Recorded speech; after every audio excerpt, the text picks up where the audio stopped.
hiss, roar. Amid the anguished howls of a zombie horde, Su Hao, clutching a conveniently seized steel pipe and a roll of tape, crouched on the rooftop of Jiangcheng University's canteen alongside a beautiful woman.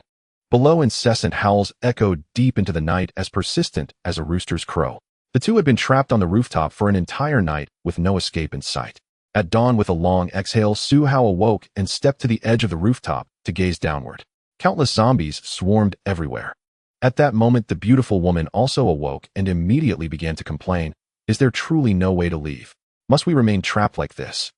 Su Hao gestured toward the ground and replied, How do you expect us to get down? Jiangcheng University, with tens of thousands of students, suffered a doomsday event yesterday. At noon, the zombies below likely outnumber the hairs on your head. He was merely a Jiangcheng University freshman, while the woman, also a student, remained an enigma, her year and name unknown. Clad from head to toe in trendy designer labels, she exuded an innate air of arrogance. Her makeup, meticulously applied, revealed the painstaking effort invested, transforming her ordinary beauty into something strikingly alluring. Her designer skirt, cut to perfection, contrasted with one shoe having flown off, leaving her with a bare foot. Such an ensemble in her student years hinted at a future as a socialite. Although well aware of the overwhelming number of zombies, she focused on complaining, blaming, and shirking responsibility. Spotting Su Hao clutching the steel pipe, she immediately extended a graceful finger to point at him. Don't you have a weapon? She exclaimed. Su Hao, holding his steel pipe, let out a dry laugh. Around the canteen alone, there were at least 1,000 zombies. What could a mere steel pipe, which even seemed to smoke when swung, possibly do?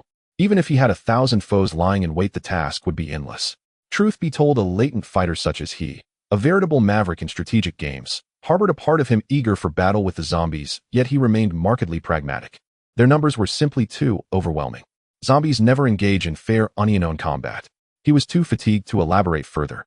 They had fled up to the rooftop at noon yesterday, after a day and a night hunger gnawed at them, and their patience had worn thin. With no water for so long, thirst was nearly a death sentence. Su Hao first checked his phone, only to find that the network had been lost, and even satellite positioning was defunct. It seems our electronic devices have failed us, he murmured. Glancing at the latest messages in the group chat, he saw, Jiangcheng University, 24 Freshman Group, 1. Xinming from the Department of Chinese, help. What on earth is happening? I'm trapped in my dorm, are zombies everywhere outside. Kong Linlin from the music department added, this must be the apocalypse, the area below is swarming with zombies. While Su Qing, a teaching assistant from the medical department, advised, everyone prioritize self-rescue, ensure your own safety, and don't act rashly. In a group chat of 200 members, only a few messages were exchanged before the network collapsed, leaving phones reduced to nothing more than clocks and flashlights. Meanwhile, on the other side, the woman noticed Su Hao fiddling with his phone, even though her phone had been lost the previous day, and became instantly enraged. She strode toward him, intent on snatching the device away with a slap. Seriously, at a time like this, can't you be of any use? With a resounding slap, Su Hao, having anticipated her move, grabbed her outstretched hand. Before she could finish her coarse remark, Su Hao, still holding her hand, tilted his head slightly and glanced at the outer side of her arm. Beneath her cool short-sleeved top, 3 marks, each with a hint of bleeding, had turned purplish veins tainted with a discolored hue spread around, as if corrupted. Normally such wounds would have already scabbed over, yet her injuries were rapidly expanding. Startled by the sight of her wound, the woman immediately withdrew her arm in panic. I got this scrape while fleeing yesterday, she explained. Su Hao's look, however, suggested her explanation was far from convincing. He had encountered plenty of scrapes during runs and basketball games, but her wound was eerily similar to one he once sustained from a Heisho strike. The 3 wounds lay neatly in parallel, leaving no doubt. In Su Hao's eyes, she had morphed from a prospective socialite into a potential zombie.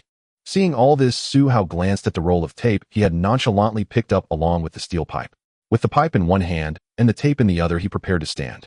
Startled, the woman immediately recoiled, reaching out to try to stop him while shouting, No, no, what do you intend to do? Su Hao stood up without pursuing her. Looking at her with an even, composed tone, he said, the rooftop is vast enough. Where can you possibly run? She retorted, tie yourself up. If you manage to avoid mutation, when I finally find some sustenance, I'll get a bite out of you. He replied, if you're unwilling, then don't blame me for smashing your head right now. Su Hao gripped the steel pipe and tossed the tape at her feet. The woman stared at him in dumbfounded silence, while Su Hao gave a firm nod, flexing his arm to convey an unspoken message. Had it not been for this tape, you might already have been tossed off, he remarked. At these words, the woman's body sagged in defeat. After a moment's stunned silence, she began to tearfully bind herself up. A soft sob escaped as the sound of tape peeling filled the air. Tie your feet first, he instructed. All right, came her muffled reply as the tape was pulled tight. Don't worry. I always keep my word. Your earlier curses mean nothing to me. After binding her feet, and then her knees, her remaining hands were tied by Su Hao, who helped secure her against the wall. She continued to weep pitifully, her formerly exquisite features now marred by despair. Su Hao, still holding the steel pipe, walked aside and sat down. Eventually, the woman lifted her head, managing to regain a semblance of normalcy, even though the apocalypse had long since twisted the nerves of even the sanest minds. My name is Panya Jr., she said. I'm Su Hao, a freshman. With the brief exchange of titles, junior and senior, Panya soon began to weep silently once more. Time passed minute by minute. Below, the zombies continued their relentless howling. On the rooftop, Panya wept even as her body began to convulse uncontrollably, her face turning ashen and her eyes bloodshot. Seeing this, Su Hao shook his head in resignation. Panya then lifted her head, forcing a grotesque, grim smile. Junior, I'm sorry, she murmured. After a long pause, Su Hao replied, It's all right. Rest in peace. By noon, Panya had transformed into a thrashing zombie on the ground. Yet the tape limited her movements, causing her to twist and writhe on the ground in a grotesque, blood-soaked display. Unable to bear the sight any longer, Su Hao picked up his steel pipe and sighed. Rest in peace, senior. With that, he stepped aside, clenched both hands around the steel pipe, aimed at the head before him, and smashed down forcefully with a resounding thud. Thud, thud, then a second blow. After several strikes, her thrashing ceased, as Su Hao's ruthless blows prevailed. Beneath the scorching noon sun, Su Hao stood on the rooftop, gazing at the horde below, gripping his steel pipe as his teeth clenched in grim determination. At that moment, a clear, resonant voice suddenly echoed in his mind. Task triggered, the first drop of blood in the apocalypse. Congratulations on activating the divine choice system. It continued, stating that by completing the task, one could endlessly obtain divine choice rewards. Congratulations to the host on receiving the novice reward and the first drop of blood task. Please choose any two out of the following 3 rewards. Novice rewards: Reward 1, 1 ton of gold. Reward 2, a beautiful woman with a beauty rating of no less than 90. Reward 3, cold weapon proficiency at level 10. First drop of blood. Reward 1. Reward 1, 1 ton of gold. Reward 2, a beauty with an attractiveness rating of no less than 90. Reward 3, cold weapon mastery at level 10. Reward 1, 10 tons of beef.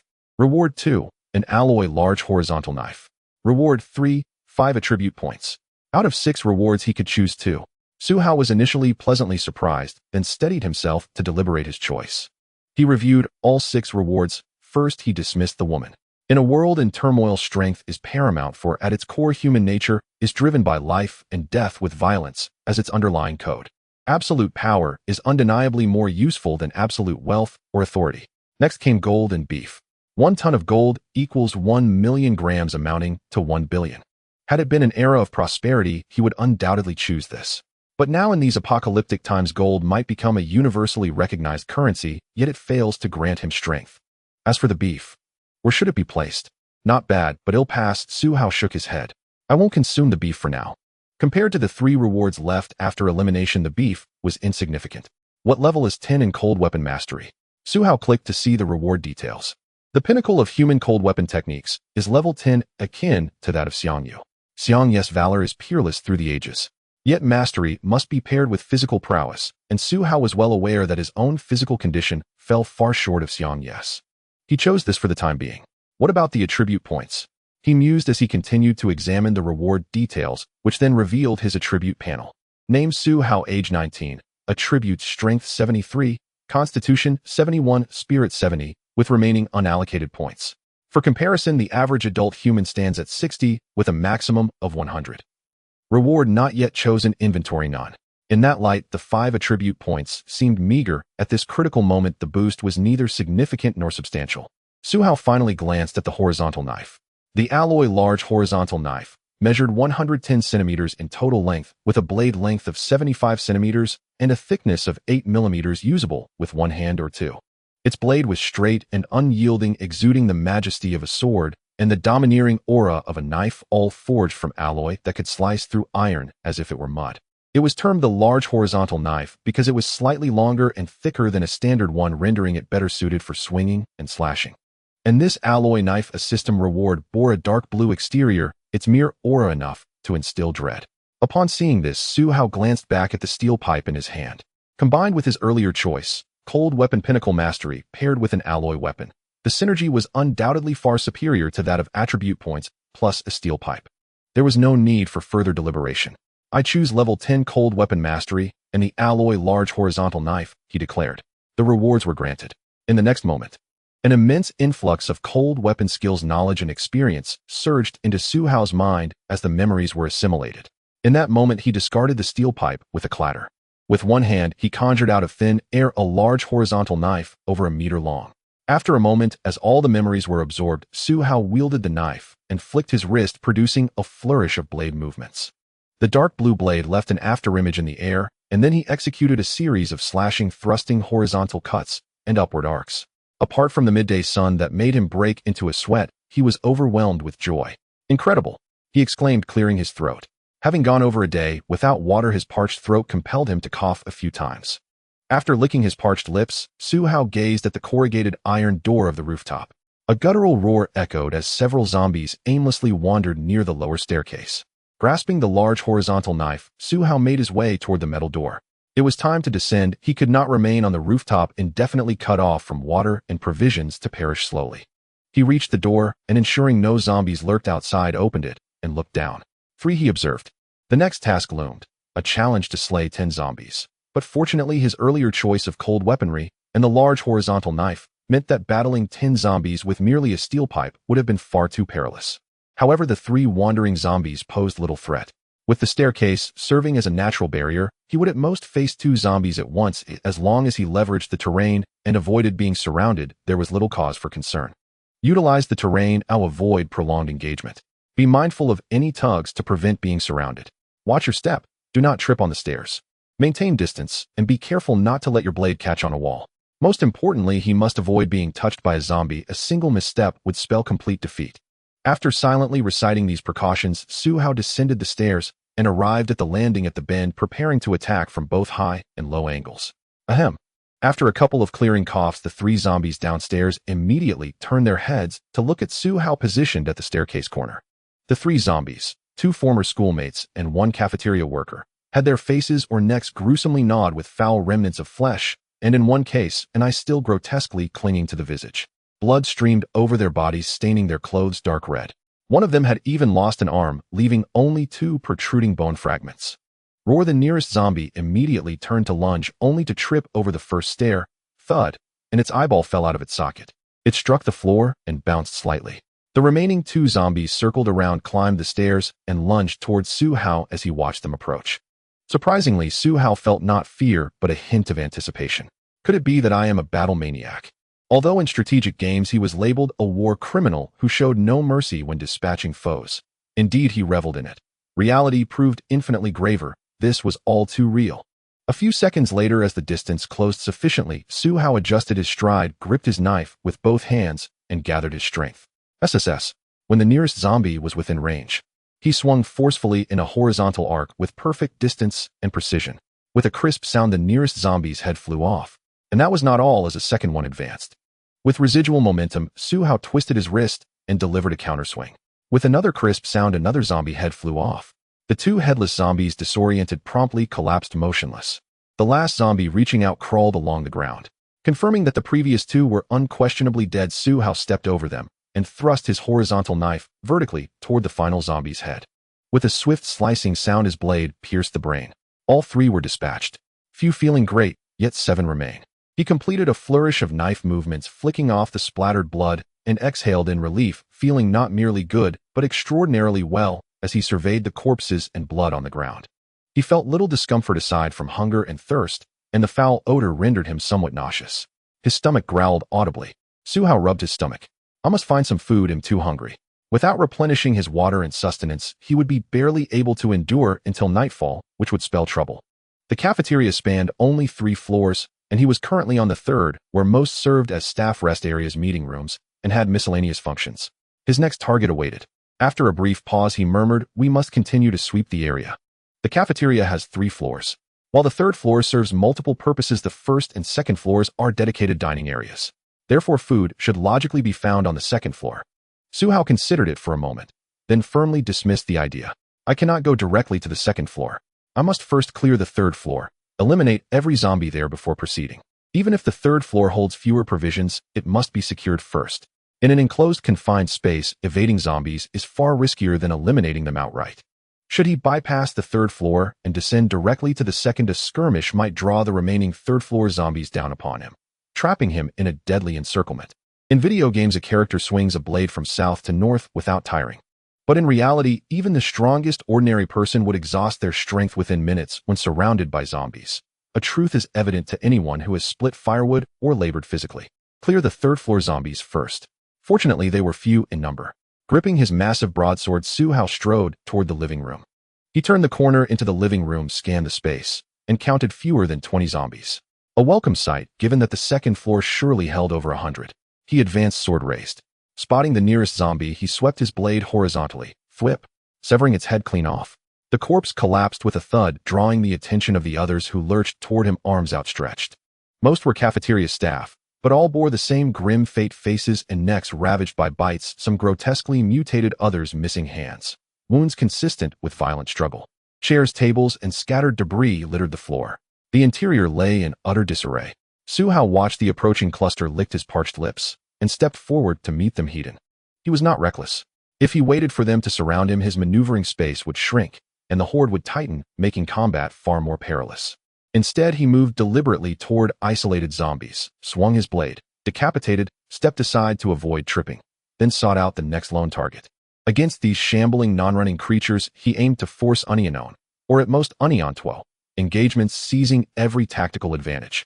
Swing, swing, swing, decapitate, decapitate, decapitate. Executed at the peak of human mastery in cold weapon combat. Wielding his meter-long broadsword, Su Hao controlled every strike within the optimal 30-centimeter segment near the tip, each blow precise, each head cleanly severed. It may not have been the most flamboyant technique, but it was the cleanest, most efficient, and least taxing. And fortunately, his alloy blade was razor-sharp, severing cervical vertebrae, felt as effortless as slicing through radishes.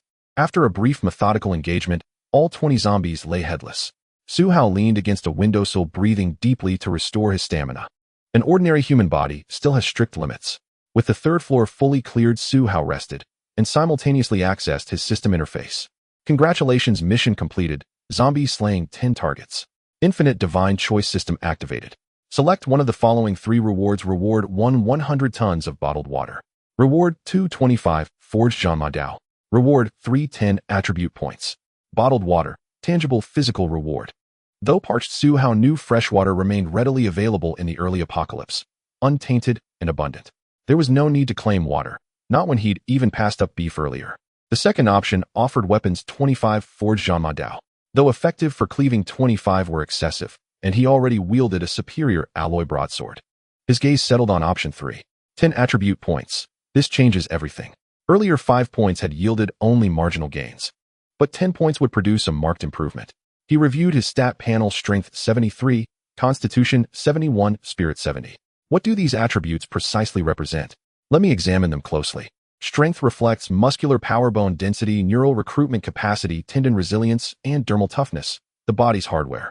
Constitution governs stamina, recovery, stamina, sealing, visceral durability, neural responsiveness, and wound healing, the body's software. Spirit encompasses willpower, mental endurance, cognitive restoration, sleep requirements, rational clarity, intellectual acuity, and information processing, the core operating system of the human mind. So they form a triad: strength, constitution, spirit, comprehensively mapping human potential with elegant precision. A healthy adult averages 60 across all 3. The theoretical human limit stands at 100.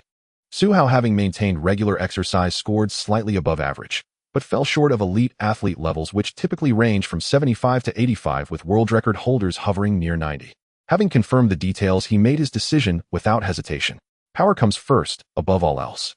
I choose reward 3. Reward granted. Allocate points. Add 7 to strength, 3 to constitution.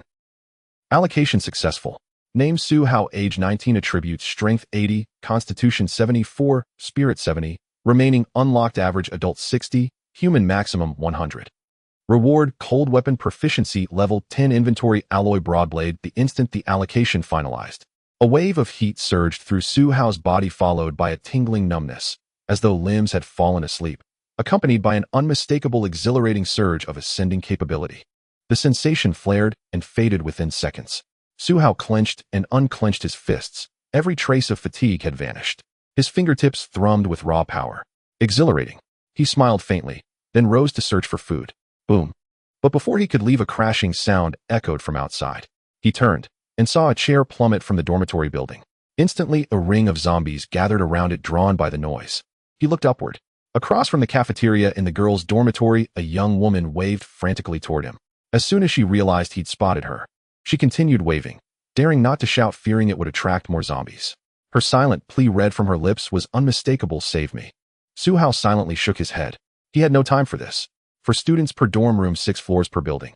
At minimum, over 1,000 zombies occupied that single dormitory, even accounting for those absent. To rescue one, he would need to slaughter 1,000. What nonsense. Women would always be available. Why fixate on this one? He even appraised her appearance, 80 points. Slightly better than the senior he'd shot in the head at noon atop the rooftop.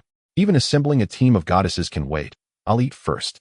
At that very moment, a system prompt flashed: host intent detected. Quest triggered. Assemble a goddess squad. Quest description: in the apocalypse, rebuilding civilization demands both skilled personnel and cohesive teams. Compared to men, women are more inclined to revere strength and less likely to betray a proven leader. Identify the first woman you encounter in this new world. Approach her to obtain full biometric and psychological data. Achieve a composite score of 85 or higher to gain system validation and reward.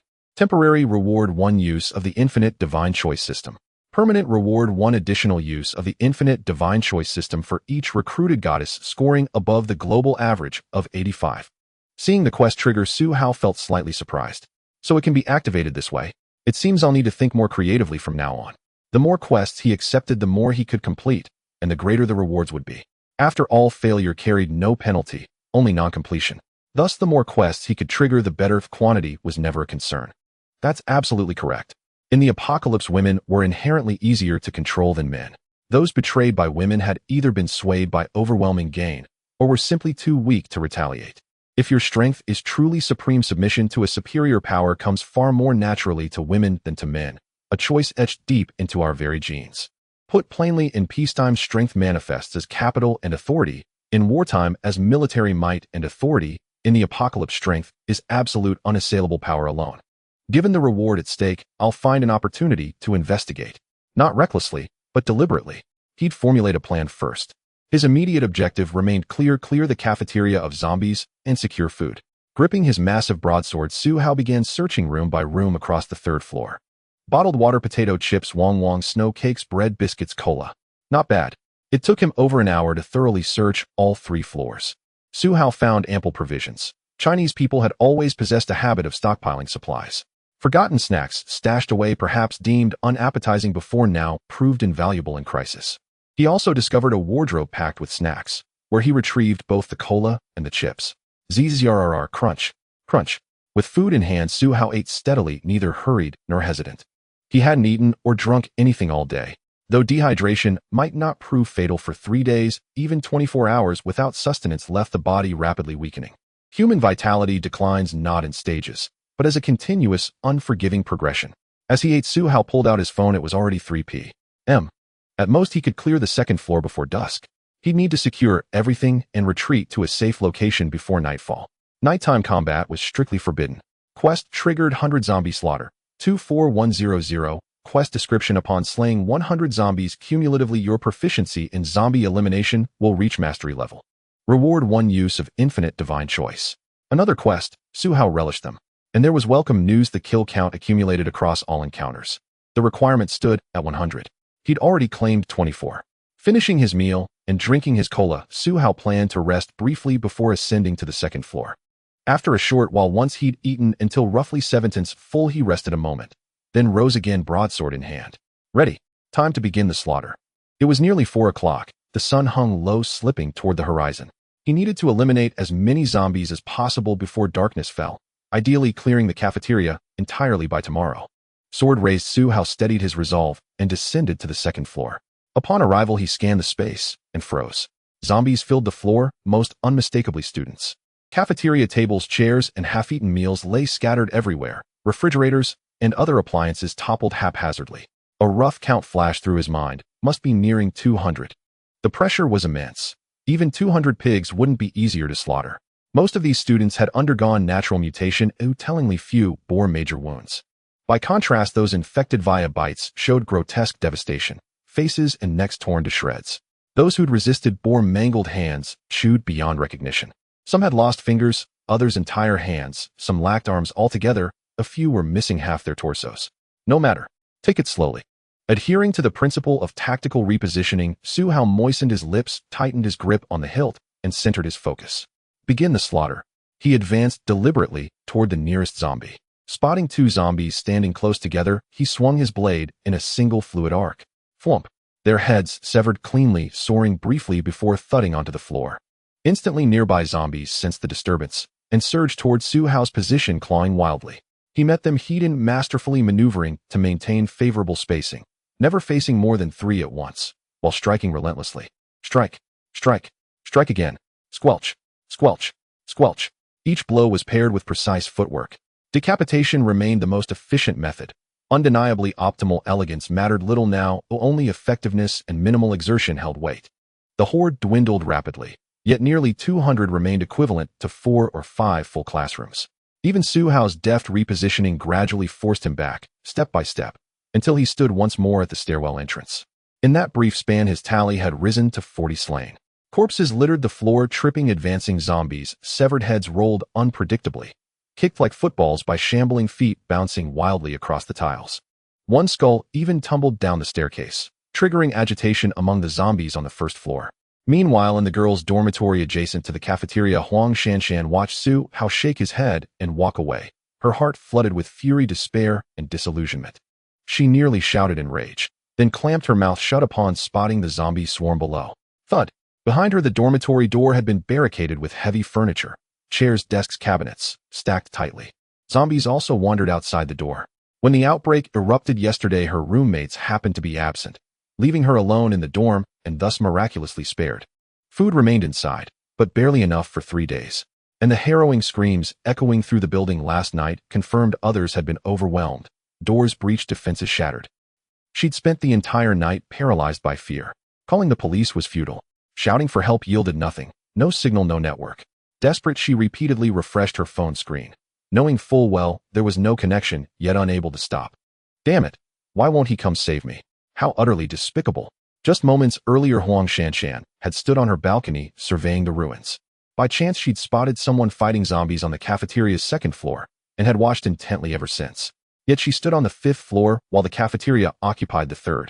Her vantage point offered limited visibility. Still, she witnessed Su Hao lure zombies near a window and decapitate 4 or 5 in swift succession, each stroke flawless and lethal. Incredible. Her initial awe gave way to scrutiny. She turned her gaze toward the cafeteria's balcony where her senior's corpse lay, bound tightly with adhesive tape. Before turning, the girl's appearance had changed little post-transformation. Overwhelmed, Huang Shanshan blurted aloud, "Did he bind her first, then kill her?" After a pause, she reconsidered. Though technically murder, the man was undeniably formidable, and he was her sole remaining hope. So she dragged over a chair and hurled it outward, creating noise to draw his attention. She waved. He shook his head. Fury surged, her face flushed crimson. Strong-armed, and still refuses to save me. The worst kind of villain. That sword would serve me far better. With it I might carve my own path out. I'm not helpless. I simply lack a weapon. If we meet again, I'll find a way to take that blade from him. The 2nd floor of the cafeteria. Cornered step by step by the zombie horde, Su Hao was forced to retreat back to the stairwell entrance. It wasn't that he couldn't fight them. He simply lacked space. Moreover, he had to clear the area without sustaining a single injury. This wasn't a game where one could charge in recklessly and swing wildly. After allocating attribute points, Su Hao slashed through over 40 zombies in one breath before beginning to pant faintly. Their headless corpses lay scattered across the floor, forming an impromptu speed bump. HSSSS. Hearing the guttural snarls rising from the 1st floor, Su Hao instantly decided, I must fall back to the stair landing. That corner offered a natural defensive advantage. Its layout served as a built-in barricade. The landing was spacious, granting him ample room to maneuver. Yet only a few zombies could ascend at once, meaning he'd face far fewer adversaries simultaneously. Su Hao turned and retreated to the stair landing. The zombies howled and surged after him. Fortunately, the 3rd floor had already been cleared. No undead blocked his rear. Had they done so, he would have been trapped between 2 fronts, doomed beyond salvation. Grr. As the zombies clambered up the stairs, Su Hao's enhanced constitution accelerated his stamina recovery. Even a brief rest left him markedly refreshed. He raised his blade once more and struck in rapid succession. Die. Thwip. A skull flew, a corpse collapsed. Another zombie rushed forward, only to meet the same fate, its head severed mid-lunge. Ha, die. All of you die. After 15 minutes, Su Hao stood gasping, chest heaving violently, sweat cascading from his hairline, temples, jawline, and arms. Each swing sent droplets of sweat flying like shrapnel. Exhaustion, true bone-deep exhaustion, overwhelmed him. His limbs grew numb, fatigue weighed upon him like lead. Yet deep within, a feral, bloodthirsty fervor swelled, driving him onward, sharpening his frenzy, intensifying his euphoria. Flying heads became exquisite visions, carnage a symphony. Falling zombies evoked the serene satisfaction of harvested wheat. He kept cutting, until abruptly he stopped. Not because the horde was gone, but because the stairwell entrance had become utterly choked with corpses. 15 minutes. No hesitation, no retreat. He had slaughtered dozens more zombies, perhaps even scores. He hadn't counted precisely, but the tally would be confirmed later in his log. The pile of bodies sealed the stairwell completely. Zombies behind struggled to advance, forced to claw and shove through mounds of their own kind. But the scent clinging to the corpses was familiar, kin not prey. Thus many simply circled mindlessly, stumbling, rising, stumbling again. A grotesque, futile loop. Ha. Seizing the lull, Su Hao drew ragged, deep breaths. Then he lifted his great broadsword for inspection. Its cobalt blue blade bore only faint smudges of blood, delicate stains upon polished steel, both blemish and badge. To a warrior, such a sight was transcendent, more intoxicating than any mortal beauty. Let's see how many I've slain. He accessed the system interface. Quest completed: 100 zombie slaughter. 136,100.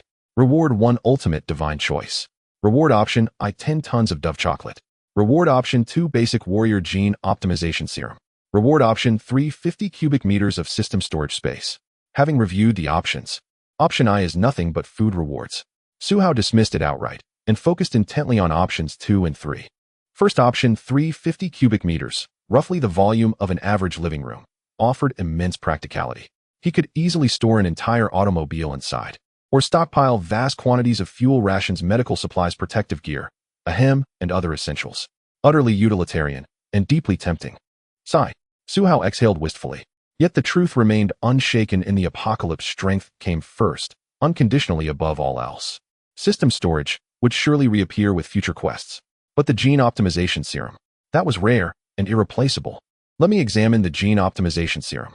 Basic warrior gene optimization serum enhances all physical attributes comprehensively, increasing strength, agility, and endurance by 10 points each. It boosts neuromuscular coordination, reflex speed, and antiviral resistance. Standard zombie virus infection will induce only temporary debilitation lasting 15 to 30 days. No further deliberation was needed. 10 points per attribute, that's 30 points total. Plus, critically, the antiviral immunity. This was invaluable, indeed the most vital benefit of all. Su Hao would grow formidable in combat, undoubtedly, but his resistance to viral corruption remained perilously low. Even if he were as mighty as an elephant, a single scratch or bite would seal his fate. Should he turn into a zombie, his own physical prowess would become a weapon against humanity, unimaginable, catastrophic. At least he'd wreak havoc upon countless survivors. As for temporary weakness, that was manageable. Merely a brief respite provided sustenance remained available. Without hesitation, Su Hao declared, I choose reward option 2. Selection confirmed. Would you like to administer the serum immediately? Note: rest overnight is strongly advised to allow full genomic integration and physiological adaptation. Hearing this, Su Hao glanced at the wall of corpses blocking the stairwell. With the passage fully sealed, there was no need to fight further. Time to clock out. I'll administer it shortly. To ensure absolute safety, he hauled heavy furniture and appliances behind the corpse barrier, fortifying it further, sealing off all access. Returning to the third-floor corridor, Su Hao surveyed the groaning horde beyond the barricade and delivered his vow. I'll slaughter every last one of you tomorrow. Only guttural roars answered him. Without another glance, he turned and ascended. He selected a windowed room, gathered provisions and a soft mat, locked the door from within, and barricaded it thoroughly. Once every precaution was taken, Su Hao settled onto the mat, consumed his meal, placed the great broadsword within easy reach, and finally whispered inwardly, administer the serum.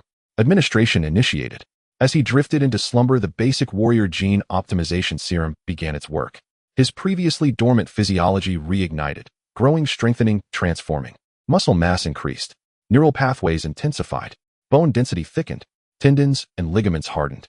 Vital organs, liver, kidneys, lymphatic, and immune systems were all fortified.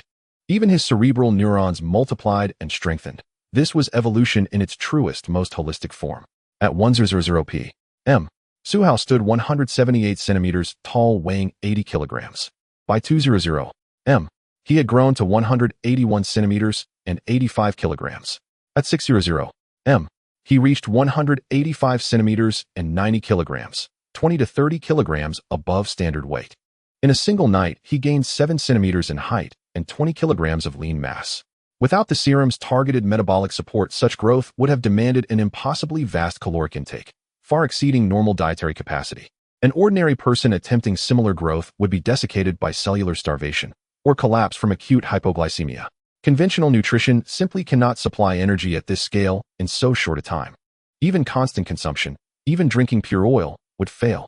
Only nutrient-dense, ultra-high-energy sustenance could possibly sustain such radical biological expansion.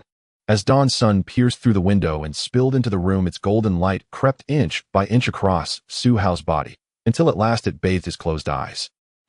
Suhao awoke, blinked, opened his eyes, and sat upright in one fluid motion. Glancing down, he noticed the prominent bulge beneath his waist. He pressed it absently, then felt an intense thirst. Reaching for an unopened cola bottle beside him, he popped the cap with a sharp hiss and gulped it down in rapid, ravenous swallows. After draining the entire bottle in one breath, Suhao rose to examine his body. Have I grown taller? His shirt and trousers, now visibly shortened, confirmed it. He had not only grown taller, but also markedly more muscular and robust. His shorts, once reaching just to his knees, now ended well above them. His t-shirt clung tightly, stretching taut over densely defined, powerful muscles. He rolled up his sleeves, lifted his shirt, and flexed slightly, studying himself intently. Muscles surged with sculpted precision, neither oversized nor underdeveloped, but chiseled, as if by divine blade and hammer. Each contour, clean, each fiber, taut, every group of muscles interlocking like mastercraft machinery, radiating raw, breathtaking power. Taller, stronger, more formidable. As he spoke, Suhao casually adjusted his waistband and glanced downward, then burst out a windfall. So even this has amplified alongside the gene serum. But it must stop here. Any larger, and it would become a burden. With a soft snap, he loosened his waistband. Suhao stretched languidly, then lifted his heavy broadsword and began practicing within the room, slashing, cleaving, thrusting, chopping, stabbing, and splitting. By the time he completed the sequence, his movements flowed like wind over water, yet sharper, fiercer, and unstoppable, as though no obstacle could withstand his blade. He finished with a flourish of swordplay before sheathing it, then weighed the blade in his palm several times, reacquainting himself with its balance and the precise flow of force. It feels weightless now. Let me check my attributes. Name Suhao. Age 19. Attributes: Strength 90, Constitution 84, Spirit 80. Remaining attributes locked. Human adult average 60, peak limit 100. Reward: Proficiency level 10 in cold weapons. Inventory: Alloy heavy broadsword. A truly exceptional baseline.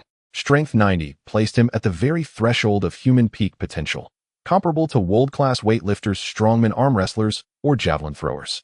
He surpassed 99, 9 of pre-apocalypse humanity in raw strength, and his constitution was nearly as extraordinary, matching elite marathoners or Ironman triathletes at minimum. At last, something worth looking at. Suhao rose and strode to the window, gazing down at the street below. The zombies remained as numerous as ever, no meaningful change. The campus's extreme population density made escape nearly impossible once surrounded. In other buildings, options existed, multiple stairwells, even in used emergency exits, but dormitories were different. Dormitory buildings typically had only 2 entrances. Once blocked, escape required either descending from balconies or cutting a path straight through the front door. Yesterday, it had taken him an entire day to slay over 100 zombies. Yet a single dormitory housed hundreds, perhaps even thousands. The scale was staggering. But with my current reflexes and strength, I could cleave through 100 zombies without drawing breath. As for today, I'll break into the cafeteria first. Finding that woman from yesterday shouldn't be difficult. How to get there? /first, think later. Quest triggered: 1,000 zombie slaughter. 136-1000. Objective: kill. Reward: 1 use of infinite divine choice. Seeing the quest, Suhao felt equal parts delight and disdain. 1 kill grants 1 choice. 10 kills, still 1. 100, still 1. Now 1,000, and still just 1. These achievement quests grow steeper by the day.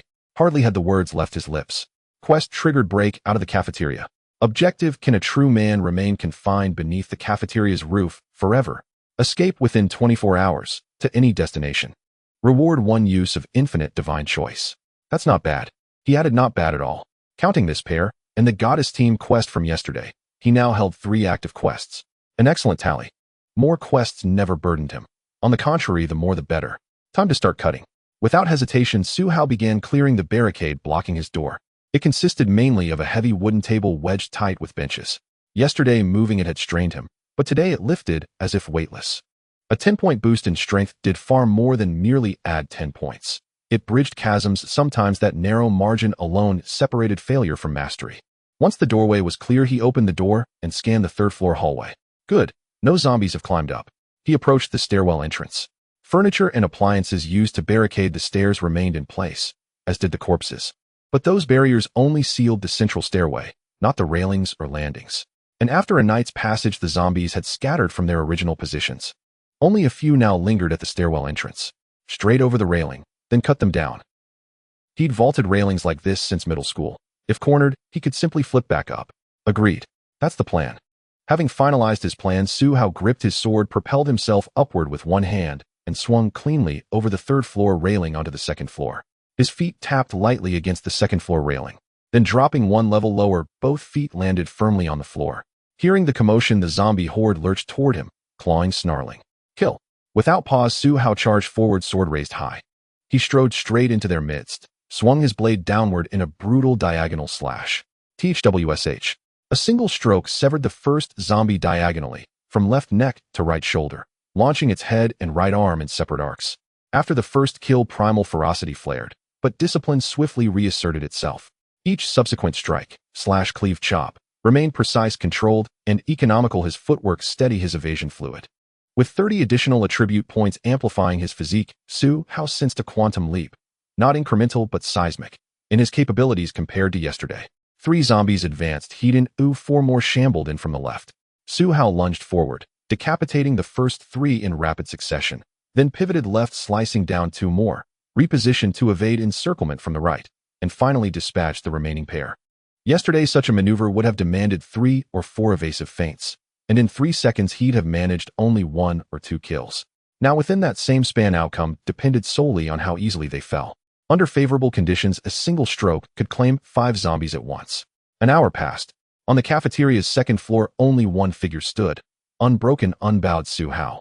All remaining zombies lay motionless upon the floor, their heads and torsos perfectly matched, neither missing nor extra. Huh. Su Hao stood breathing deeply, his heavy broadsword dripping crimson. Exhilarating. Slaying so many in one surge flooded his veins with dopamine, infused with the deep, cleansing euphoria of physical transcendence. In one word, sublimer than passion itself. He glanced at his kill counter. Quest 1000 zombie slaughter. 256-1000. Perfect. Su Hao exhaled slowly, feeling a profound inner clarity, light, unburdened, resonant. Could I truly be a battle-mad berserker? He flicked his wrist, spinning the blade in a crimson arc to fling off the blood. Just as he prepared to search for food and inspect the cafeteria's second floor, a desperate, anguished cry pierced the air from outside. Damn it! A raw, guttural scream choked with terror and despair. Hearing the voice filled with tears and curses, Su Hao walked to the window and looked towards the source of the sound. The loud shout not only drew the attention of the horde of zombies, but also caused many human figures to intermittently appear on the balconies of the dormitory buildings.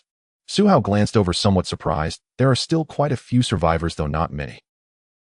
It seemed like there were quite a few because no one had spoken up in the past 2 days. Su Hao had thought that most of them were gone, especially if all 4 of them were present. With good luck, it would be a 2v2 or 1v4 scenario, and it had to be without injuries, which was quite challenging. The remaining good luck meant that the roommates were all absent, so it could be a 1v1, or even just himself alone in the dormitory, which would eliminate these issues. However, the bad news was that he couldn't get out. Get lost. At this moment, another round of cursing came from outside. It sounded as if the speaker was already in a state of madness with a tone of self-despair. Su Hao, like the other survivors, looked out. Below a male dormitory building, a male student, after much hesitation, climbed down the wall from the 3rd floor. From his state, Su Hao could guess there's not a single bit of food left in the dormitory. Before the water was cut off, there might still have been some water in the pipes, and if worse came to worse, there was some in the toilet, but when it came to food, there was absolutely nothing. It had been 2 days since the apocalypse began. Although one could survive a few days on just water, no one would push themselves to that last step. That would be true despair. So after enduring hunger for 2 days, this male student chose to jump down from the 3rd floor balcony, ready to take a gamble, trying to minimize the impact of his fall. Fortunately, he did not injure himself. Unfortunately, there were too many zombies. The male student ran left and right, but was still grabbed on the shoulder by a zombie tearing away a small piece of flesh. The first scream was just like that. Once infected, running was futile. He would turn into a zombie within a day, hence the scream was filled with despair. As the male student ran, his cries attracted a large number of zombies. At least several thousand zombies began to move towards his direction. Upon seeing the zombies being drawn over, the male student suddenly realized something and shouted towards the dormitory building behind him, "To hell with it, I'm done for. I'm giving my life. Come on, you damn zombies, chase me." After saying this, the male student kept shouting while running, trying to attract as many zombies as possible towards the open sports field. Suhao silently watched the male student depart side and nodded in heartfelt admiration. Safe travels, regardless of the circumstances. His final act was admirable. Even though he only did it after realizing he was cornered, it was done nonetheless. Regardless of the intention, the outcome was commendable. Indeed, after most of the zombies were drawn away, the area around their dormitory in the southern district saw a significant reduction in zombies. The previously crowded horde of zombies was now scattered in small groups, with some just recently drawn out from the dormitory. Seeing this, the remaining survivors, at least half of them, began to attempt to climb out from the balconies, with the most being from the first and second floors. Some of those closer even helped others from upstairs down, and then they all went down together. Seeing this, Suhao felt quite gratified. In his imagination, the harshness of the apocalypse had yet to appear. At the beginning of the apocalypse, human instinct is to huddle together for warmth. There's no immediate intention to turn against each other unless there's a compelling motive to do so. Seeing this, Suhao recalled his task and wanted to take a quick look at that girl from yesterday. He wondered how many points the system would give her. As for the zombies on the first floor, Suhao glanced and thought, just let me leave the cafeteria, there's no need to kill them all. That would be a waste of effort. I'm not a sadist who has to kill them all. I'm currently on the second floor.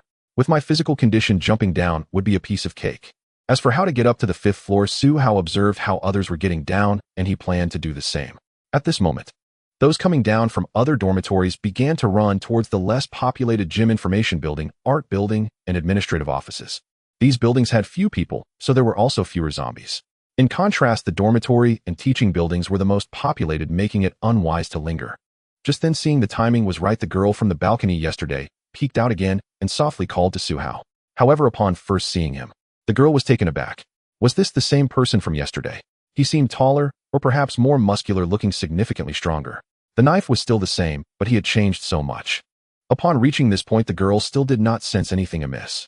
After seeing Suhao turn his head, she hurriedly whispered, "Come save me quickly. The majority of the zombies have left. I'm in the student council. My boyfriend is the vice president, and he'll give you extra credit, scholarship opportunities, anything you want, really." Suhao was stunned for a moment. "What are you offering me? Who is your boyfriend? Are you dreaming, or did I mishear?" For a brief moment, Suhao thought about just turning around and leaving, thinking that this was a major hassle. But leaving without completing a task would also be a loss. "I'll just wait, let me see how many points the system gives you. If you're not a goddess, I'll split your head and body in two right here." Meanwhile, Huang Shanshan from the fifth floor next door, seeing Suhao dazed, quickly urged him with mild anger, "What are you dazed about? Didn't you hear?" Suhao glanced at her and said nothing. He picked up his knife and jumped out of the window on the second floor of the cafeteria, landing on the lawn. Without stopping, he stepped onto the road, crossed most of the road in 2 steps, reached the opposite lawn in 3 steps, and arrived at the dormitory building's edge in 4 steps, directly climbing onto the first floor balcony. Huang Shanshan thought Suhao had agreed and was touched, urging him continuously, "Hurry up, hurry up." Suhao said nothing, just quickly went up the stairs. With one hand holding the knife and the other gripping the wall at the edge of the balcony, he stepped on the air conditioner, pushed off with both feet, and with one hand, he managed to pull himself up onto the second floor balcony. With a single hand strength, he pulled his entire body up. Then he repeated the action: jump, grab, pull up, stabilize his footing, and continue. After several operations, he flipped into her dormitory balcony in the delighted gaze of Huang Shanshan. As soon as Suhao got up, Huang Shanshan pointed at the rooftop where a senior's corpse lay, saying, "That person was definitely killed by you. I saw it. You definitely killed someone, or perhaps even a murder rape. This could land you in prison, but if you stick with me and protect me, I will help you keep this a secret. I'm very discreet.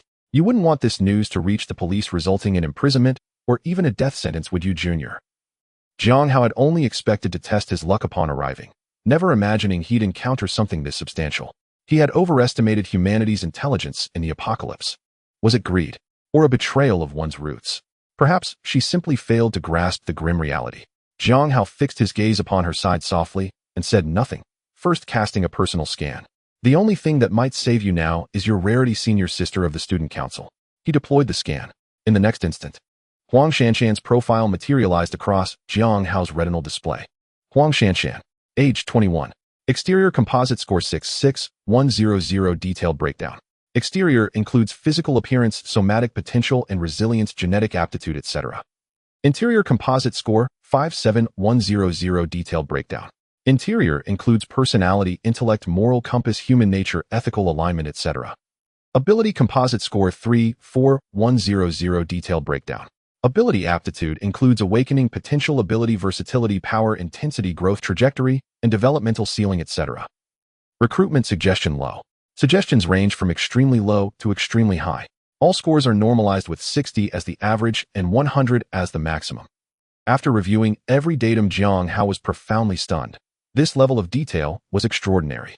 Yet it was precisely what he needed from the outset. It eliminated 99 of unsuitable candidates. If he were to assemble a team of goddesses, he would accept only the elite among elites, and the system itself recognized only those whose composite score exceeded 85. What then was this woman before him? Rubbish. Her facial aesthetics scored 76, yet her exterior composite fell to 66, dragged down by subpar genetic and somatic metrics. Though the recruitment scale currently held 5 tiers, Jiang Hao privately expanded it, adding 2 extremes, a street-side stray, and at any cost. The highest tier, the absolute pinnacle, demanded relentless pursuit. Jiang Hao paused, then murmured, "I suppose I'm no paragon of virtue, merely not wholly depraved." Ahem. That said, this ability. Upon reading that line, Jiang Hao already intuited that survivors would awaken supernatural powers beneath the apocalyptic sky. It implied the cataclysmic environment itself was catalyzing human evolution, though the precise timing of awakening remained unknown. We'll cross that bridge when we come to it. Jiang Hao shook his head, both blessing and curse. If humanity evolved, so too would animals and plants. The pace of such evolution was impossible to predict. And marine life, occupying roughly 70% of Earth's surface and vastly exceeding terrestrial biomass, posed an even greater unknown. Would they take flight? How formidable might they become? That lay far in the future. For now, Huang Shanshan, observing Jiang Hao's silence and muttered reflections, assumed he had fallen mute, uncertain how to respond. She thus adopted a manipulative tone and pressed again, "Before long the state will deploy its military to re-establish secure zones. If you're caught killing people upon entering one, you're finished. But if you follow me, I'll say nothing. Once you've recovered your faculties, my earlier offer still stands. Now be obedient. Hand me the blade. I can slay zombies too." Jiang Hao couldn't help but laugh. Huh. Huang Shanshan stiffened. What's so amusing? Unwilling. Then what do you intend to do? Jiang Hao drew his broadsword horizontally, inspecting it closely. You still want the sword? Yes, she affirmed with a nod. Not exactly take, more like borrowing. I'll return it later. Return it. Jiang Hao smiled faintly. Doesn't that imply a 24-hour loan period? You. Huang Shanshan realized she'd been seen through. Instantly incensed, she demanded, will you give it to me, or not? Jiang Hao remained silent. Further words would only waste time. He had pressing matters. So under Huang Shanshan's watchful gaze on the balcony, Jiang Hao sheathed the broadsword at his waist and assumed a lightning draw stance. His shoulder muscles coiled. With a controlled breath, an aura of overwhelming menace erupted. A primal biological dread surged into Huang Shanshan's heart. She stared at him, incredulous. You mean to kill me? Are you mad? I know Han Jiangxue, the top-ranked senior of the swordsmanship club. She's far stronger than you. I also know Su. Swish. Before she could finish, Jiang Hao drew, clean, decisive, final. Her head soared upward, severed whole. Her eyes held raw disbelief. You truly dared kill me. As her headless body crumpled with a dull thud, midair, Jiang Hao contemplated a triple aerial slash. SHINK. 3 razor-edged cuts in rapid succession. When the blade's afterimage faded, unnameable fragments, resembling minced garlic, tumbled from the balcony, instantly swarmed by zombies below. Jiang Hao shook his head, weary. I rarely kill women, but when I choose to, gender holds no sway. Sigh. Not out of sorrow, but irritation. Moments earlier he'd witnessed something noble. Now this degradation. Humanity's upper and lower limits remain astonishingly elastic. He resheathed his blade and wiped the blade's surface with a dormitory bedsheet. Though the alloy blade repelled blood entirely, he felt it tainted, and the ritual cleansing eased his mind. This was his first time severing a living person. The senior sister on the rooftop had already turned zombie. Her death didn't count. Nor did he feel guilt. Nor did he feel triumph. Only disgust, like stumbling upon a grotesque spectacle he'd once watched from afar as mere entertainment. Never imagined he'd live it himself. Reviling. He glanced again at his system quest. Temporary quest completed. Assemble the goddess team. Reward 1 ultimate divine choice. Quest completed. Break out of the cafeteria. Reward 1 ultimate divine choice. Temporary quest. Scout and assess this woman's attributes. Outcome deeply disappointing. Permanent recruitment counted per individual, but success depended entirely on chance. Finding someone scoring 85 or above would prove arduous. Huang Shanshan hadn't even reached the passing threshold. As for breaking out of the cafeteria, that was trivial. He'd ignored the first floor entirely, leaping directly from the second. So long as he exited, the objective was fulfilled. Priority lay with completing quests. Activate both rewards. Activation successful. Select one from the following 3. Reward 1 100 tons of Bawang Tea House beverage. Flavor Bo Ya Juician. Reward 2 50 cubic meters of system storage space. Reward 3 1 full set of custom luxury seasonal apparel delivered by vehicle. Reward 1 100 tons of Mishua Ice City beverage. Flavor customizable. Reward 2 1 utterly loyal zombie subordinate. Reward 3 1 complete suit of alloy general grade full body armor. Both rewards began with beverages. One was a Bawang Cha GT, the other a Mishua Bingqing milk tea. Truth be told, Su Hao felt a pang of craving upon seeing them, especially in this environment where such sweet creamy drinks would become rare luxuries in the days to come. They were akin to cola in cultural significance, and critically they contained sugar and caloric energy, making them exceptionally valuable in the apocalypse. Alas, the other rewards proved even more compelling. The first option offered 50 cubic meters of storage space, roughly the size of a spacious bedroom, a truly commendable provision. This time Su Hao found himself genuinely tempted. The third reward, however, seemed superfluous for his current needs. Luxury custom-made, and an entire vehicle's worth. Su Hao chuckled wryly. Not even one vehicle. I'd refuse an entire trainload. Without hesitation, he provisionally selected the second reward. He skipped the first option entirely and turned directly to the second, a fiercely loyal zombie subordinate. Su Hao glanced down from the balcony. What on earth would he do with such a subordinate? Carry supplies. It offered no aesthetic appeal, nor did its combat prowess surpass his own. Unless one harbored distinctly unconventional tastes, this ally appeared profoundly impractical. After all, humans could carry things just as well, if not better. He'd simply delegate the task later. Why squander a divine tier reward on such a dubious asset? He moved on to the third option. Alloy General Style Full Armor. Let me examine the detailed description. Alloy General Style Full Armor, a pinnacle creation by 2055's foremost armor enthusiasts. Its core is forged from advanced alloy, its exterior bears elegant antique-inspired ornamentation. It withstands full power 7.62mm rounds, comprising helmet, gorget inner lining, cuirass, pauldrons, vambraces, belt, greaves, tassets, gauntlets, and steel boots. Total weight approximately 25 kilograms. Exceptional performance, fluid articulation, thermoregulating comfort. Truly a God-sent suit in any ancient era. Note: when paired with system storage, the system enables instantaneous donning and doffing at will. Please prepare alternate clothing within the storage space beforehand. Otherwise, you risk appearing utterly exposed in an instant. Having finished reading the description, Su Hao, the quintessential man, felt a surge of exhilaration greater than beholding a goddess. Indeed, in 2055, there truly existed affluent connoisseurs who invested extraordinary sums and meticulous craftsmanship into forging such armor. And the system's instantaneous donning feature, activated solely through mental command, eliminated the cumbersome solitary struggle of suiting up or stripping down heavy plate armor. In the next moment, Su Hao acted without pause. I select reward 2 50 cubic meter system storage, and reward 3 alloy general style full armor. Rewards granted.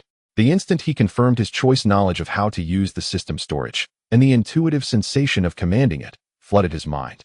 He raised his great saber and extended his hand. As the air shimmered faintly, like ripples across still water, the blade vanished midair. It reappeared inside the system storage. Moreover, he could now perceive its interior with perfect clarity. There, resting serenely, lay the complete suit of armor. Silently, Su Hao commanded don armor. In the next breath, standing on the dormitory balcony, his figure flickered once, like light refracting through glass. When the distortion faded, a towering, fully armored warrior stood in its place, standing 185 centimeters tall, yet nearing 2 meters when clad. The 25-kilogram suit settled upon him with palpable weight, yet that heaviness dissolved almost instantly. His enhanced physique and strength effortlessly bore the burden of 50 gene of armor, not only permitting steady movement, but enabling swift, purposeful strides. Unparalleled security. Su Hao lifted his hands. His forearms were encased in seamless vambraces, inner layers of hardened alloy, outer surfaces, interlocking lamellar plates adorned with ornamental motifs. Dual-layer defense explained its resistance to 7.62mm rounds. His gloves were leather-bound, yet reinforced with alloy plates, even bearing knuckle-mounted blades reminiscent of brass knuckles. He ran his fingers over other sections of the armor, testing its integrity. Glancing around, he spotted a full-length mirror stood quietly in the girls' dormitory. With a crisp metallic clatter, he strode forward, each step resonating with the armor's subtle chime, and positioned himself before it. Full-helm visor-winged pauldrons, beast-faced queer-ass tiger-head belt. There was no exaggeration whether judged by ancient or modern standards. He was armed to the very teeth. Exhilarating. His spirits soared. With a thought, the great saber materialized in his grip. He held it aloft before the mirror, silent, resolute. A palpable aura of grim lethality surged forth, seeming to pierce the glass itself. Excellent. Clenching the hilt, he declared, today, having acquired this peerless armor, I shall slay a few zombies in solemn consecration. But where? He paused to consider. He should head toward densely populated areas to locate the system's goddess team quest and perhaps trigger further missions. A lone wolf's path would yield only zombie-slaying tasks, an unsustainable trajectory for growth. Then let us march toward the art building. Within this university, the south gate led directly to administrative and academic buildings.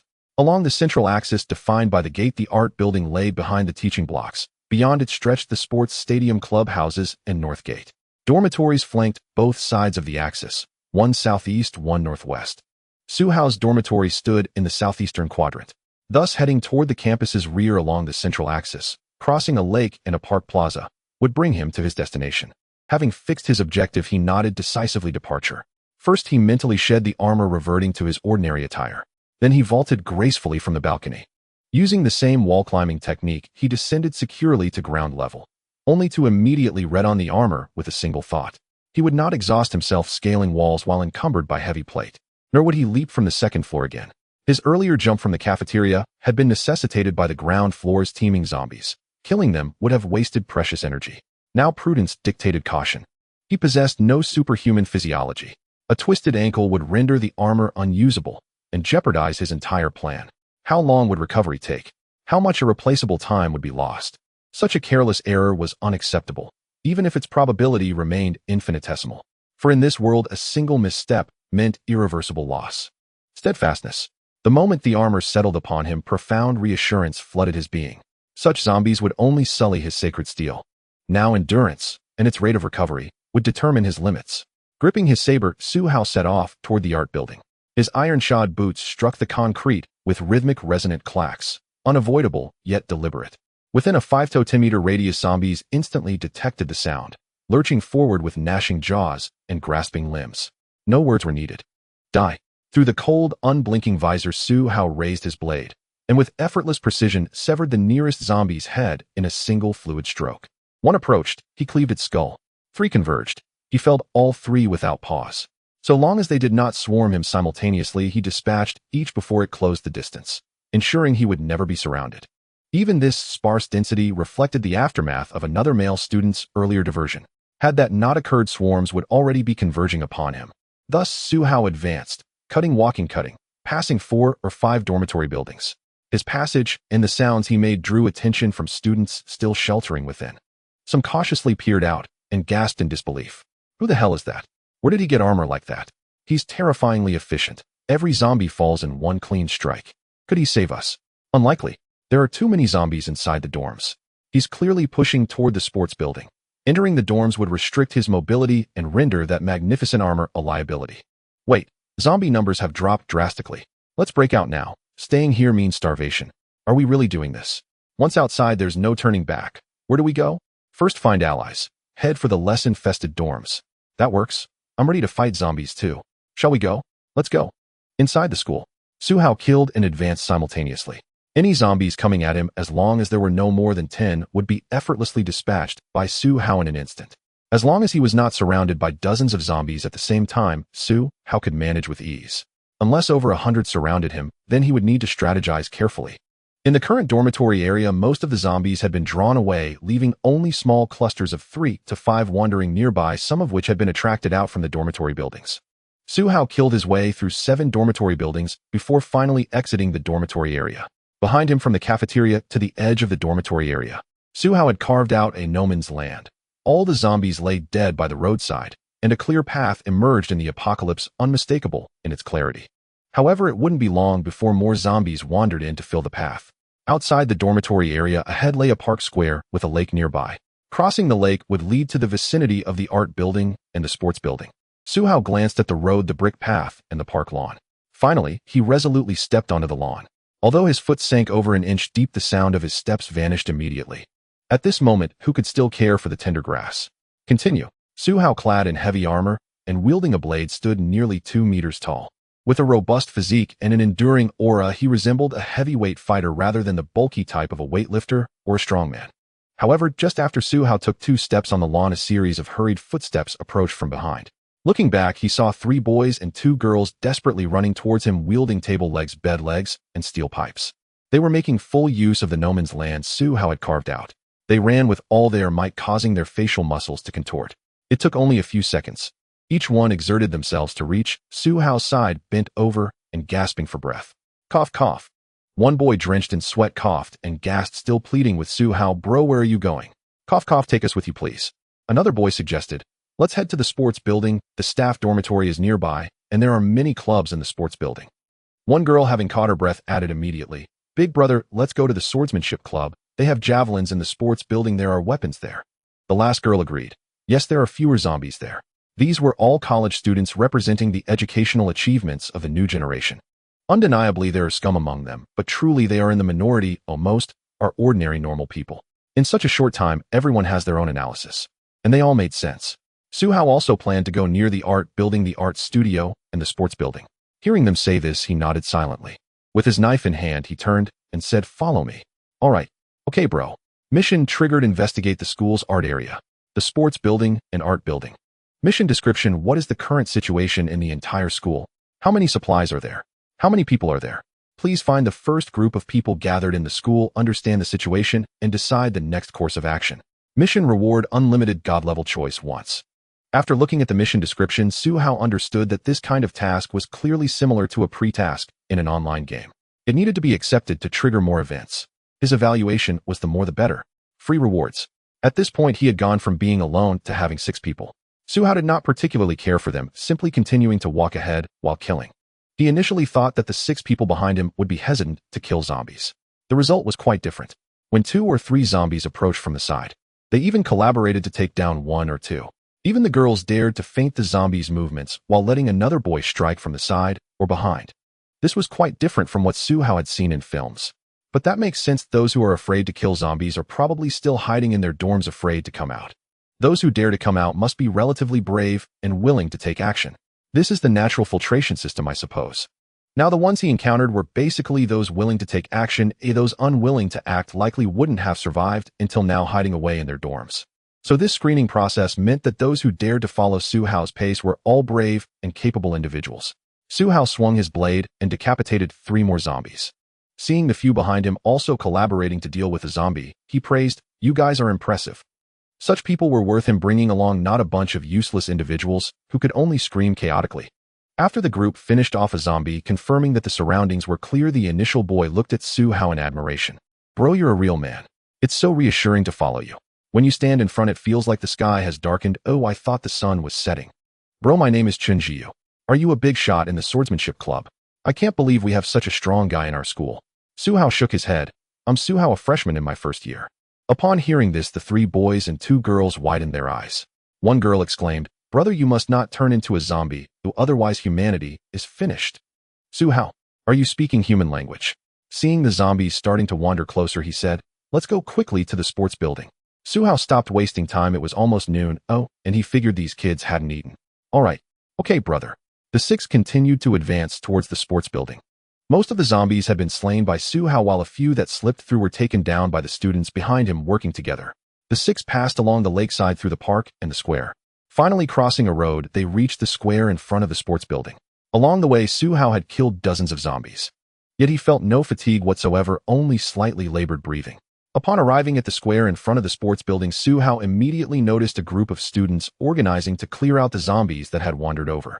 However, it seemed that too many zombies were wandering and being attracted. There were as many as over 100. These people were surprisingly armed with javelins, improvised weapons, and even sharp swords.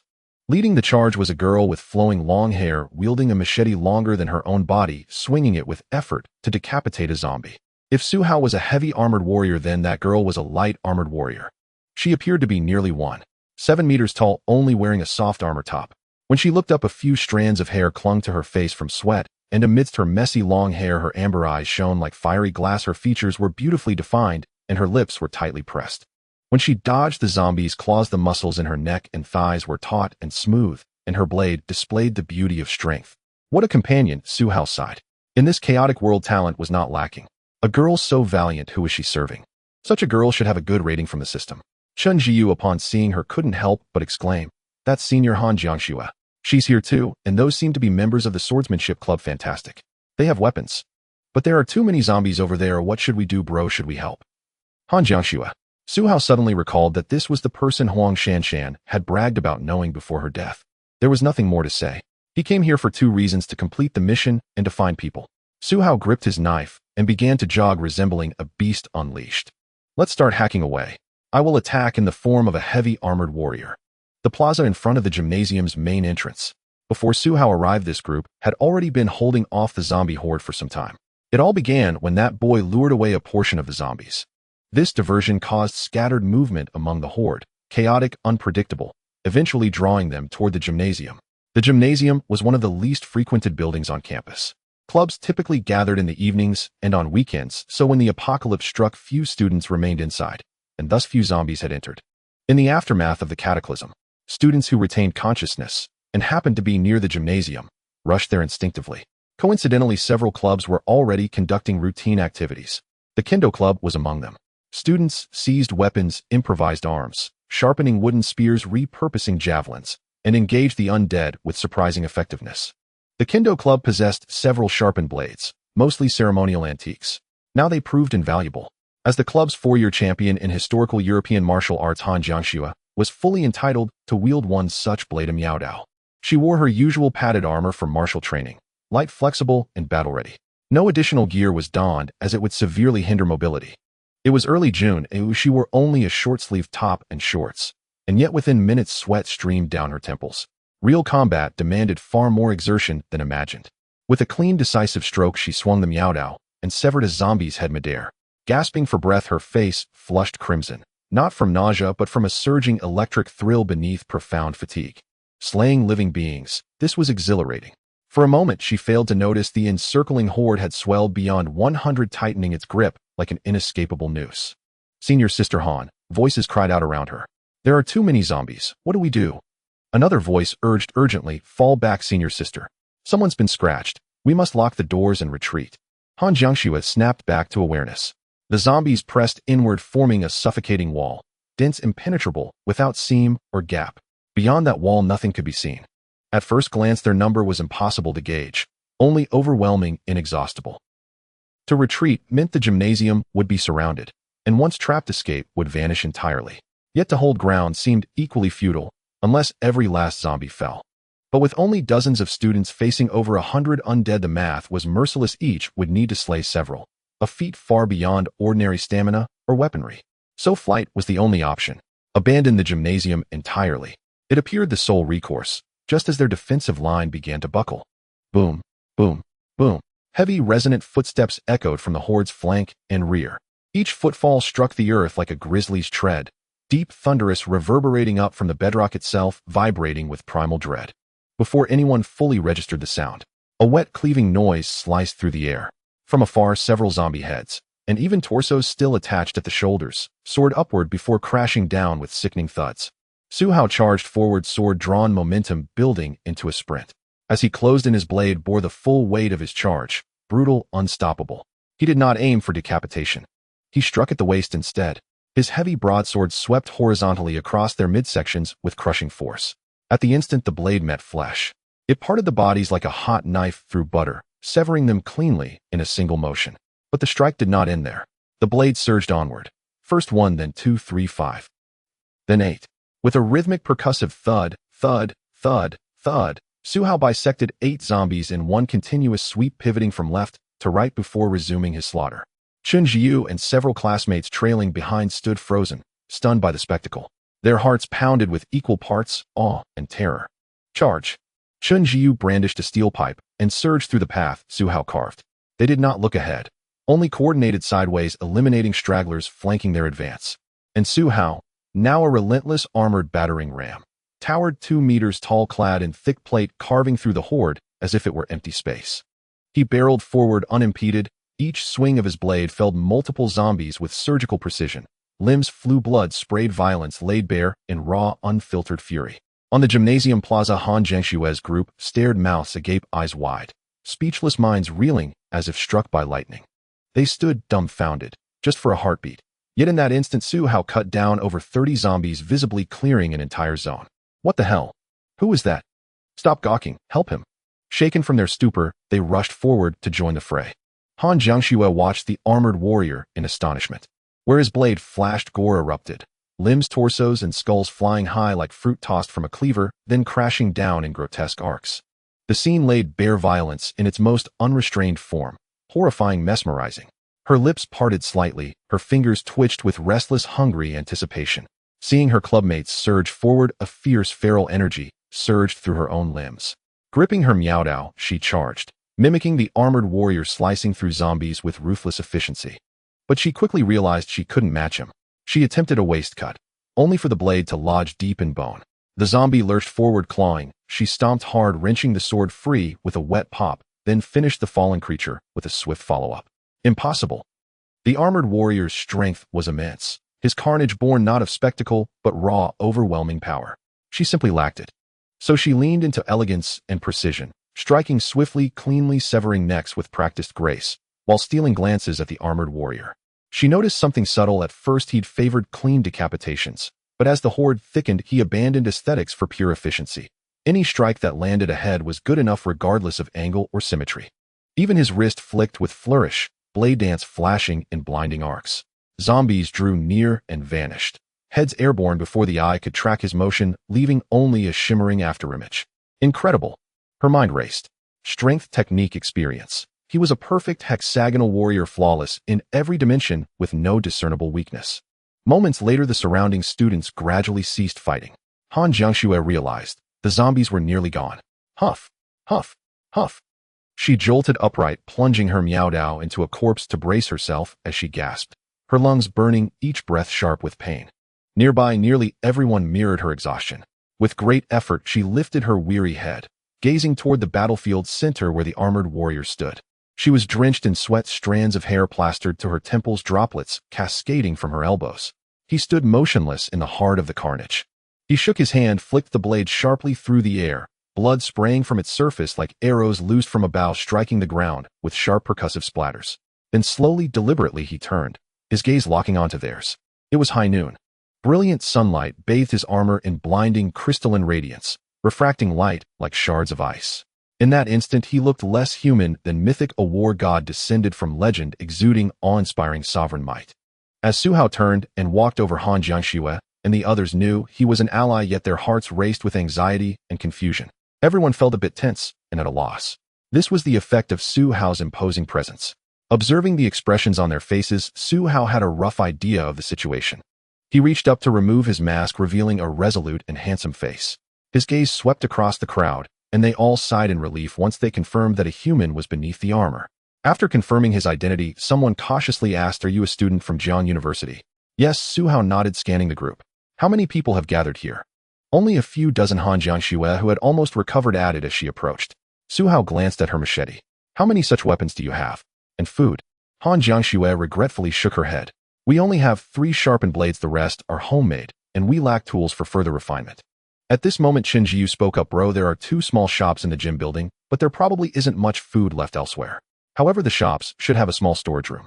"Right?" Han Jiangshue nodded. "That's the situation. Weapons are scarce, food is decent, and there are only a few dozen of us. We're essentially a fledgling team, lacking in resources." "That's not great." Su Hao shook his head and continued to ask, "So who takes charge here?" After a moment of hesitation, everyone looked towards Han Jiangshue. In the past 4 years, she had been the top student in combat within the campus, excelling in both academics and martial arts. It was rumored that her family was well off with relatives in school leadership, not to mention her impressive skills in dispatching zombies earlier. Aside from Su Hao, she was the most capable, so naturally it would be her. However, after a moment of silence, Han Jiangshue looked at Su Hao and said for now I'll organize things. All right, Suhao nodded.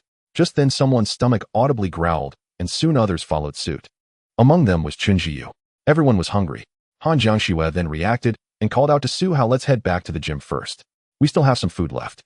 Okay, Suhao nodded as the group made their way to the gym. However, on the way back, two individuals suddenly began to cry. Everyone turned to look.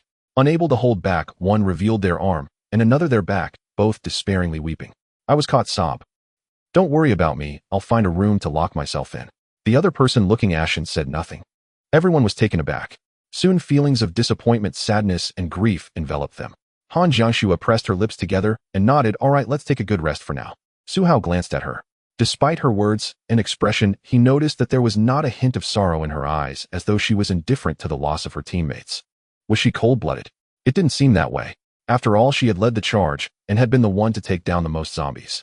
Amid the crowd, someone fell silent, tightening their clothing slightly. Meanwhile, Suhao took the opportunity to discreetly scan the surrounding girls for information. Everyone take a look. The first person he examined was of course Han Jiangxue.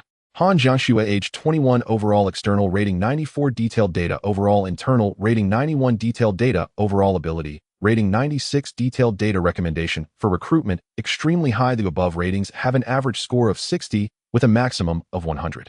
Lowest internal rating. Suhao felt curious. A low internal score indicated issues with personality, values, and morality, not the physical body. What Suhao was curious about was whether he had guessed correctly. Was Han Jiangxue's character flawed? Upon opening the detailed data, it confirmed his suspicions. The system's evaluation of her internal state was she harbors a reverence for violence and bloodshed, shows no concern for the weak, prefers brutality, and possesses war genes though they are not fully developed. No wonder she exhibited such behavior. It turned out to be like this, and Suhao had indeed guessed part of it right. It was precisely because of her nature that the apocalypse provided her with this stage, enabling her to wield the ability to slay real people. She was also indifferent to the plight of the two individuals. Suhao had never encountered a woman like this before and turned his head to observe her with mild curiosity. Just then Han Jiangxue turned her head and their eyes met. They had much to discuss. Suhao tilted his head, signaling that they should talk later. Han Jiangxue was taken aback, her face slightly flushed as she nodded MHM. Upon arriving at the gym, they found that a portion of people had remained behind and had not participated in the battle. Suhao looked at Han Jiangxue, who shook her head in disappointment. Suhao understood immediately. Humans were indeed complex. Among this group were not only students, but also teachers and other staff. Some of them clearly did not wish to fight or help themselves, merely waiting for official rescue. Others lacked weapons, so they stayed behind to offer minimal assistance. As they saw the group returning, these people quickly surrounded them, chattering away. You're back. Did you get hurt? That would be troublesome. Did you fall or get caught? So I don't go out to fight anymore. There are so many zombies. Let's conserve our food and wait for the official rescue. What if someone dies? Wait, this person is injured. What should we do? Should we lock them up? I told you not to go out to fight. Just block the door. Who is that wearing full armor? Where did he get full armor from? This group had much to say. Suhao heard it all, but most of it was not pleasant. After all, in order to alleviate their guilt, they had to portray those who went out to fight as wrong, which would help justify their own decisions. It's often said that one's position determines their perspective, one's stance determines their position. Hearing this, the two injured individuals looked ashen, regretting their earlier decision to venture out. If I had known, I wouldn't have tried to show off. Suhao shook his head helplessly as he walked up to the two injured individuals, patting their shoulders as he spoke. Before this, I dealt with a senior who had mutated into a zombie after being captured. I don't know if humanity can survive the mutation virus, but perhaps those who do may become even stronger. Don't wait until the last moment, believing their words, regretting the past, and denying your former self. Fear is the instinct of living beings, while courage is the anthem of humanity. Fear is an instinct of living beings, while courage is the anthem of humanity. Those who dare to step forward and fight in Suhao's eyes are not inferior to the high-minded people who shrink back. They should not be belittled by these petty individuals. As soon as he spoke, the shrinking crowd was taken aback. They seemed surprised that Suhao had the audacity to say such things. Did he deserve it? However, those who had fought knew just how fierce and capable Suhao had been. Facing a horde of zombies was as easy as chopping vegetables. All right. The two injured individuals, upon hearing this, felt a glimmer of hope. They shot a fierce glance at the shrinking crowd. Then one person entered a classroom and locked himself inside. Others could observe through the glass above the front and back doors. After the two entered, the retreating crowd, seeing no way to criticize, fell silent and dispersed to find something to occupy themselves. Those with a sense of responsibility helped tidy up, preparing supplies and moving items. Those without responsibility sat idly by doing nothing. They were merely acting as waste producers. Humph. Su Hao sneered at this. It's the same old story. Humanity's limits are remarkably polarized, with both sides exploring their respective extremes. This was also Su Hao's reason for not wanting to cluster around large teams, especially in safe zones or human settlements in the aftermath of the apocalypse. He only wanted to form a small team exclusively for himself, filled with talents. It had to be elite, not mixed. He needed skilled individuals. Here. At that moment, Han Jiangxue went to the warehouse, collected some soda bread and chips, and handed them to Su Hao. She also carried a loaf of bread and a bottle of mineral water. Thanks. Su Hao expressed his gratitude, glancing at the balcony on the second floor, signaling with his eyes. Han Jiangxue, carrying a machete, nodded. The two walked towards the second floor balcony with their food. Su Hao was still clad in his heavy armor, having only removed his face guard, leaving his helmet on. To put it bluntly, his head was not yet capable of resisting arrows or bullets, but the helmet could, just in case someone coveted his sword and armor. It's hard to say. In the apocalypse, this is truly a treasure. Walking while holding food, Su Hao opened a soda and began to drink. Once they reached their destination, they found a place to sit. After taking another sip, Su Hao sighed. I wonder if he'll be able to drink this again later. If given the chance, I must stockpile 100,000 bottles. Han Jiangxue chuckled softly upon hearing this. She looked at the production date on the bottle of mineral water in her hand. Even disregarding the production date, it can only last 23 years at most. 100,000 bottles. Will we drink it all beforehand, or how will we store it? Su Hao had a system space, but he certainly could not mention that now. Items placed in the space remain in a state of stasis, never rotting for 10,000 years. However, he jokingly remarked, would a cold storage work? Keeping it frozen all the time. Han Jiangxue took a bite of bread, shaking her head. Setting aside the electricity issue, even if we doubled the storage time, turning it into 45 years, will there still be soda by then? What will things be like then? Su Hao looked at the soda in his hand. It's indeed a pity. Such a delicious item, how could it possibly disappear? But on second thought, he mused, if I could get the formula, maybe I could try making it myself later. It would definitely be a hard currency in the apocalypse. Soda, sweet and refreshing, full of energy, would undoubtedly be one of the hard currencies in the future. Han Jiangxue nodded in agreement, yes. The two finished their food, quickly consuming the chips and bread. After satisfying their hunger, they finally introduced themselves properly. Fourth year Han Jiangxue. First year Su Hao. After saying this, Han Jiangxue curiously glanced at Su Hao's full heavy armor and large saber, asking, where did you get all this? Your armor looks custom-made and must be worth no less than 50,000, even up to 500,000. This sword also starts at several thousand. As the president of the Swordsmanship Club and having a bit of a background, Han Jiangxue was very aware of the specific value of these items. They were certainly not cheap, akin to collectibles within super adult toys. Her family also owned two good swords, one made of Damascus steel and another of folded patterned steel. Unfortunately, they were at home, not at school. They were given to me by others who could no longer use them. Su Hao said, shaking his head, leaving it at that. The system provided them. After all, they were things others had discarded. All right. However, Han Jiangxue was still envious of Su Hao's sword, which she adored. She tried asking, can I hold one?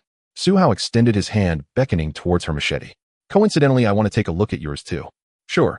They exchanged swords to examine. As soon as Han Jiangxue held the sword, she couldn't bear to part with it, gently biting her lip, as if a gaming enthusiast had encountered a high-end graphics card. She not only caressed it carefully, but even took a sniff. It was clear that she genuinely loved swords. Su Hao picked up the machete and examined it. Just average. He could only say it was an ordinary blade. After Han Jiangxue's recent use, some spots had already dulled. This was evidently from hitting bones. Quite normal. Swords are much thinner than kitchen knives, especially when it comes to cleavers or hatchets. Thus, if used improperly, sometimes they might not even last as long as kitchen knives. Su Hao took off his gloves and flicked the blade. Ding! There was hardly any echo. Upon hearing this, Han Jiangxue reluctantly returned the large saber to Su Hao and took back her machete. Just an ordinary knife. Too bad I didn't bring my good ones from home. You have more at home? Su Hao asked curiously. Han Jiangxue nodded. There are 2 top-grade ones and many collectibles. Oh, I have 16 in total. But the problem is no one knows what has happened to her home. However, Su Hao didn't have this problem. The two chatted a bit more, then discussed the current situation. Facing the crowd downstairs, Han Jiangxue silently shook her head, expressing both distrust and disappointment. I never intended to lead them. I just want to fight, survive, and if possible go home to take a look. Thus Han Jiangxue was pushed into this situation. It's no wonder she had that expression earlier. Then she turned to Su Hao and asked, from your previous tone and words, you also don't want to group with them, right? They are weak, cowardly, and irresponsible. Leading them holds no meaning whatsoever. You will likely find an opportunity to leave soon. Han Jiangshu's eyes suddenly sparkled with intensity. This was also Su Hao's original intention. He nodded naturally. I can lead a small team, but I have no intention of being a leader. That's not something I should be doing. A leader should be a dominant figure, someone with leadership and foresight. Su Hao couldn't stand that. Although he played strategic games building bases, and being the villain operating like that in reality was a different matter. He only wanted to form small groups, small bases, and create an elite group of warriors.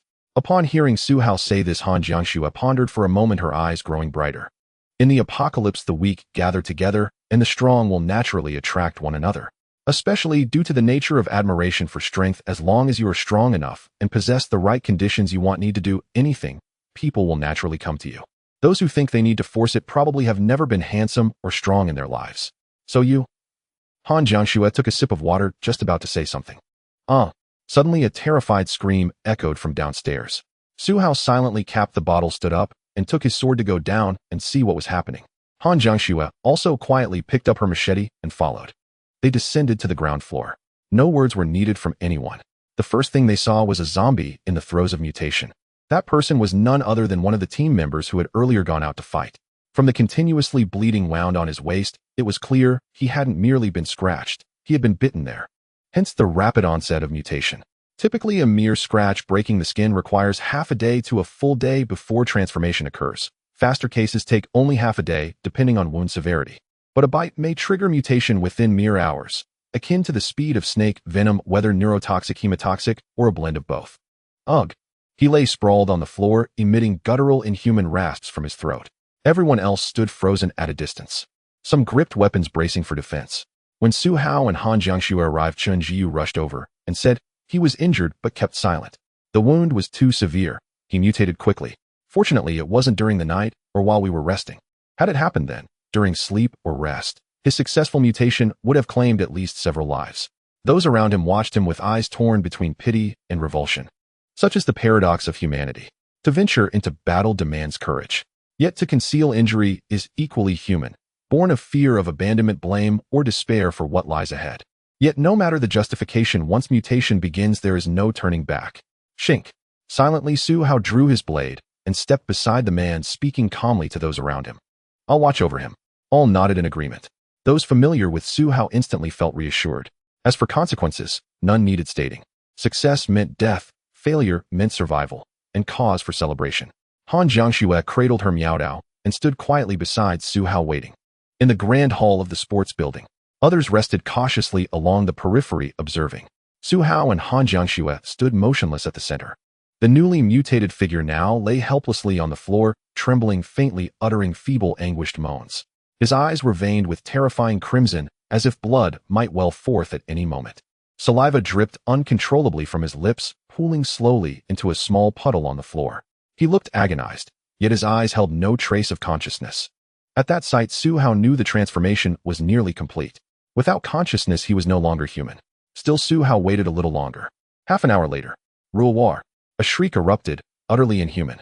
Su Hao silently unsheathed his blade and swept it upward in a single fluid motion. Shink. The zombie's convulsing body froze mid-twitch. Its head parted cleanly from its torso, tilting sideways onto the neck. Onlookers' eyes widened in stunned silence. It was astonishingly swift and precise. Dispose of it, Su Hao said, sheathing his blade and walking away without a backward glance. Han Jiangshu watched the decisive stroke, her lips tightening slightly, her teeth gently pressing together. Seeing Su Hao depart, she instructed others to handle the cleanup, then followed him back to the second-floor balcony. Once upstairs, Su Hao asked directly, "What is your next plan?" He sought to gauge their progress, to assess, compare, and then determine his own course. Han Jiangshu understood immediately. "Are you leaving?" Su Hao nodded. "Sticking with this group serves no purpose. I intend to seek out elites and build my own team." Her eyes lit up. What exactly qualifies someone as elite? Su Hao counted off simply on his fingers: strength, knowledge, skill. Out of 100 points, 85 or above in any single category qualifies them. "Do I qualify?" she asked outright.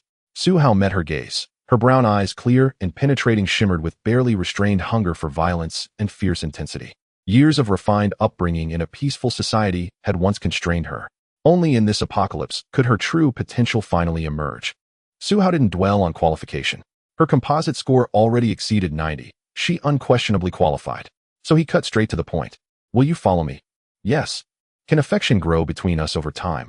Yes. Good. 4 terse exchanges. Rapid, unhesitating, like lightning-fast dialogue. By the time Han Jiangxue registered what had just transpired, her face flushed crimson, and she shot him a sharp, exasperated glance from the corner of her eye. Their exchange had unfolded instinctively, before conscious thought intervened. And by the time the words left her lips, they were pure reflex, the very effect Su Hao had intended. In the apocalypse, who has time for pretense? They were both cleared survivors. Mutual consent, when genuine, was already more than enough. A reward notification appeared in Su Hao's mind, but he chose to defer opening it for now. Returning to the present, Han Jiangxue tacitly deferred to Su Hao's judgment and asked, "So, what do you think we should do next?" Su Hao first reviewed his active objectives, still 3 in total. The goddess-related quest remained repeatable. 1 task, the arts district, remained incomplete as only the sports building had been explored. The art building remained unscouted. Additionally, the 1,000 zombie slaying objective remained unfinished. Quest 1,000 zombie slaying. 376-1000. Over 600 still remained, but zombies could be hunted anywhere. That could wait. For now, the priority was talent acquisition. After a moment's reflection, Su Hao asked, "Based on the criteria I outlined, how many capable individuals do you believe remain on campus? Anyone you know or suspect?" Han Jiangxue already regarded herself as part of his team, and thus began considering whom they should recruit. She paused thoughtfully. "Of all departments here, only the medical school holds practical value. I know only Su Qing, a teaching assistant in that department. No one else." She lowered her gaze slightly. "I rarely make new acquaintances." "It's fine," Su Hao waved dismissively, unconcerned. Indeed, someone like Han Jiangxue had never needed to seek connections. Her life had always been self-sufficient. Now Su Hao mentally surveyed the university's faculties. Departments such as Chinese language, fine arts, political science, and education offered little utility in this apocalyptic reality, whereas medical professionals were indispensable. After brief contemplation, Su Hao finalized his plan. First, lead those downstairs to clear the medical school's teaching buildings, dormitories, and cafeteria. Search for Su Qing. If she's not found, no matter. Once cleared, we leave campus to seek talent elsewhere. Understood. Han Jiangxue nodded, then hesitated. And if we do find her, we still leave. You'll understand why soon enough. He referred to the coming wave of evolutionary abilities. Once awakened, identifying valuable talents would become far simpler, focused solely on those exhibiting potent innate powers. Han Jiangxue nodded again, asking no further questions. Understood. There was much yet to unfold, and Su Hao refused to waste time within the university walls. The campus held negligible supplies. He needed to move swiftly beyond its gates, to scour malls, pharmacies, gas stations, hardware stores, and more. He also intended to raid industrial zones and small workshops, machine tools, lathes, precision machining equipment. These were truly invaluable assets. A new objective triggered in his awareness: raid Jiangcheng University. Task triggered: sweep Jiangcheng University. You have discovered that Jiangcheng University is seemingly not a good place for you, lacking in resources and talent. Please quickly investigate the supplies and talent at Jiangcheng University to proceed with your next plan. Task requirement: sweep at least 35 of Jiangcheng University's area. This time the task has additional requirements. You must clear at least 1/3 of Jiangcheng University's area. Su Hao could also open the details and see the area he had swept. Upon opening the map of Jiangcheng University, only places like the sports building and the arts building appeared as green safe zones. Other areas were represented in shades from light red to dark red. Some roads without zombies were light red, while places like the dormitory building were dark red. The teaching building was in the middle, showing a normal red. The southern cafeteria, which he had cleared more than half of, was also light red. Seeing this, Su Hao understood. It seems Jiangcheng University really has no value left. A university is a place of education fundamentally lacking in useful resources except for mechanical, electromechanical, and industrial universities. Liberal arts universities hold little value in the apocalypse. Whether it's resources, machinery, or specialized talent, Jiangcheng University is one of them. The time had come to the afternoon. The people downstairs were all resting. Many were taking a nap, clearly exhausted. They did not have Su Hao's physique. After expending so much energy chopping zombies at noon, the fatigue level of their bodies required even the fastest among them a full night to recover, while the weaker ones who had not exercised might need 23 days. Han Jiangxue yawned and looked at Su Hao in heavy armor. "Aren't you going to take it off? Isn't it hot wearing that?" Su Hao shook his head. "Not hot at all," primarily because he did not trust the people here. The heavy armor's material was quite heat-insulating, and the lining rapidly absorbed sweat, while the alloy dissipated the heat, maintaining a perfectly acceptable temperature. If there was no air conditioning, it was better to wear it than to take it off. However, seeing as he was on the second floor, and there was no one around, Su Hao thought for a moment and glanced at Han Jiangxue, who was staring at him. He then gently clapped his hands. Clap, a ripple in the space around him flashed like the distorted space of a summer heat wave. In an instant, the heavy armor on Su Hao vanished, transforming into a short-sleeved shirt and shorts. Han Jiangshu's eyes widened in shock, her mouth agape. At such a close distance, she was certain she had not misseen. Did it just disappear in an instant? Han Jiangshu's eyes sparkled as she looked at Su Hao, resembling stars. How did you do that? Su Hao thought for a moment. Just consider it a spatial ability. An ability? Can we awaken abilities too? Yes, but the time is unknown. Why? The apocalypse should be a process of evolution. All living beings are evolving, and the future will be even more dangerous. Is that so? Just this information alone plunged Han Jiangshu into deep thought. After pondering for a while, she looked at Su Hao again. In her heart, she admired the man before her even more. The apocalypse had just begun, and while others were anxiously awaiting evolution, this man had already started to make moves. If talents were ranked, wouldn't this man's talent be at the very top? While others fought for survival, he was busy eliminating foes seeking talent and gathering essential resources. No wonder he looked down on the people here in this place. It turned out he had larger plans and foresight. Was it that subduing her was merely a matter of convenience? Perhaps she had just reached Su Hao's standards. Or maybe she hadn't, but being the first, he lowered the standards a bit to set a good precedent. Han Jiangshu started brainstorming. Regardless, she was grateful. Grateful that she met Su Hao just as the apocalypse began. Grateful to be the first to join the team. Let's rest well first. Of course, Su Hao also needed rest. He had not reached the point of being inhuman. He glanced at Han Jiangshu, who was still deep in thought, and then ignored her, resting against the wall in the cool area. The marble and tile buildings still had their advantages. Even without air conditioning, they remained cool, well-ventilated, and comfortable. Han Jiangshu was right next to him. Seeing this, she also began to rest against the wall. She was too exhausted. Apart from Su Hao, she had been the most aggressive in killing at noon. Even though she had trained for many years, she could not withstand such consumption and certainly needed a lot of rest. Thus, she closed her eyes and began to rest against the wall. During this process, Su Hao took the opportunity to silently think. Use reward. Reward used infinite God level choice once. Please choose one from the following 3 options. Reward 1, 100 tons of braised pork. Reward 2, 3 bottles of stamina recovery potion. Reward 3, holographic map watch. 100 tons of braised pork. Upon seeing this reward, Su Hao's first reaction was not excitement, but hunger. Braised pork, he would surely have the chance to eat it for some time, but after a while into the apocalypse, who knows? But still he passed it. Let's look at the detailed description of reward 2. Stamina recovery potion, a nutrient-rich potion. Drinking it will replenish stamina from muscle fatigue, nutrient deficiency, neural electrical signals, energy loss, and more. Except for mental fatigue, drinking it will rejuvenate your vigor. It cannot replenish mental fatigue. That makes sense. Mental fatigue pertains to the consciousness aspect of the brain.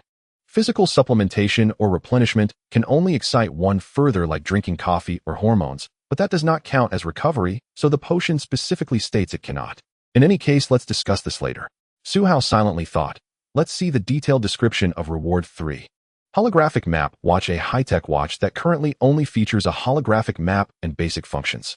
Future rewards can be added manually, and it can be charged manually or via solar energy with biological binding. Functions: time calendar, alarm clock, calculator, life monitoring, etc., as well as a holographic map. Holographic map can create a 3D image in the brain or project in the void. The map can manually add scanned real maps or digital data, or automatically scan real data within a diameter of 10 kilometers from the watch up to 1 kilometer above and below. This is high technology. The basic functions aside, the watch's endurance and energy consumption were astonishing. Most importantly, the holographic map. It can directly absorb manual data and can also automatically scan the map data around the watch, even the data above and below. This is many times stronger than radar. This is just one of the watch's functions. In the future, related system rewards can also be added, so the stamina recovery potion can be set aside. Su Hao silently thought. Choose reward 3. Sent to system space can be donned with a thought. A high-tech wristwatch had appeared within the system space. Su Hao examined it closely. Its seamless, sleek design was neither overly thin nor bulky, roughly the thickness of a chopstick, with a titanium silver finish resembling a bracelet, yet devoid of any visible display screen. Where is the display? Su Hao silently commanded. We're on left wrist. Instantly, the watch materialized and fastened itself onto his left wrist. He reached out and touched it. The entire band flared to life, its surface shimmering with flowing luminous interface elements. Ah, I see. So it wasn't lacking a display at all. Rather, the entire bracelet was the display, its outer surface fully emissive. Thus, when idle, it appeared indistinguishable from an ordinary bracelet. its screen invisible until activated. Su Hao browsed its basic functions, all familiar and intuitive. Only one stood out: the vital sign monitor. It precisely tracked his physiological metrics, heart rate, physical activity, sleep cycles, body composition, and more. It delivered analytical data comparable to modern clinical diagnostics, and astonishingly covered nearly all standard parameters. An excellent feature. Finally, there was the holographic map, a tool invaluable not only now but far into the future. Without a map, how could one navigate? Determine resource locations. Identify safe zones for short, medium, or long-term shelter. Within one's own city, orientation remained manageable, but in an unfamiliar one, disorientation would be catastrophic. Moreover, this holographic map offered superior functionality. Activate holographic map, Su Hao willed inwardly. In the next instant, the watch projected a three-dimensional photorealistic terrain model. It rendered a spherical zone centered on the sports building, 10 kilometers in radius, extending 1 kilometer vertically, rendered with the same crisp fidelity as Iron Man's AI-generated projections. Su Hao manipulated it effortlessly, via focused thought or the subtlest finger movement, zooming, panning, rotating the map at will. Truly impressive. This capability held immense strategic value. He scrutinized the campus map in detail, yet regrettably the map displayed only topography and structures. Nearby zombies remained conspicuously absent. That likely required a separate function, something akin to a life detection scanner. Returning his attention to the campus layout, he identified his highest priority targets: 2 cafeterias, the main warehouse, the medical building, and its dedicated storage facility. These were the locations he valued most, and the system even allowed him to bookmark them directly on the map. Wait, Su Hao suddenly recalled. Could I manually import real-world scans or digital map data? Can I upload my phone's map data? He retrieved his smartphone, its battery dormant for over a day, now flickered at a mere 8%, glowing red in low-power mode. He ignored the warning. Immediately opening the mapping application, he pressed the phone screen firmly against the watch. Will this upload? Does it require network connectivity? Or, worse, a data cable? Where would I even plug it in? He lifted the phone again, inspecting both devices closely. The phone remained inert, but the watch flashed a clean, elegant notification: new map data received. Update complete. Su Hao reopened the holographic map. It no longer showed merely a 10-kilometer radius. Having absorbed the phone's stored cartographic database, the watch now rendered an exquisitely detailed national map, down to individual streets and alley entrances. Even preliminary global coverage extended across most countries, mapped to street level. That was more than sufficient. With this map, navigation, planning, and survival would become infinitely more efficient. Perhaps military-grade maps will be obtainable later, Su Hao mused. Such maps were formidable, documenting water sources, terrain, elevation, soil composition, structural materials, and countless other tactical variables. But that was premature speculation. Opportunities would arise in due time. For now, he stowed the smartphone into the system space and closed his eyes to rest. PFF. At that moment, Han Jiangxue, the person leaning beside him, slumped gently onto his shoulder. Su Hao glanced down, seeing only the soft cascade of her dark hair. Frankly, she bore no unpleasant odor. Remarkable given the profuse sweating, simply being scentless was itself a blessing. Watching her breathe deeply and evenly, he dismissed further concern and resumed resting. How long had passed? He drifted into slumber, then stirred awake. Glancing at his wrist, he noted it was not yet 2 o'clock in the afternoon. He'd slept less than an hour. Han Jiangxue was no longer on his shoulder. She now lay curled atop his thighs. Su Hao rose without hesitation, gently lifting her head and placing it upon the mat before standing up and walking away. He had no intention of playing the patient gentleman, waiting for her to awaken. Moments after he left for the restroom, Han Jiangxue stirred awake in the corner, stretching languidly and blinking open her eyes. Her gaze followed his retreating back. Then she drew a slow, deep breath and closed her eyes, revisiting the midday carnage in vivid recollection. Severed limbs, bodies cleaved like melons. Flesh and blood scattered violently, combat brutal and unrelenting. To ordinary people, such a spectacle would be horrifying, gruesome, unbearable to witness. At that very moment, she had watched fellow club members retch and cough uncontrollably. Yet for her, it had been exhilarating. The slashing itself had been exhilarating, truly sublime. How had Su Hao wielded his blade with such raw power and such savage, intoxicating grace? It was genuinely addictive. Han Jiangxue brushed her lips absently, then pushed herself upright, when suddenly a clammy, adhesive sensation gripped her forearm, where skin met floor, sending a shiver of revulsion through her. She had sweated excessively. Her skin grew slick, greasy, uncomfortably tacky, a condition unavoidable without bathing. But electricity and running water had both vanished. Bathing now demanded finding a location with stored water. Han Jiangxue pondered briefly. The campus lake. That was the sole viable option, yet was it too perilous? Just then Su Hao emerged from the restroom. His expression held quiet despair. No water remains, not even to wash my hands or wipe down. He too must have sweated profusely. It was June, 2 days without cleansing. Of course his skin felt sticky, intolerably so. Su Hao scratched his head. I'll probably reek by tomorrow. Han Jiangxue nodded in agreement. We need to bathe, but there's no water. What do you suggest? Su Hao turned to her. Shall we raid the cafeteria warehouse first?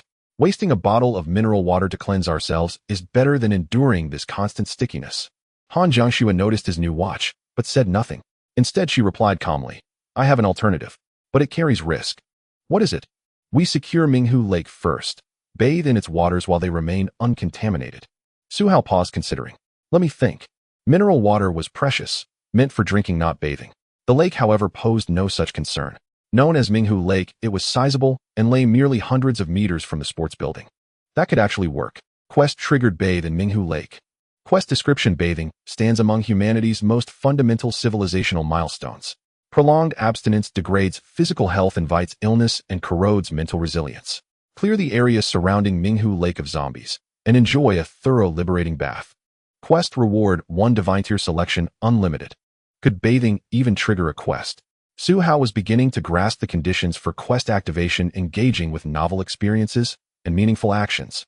If so, he could no longer afford to remain stationary, huddled in one place. He needed to move, to traverse the ravaged world relentlessly. Looks like I'll need to assemble a convoy soon. It was 2 p.m. The sun had just begun its slow descent. Darkness would fall in less than 6 hours. Should he clear Minghu Lake tomorrow and bathe afterward? No, he dismissed the idea outright. Discomfort would mount rapidly. Enduring an entire night was unthinkable. Bathing after dusk, also unwise. The deepening gloom would severely impair visibility, heightening danger. Dusk was the latest acceptable window. Action therefore had to begin now. Su Hao retrieved his broadsword from storage and instantly donned his heavy armor, ready to depart. Han Jiangxue watched him closely. You're setting out now? As she exclaimed. Su Hao turned. Waiting until tomorrow means enduring a full night's discomfort, and nighttime is far more perilous. This moment offers the optimal opportunity. Which would you choose? Hearing his reasoning, Han Jiangxue fell silent for a moment, then picked up her Miaodao. Then I'm coming with you. Still holding up. I can take down at most 15 zombies. Fine, I'll handle the rest. With that, Su Hao turned and descended the stairs. Han Jiangxue followed, blade in hand. Upon reaching the ground floor, they found the corpses from the lobby gone, but bloodstains remained uncleaned on the floor. Most of those who had been sleeping were now awake, having rested sufficiently. Yet few had risen. Most stayed put, waiting or conversing idly. The rear entrance of the gymnasium had been barricaded shut. Only the main glass door remained open, the others sealed tightly to keep zombies out. When Su Hao and Han Jiangxue appeared, curiosity rippled through the crowd. Clad in heavy armor, Su Hao's towering frame, nearly 2 meters tall, thudded resoundingly across the hall, drawing every eye, even eclipsing Han Jiangxue's presence. At first, people simply watched, puzzled, until Su Hao strode toward the exit. Then realization struck. Bro, where are you going? Hold on, midday. What's the plan? Chun Jiu rushed over upon seeing them. Bro, where are you headed? Take me along. Su Hao paused, surveyed the group, and calmly outlined his plan. I intend to clear the zombies around Minghu Lake this afternoon, then bathe. Anyone joining? A stunned silence followed, then disbelief erupted. What? Seriously? In the apocalypse, this was his priority. To slaughter zombies near Minghu Lake, just to bathe. Admittedly, everyone felt grimy and longed for a wash. But was it worth such risk? Dozens, perhaps even 100 zombies roamed the lake's perimeter. Was a bath truly worth dying for? To ordinary survivors, survival always outweighed hygiene. Compromise was inevitable. They exchanged glances, then lapsed into silence, lips pressed tight, pretending not to have heard. Su Hao scanned the crowd, then fixed his gaze on Chun Jiu. So, you're still coming? Chun Jiu froze, then slowly shook his head and stepped back. I think it's unnecessary. I've only gone 3 days without washing. It's the apocalypse. We shouldn't fuss over trivialities. We'll manage. Then his eyes landed on Han Jiangxue behind Su Hao, and he suddenly recoiled. Senior sister is going too. She held her Miaodao loosely and nodded. Yes. Chun Jiu staggered backward, staring at them, as if gazing upon 2 lunatics. Seeing his hesitation, Su Hao gave Han Jiangxue a slight nod, then turned and walked out the door. In moments they vanished from sight. Murmurs swelled behind them. Madmen, are they seriously risking their lives just to bathe? Might as well get laid after the shower.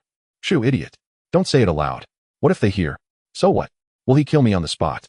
Other girls overhearing exchanged complex glances, part envy, part fear, part wistful longing. Ugh, I so want a bath. I'm sticky all over. Do you think they'll actually pull it off? No idea. Let's wait till tonight. If they really bathe, we'll sneak over and try to. What if zombies show up? Then we bolt right back. Agreed. Regardless of whispers or stares, Su Hao and Han Jiangxue were already walking, steadfast, unwavering. Hardly had they stepped outside when scattered zombies appeared, and with a single effortless sweep of his sword, Su Hao felled one as casually as flicking dust from his sleeve.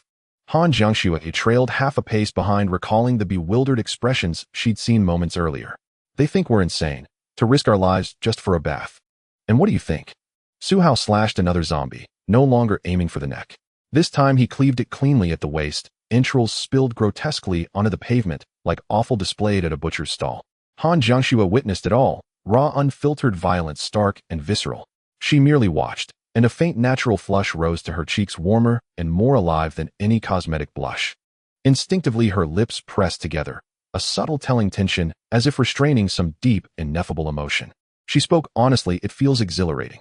Su Hao flicked black gore from his blade, splattering it across a roadside signpost where crimson bloomed vividly beside the label Minghu Lake. Exhilaration is precisely the point. After a short walk they arrived at Minghu Lake. Before them nearly 100 shambling figures drifted aimlessly across the lakeside plaza. First Su Hao verified the lake's water, still crystal clear.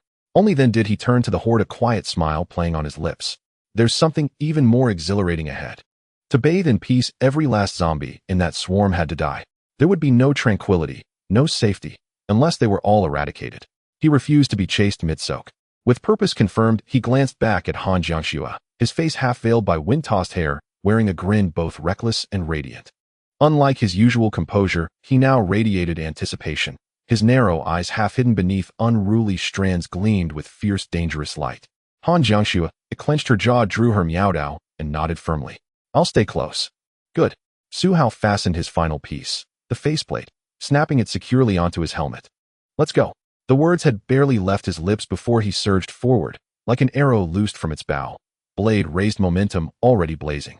As Han Jiangxue charged alongside him, Su Hao became an unstoppable force, a roaring armored juggernaut, exuding an aura so chilling it froze the blood. With the invincibility of a war god, he plunged into the horde, slaughtering without mercy. 1 versus 100, and victory was assured. With a strength of 90 and a physique of 84, the athletic prowess of an elite international athlete instilled confidence in Su Hao as he charged into the horde of zombies clad in heavy armor. Zombies posed no threat, at worst they would stain his armor. If needed, he could simply wash it later. Unknown dueling is an art. With countless techniques exchanged in combat, the battlefield is devoid of such finesse. It is a place where sheer strength, experience, and endurance reign supreme. In the midst of chaos, where to strike became inconsequential. What mattered was to strike first. By now the combat experience of a level 10 cold weapon taught him to aim for the torso and head.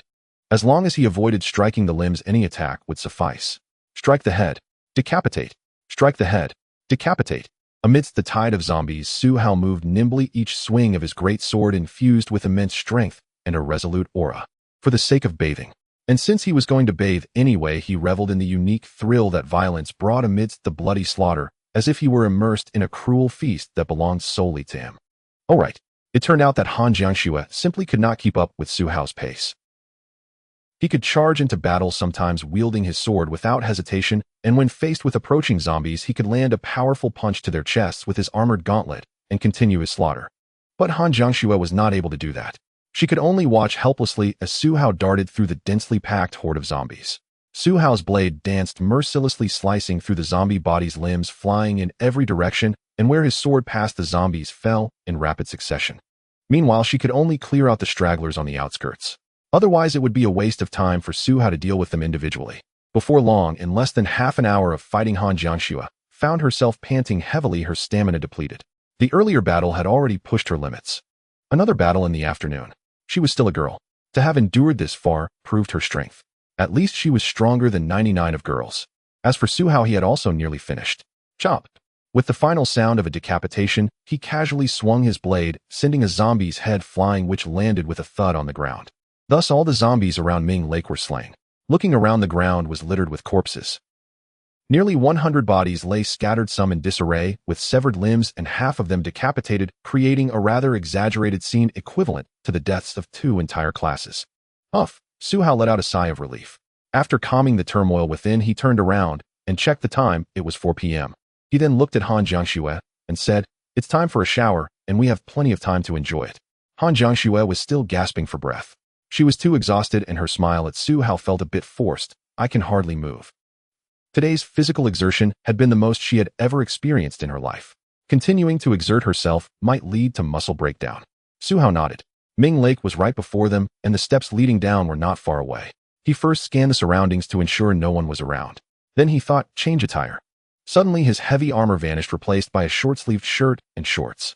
He then walked to Han Jiangxu's side, directly wrapping his arms around her slender waist, pulling her close. "Let's go." Han Jiangxu's cheeks flushed slightly as she leaned comfortably against him. He supported her as they approached the steps of Ming Lake.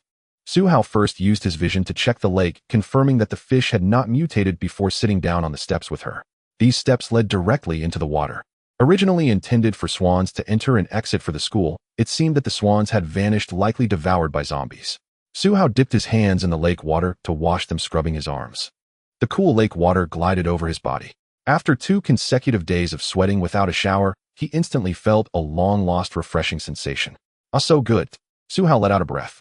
He then jumped directly into the water, removing his shirt and using the short sleeve to scrub his body.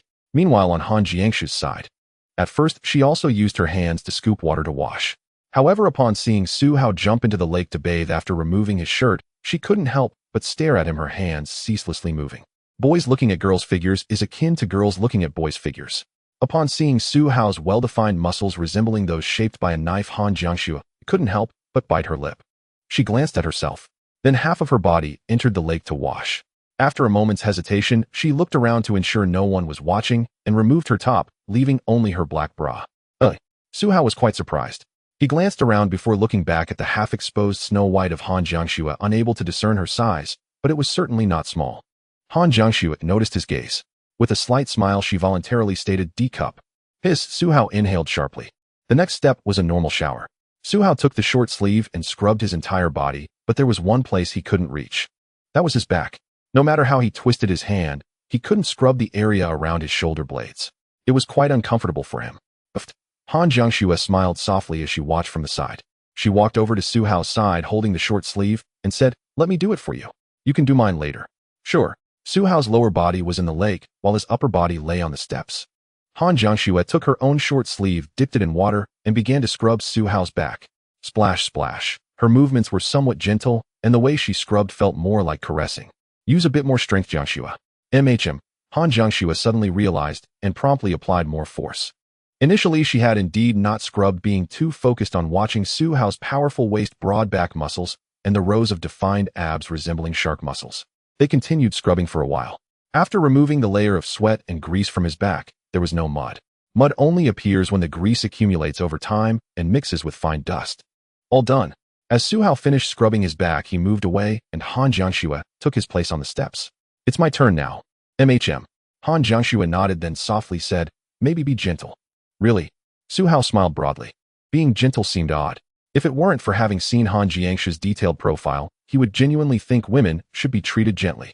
Yet Han Jiangxue obviously preferred a rougher approach. However, her experience was quite limited, she might not even realize it.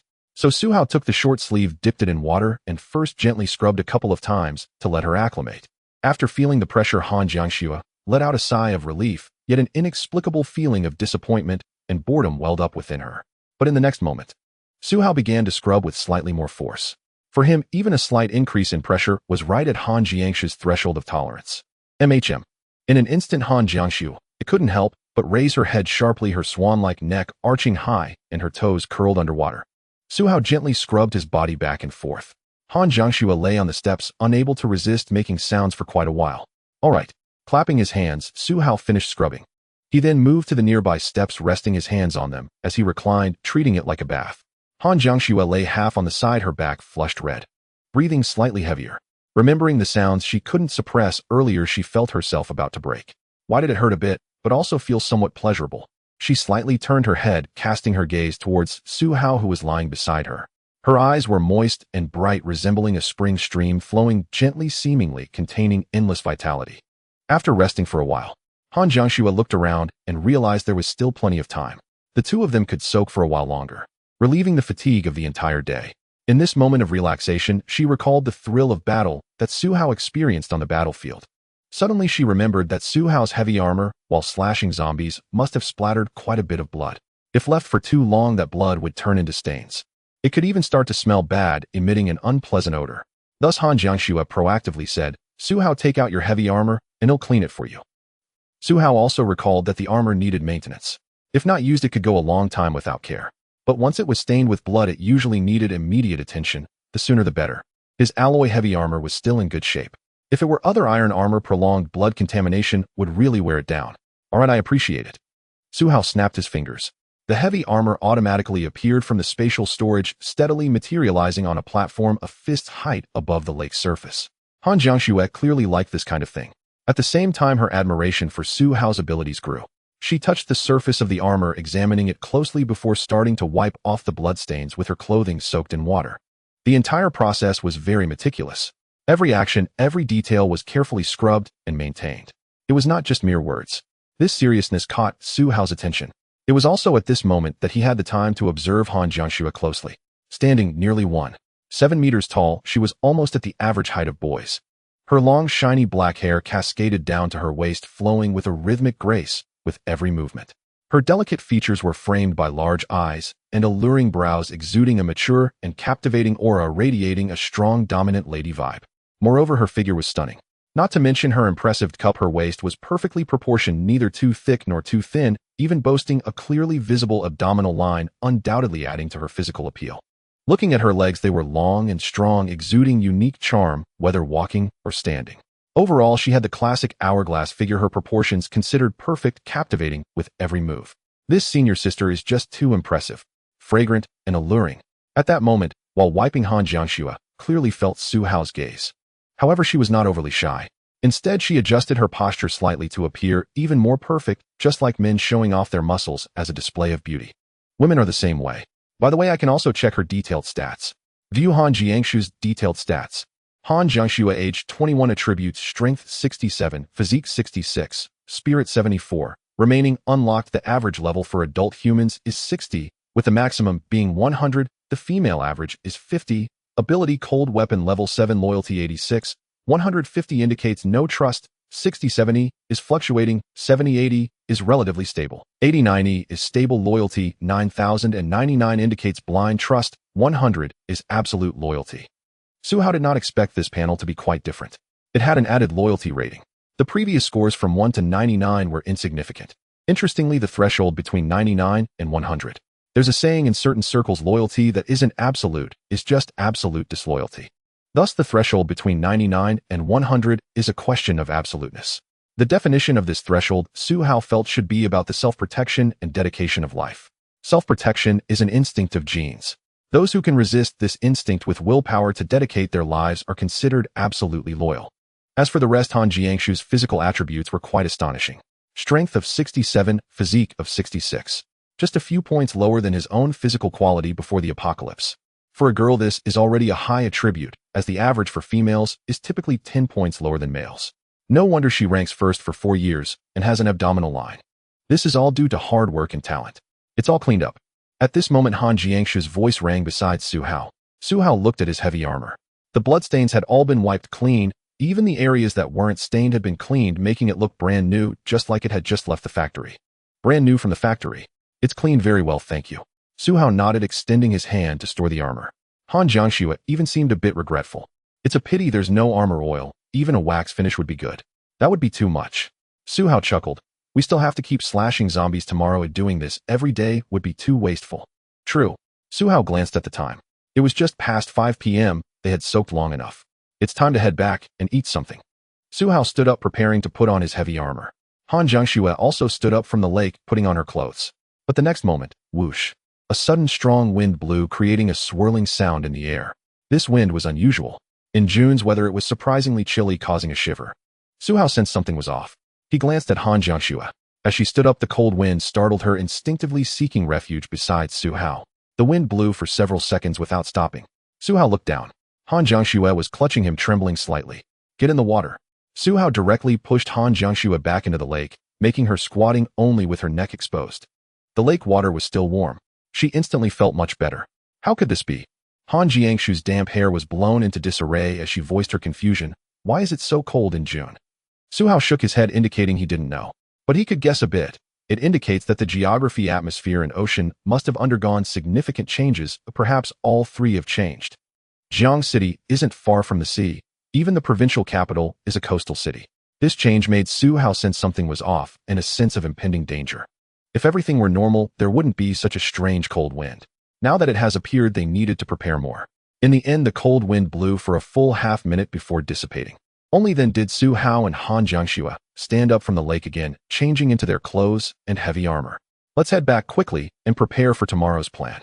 Han Jiangxue had nothing much to say. I'll follow you. On the way back, there were hardly any zombies. Only numerous corpses lined the path, most of which were killed by Su Hao. He casually dispatched a few zombies as he returned to the sports building. Upon returning, the people in the building were already discussing something in the hall. It was nearing 6 in the evening. The sun had set and dusk cast a somber hue over the campus, enveloping the world in a faint orange glow.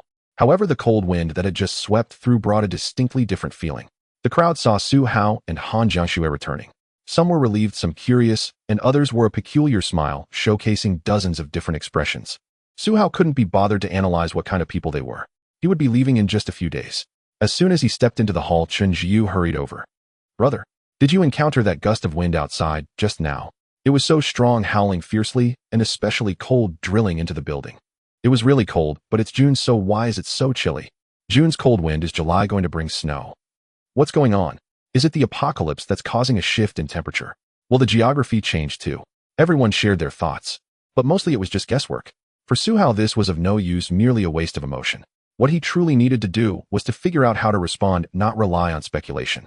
If the atmosphere changes and the globe cools, then he must find every way to stockpile fuel and food and locate habitable places such as underground facilities or even geothermal springs. If the oceans change and sea levels rise, then Jiangcheng would no longer be safe. He must quickly scavenge resources, find food and armored vehicles to head to higher altitudes.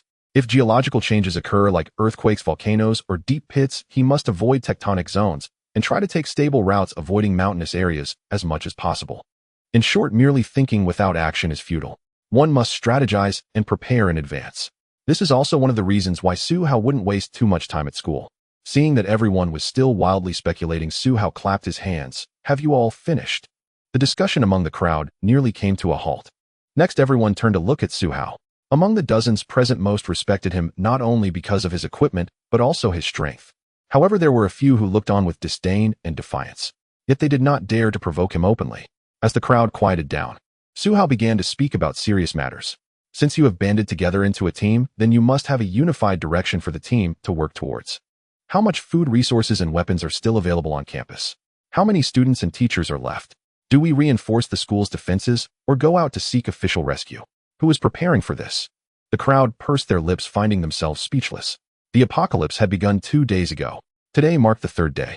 They were all muddled and instinctively gathered together. But after gathering, what should they do? No one was willing to step forward, no one could step up, and no one had the strength to command respect. Before Su Hao's arrival, only Han Jiangxue could be considered a half-hearted organizer of the team. A good team organizer or leader was rarely found among the current students. If there were mentors present, they could organize things. But even then, they might not be good leaders. Seeing the crowd silence, Su Hao continued, since there isn't one, I'll make a temporary plan. You can choose to listen or not, I don't care, but I will execute my plan resolutely. Whatever you decide is none of my business. Upon hearing this, several people immediately stood up. That's not the case. Go ahead, big brother. Even if we can't fight zombies, we can still help. Big brother, we are girls, and we really can't go fight zombies. By the way, big brother, can we still take a bath in Minghu? Su Hao. He exchanged a helpless glance with Han Jiangxue, who gave him a knowing look as if she had anticipated this. There was no way around it. The vast majority of people in this world were merely NPCs, ordinary individuals. Su Hao shook his head helplessly. He directly stated, the provisional plan is to assess the situation at the school. First, we'll clear out the buildings near the sports building, such as the nearby art building, the education building of the medical college, and the dormitories. If we find food, we'll bring it back to store. If there are people, we'll rescue them. If we can't, then that's that. This is the first step of the plan. Is anyone willing to do this? After Su Hao finished speaking, he looked around the room. Not a single person was willing to step up. A few hesitated, but ultimately retreated. However, considering whether those who had locked themselves in during noon had mutated, and with exhaustion from today, would they be weak and sore tomorrow? Would they make mistakes and die in battle? Almost everyone shrank back. Ordinary people are remarkably resilient creatures. They generally don't react unless pushed to their limits. The apocalypse had only come 3 days ago. The mindset of this group was still stable. They had not collapsed. Food and water were sufficient, and there was no scarcity. With people around, their spirits remained good. In such circumstances, unless pushed to the brink, very few would be willing to venture out to fight, if any. Unless they were surrounded like at noon, then there would be no choice. Moreover, those few who stood up to fight would feel it was unfair to themselves. Why should they battle while others could just hide? Everyone could equally share food, so why should he be allowed to take it easy? It's not the scarcity that bothers them, but the inequality. Why should they risk their lives to work hard? So overall, under various conditions, it was always better to huddle together than to venture out and risk everything. I understand. Su Hao looked at the crowd. There was no breach of defenses, no blame, and certainly no anger directed at him. This was somewhat within his expectations. After all, his plan was that 80 of the zombie fighting tasks would fall on him, while the others would merely pick up the scraps. Even if they refused to act now, it wouldn't greatly affect Su Hao. Good night, everyone. I'm off to rest now. Su Hao waved at the crowd and prepared to go upstairs to find a room. Han Jiangxue did not even glance at the crowd. She directly followed Su Hao upstairs. On the staircase, Han Jiangxue reached out and held Su Hao's hand, affirming, "Tomorrow I'll go with you." Su Hao looked at her. "Will your body be recovered by tomorrow?" Han Jiangxue was different from the rest of the crowd. Her exertion today was definitely several times that of the others. "I should be fine. I took a bath in the afternoon," Han Jiangxue estimated. "Okay." Su Hao nodded, preparing to find a room. Han Jiangxue looked at Su Hao's actions with some confusion. "Do you really need to find a room to sleep?" Su Hao replied simply and directly, "I don't trust them." He certainly didn't want to be ambushed in his sleep. What if there were ill-intentioned bad people among the crowd? Would he gamble with his life? Upon hearing this, Han Jiangxue bit her lip, looked at Su Hao, and after a moment asked, "Since you say that I'm in a similar situation, how about we sleep in the same room?" This was the first time Su Hao encountered such a request. His instinct was to refuse. However, upon seeing Han Jiangxue's unwavering loyalty, he nodded. "I trust you. Well, let's go then." If it's below 80, Su Hao would definitely kick him away, thinking he was trying to harm me. But if it's above 80, especially 86, then he can basically be trusted. If he directly refuses now, it would imply that he does not trust Han Jiangxue. It might even decrease Han Jiangxue's loyalty. Night. After eating and drinking before entering the room, Su Hao began to check his tasks as usual. Task: bathe in Minghu. Completed task: zombie slaughter of 1,000. 458-1000. Task: sweep through Jiangcheng University. Not completed task: investigate the school's art district. 11 Art Building 01. Task: form a goddess team. Long-term ongoing. The bathing in Minghu was just completed not long ago. The zombie slaughter is considered an achievement. The sweep through Jiangcheng University and the investigation of the school area are also progressing quickly just in these few days. The goddess team is more like a permanent task. So now he still had one unlimited God-level choice reward in hand. Use reward. Reward 1, 100 tons of canned peaches. Reward 2, ability false voice, throat. Reward 3, ability super dynamic vision. Ability. Or should I just take 2 directly? Is this hinting that the era of abilities is about to arrive? Su Hao immediately passed on reward 1. No matter how delicious canned peaches are, they can't compare to abilities. Unless it's alien food or sci-fi food, etc. Then he looked at reward 2. View details. Ability false voice, throat. Your throat can evolve to produce any similar sound, including, but not limited to, age, tone, gender, various animals, objects, artificial sounds, etc. At the pinnacle of evolution, it can emit special sound waves that pierce eardrums, causing mental harm to those around, but it cannot distinguish between friend and foe. Upon seeing this ability, Su Hao was truly puzzled. If abilities were to be graded, he felt this one could at most be considered D grade, still based on the premise that it could cause area mental damage. But it does not distinguish between friend and foe. Does that mean he has to rely on stealth to deal area damage among the enemy? Pass. Next. Ability super dynamic vision slightly increases daily mental consumption, but enhances your vision for dynamic objects. You will immediately notice any moving object in your field of vision, and when the ability is strong enough, if you concentrate intensely, you will enter a bullet time state. Bullet time state, everything happening in your field of vision slows down, but the reality speed remains unchanged. It will consume a lot of your energy, and when your energy is exhausted, it will lead to fainting. Interesting. Su Hao knew this definition of bullet time. It accelerates the conduction and processing speed of your neural responses. Usually, it enhances the ability to capture dynamic objects, allowing even the slightest movement of grass and leaves to be detected. When maximized, the speed of reality will in effect slow down, but to others it remains unchanged. Before the apocalypse and sudden emergencies, very few people could trigger this ability. But usually it is unconscious and lasts only a brief moment, yet it helps tremendously. For Suhao, the greatest enhancement was undoubtedly in combat response intuition and the ability to capture movements.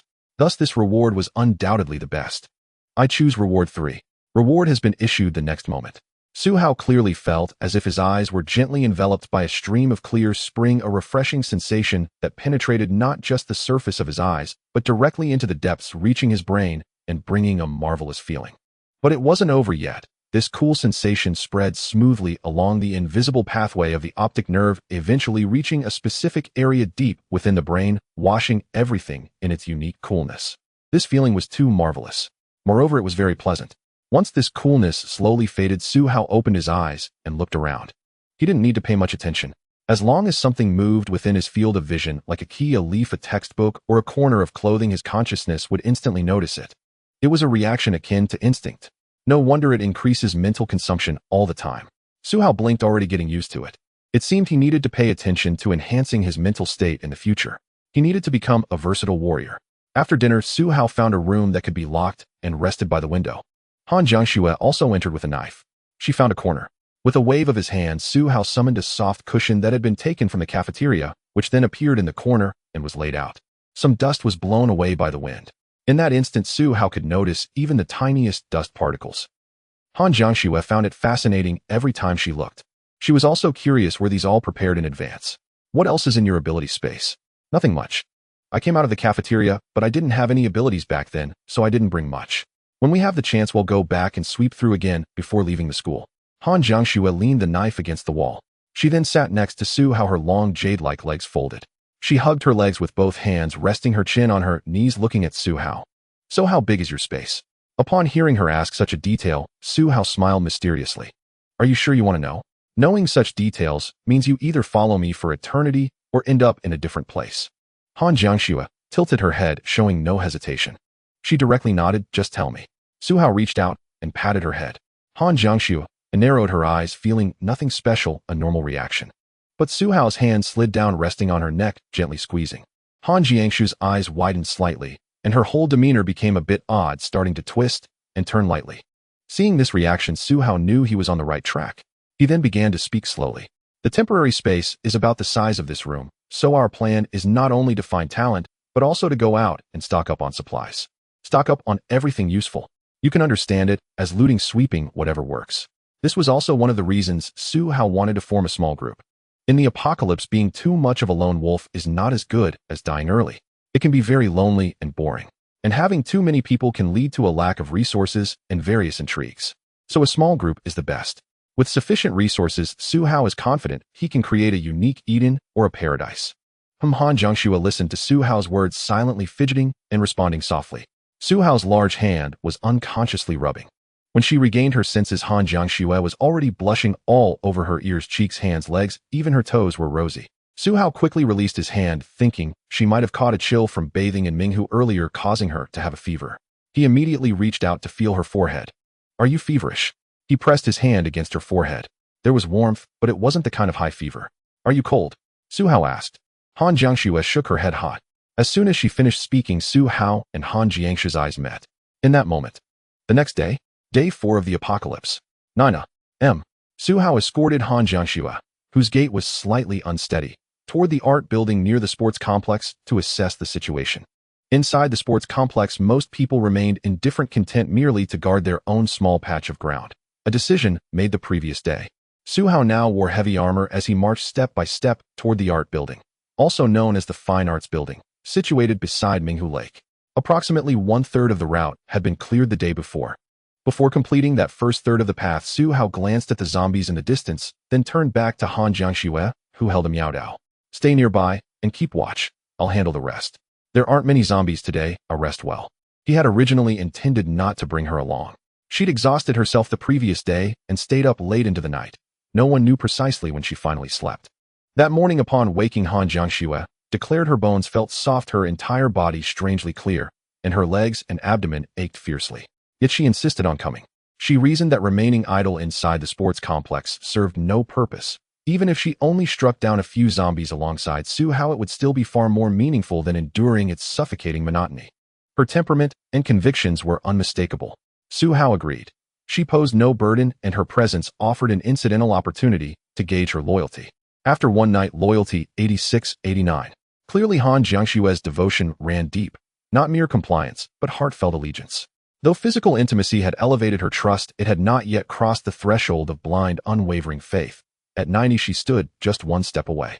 That final step, Su Hao surmised, likely hinged on embracing and liberating her latent violent instincts. Han Jiangshue knew her limits well. Her sole responsibility was to avoid complicating matters for Su Hao. Merely observing him cleave through zombies with brutal efficiency was enough. And it thrilled her deeply, the sight of limbs flying, the visceral rush that electrified her nerves. They continued toward the fine arts building, traversing streets cleared the previous day. Before long, they encountered a pack of over a dozen zombies. Su Hao checked his slaughter quest 1000 zombie slaughter. 458-1000. In 2 days' effort, he had slain nearly half. Completion was drawing near. Let's begin. Without further delay, he raised his great broadsword and strode forward to meet the first zombie. This zombie bore unmistakable signs of infection. Its appearance was grotesque. One eye and half its skull had been partially devoured. Exposed brain tissue swayed irregularly within the shattered cranium, threatening to spill out at any moment. Upon closer inspection, unfamiliar worms writhed slowly beneath the surface, while indigo-purple fungal growths bloomed across the exposed neural matter. A person with weak stomach or fragile composure would have vomited instantly. Even Su Hao recoiled, not from fear, but sheer visual revulsion. He raised his blade, swung, thwack. The head flew off, the corpse collapsed with a heavy thud. The commotion drew nearby zombies, stumbling urgently toward him. In that instant, Su Hao abruptly noticed an unsettling acceleration. Not isolated to one or two, but all of them. Every single zombie moved faster. He exchanged a glance with Han Jiangshue behind him. They both nodded, confirming the anomaly. Zombies aren't merely failing to evolve. They're evolving despite failure. Pathological evolution. Quest triggered. Have the zombies evolved? Quest description: you've observed a stark difference in speed between today's zombies and yesterday's. Is this pathological evolution, or some other cause? Investigate freely using any method you deem appropriate.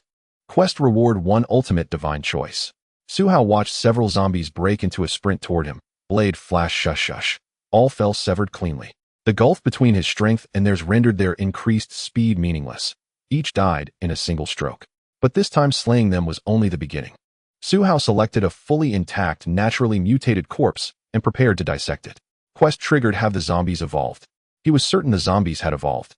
If only 1 or 2 ran faster, one might attribute it to superior pre-infection physical conditioning or athletic habit. But today most moved faster, a systemic shift, not an exception. Su Hao raised his blade, ready to perform a dissection worthy of a master butcher. Han Jiangshue stepped forward, curious. Are you going to study why they've evolved? Yes. Su Hao scanned the surroundings, confirmed safety, and readied himself. Know your enemy, know yourself. Victory is assured. At minimum, I must grasp the underlying cause. Though repulsed, Han Jiangshue did not retreat. Instead, she covered her nose and mouth, watching intently and vigilantly scanning the perimeter. Su Hao lifted his blade and slashed vertically, from the center of the clavicle straight down to the lower abdomen. No sound emerged. Fabric, flesh, and bone parted simultaneously, splitting open the thoracic cavity. No putrid stench arose, as one might expect. Instead, strange internal organs lay revealed before them. No cadaverous odor, Su Hao remarked, surprised. It's mid-June, 4 days since the outbreak, and these living zombies emit no decay. Only the dead ones do. Does this mean they aren't truly dead, but rather another form of life? Han Jiangshue nodded in agreement. It appears so. Quest: have the zombies evolved? Analysis progress 15. The moment Su Hao voiced his deduction, a mental prompt signaled advancement in the quest. A progress bar. That simplified things considerably. Su Hao examined the organs closely. They showed no signs of rot. Instead, they had begun fusing together, coalescing into a dense viscous mass. Moreover, their surfaces lacked capillaries. Instead, intricate mold-like indigo-purple venations spread like cobwebs. What is this? Su Hao used his blade to sever one such filament. Where cut, the tissue swelled outward like a puffball mushroom. Yet it resembled not fresh death, but rapid desiccation. The moment the tissue ruptured, it withered, shriveled, and dried, as if freeze-dried by wind. all within a blink. Only the muscle remained unchanged. What are these things? Su Hao turned his gaze to the skull, and with precise pressure performed a crude craniotomy. Beneath the opened cranium, the brain's surface was likewise veined with the same indigo-purple tracery. Su Hao and Han Jiangxue exchanged a silent, knowing look. With his blade, he sliced into the cerebral tissue, and like the organs, it instantly withered, collapsing into a vacuum-dried, brittle husk. These are no longer animal organs, Su Hao murmured, brow furrowed. They feel more like mutated flora. Analysis progress 1550. His new hypothesis triggered immediate progress. His intuition was clearly converging on the truth. The answer was now tantalizingly close. The answer is very close, akin to that of plants. Yet there remain discrepancies in the unknown. Su Hao glanced at the other corpses. One sample is insufficient. He promptly repeated his previous actions, wielding the knife on 2 more zombies. The results were the same as with the first.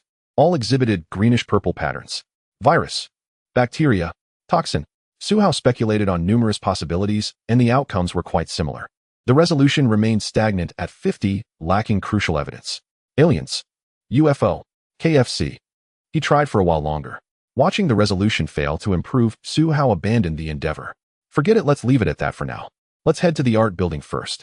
Han Jiangxue agreed. She suggested, I think it would be better to find a mentor from a medical college for more reliable confirmation. Su Hao nodded in agreement. All right.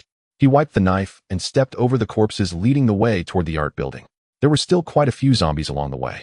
In the short span of a few hundred meters, he observed over 30 more zombies before approaching the vicinity of the art building. However, they had not reached it yet. Su Hao and Han Jiangxue halted their steps early. The reason was the overwhelming number of zombies around the art building. A quick estimate revealed that there were no fewer than 300 zombies just in the plaza in front of the art building. Inside the hall, it was densely packed with at least 200. Then his gaze penetrated through the second, third, and fourth floors, observing every level and classroom. There were nearly a considerable number of zombies in almost every room. Thus, just this perimeter of the art building contained at least over 1,000 zombies. How could there be so many all zombies? Su Hao turned to Han Jiangxue. Was there a major art class before the apocalypse with so many people? Han Jiangxue thought for a moment and shook her head. Not too sure, but I heard there was an art assessment going on. Su Hao helplessly shook his head. Then we should clear this lot out. Most of the art students in the school were probably here. There might even be students from other colleges. Then this exploration holds no value. Su Hao shook his head, deciding against going. He raised his wrist to check his watch. Sure enough, the originally marked zombie density outside the building now showed deep red, indicating a very high density. However, what he was truly concerned about was the mission. System task: investigate the school's art zone. Sports building and art building. The sports building has become a temporary gathering spot, while the art building is swarming with zombies. Task completed. Rewards have been issued. Great lottery chances won.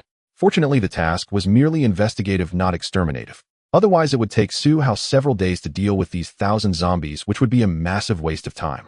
The best approach for slaying zombies was to accumulate kills while completing other tasks, rather than specifically going out to hunt zombies.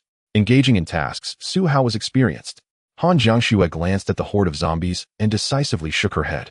She looked at Su Hao and inquired, so what's the next plan to look for people from the medical college? Su Hao contemplated for a moment. Are there mentors or professors teaching at the medical college and its dorms recently? Medical college, Han Jiangxue decisively said. The dormitory is quite far and there won't be any mentors, but what if the medical college is also full of zombies? Su Hao examined the system's map function. He then located the position of the medical college's teaching building on the map. Outside the medical college, there were also zombies. But it was marked in midrid, neither too deep nor too shallow, indicating a manageable number of zombies present. If there were any, it wouldn't be too difficult to clear. Let's go to the medical college teaching building. Su Hao took the lead. Han Jiangxue followed behind with her machete. She scanned the surroundings, observing the campus. Upon seeing another area's cafeteria filled with zombies in the distance, she suddenly remembered something.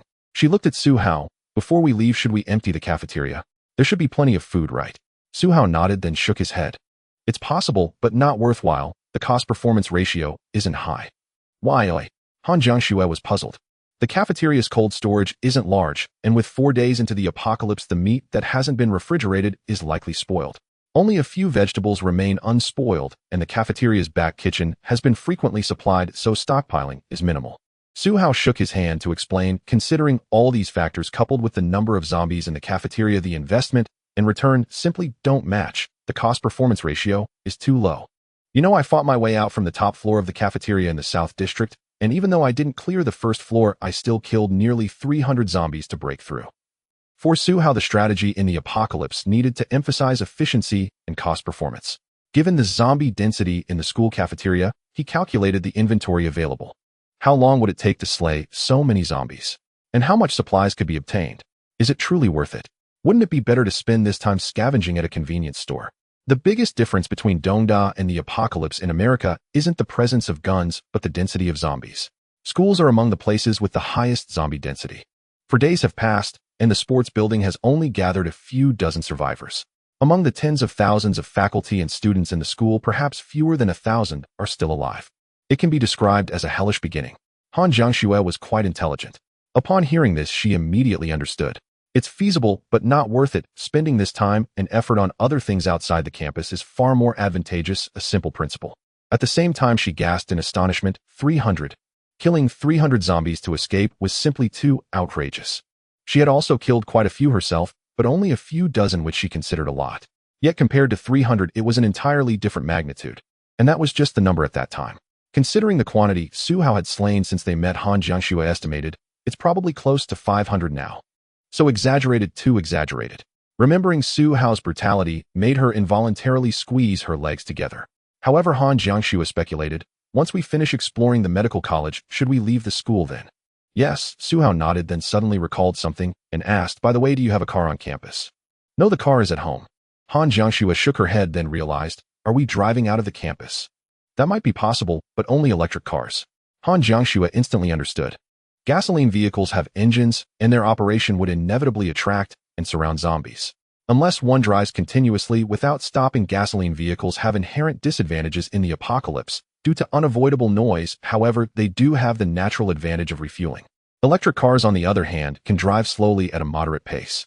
By the time the zombies react and start chasing, they would already be too far behind. Of course, there are drawbacks such as the need for charging.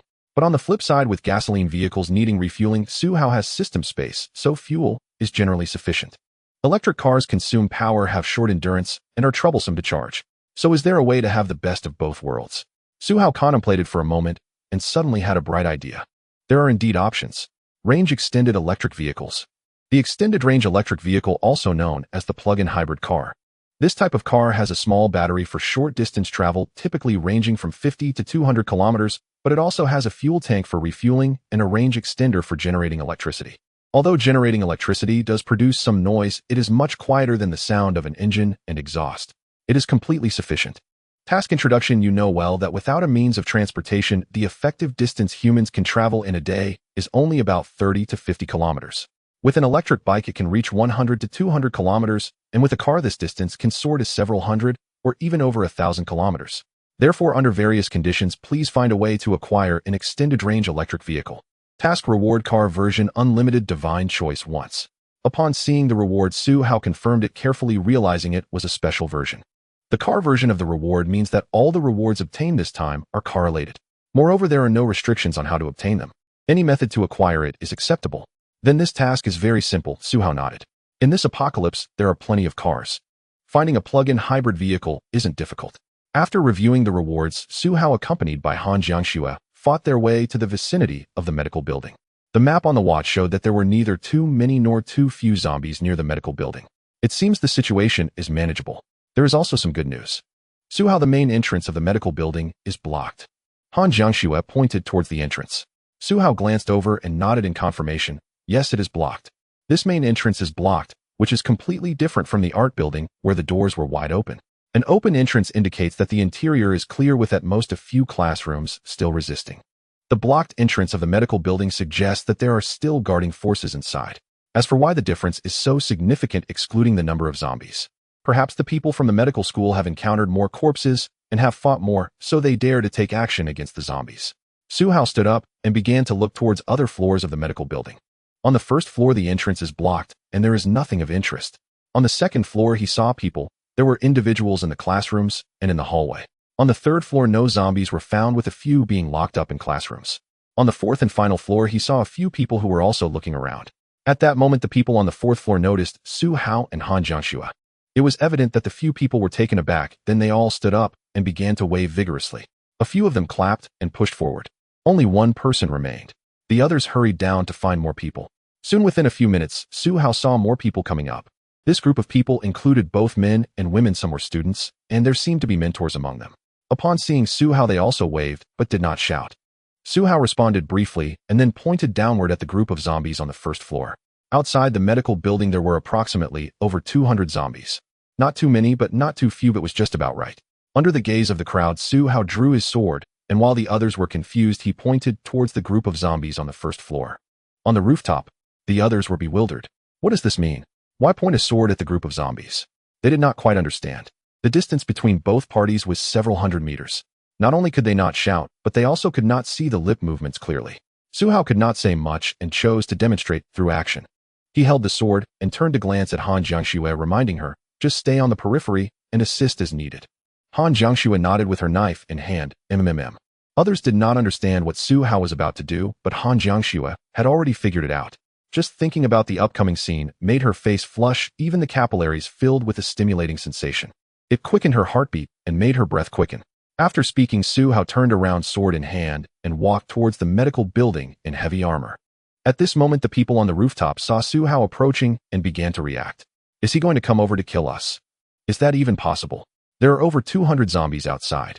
There are more than 200 zombies outside. Stop just watching from up there. Hurry down to the first floor. That person is wearing heavy armor. He has come all the way to our medical building. Oh, what if he is a warrior? What if he chops through the zombies like cutting vegetables? Outside there are 200. 200. Do you think they are just 200 little white mice or rabbits? Regardless, everyone hurried down to the first floor to observe the situation. And these were just the ones who could move. Many students and teachers who were starving had already lost much strength and were sitting in classrooms on the first floor, dazed to conserve energy. Thud. At that moment, a student nearly crashed through the door, entering the classroom. The sound startled everyone who thought a zombie had rushed in. Only after seeing it was a fellow student did they breathe a sigh of relief. But then what he said next made everyone anxious again. Two strange people have come outside. One is wearing full heavy armor and holding a sword resembling an ancient general, and the other seems to be senior sister Han Jiangxue, holding a knife, and they are coming this way. Upon hearing this, everyone was stunned. Just two people? Yes. What use is two people against over 200 zombies outside? But they managed to get here. They must have killed countless zombies along the way to make it here. But come on, let's go see. This is the only chance we have. What else can we do? True, if we stay hungry for another day, we will have to find a way to break out. The medical building is different from other buildings.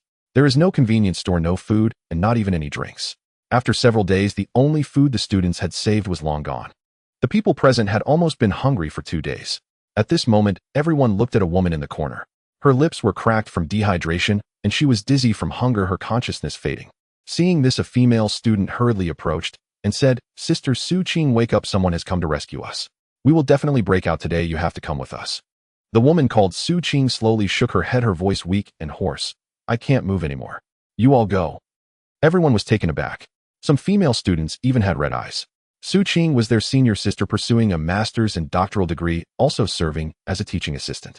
During these days, she had shared most of the food with her junior classmates, only consuming enough to maintain her life signs.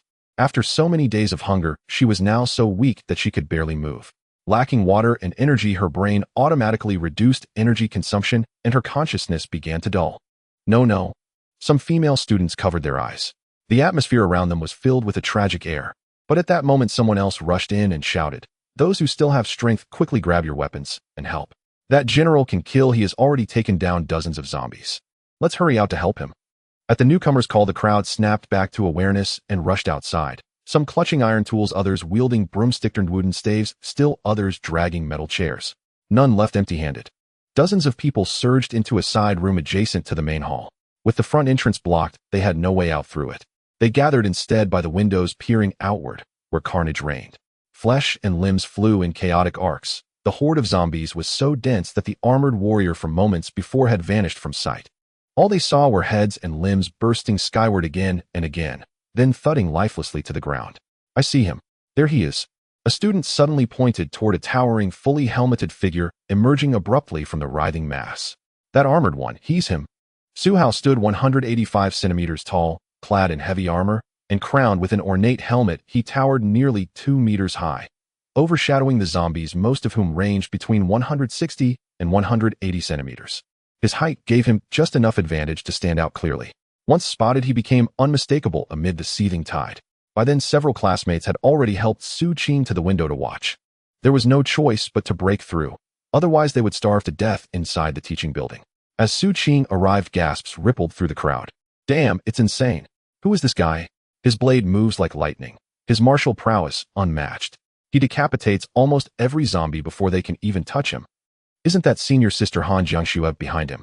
She's practically reduced to support staff now. Don't say that. She's support staff, so we're barely fit to be called rookies. Stop watching. A classmate fired with fervor suddenly roared. A medical student and history enthusiast, he commanded everyone's attention. As the grade representative of the medical school, he raised his sharpened wooden spear high, rallying the group. Fellow students, someone is fighting desperately to save us. We cannot sit idle and betray their courage. In this apocalypse, survival belongs only to those who seize it with their own hands. Those with weapons, follow me out the window and join the fight. One way or another we will break through today, or we all perish here starving. Charge! Without waiting for hesitation, he flung open the window and vaulted outside straight into the battlefield. Let's do it. Kill them all. A few bold, or reckless, men leapt after him without pause. Leadership inspired followership. Others holding weapons followed suit. Fight together. Charge! In moments, dozens spilled from the windows, plunging into battle against the zombie horde. Were it not for the shambling undead, the scene might have resembled a feverish campus brawl. Yet reality was far more brutal. For this was no mere melee. It was war against the dead. Meanwhile, in the plaza, Su Hao, still carving through the horde, had noticed the zombies shifting their movement. He caught sight of dozens of students from the medical school leaping from windows to join the fray. One could say they came to aid Su Hao. Yet it was Su Hao's arrival that had kindled their hope of victory. Regardless, their presence warmed his heart. At least he hadn't saved a crowd of indifferent onlookers. Time to end this swiftly, he thought, and accelerated his onslaught. Now empowered by superhuman dynamic vision, his perception had transcended mortal limits. He perceived every micro-movement of the zombies, their staggered steps, their twitching reflexes, all laid bare before his gaze. To him, the zombies posed no real challenge. His dominance was absolute, near total, a one-sided slaughter limited only by stamina. Several zombies lunged forward, jaws snapping, claws raking the air as if determined to swallow him whole in an instant. Yet Su Hao remained calm, expressionless. With instinctive precision, he swept his blade sideways, executing cleaves and slashes in flawless succession. He wove deftly through their attacks, adjusting his footwork with surgical control over distance. And so, as he repeated these motions, fluid, lethal, unrelenting, the charging zombies fell like wheat before a scythe, one after another. Overall, under Su Hao's relentless onslaught alone, a zombie collapsed every 5 seconds. With assistance from the medical school students and Han Jiangxue, that rate improved to roughly 1 per 2 to 1 second. Of the over 200 zombies, none endured longer than a few minutes, crushed utterly beneath Su Hao's strength and amplified perception. Thud! As the final zombie crumpled, Han Jiangxue stood beside Su Hao, breath ragged, her saber still gripped tight as she scanned the silent plaza. She herself had slain over a dozen. Likewise, the medical students panted heavily, some kneeling, gulping air in exhausted gasps. The dozens among them averaged 1 kill apiece. Combined with Han Jiangxue's tally, they accounted for about 50. The remaining 150 plus fell solely to Su Hao. They sat on the ground, some gazing up at Su Hao, encased in heavy armor, feeling awe curdle into primal dread. Unbelievable. He killed so many, and yet he's barely winded. Does he even tire? How is he this strong? Hey, do you think he's even human? Murmurs spread. Opinions varied wildly. At that moment, Han Jiangxue approached a young woman and began questioning her. Is senior sister Su Qing here? Is she alive? The girl blinked, then pointed urgently indoors. Yes. Senior sister Su Qing hasn't eaten in days. She shared all her food with us. Do you have anything to eat? Please, give her something quickly. I'll check on her. Han Jiangxue strode inside, her Miao Dao held steady. Meanwhile, Su Hao surveyed the crowd, scanning each woman with quiet efficiency, assessing potential recruits. He wasn't cold, merely pragmatic. Su Xiao overall score 71, Lu Dongmei overall score 57, Jia Jingjing overall score 44. He scanned several more. The scores steadily declined. Luck bore no memory, no guarantees, no safety net. What one encountered depended entirely on chance. Finally, as his scan reached the interior, he found someone who met both divine standards and familiar recognition. Su Qing, age 24, exterior composite score 95100, detailed metrics, interior composite score 97100, detailed metrics, awakened ability composite score 91100, detailed metrics recruitment recommendation, extremely high note, baseline average 60, maximum 100. The goddess team quest required only an average score of 85 across 3 categories, and Suhao had already encountered 2 candidates scoring well above 90. Perhaps it was the city's density. Perhaps it was the university setting. Just then Han Jiangxue returned, and upon seeing Su Qing, even this senior student, who was usually addressed as senior sister, deferentially called her senior sister. Leaning close to Suhao, she whispered, "Do you have any drinks?" Su Qing is nearly fainting from hunger.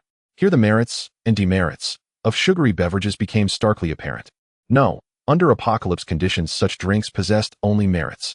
No demerits remained. Sugary drinks in times of peace. This substance is high in sugar content and energy, causing obesity and impacting health. But in the apocalypse, all these usual drawbacks become advantages. High sugar content stimulates the brain, enhances mood, and optimizes mindset. High energy allows for greater physical stamina, faster recovery, and less susceptibility to hunger, among other benefits. Finally, it's clean. Drinking it will not make one sick. Therefore, drinks like Assam milk tea, iced black tea, and cola become the ultimate water resources in the apocalypse. The future hard currency. There are a few bottles left, take them. Su Qing had already become weak from hunger. Suhao directly took a bottle from his space and threw it to Han Jiangxue for Su Qing to drink to restore her strength. Han Jiangxue received the drink.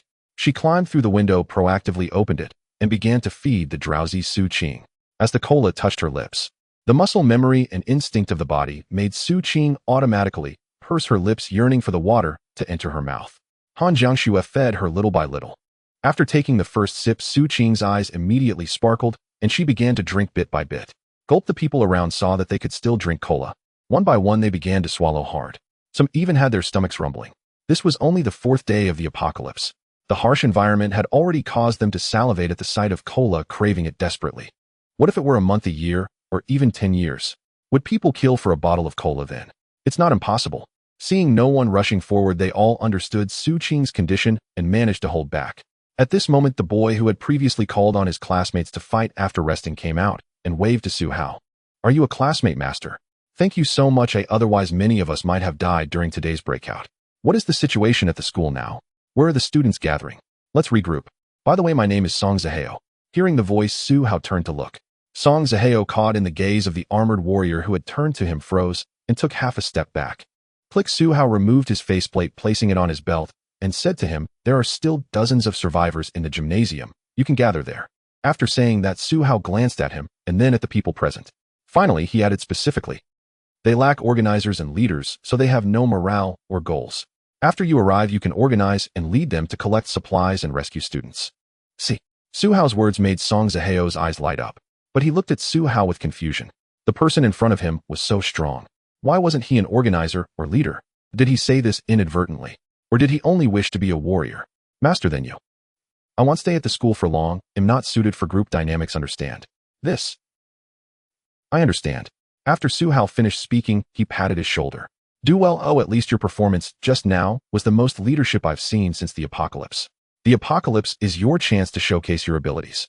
Song Zaheo's face turned a bit red. He was unsure whether he was excited by the recognition or ashamed of being discovered for his intentions. But in any case, he still had capabilities. He was much better than those ordinary students. If he could lead people to gather supplies and rescue more students, it would be better than a group of people huddling together like manure machines. After everyone had rested enough, Suhao looked at the group and said to Song Zaheo, "You lead the others to the gym. There are some food supplies there. Su Qing can stay with me and Jiangxue." Song Zaheo understood immediately. The master in front of him was likely specifically here to find Su Qing. Han Jiangxue clearly knew Su Qing. Rescuing them might just be a secondary task. All right. However, Song Zaheo still nodded. He called out to the other classmates. "The master said there are still some students gathering in the gym. Let's regroup. The more people, the greater the strength. We can clear the zombies and find food to rescue other classmates. Let's go." Most ordinary people are compliant. Now there are no better options.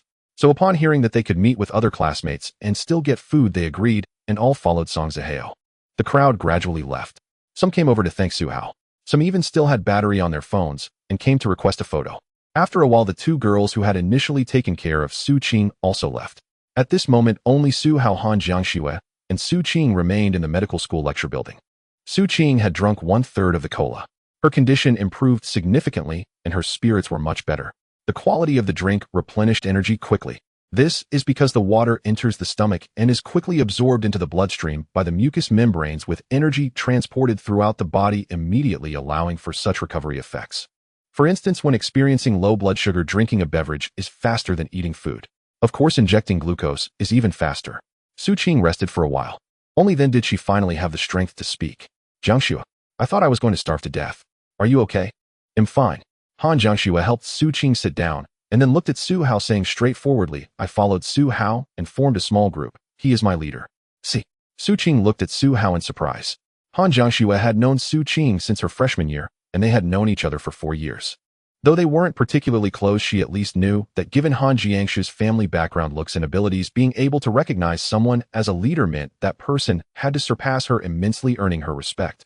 To put it bluntly, it wasn't just about superficial admiration, it had to be a conquest of the spirit.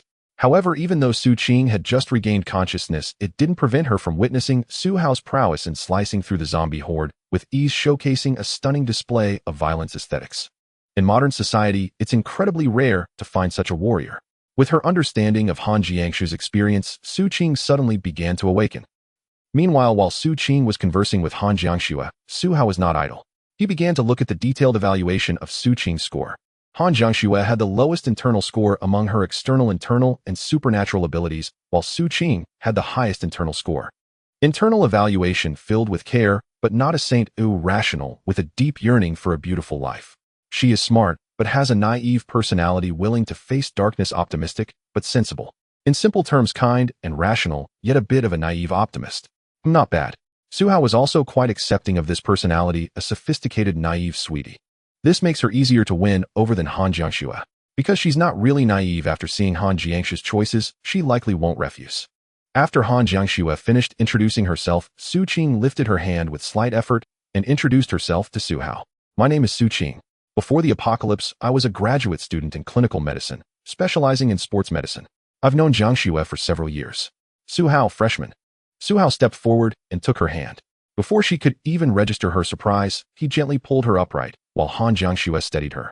We're short on time, and there's something here we need you to see. Huh? Su Qing paused for 2 breaths. What is it?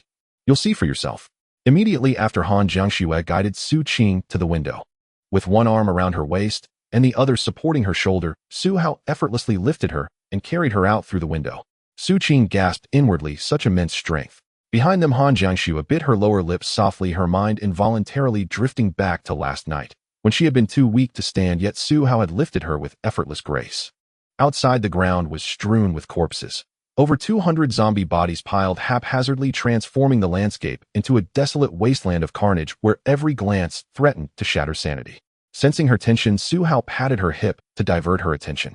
Don't dwell on this. It'll be everywhere soon enough. Huff. Su Qing remained slightly tense, yet that teasing gesture, so intimate, so disarmingly casual, gave her focus an unexpected reprieve. She cast Su Hao a wry, exasperated glance, then stole a quick look at Han Jiangxue beside her, only to find the latter pointedly ignoring her.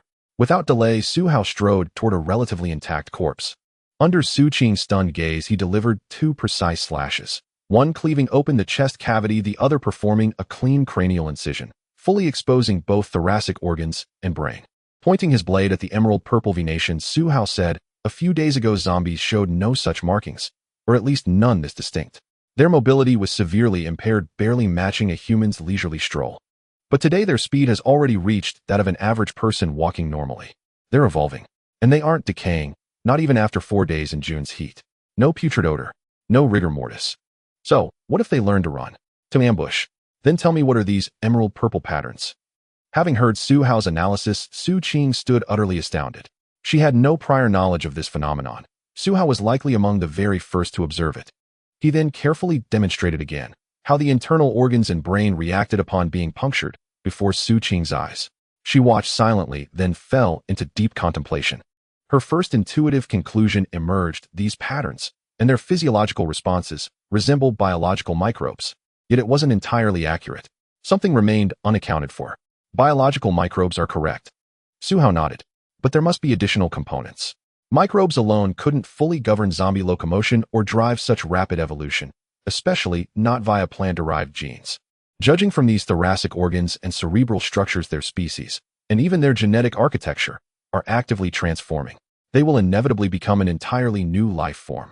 Su Qing examined a corpse that had lain dead for 4 days. No decay, no stiffness, only skin turned ashen gray. Faint emerald-purple traceries still shimmered beneath the pallid surface. If after a full month these corpses remained uncorrupted and unchanged, beyond mere desiccation, then their status as a wholly alien biology would be irrefutable. Perhaps bacterial dominance, or microbial consortia, or even emergent instinctual consciousness. Yet the analytical confidence level remained unchanged, meaning this hypothesis was flawed. The fluctuation in analytical certainty confirmed 2 foundational truths: zombies were not truly deceased. They represented an alternate evolutionary trajectory, and the emerald-purple patterns originated from plant-based biology. Now, with microbial origin and plant-genetic integration confirmed, one critical element remained elusive. Su Hao studied the 4-day-old corpse, the muscles and body shrunken, but otherwise unchanged, utterly non-decaying. Suddenly, insight struck. Wait, we've been fixating solely on these microbial patterns. What if the microbes don't merely infect, but coexist, systematically erasing prior human cognition while preserving only primal instincts and basic somatic functions? That would grant them far greater control, enabling malignant, accelerated evolution. So what remains? The final decisive factor. It isn't just microbial plant genes, it's the concurrent adaptive evolution of the host's own animal genome. Su Qing, Han Jiangxue. Su Hao's deduction sent shockwaves and quiet elation through both women. Of course, they'd unconsciously written off the human body itself, assumed its agency, extinguished its biology irrelevant. Thus they'd excluded it from consideration altogether. But earlier they'd affirmed though the person died, the body did not. Therefore its genome persisted, intact, active, and responsive. Was this, then, a malignant fusion, plant-derived microbial genes merging with the host's innate animal genome? Analytical confidence, 8100. Mission completed. Have the zombies evolved? Mission summary. Congratulations. You have uncovered the fundamental cause of zombie evolution unequivocally. Though its immediate utility may seem limited, it provides tangible, actionable insight for future countermeasures. Accordingly, your reward has been upgraded to a specialized designation. Reward: Plant Attribute Ability 1 Ultimate Tier Lottery Draw. Plant Attribute Ability. As long as it doesn't mutate my body, everything else is negotiable. Confirmed. Su Hao nodded decisively, delivering his final verdict. What I just proposed is at the very least 90% accurate. Wouldn't you agree, Su Qing? Theoretically sound. Though lacking empirical validation, it serves perfectly as a working framework. Her rigor impressed him. Su Hao checked the time. It was nearing noon. He glanced at Su Qing's lingering frailty, and at the 2 women, now unmistakably ravenous. He waved lightly. Let's head back. Eat first, then prepare for this afternoon's tasks. Han Jiangxue responded instantly yes. Her reply came so swiftly, so reflexively, it clearly bypassed conscious thought. Su Qing regarded her with quiet curiosity. This wasn't about compliance. It was about posture. Han Jiangxue's response conveyed absolute alignment. Whatever Su Hao says holds. Su Qing nodded too. Yes. Then Su Hao led the way, Han Jiangxue supporting Su Qing, walking steadily back toward the gymnasium building. Along the path, a few wandering zombies approached. Su Hao dispatched each with 2 swift, silent strokes. Su Qing marveled inwardly at the sheer magnitude of his martial prowess. Trailing behind such an armored demigod, her sense of security surged beyond measure. Nothing felt threatening.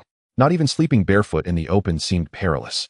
As the trio passed the art building at a distance, Su Qing sighed, a soft, sorrowful exhalation, as she gazed upon its zombie-choked halls. Inside and out the structure teemed with the undead, shuffling through corridors, slumping in classrooms, lurking in every shadowed corner. Once vibrant canvases now bore violent splashes of crimson. The contrast was grotesquely surreal. Art drowned in blood, beauty eclipsed by darkness. At the sports building, when Song Zihao brought everyone to the sports building and came into contact with Chun Jiu, both sides were essentially celebrating and rejoicing. Still the same saying, banding together for warmth is human nature. The subsequent problems arise from the various human natures and needs that come after forming a group. Are you all students from the medical school? Chun Jiu quickly asked upon seeing everyone. How is it over there at the medical school? Are there others? Song Zihao shook his head. At the medical school, it might just be us left. Upon hearing this, Chen Ziyuan sighed. All right, how did you get here? How did you know we were here? A classmate dressed in full armor, named Su Hao, and Han Jiangxue accompanied him. They came from your side, right? That's right. Chun Jiu and the others' faces lit up with joy. Brother Su is particularly impressive, a battle god. Hearing this, Song Zihao instead felt a bit puzzled. Then why didn't you go with him to scavenge for supplies and rescue people? I saw that he and Han Jiangxue came out together. Chun Jiu. Upon hearing this, most of the crowd immediately felt an undeniable sense of shame and embarrassment. This group of people were still students, and their skin was not that thick. Being asked like this face to face, it would be good enough if they were not angry. Seeing this, Song Zaheo guessed that this group of people did not want to fight zombies at all. To be able to run here and have food is already quite good. Why would they still want to fight zombies? Why not wait a little? What if there is a rescue? Seeing this, Song Zaheo sighed. No wonder Su Hao said he wasn't suited for a group, though it seemed he would leave in the future as well. But he had the capital and strength to leave. This group of people still needed to rely on the strength of the masses. Fortunately, we know a bit about medicine for minor illnesses. As long as we don't need equipment, at least we won't die from simple illnesses. Song Zaheo greeted everyone to smooth things over. Let's take a break first, and then see if we can find some easily scavengeable supplies. If we just stay here, the food will definitely run out, don't you agree? For those unwilling to fight the zombies aren't fast, we could try to lure them, wouldn't that allow for division of labor and cooperation? We can try this in the afternoon, right? He spoke persuasively. Finally, nearly 20 classmates were willing to give it a try. The remaining dozens of people remained unmoved. They still believed that there would be assistance. Going out to fight might lead to death, but staying put at least allowed them to survive until the food ran out before trying. Better to live poorly than to die well. If someone wants to do it, let them go ahead. Song Zaheo watched this all. He was also pondering other methods and management strategies. After a while, Su Hao returned with Han Jiangxue and Su Qing. For a moment, many people's expressions became complicated, especially given that Su Hao had saved so many people. This made them, the so-called manure-making machines, feel guilty. It felt as if they were betraying something. But there were still some. They even took this guilt and betrayal as reasons to exclude Su Hao for not fitting in. Yes, humanity is this complex. Seeing Su Hao return, Chen Jiu and Song Zaheo immediately handed over unopened food to the three. You finally came back. We thought you would go to another place. Brother, you haven't eaten since noon, right? Hurry and eat something. Su Hao accepted the food from the two. It was all unopened, so it was basically fine. If it was opened, he definitely wouldn't eat it. Not out of fear of dirt, but out of caution. Eat first. Su Hao shared the food with Han Jiangxue and Su Qing. Then he walked to a shaded area to rest. Han Jiangxue took Su Qing to another place to rest. Before she left, she winked at Su Hao using a gaze that puzzled him. What does that mean? Is she going to do psychological preparation? Su Hao had already walked to the shaded area, sat down, and began to drink soda, preparing to eat. At this time, Chen Jiu and Song Zaheo also proactively came over to chat. As soon as the two approached, Chen Jiu curiously asked, Brother, how many zombies did you slay this time? This question didn't even need Su Hao to answer himself. Song Zaheo directly introduced, most of the zombies outside the medical school were killed by Su Hao. Hiss, Chen Jiu gasped, that's amazing. How can someone be this incredible? Brother, can we train and reach your level? Chen Jiu asked with hope. Su Hao thought for a moment. Soon perhaps everyone will have the chance to become stronger. The two were stunned. Chen Jiu hurriedly asked why. What does this mean?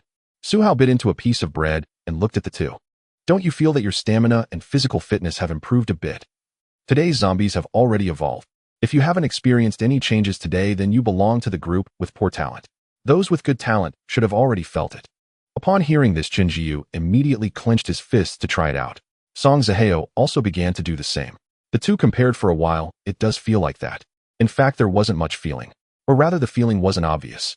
Only through fierce battles would the feeling become more apparent. Moreover, how could their talents possibly compare to Han Jiangxue? Han Jiangxue's special abilities had a talent level of 96.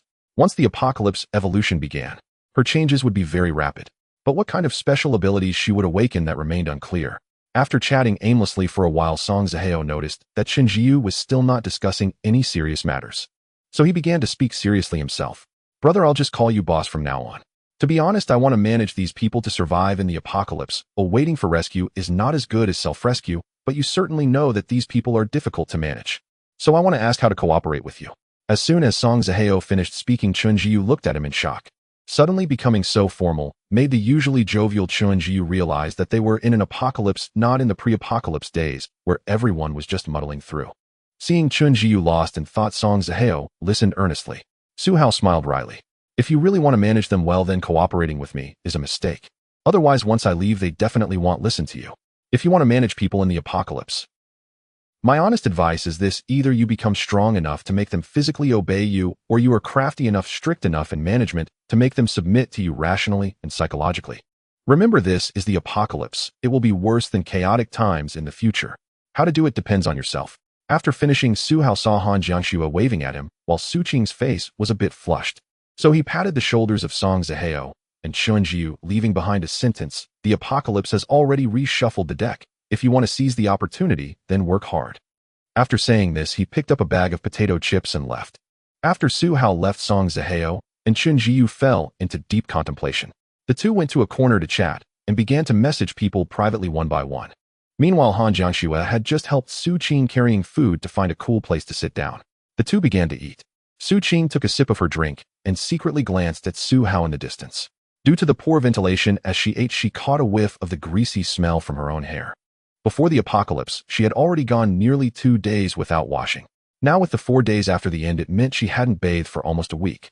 Now her hair was so greasy that the smell was noticeable. Coupled with not bathing, feeling alive again was truly uncomfortable. Su Qing let out a pitiful sound like a distressed cat expressing her discomfort. Although she had the style of an older sister, her personality was like this. Han Jiangxue was already used to it. Without even looking at Su Qing, she asked directly what's wrong. Su Qing turned to look at Han Jiangxue. "I smell terrible." Huh. She then noticed Han Jiangxue's hair and the clean, fair skin on her body. How could her hair be so loose and flowing after just a few days without washing? She immediately reached out to grab a strand of Han Jiangxue's hair and sniffed it. Her face was instantly filled with shock. "This scent, you must have bathed just yesterday, right? Where did you get the water? You didn't bathe with mineral water, did you? Quickly explain." Han Jiangxue swallowed the bread in her mouth. Her exquisite face showed no expression and her voice was calm. "I bathed yesterday. Yesterday, Su Hao and I went to kill all the zombies around Ming Lake and then bathed together. I even cleaned his armor thoroughly." Su Qing. Hearing this, Su Qing was incredulous. "You went to Ming Lake to kill zombies just to bathe? Are you guys serious?" Su Qing exclaimed. Han Jiangxue glanced at her. "When we set out yesterday, the people here looked at us the same way, but with more expressions of disbelief." Su Qing thought for a moment, "I guess so." But the next moment, she seemed to think of something. Her eyes widened, and she secretly looked at Su Hao. Then she quietly asked Han Jiangxue, "So did you two bathe together yesterday, a man and a woman? Did you take off your clothes? Or did you take turns washing? Did anything happen in the lake? Hurry up and tell me." After saying this, Su Qing's face was filled with curiosity, and she playfully poked Han Jiangxue's waist. Han Jiangxue heard this and remained expressionless. However, thinking about what they did, her face still flushed slightly. But she was very honest. "We bathed together, but how could we do it in the lake? That would be too dangerous." "See," Su Qing exclaimed, "so you did something." Su Qing's face was suddenly filled with excitement and enthusiasm, her previously unhealthy complexion now flushed with color. "Jiangxue, I didn't expect you to be this kind of person. For 4 years you seemed uninterested in men, but then you captured a male god right after the apocalypse." Han Jiangxue thought for a moment. "I should say, I was the one who got captured." "What?" Su Qing was even more shocked. "What happened? Hurry up and tell me, I beg you." Su Qing acted spoiled towards Han Jiangxue. Clearly, she was the senior, 3 years older. But in the end, the older sister acted like a younger sister, while the younger sister appeared less mature. After hearing this, Han Jiangxue finished the bread in her hand. She turned to Su Qing and said, "Seriously, I ask you, Su Qing." Seeing her serious expression, Su Qing was taken aback, then immediately became serious. "Go on. Do you want to survive after the apocalypse, sticking with a group of people seeking warmth in numbers, looking for official support, or establishing a settlement? Or do you want to find various elites with acquaintances, form a small group, and strive for a carefree life in a paradise free from shame and restraint? Haven't you read many novels? Use them as a reference." Han Jiangxue didn't read novels, but she knew Su Qing read a lot. But Su Qing only read royal novels with some spice. She thought about the apocalyptic environment and her looks, considering the consequences of mingling into a human settlement. Under the apocalypse, with the collapse of the system, even if there were good settlements, would she really want to gamble her body? Please, if she gambled wrong once, she'd become hot property, right? The alternative would be worse than becoming a private plaything of a deity. At least in royal novels, as long as one had strength and ability, it was much better than a settlement, and there was more happiness. "I choose the second option," Su Qing immediately replied. "That's right." Han Jiangxue nodded lightly. "Su Hao and I are preparing to execute the second option. We will scavenge resources, grow, and seek talent all simultaneously. You are the talent I recommend to Su Hao. You have clinical knowledge, exercise medicine, and surgical skills. Your looks are sufficient, and your skills are there. Su Hao should accept you. We won't be staying at school for too long. Regardless of whether you agree, Su Hao and I will be leaving in the next couple of days. As for you." Han Jiangxue looked at Su Qing and sighed. The apocalypse has changed everything. How to choose is up to you. With Han Jiangxue saying this, Su Qing visibly panicked. She thought about Han Jiangxue leaving with Su Hao while she would be left alone in the settlement. Yes, a settlement needed doctors. But with so many doctors in medical school, as long as they could handle most illnesses, did it really matter in the apocalypse? Was there much difference between graduate students and undergraduates? Not much, only clinical knowledge may differ. So what would she do then? Even if the school group wasn't dark. But after a period of time in the apocalypse, perhaps a month or a year, how could she not encounter dark groups? Wouldn't she be finished then? Would she really become hot property? She didn't want that. Jiangcheng, don't leave me behind, take me with you. I want to go with you. Su Qing suddenly hugged Han Jiangche's waist, acting spoiled, making little noises with no sign of being a senior. Her previous quiet demeanor was merely due to hunger. Now her true nature returned. Han Jiangcheng, upon hearing this, reached out to touch the head in her embrace, a barely noticeable smile appearing at the corner of her mouth. This senior of hers was quite good at Pua. Don't worry, I've recommended you. Su Hao should be quite satisfied, I'll ask him. But the one making the decision is still him, just someone following him, got it. Su Qing nodded repeatedly, MMHM.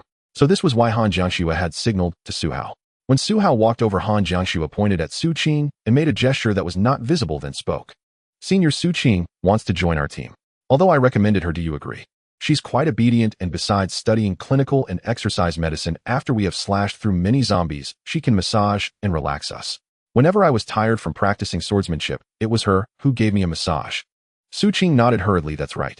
While Su Hao maintained a calm expression on the surface, internally, he was questioning what on earth is happening. Su Hao glanced at Su Qing, noticing her face filled with fear and concern along with her reliance on Han Jiangcheng. He immediately understood. Su Qing must have been manipulated by Han Jiangcheng. Of course, the purpose of this approach is probably for efficiency. Otherwise, it would be pointless to drag things out for no reason. It's better to resolve this quickly and proceed to the next plan. Ahem, Su Hao exchanged a knowing glance with Han Jiangcheng. He looked at Su Qing and said lightly, Jiangcheng should have told you everything that needs to be said. Once you join the team, contributions are expected, not just taking without giving. What Su Hao referred to as loyalty and capability. If someone is disloyal, they certainly cannot be relied upon. Having capability without contribution is even more unacceptable. Upon hearing this, Su Qing's face flushed with embarrassment, and she nodded shyly, a mix of fear and anticipation evident in her demeanor. I understand, just count on me when the time comes. Su Hao tilted his head. He felt that the two were not speaking the same language. However, the general meaning was the same. Good, Su Hao nodded in agreement. Then welcome to the team, Su Qing. I hope neither of us will regret today's decision. Su Qing nodded vigorously. After she nodded vigorously, she felt much more relaxed, and a sense of security washed over her. Congratulations on recruiting the goddess, Su Qing. Task completed, forming the goddess team. Rewards unlimited god level choice once. After recruiting Su Qing, Su Hao's team, including himself, successfully reached a size of 3, which could be considered its initial formation. 3 people is the minimum size for a team. He knew that this number was still quite small, but the future is long and goddesses are not easily found. Ding, you have now recruited 2 goddesses. Goddess team task updated. After recruiting 3 goddesses, the system will update and add a buff to the goddess team. Goddess team buff attribute sharing. Attribute sharing, the host will receive a 30 attribute boost from all goddesses, while the goddesses will receive a 15 attribute boost from the host, only calculating the boost prior.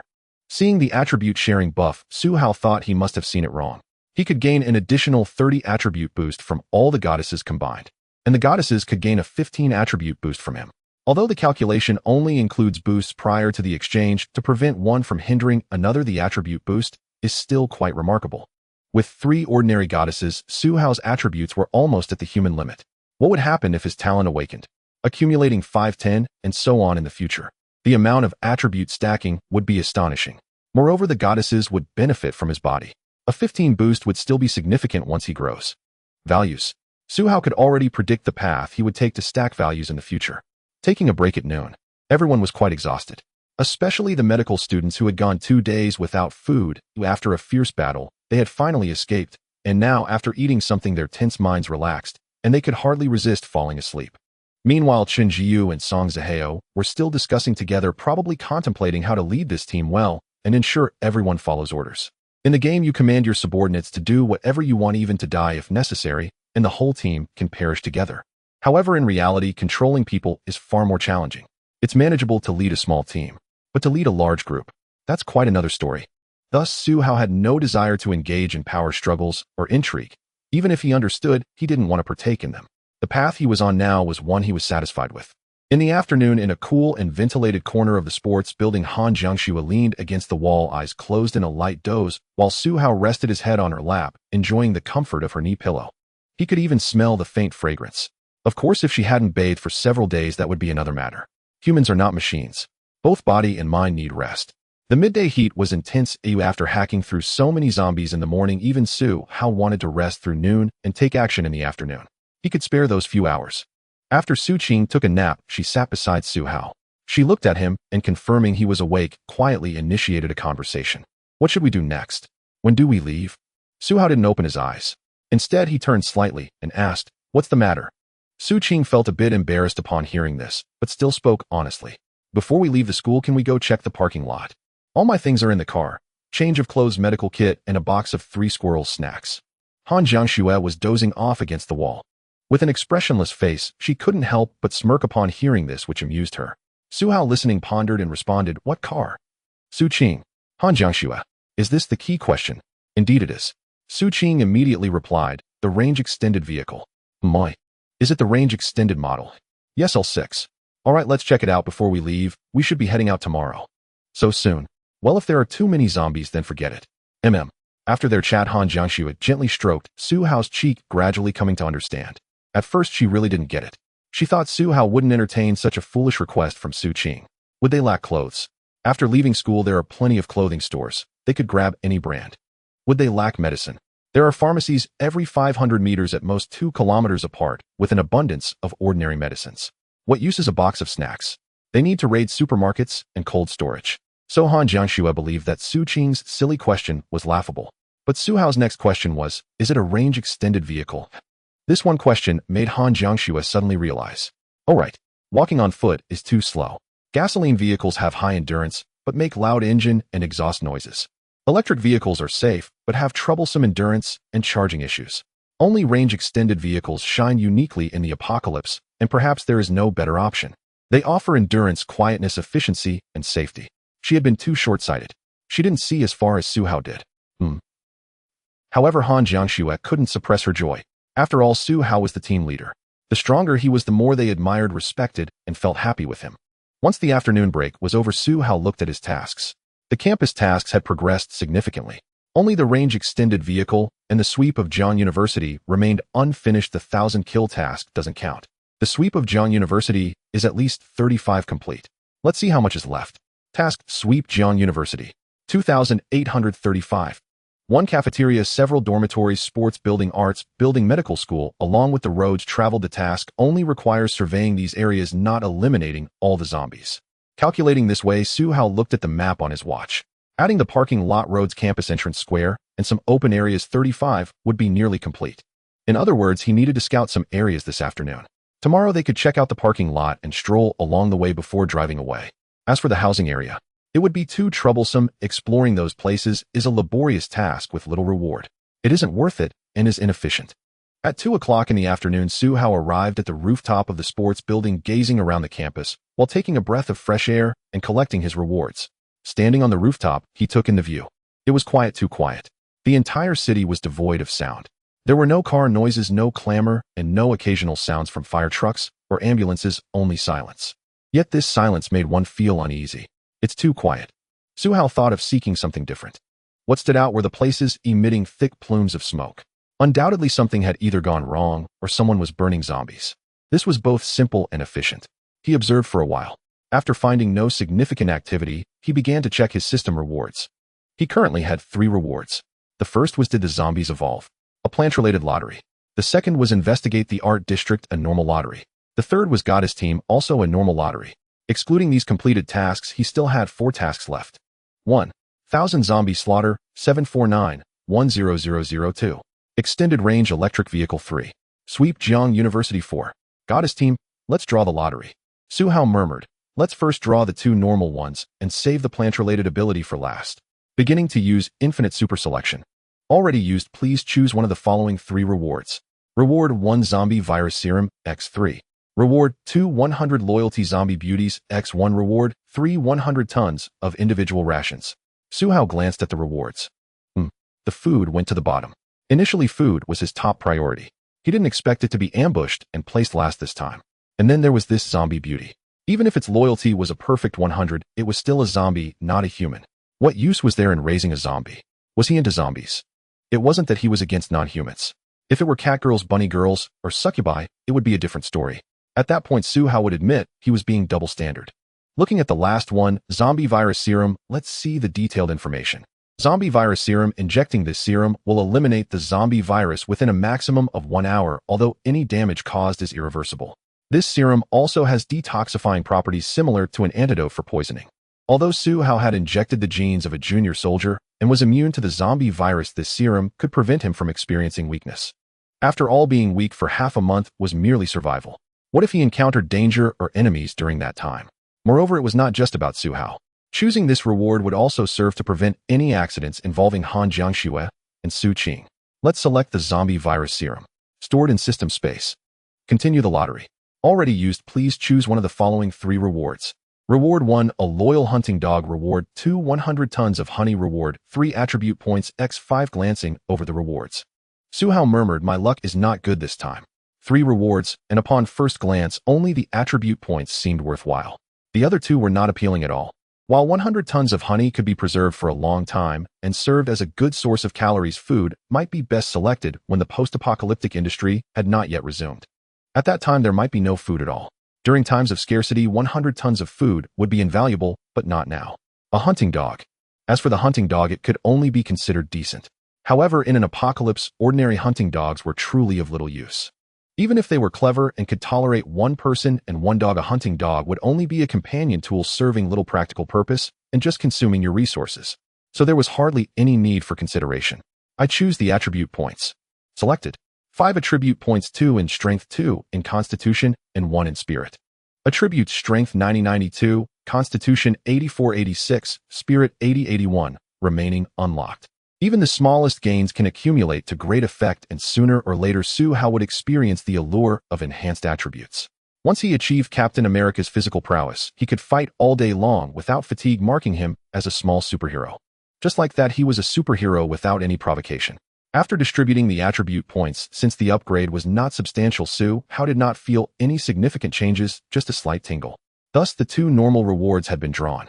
Su-Hao turned to the last reward. Let's use this plant-related ability lottery to see what special rewards can emerge. Already used. Please choose one of the following 3 rewards. Reward 1, ability Thorn Body. Reward 2, ability Mandrake Poison. Reward 3, ability Summon Light Sprite. The moment the rewards appeared, Su-Hao's attention was drawn to the last one. Summoning ability. If an ability involves summoning, it indicates that in the future the Earth may host a wide variety of species, likely including beings from other worlds. No, it is certain.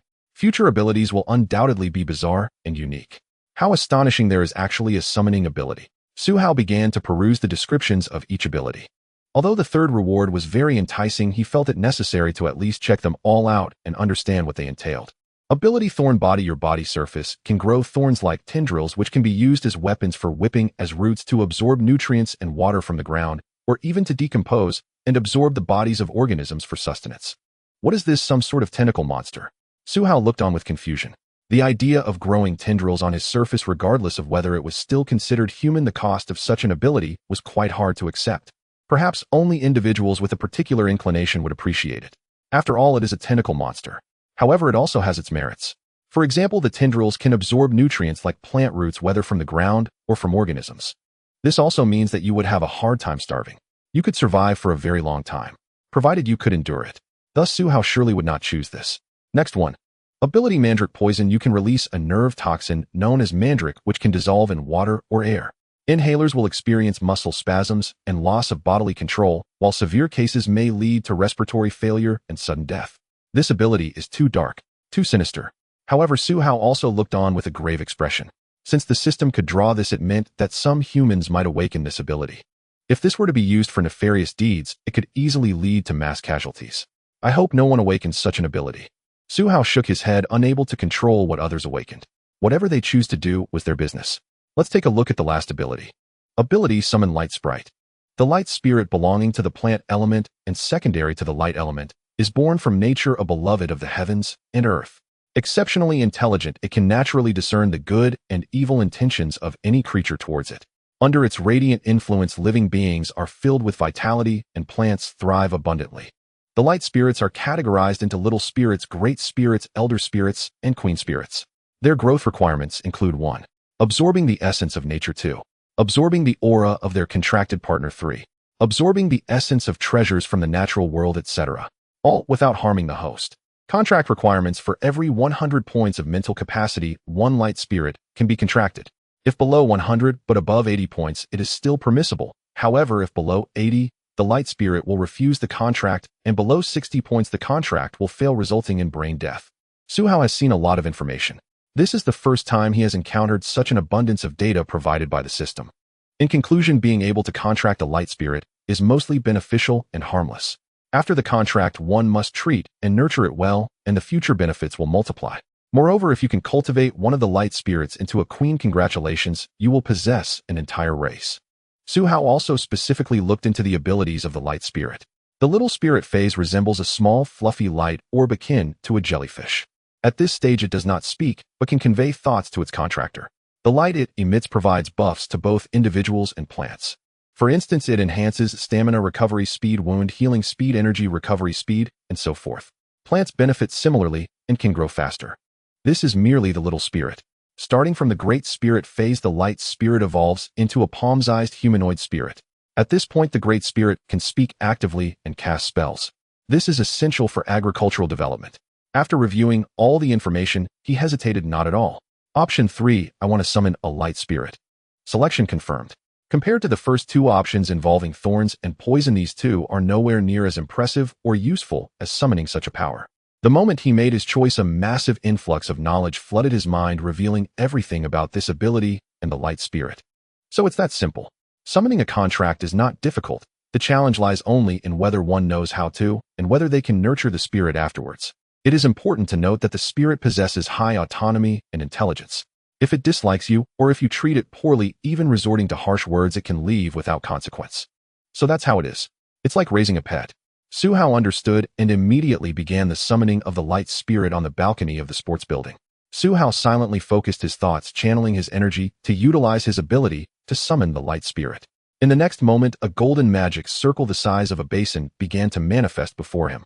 The magic circle was initially semi-transparent, but as Suhao's mental energy drained, it began to glow brilliantly, charging up like a battery. No wonder it requires mental energy to be above 80 to summon out, otherwise it could truly drain a person's spirit. Suhao's energy was rapidly diminishing. He felt increasingly fatigued and drowsy, his mind clouded, struggling not only to muster energy, but even to maintain focus. Yet Suhao gritted his teeth and continued to sustain the magic circle.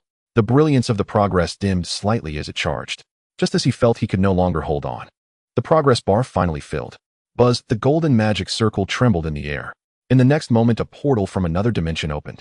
Immediately, a ball of light floated out. It emitted a crisp and pleasant sound, though it seemed only Suhao could hear it directly transmitting into his mind.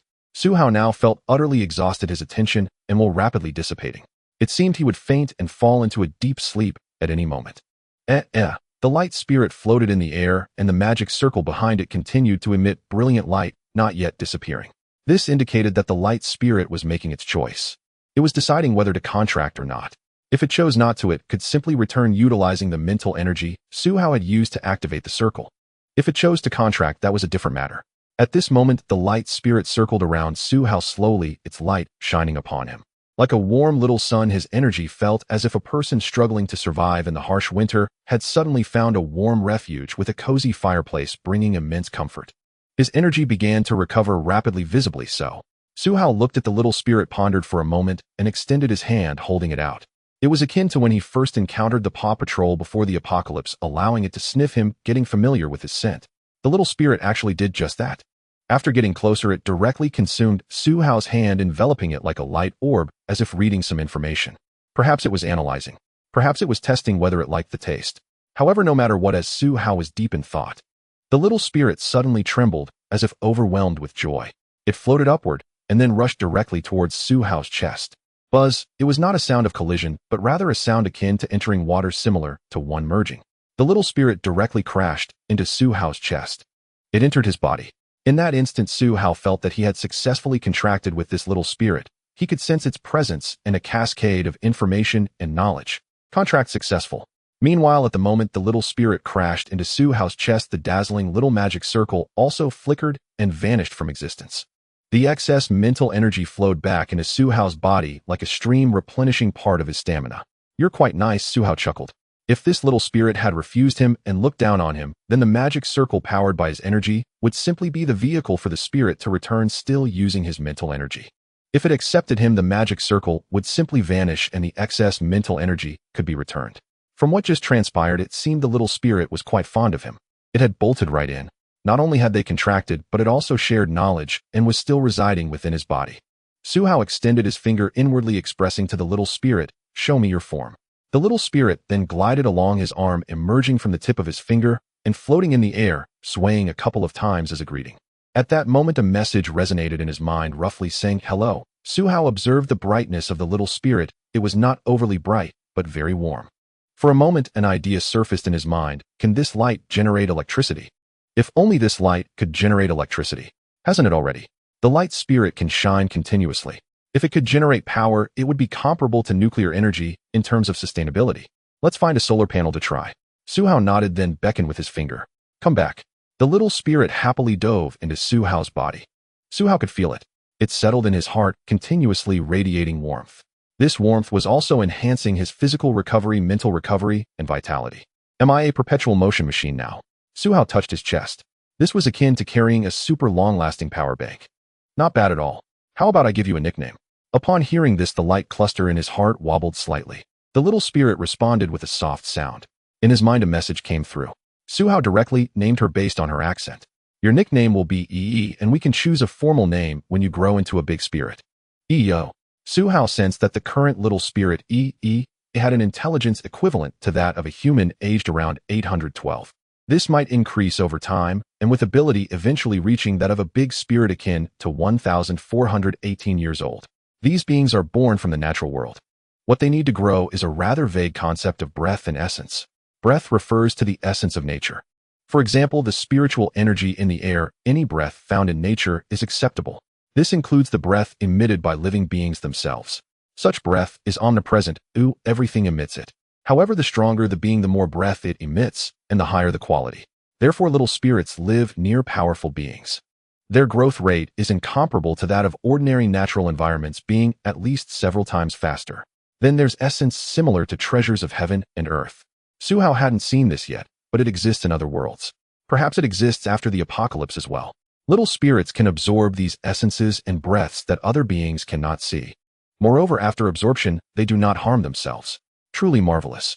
Su Hao sat quietly at the edge of the rooftop, silently feeling the sensations and breath of this new element within his heart. After a while, the rooftop door opened with a click. Han Jiangxue brought Su Qing up. Han Jiangxue was in good physical condition, climbing all those stairs without breaking a sweat. Su Qing, on the other hand, was panting heavily and leaning against the wall. Song Zihao and Chun Jiu are about to implement a rationing system downstairs, limiting food and water for each person per day. As soon as Han Jiangxue arrived, she brought this news. Su Hao nodded, having anticipated it. What else?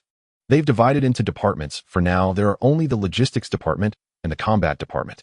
The logistics department gets 1 portion a day, while the combat department gets 2, but they must kill at least 1 zombie to qualify. The plan seems good and reasonable, but the problem remains the same. In the game, your strategic planning extends to every person. They all listen to you. But in reality, sorry. Who do you think you are? Who do you think you're bossing around? Has there been a commotion? Su Hao asked. Han Jiangxue nodded. Many girls along with some boys are arguing, telling him not to meddle too much.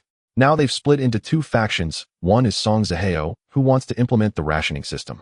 The other faction is resisting, demanding that all food be shared equally, taking care of their own.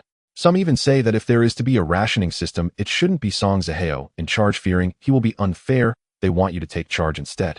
Su Hao couldn't help but smile. The small groups of humanity were exactly as he had imagined. Clearly, the rationing system was the correct approach. However, there will always be dissent. People feel it is unfair. He felt, why should he accept the rationing system and be treated equally with others? Are they equal to him? So the next best solution is to share all food equally. But everyone is different. When the food starts running low, the darker side of humanity will surely emerge. Robbery, deception, trading. The negativity will only grow larger until it becomes unmanageable. Su Qing felt fortunate to have joined Su Hao's elite group. They wouldn't have these kinds of issues. So what should we do now? Su Qing asked Su Hao, looking on. Are you going to mediate? They said to let you implement the rationing system, or what? Facing this question, Su Hao turned his head, continuing to gaze at the scenery. He simply replied with 2 words, not my concern. Their matters were none of his business. He didn't want to meddle. Do you think it's about advocating justice? In their eyes, does that make you a good person? Moreover, even if you advocate for justice, will this group stay on the right path? Will the future be better? It won't. Otherwise, why would there be sayings like you can't help a rotten tree and a rotten wood can't be carved? If this group were full of potential, I would be willing to help, but I predict they will inevitably disperse, each going their own way. This was Su Hao's prediction. Everyone is young. It's natural that no one wants to submit to anyone else. I understand now. Su Qing nodded after giving it some serious thought. Though she felt regretful that in the apocalypse everyone couldn't unite, it wasn't something she could decide. She was also one of the survivors in this world. Su Hao glanced at the time. It was 3 in the afternoon. The sun wasn't too intense, suitable for action. Seeing that the time was nearly up, Su Hao stood up and clapped his hands. Let's go. We will take action again today, and we will leave early tomorrow morning. Han Jiangxue nodded, picking up her machete to follow. Su Qing also followed, casually asking where to. To Ming Lake. You wanted to take a bath, right? We'll wash up, then head to the small supermarket to scavenge some food before coming back. Since there was a chance to bathe, it didn't matter to Su Hao if he bathed every day or every other day. After all, it only took up a few hours. As for the school supermarket, there was one near the cafeteria, mainly selling water, snacks, and daily necessities. Now that the group downstairs was implementing a rationing system, Su Hao didn't plan to search for food within that group anymore. His space was quite large. It was time to start stockpiling. A bath. As Su Qing heard the mention of bathing, she looked at Han Jiangxue with a mix of anticipation and shyness. In response, Han Jiangxue remained expressionless, as if it were just another day. The 3 of them headed downstairs directly to the hall. In the hall, hundreds of people gathered together. The rationing system and the equal distribution camp were at odds, both sides poised for conflict, with Chunjiu and Song Zihao. On the rationing side, surprisingly, the numbers were relatively even. Su Hao had thought the rationing side would be the weaker group. The 3 of them walked through the hall, the sound of their footsteps echoing, especially Su Hao's heavy armor, each step seeming to strike at the hearts of those present. Everyone turned to look. Upon seeing them, Chunjiu hurriedly approached, shouting, "Bro, wait a minute." Chunjiu hurried over. "Brother, where are you all going this time? We are discussing whether to implement a rationing system or an egalitarian system. Could you say a few words?"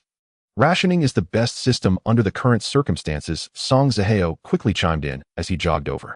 "Of course, the allocation is not fixed. As long as we kill zombies, we will receive more rations, and physical labor, like moving things, counts too. This way the group can last longer waiting for rescue, or even becoming self-sufficient." Song Zihao enumerated the benefits he spoke of. In short, if the team wants to go further, it must implement a rationing system. Otherwise, the small shop in the sports building will barely last this group of 100 people for a week. So what will happen then? The people around silently watched. The advocates for equal distribution felt even more anxious. Regardless of their relationship with Su Hao, at least Chunjiu and Song Zihao were supporters of the rationing system. They did not know anyone among the advocates for equal distribution. From the perspective of loyalty, they were likely to speak in favor of the rationing system. But what would they do? Resist? Or protest? They all knew Su Hao's strength. In full armor now, with his abilities, he could easily overpower them. In the end, they would certainly accept the rationing system, but would engage in constant underhanded tactics, protest, slander, and so on. What no one anticipated was, Su Hao did not answer the question. He looked at Chunjiu. "Shall we go to Minghu for a bath? Are you coming?" Chunjiu immediately shook his head. "No. I'm not going. Let's forget it." Su Hao then looked at Song Zihao. "I probably won't be back tonight. You all take care of things." Everyone was taken aback. Not coming back. Was he leaving? Suddenly, some were happy while others were worried. This news was too important. Some wore worried expressions while others looked astonished and excited. Su Hao noticed it all, as did Han Jiangxue and Su Qing. Seeing the faces expressing different viewpoints and emotions, Su Qing exchanged a glance with Han Jiangxue. Their eyes conveyed relief.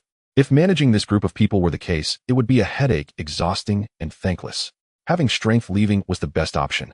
"We're leaving." After saying that, Su Hao looked at the crowd, then turned and left. Han Jiangxue and Su Qing quickly followed.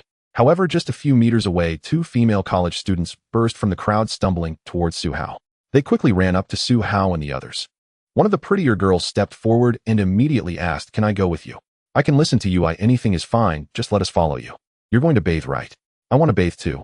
Sun Ro, a male college student in the crowd, heard this and immediately stood up, astonished. It seemed that the two had previously been in a romantic relationship. Sun Ro turned around and snapped, "I've had enough. I don't want to have nothing to eat, and I can't even bathe you. I stink. I want to break up with you. You can't stop me from pursuing a better life." Upon hearing this, dozens of people fell silent. Some were embarrassed, some angry, and some were just watching the show. Classmates who knew the two began to whisper their identities to others. That girl is among the top 3 in her college for looks. I heard she has hundreds of thousands of followers on social media. The guy is also a rich second generation. His family deals in fabrics, and he drives a Porsche himself. Su Hao also remembered this woman. She seemed to have mocked him before, saying, "What use is it to fight if you don't have a gun?" Yet 2 days later it had come to this. The environment truly can change people. Su Hao glanced at the angry guy, judging by his anger and clenched fists. Am I becoming the villain? Su Hao chuckled helplessly. He took a look at Sun Ro. Her external score was 69, internal score was 55, with a special ability score of 64. Generally acceptable, but far from meeting his goddess team standards. At this point, Han Jiangxue calmly waited, confident that Su Hao would not be interested in such a woman. Su Qing felt a bit nervous. She was slightly worried about the man's certain generosity. After all, when a woman offers herself, why refuse? It could be seen as a change of taste. But the fact proved that Su Hao was quite picky. He cast a glance at Sun Ro, waved his hand, and turned to leave. You're not good enough. Go back and work hard. With that he left. Han Jiangxue smiled, and turned to follow Su Hao, not even glancing at Sun Ro. Su Qing widened her eyes, slightly admiring Su Hao even more. The 3 left while Sun Ro stood there wide-eyed and bewildered. She could never have imagined being rejected so casually, even to the point of indifference. No matter how she put it, she was a little beauty above average. Countless admirers on social media sent her messages that were hard to look at. Catching a rich second generation was usually easy. But how did it come to this? Even bathing had become a luxury. Meanwhile, those in this environment could wash themselves at will. The sudden drop left her stunned. She didn't even chase after them. When she regained her senses, Su Hao and the others had already disappeared. After a moment of daze, Sun Ro turned to look, and the crowd had already scattered. Her lips were chapped, her expression vacant, as her former rich boyfriend didn't even glance at her. What could she do? By the time she returned to the sports building in a daze, her mind was filled with Su Hao's indifferent words, "You're not good enough." Indeed, she wasn't as beautiful as the 2 women around Su Hao. But men are always greedy, aren't they? She could at least offer herself. Was that not enough? To be rejected outright. In an instant, Sun Ro's mentality seemed to collapse, shrinking silently in the corner of the hall. At that moment, her former rich boyfriend approached. He looked at Sun Ro, offered a simple smile mixed with inexplicable hatred, and asked, "Are you okay?" "I was wrong. Will you forgive me?" "I can, but you have to listen to me." "No problem. I'll do anything." "Good." Outside the sports building, Song Zihao and Chun Jiu watched Su Hao disappear into the distance. Chun Jiu expressed regret. Did he just leave like that? It was too sudden. Song Zihao shook his head and sighed.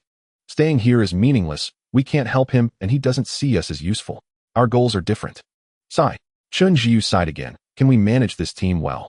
Many with good family backgrounds don't respect us." Song Zihao remained silent for a moment, gritting his teeth. "We need to be tougher." "Really?" Chun Jiu looked up abruptly, surprised. "Are you serious about internal strife?" "This isn't internal strife. We must eliminate threats. After equal distribution of food, the entire group will be ruined. Chaos will ensue within a week. You should understand this." "Yes. But it just feels too harsh in the apocalypse." "Exactly, it is the apocalypse. Can we not do this?" "That's true. They couldn't just watch the team slowly descend into chaos. They had ambition. How could they allow their team to collapse? They must reform fiercely."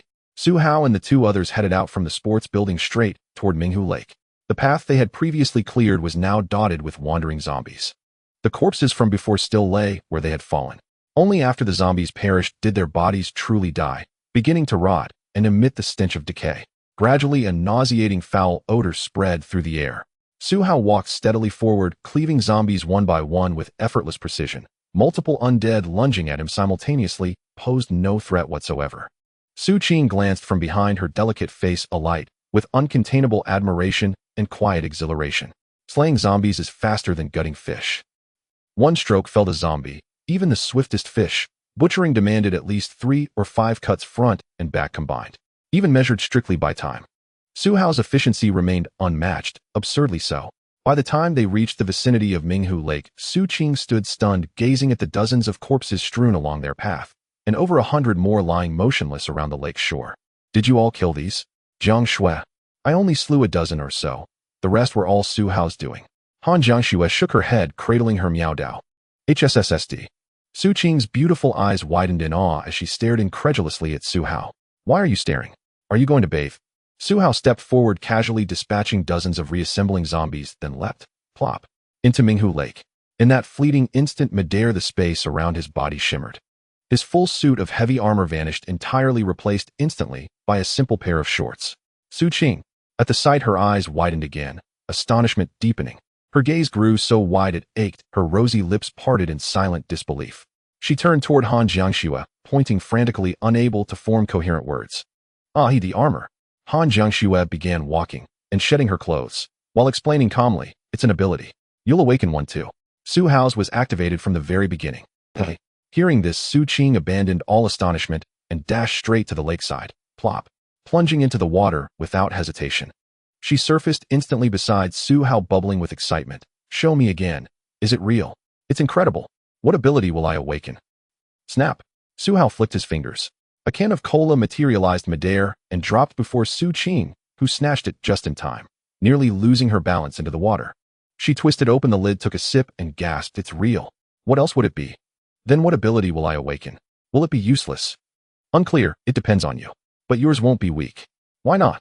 Otherwise, why would I take you under my wing? Su Qing burst into blissful, almost childlike laughter. Su Hao cast a wry glance toward Han Jiangxue. Han Jiangxue shrugged helplessly. Though outwardly the senior sister, she was in truth guileless and sweet-natured, with curves even more generous than Jiangxue's own. After this incident, Su Qing relaxed markedly, her guard down, her trust in Su Hao absolute. When she noticed Han Jiangxue's only warning sign was a faint aura of danger, she promptly shed her top, leaving only her bra before stepping into the lake to bathe. Woohoo, she even swam. Splash. Then playfully splashed water at Han Jiangxue, who raised a hand in gentle protest. Out here, noise attracts zombies. If you draw them in, you handle them yourself. Su Qing immediately stilled her hands, but not her spirit. She swam close to Han Jiangxue and began teasingly nudging and poking her, cheerfully dubbing it, helping with scrubbing. Su Hao watched amused. Compared to himself, Su Qing's playful antics made her seem far more like a shameless flirt.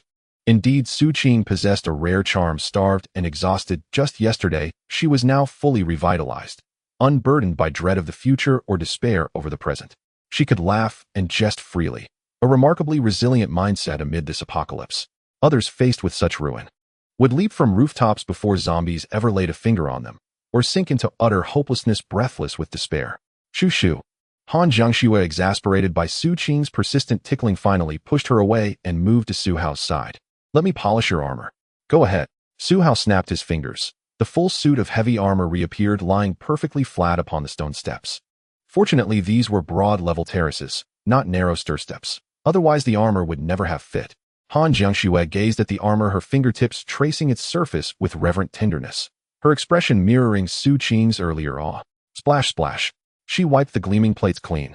Su Qing watched curiously and asked Su Hao, won't this armor rust if washed like this? Leaning against the steps, Su Hao countered, do surgical instruments rust easily in operating rooms? Do aerospace-grade alloys corrode readily? Hardly ever. Su Qing shook her head. Unless left and used for long, then corrosion accelerates. Exactly, Su Hao nodded. Its composition surpasses even those materials I just named. What a... Su Qing froze, eyes wide with fresh shock darting between the armor and Su Hao. Crafting non-corrosive metal wasn't difficult, not when considering surgical tools or aerospace alloys. Their only drawback was cost, hence they were used sparingly, precious and refined. Yet this full suit required vast quantities of such material. How much then must it be worth? No wonder Jiangxue loves it so much. Su Qing breathed awestruck. Su Hao gestured lightly. Try lifting it later. You'll understand its weight. Su Qing nodded eagerly. Moments later, once Han Jiangxue finished her meticulous cleaning, Su Qing rushed forward and strained to lift the armor with both hands. To her surprise, it wasn't immovable, as she'd imagined, but rose slowly, heavily, inch by inch. Once lowered, she exhaled sharply. Is it really this light? Yes, Han Jiangxue affirmed with a nod, confirming it truly was unusually lightweight. A modern equivalent of Su Hao's armor, crafted from contemporary alloys, would easily exceed 50 kilograms, even reaching 60 to 70 kilograms, roughly 100 to 140 jin. Traditional heavy armor rarely exceeded 30 kilograms, about 60 jin. Su Hao's suit weighed only 25 kilograms. It wasn't featherlight, but compared to expectations, it weighed less than classical heavy armor while offering full-body teeth totos protection. That was the power of advanced materials. Aerospace, engineering, fighter jets, tanks, rockets, all hinge ultimately on breakthroughs in material science. Without revolutionary materials, half the technology collapses, rendering everything futile. Instantly, Su Qing fell utterly in love with this legendary armor. Where did you get it? Now I want one too. That's best left unasked. For now, Su Hao replied with an enigmatic smile. You'll find out soon enough. To uncover deeper secrets. Beyond the system, which would never reveal anything. Other elements such as items and artifacts disclosed only fragments, 8,090 opacity, while true clarity emerged only beyond the 90% threshold. He was inherently cautious. No choice given how many apocalyptic novels featured betrayal by trusted allies. Seeing Su Hao's mysterious grin, Su Qing's curiosity ignited. She lunged forward, wrapping her arms around his arm. I can tell you're hiding countless secrets we know nothing about. Jiangcheng, quick. Join me in deploying the beauty strategy to extract them. In the end, with Su Qing's enthusiastic encouragement, Han Jiangcheng could bear it no longer. So the three of them tumbled and wrestled in the lake, transforming their original 1-hour soak into a full 2-hour frolic. They played in the water for a full 2 hours. Su Qing, utterly exhausted, panted heavily, her entire body flushed with a captivating cherry pink hue. Beads of crystal clear water cascaded like scattered pearls down her elegant clavicles, tracing slow, glistening paths into the deep valley between her proud, sculpted bosom, as if vanishing forever into an unfathomable abyss. At first glance, the scene might easily be mistaken for something far more intimate than mere lakeside play. Even Han Jiangcheng, who usually wore no expression, allowed a faint, subtle smile to grace her lips. Translucent droplets slid delicately along the softly defined ridges of her abdominal muscles, lingering upon her athletic frame. A physique bearing the unmistakable hard-won marks of rigorous training, rare among women. She resembled a newly matured female leopard, lithe, fierce, and radiating an extraordinary allure that few women possess. A seamless fusion of untamed wildness and aloof magnetic elegance, each movement drawing every gaze irresistibly, holding them spellbound. By late afternoon at 4 o'clock, Su Hao checked his holographic wristwatch, its projection illuminating a detailed local map. Right, time to move out. We'll need shelter tonight. Having pinpointed the convenience store on the map, Su Hao rose from the lake and prepared to depart. Su Qing, astonished to see the watch project a hologram, exclaimed, before the apocalypse, did such projection-capable watches even exist? Which manufacturer produced it? Has this level of technology truly been realized? She turned to Han Jiangcheng, but Han Jiangcheng ignored her, already stepping ashore to dress. On the shore, Su Hao briskly dried himself with his clothes, then snapped his fingers, triggering the system to instantly don his full set of heavy armor. He replied calmly, a high-tech timepiece, another of my closely guarded secrets. And there are many more waiting for you to uncover. Earlier in the lake, she hadn't managed to extract a single secret from him. Truth be told, their interrogation had devolved entirely into playful splashing, relaxing deeply amid the ruins of the world. Yet now Su Qing had instantly spotted something extraordinary. Su Qing turned to Han Jiangcheng. Jiangcheng, do you know about this watch? Han Jiangcheng, having noticed it long ago, simply nodded, as if it were the most natural thing in the world. I know, but I didn't ask. What purpose would that serve? Understanding its nature is enough. If it posed any threat to us, Su Hao would have told us himself. Fair enough, Su Qing said, undeterred, and immediately rallied herself. As she dressed, she declared, one day, I will become the person Su Hao trusts most among us all. The moment those words left her lips, Su Hao received a system alert, Su Qing's loyalty 8089. Huh. A quiet note of bewilderment echoed in his mind. Wait, why did it rise? After a moment's reflection, comprehension dawned. Ah, I see. It's internal competition. Su Qing had joined the group for many reasons, but at least half stemmed from Han Jiangcheng's presence. They were exceptionally close friends. Her feelings towards Su Hao, meanwhile, had been rooted primarily in the desire for safety, not trust nor affection. Yet now spurred by rivalry. With both the secrets and Han Jiangcheng, her loyalty surged. It shot up to 89 overnight, solid, stable loyalty. Just one step remained before blind, unwavering faith. Internal competition. What a brilliant mechanism.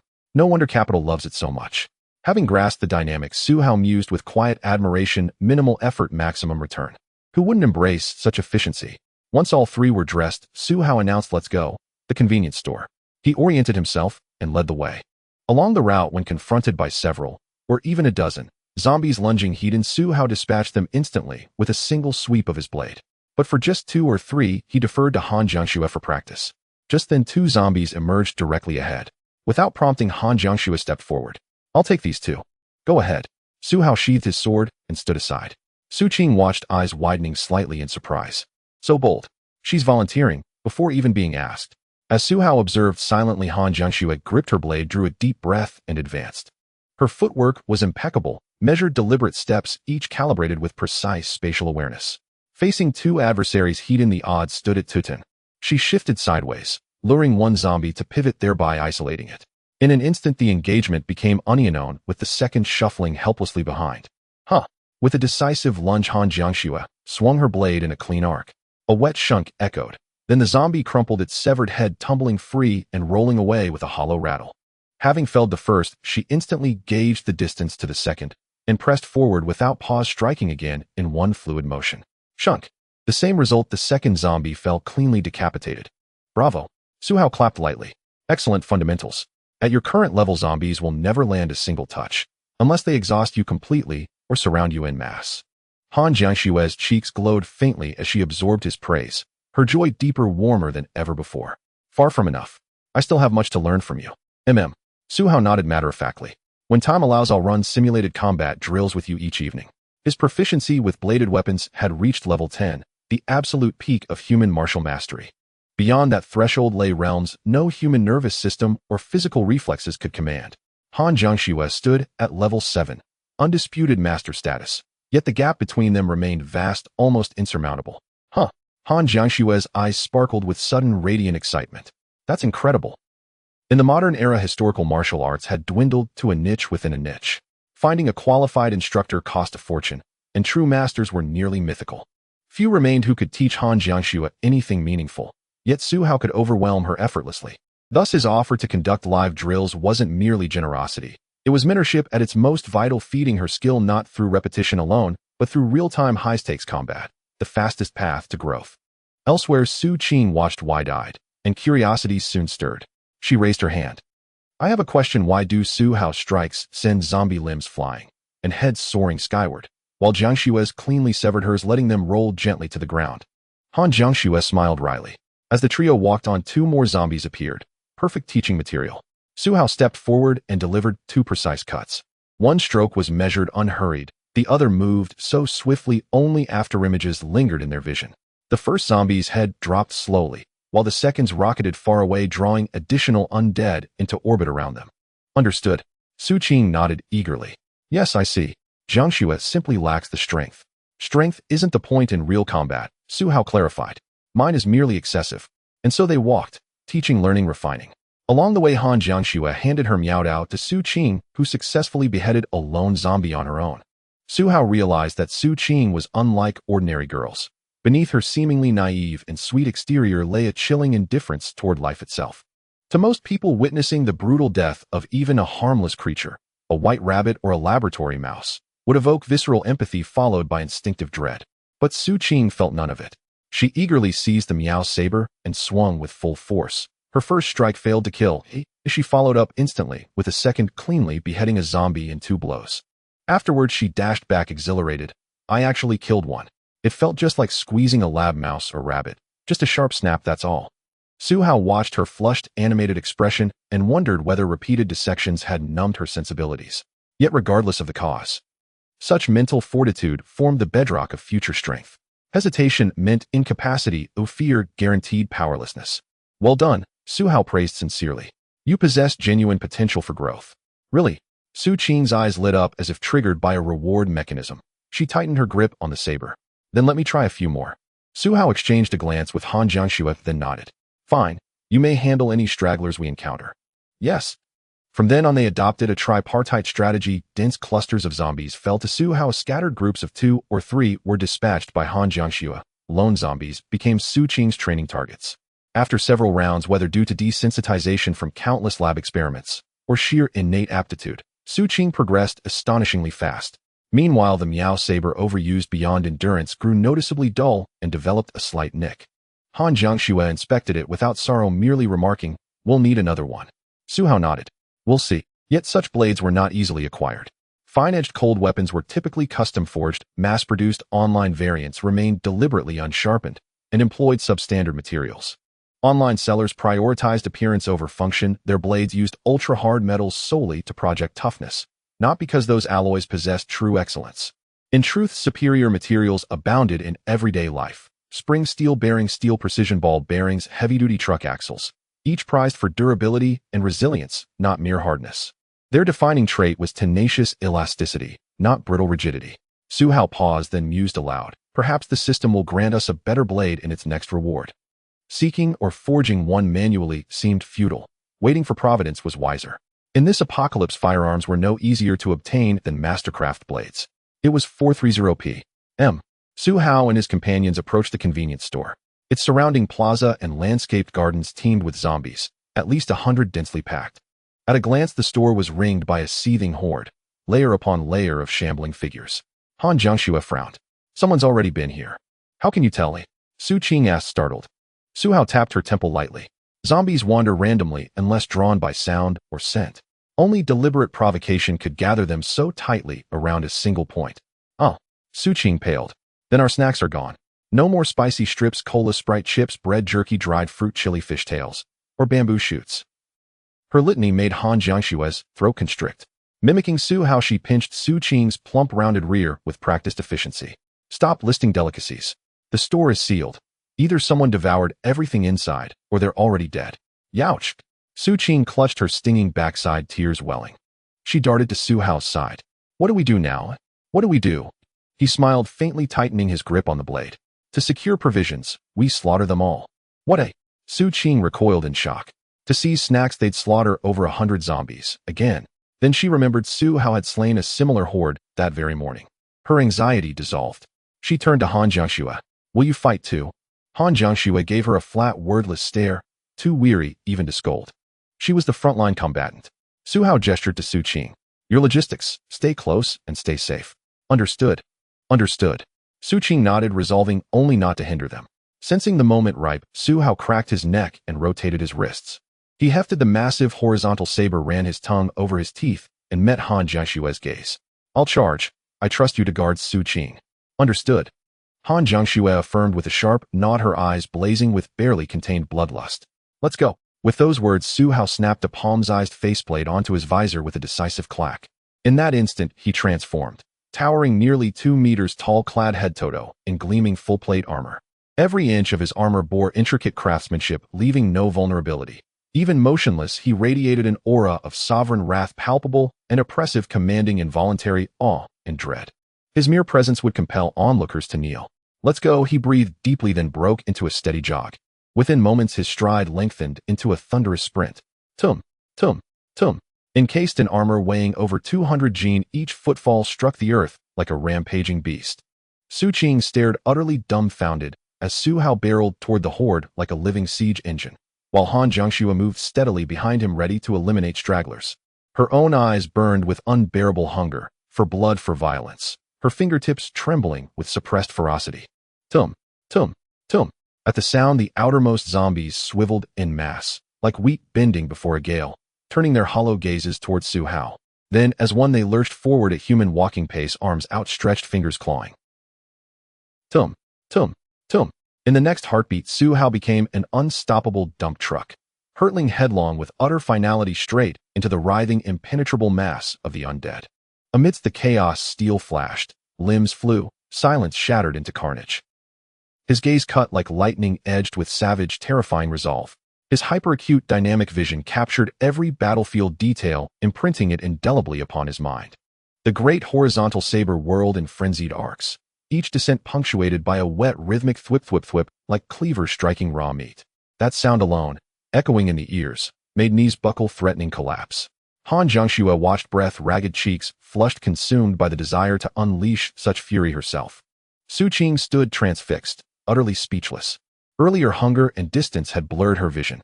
Now, bathed in clarity, she saw everything. Every movement, every impact, every brutal certainty.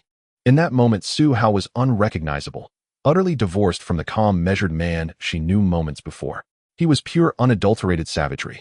Relentless slaughter surged on without cease. Time slipped away unnoticed.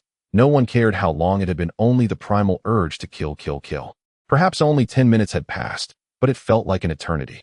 When the last zombie in the vicinity lay dead. When Su Hao had walked through the convenience store, cleaving each shambling figure down with a single stroke of his blade. Around Su Hao stood no living thing, except Han Jiangxue. Su Qing lingered at a distance, her posture, an expression contemplative, as if lost in quiet introspection. Before the convenience store, Su Hao stood motionless, drawing slow, deep breaths. Unharmed, he wore full armor, now streaked with dark splatters of blood. Within him, the light spirit continued to radiate, swiftly restoring his strength and vitality. A gentle warmth suffused his entire body. It was like soaking in a hot spring amid winter's deepest chill, utterly soothing, profoundly comforting. And this restoration had not begun only after the slaughter ended. This vibrant, life-sustaining effect activated the moment he began expending energy and had remained continuously active ever since. As a result, he had consumed less than half his reserves. In other words, his stamina still ran deep. Su Hao exhaled slowly, the light spirit, truly indispensable. Yeah. Hearing his voice, the light spirit responded with a soft, questioning chirp, as if asking, what is it? Though its physical form remained unseen, it stayed within Su Hao's body, sustaining him. While inside him, its restorative aura operated at full efficacy, 100. But should it emerge, its power would diminish, sharply dropping to merely 3,050, dependent on light intensity and proximity. The reduction was considerable. All right, Su Hao tapped his chest lightly, just saying hello. Yamf. Yeah, and hello to you too. Su Hao nodded. At that moment, Han Jiangxue approached. She had felled over a dozen zombies, her miaodao now bearing deeper nicks along its edge. Unavoidable, the blade was not made for cleaving bone. Yet without severing bone, zombies would not fall. Thus was rapid and severe. Han Jiangxue, a step before Su Hao, lifted her gaze, drew a slow breath, and wrapped her arms tightly around his armored frame, unyielding as iron. Huh. Su Hao blinked, then understood. Gently he patted her shoulder. Be careful, no open wounds. None. She raised her face from his chest, her eyes dazed yet not vacant. Instead, they burned with fierce, incandescent flame. In short, she was utterly exhilarated, trembling with restless fervor, teetering on the edge of uncontainable emotion. Su Hao again patted her shoulder. Let's focus on what matters first. Even passion must yield to purpose. This was no place for indulgence. They didn't even know where they'd sleep tonight. Han Jiangxue inhaled deeply, drawing in the metallic tang of blood, then finally stepped back. She glanced over her shoulder towards Su Qing, standing afar like a detached bystander. Su Qing's expression was blank, not fearful, not timid, not panicked, merely bewildered, utterly disoriented. What just happened? Are these still human? What can I even do? Only when Han Jiangxue beckoned did she drift forward, dazed and uncertain. Along that brief stretch, barely dozens of meters, she seemed to have crossed a landscape of carnage, mountains of corpses, rivers of gore. 2/3 lay headless, 1/3 bisected at the waist. Su Hao favored decapitation, though only occasionally did he strike lower. Hence this grotesque tableau, bodies, viscera, severed limbs, and splattered blood carpeting the entire street. The stench of blood turned the stomach. The crimson ground clung thickly beneath each footfall. Yet Su Qing showed little fear. She simply padded forward, step after step, splat, splat, splat. By the time she reached Su Hao's side, her daze had lifted. Her gaze grew clearer, sharper, as she surveyed the devastation surrounding them. She closed her eyes, recalling, then pointed toward a tree beside the convenience store. That used to be a feeding spot for stray cats. Students often bought sausages at the store and fed them nearby, sometimes even cat food. I wonder where those strays are now. The prettiest was a calico, so many cats chased her. The fiercest was a tabby scarred across the face. Everyone, students and teachers alike, called him Sangbiao. As soon as Su Qing spoke those words, Han Jiangxue suddenly remembered something. Why haven't we seen zombie dogs, or zombie cats? Likely too few in number, or they fled and hid. Or perhaps weaker creatures simply lack the resilience to become zombies at all. Indeed, it seemed true. Had every creature been susceptible, zombie flocks would surely have taken to the skies by now. Yet Su Hao had seen no birds, not even atop the rooftop earlier. So were the weakest beings denied, even undeath? Did they perish outright?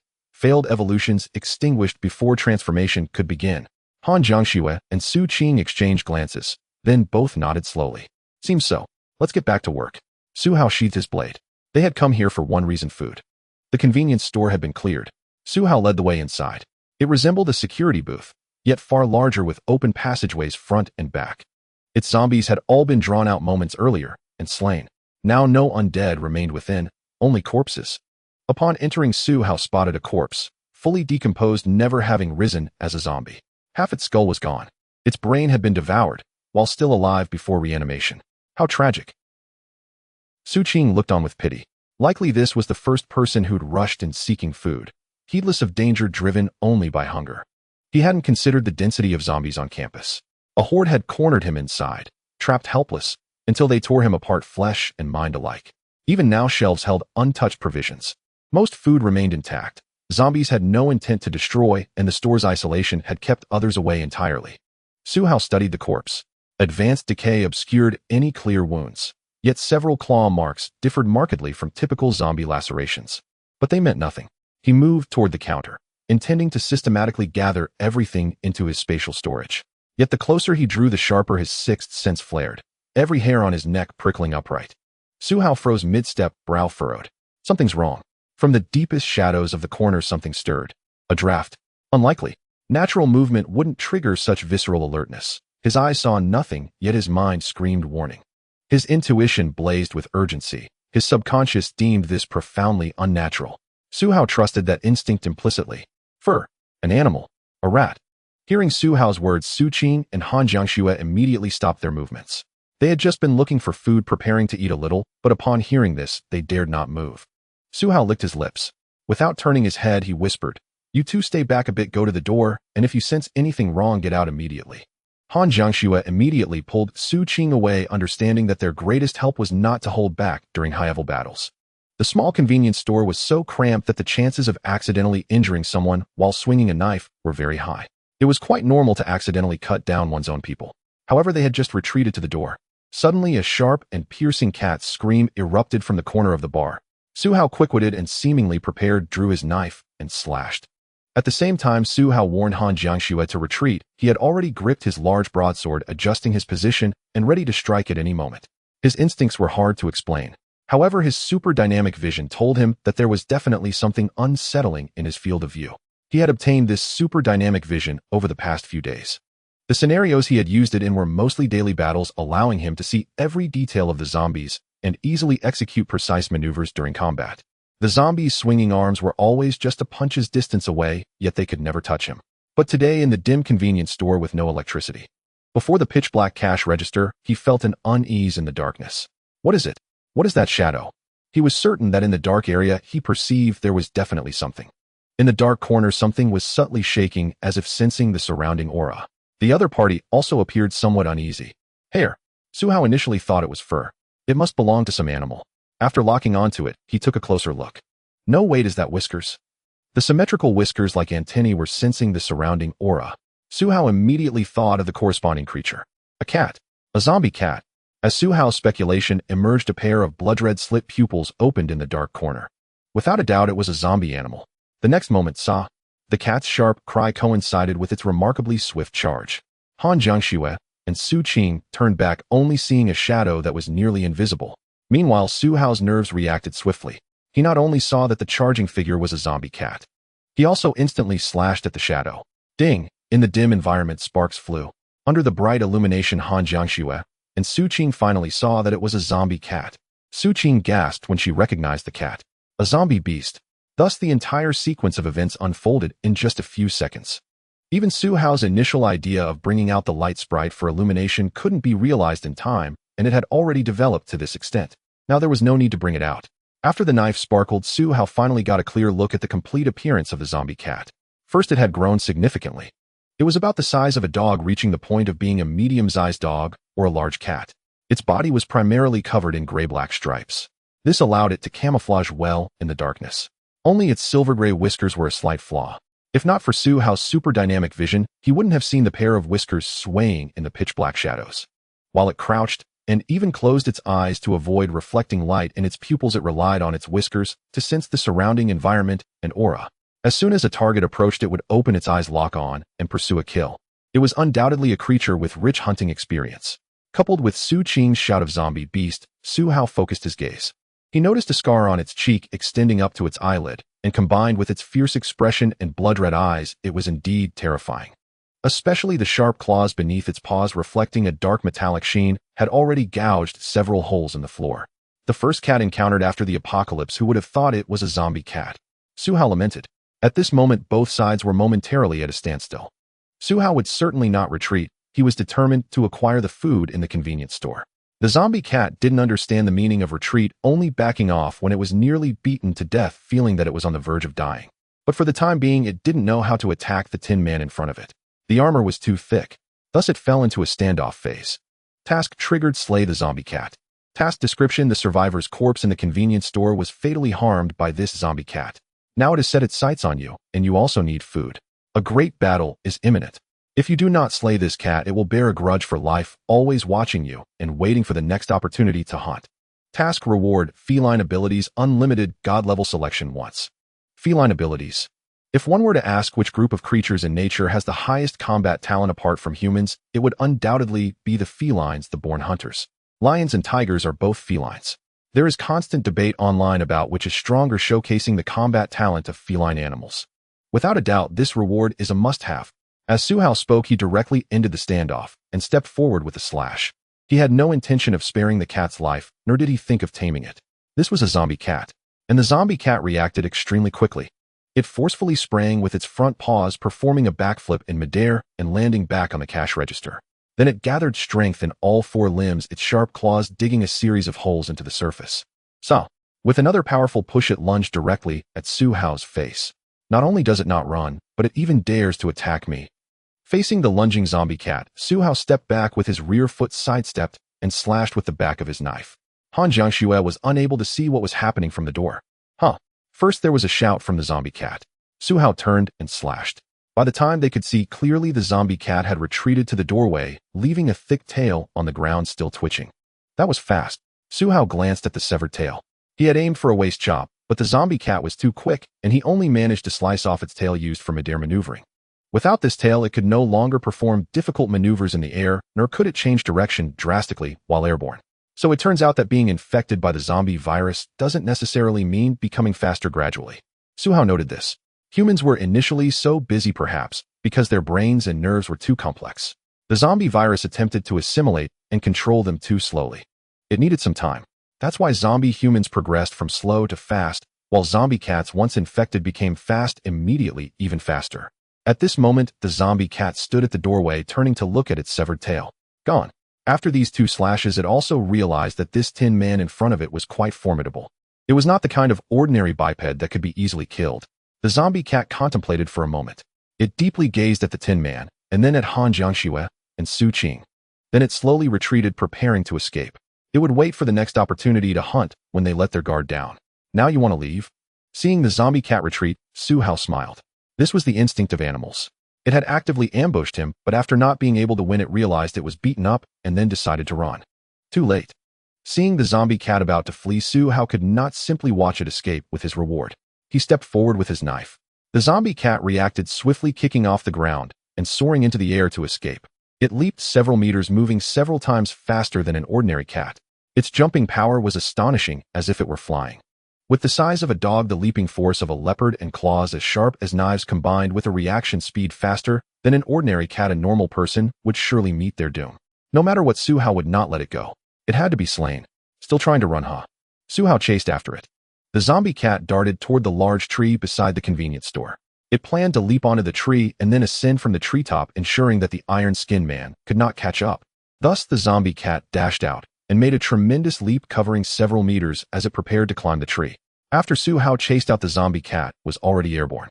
However, his knife lacked the range. It was impossible to reach the zombie cat with a strike from several meters away. Once the zombie cat reached the tree, it could ascend in just 2 jumps and disappear atop it. Su Hao could not fly up to kill it. What to do? Letting it go was not an option. If it escaped, it had a fair amount of intelligence and would hold a grudge. If it continued to stalk Su Hao, waiting for the right moment to strike, that would be a huge problem. After all, a thief can only commit theft for so long. There is no way to guard against a thief forever. What should I do? As he saw it was about to escape, Su Hao looked down at the knife in his hand. Got it. In the next moment, he unhesitatingly threw the knife. Whoosh. The large saber was forcefully hurled by Su Hao. The sound of wind it created was powerful and intense. A gust of wind surged. The zombie cat sensed the threat behind it in midair. The large saber flew accurately toward it. If it remained in midair, it would ultimately be slain. But cats can maneuver in the air. It only needed to twist its waist, flick its head, finally with the crucial movement of its tail. The tail. The tail was gone. The zombie cat twisted in midair, preparing to change direction. The tail's movement was crucial for this maneuver. Without the tail to aid in its movement, the zombie cat's ability to change direction in the air was less than 30. Woo! It faced the incoming saber. The zombie cat emitted a low, threatening growl. In the next moment, the sharp blade sliced through. Poochie! The large saber struck the zombie cat, embedding itself into the tree with a thud. Hiss! The zombie cat did not die immediately. Instead, it struggled violently under the blade, writhing for several seconds before finally convulsing and ceasing its movements. Huff! Su Hao let out a sigh of relief. Hitting it was good. If the knife had missed, the zombie cat would have certainly escaped. If it had gotten away, Su Hao would have had no way to deal with it once it reached the upper levels. He would have to live in fear for a long time afterward. Now it was fine. Killing it meant no worries. Fortunately, I had cut off its tail beforehand. This cat really had bad luck.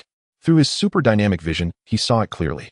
Before the blade struck it in the air, the zombie cat desperately attempted to change direction with its tail root moving frantically, but it was ineffective, far from the agility it had shown before.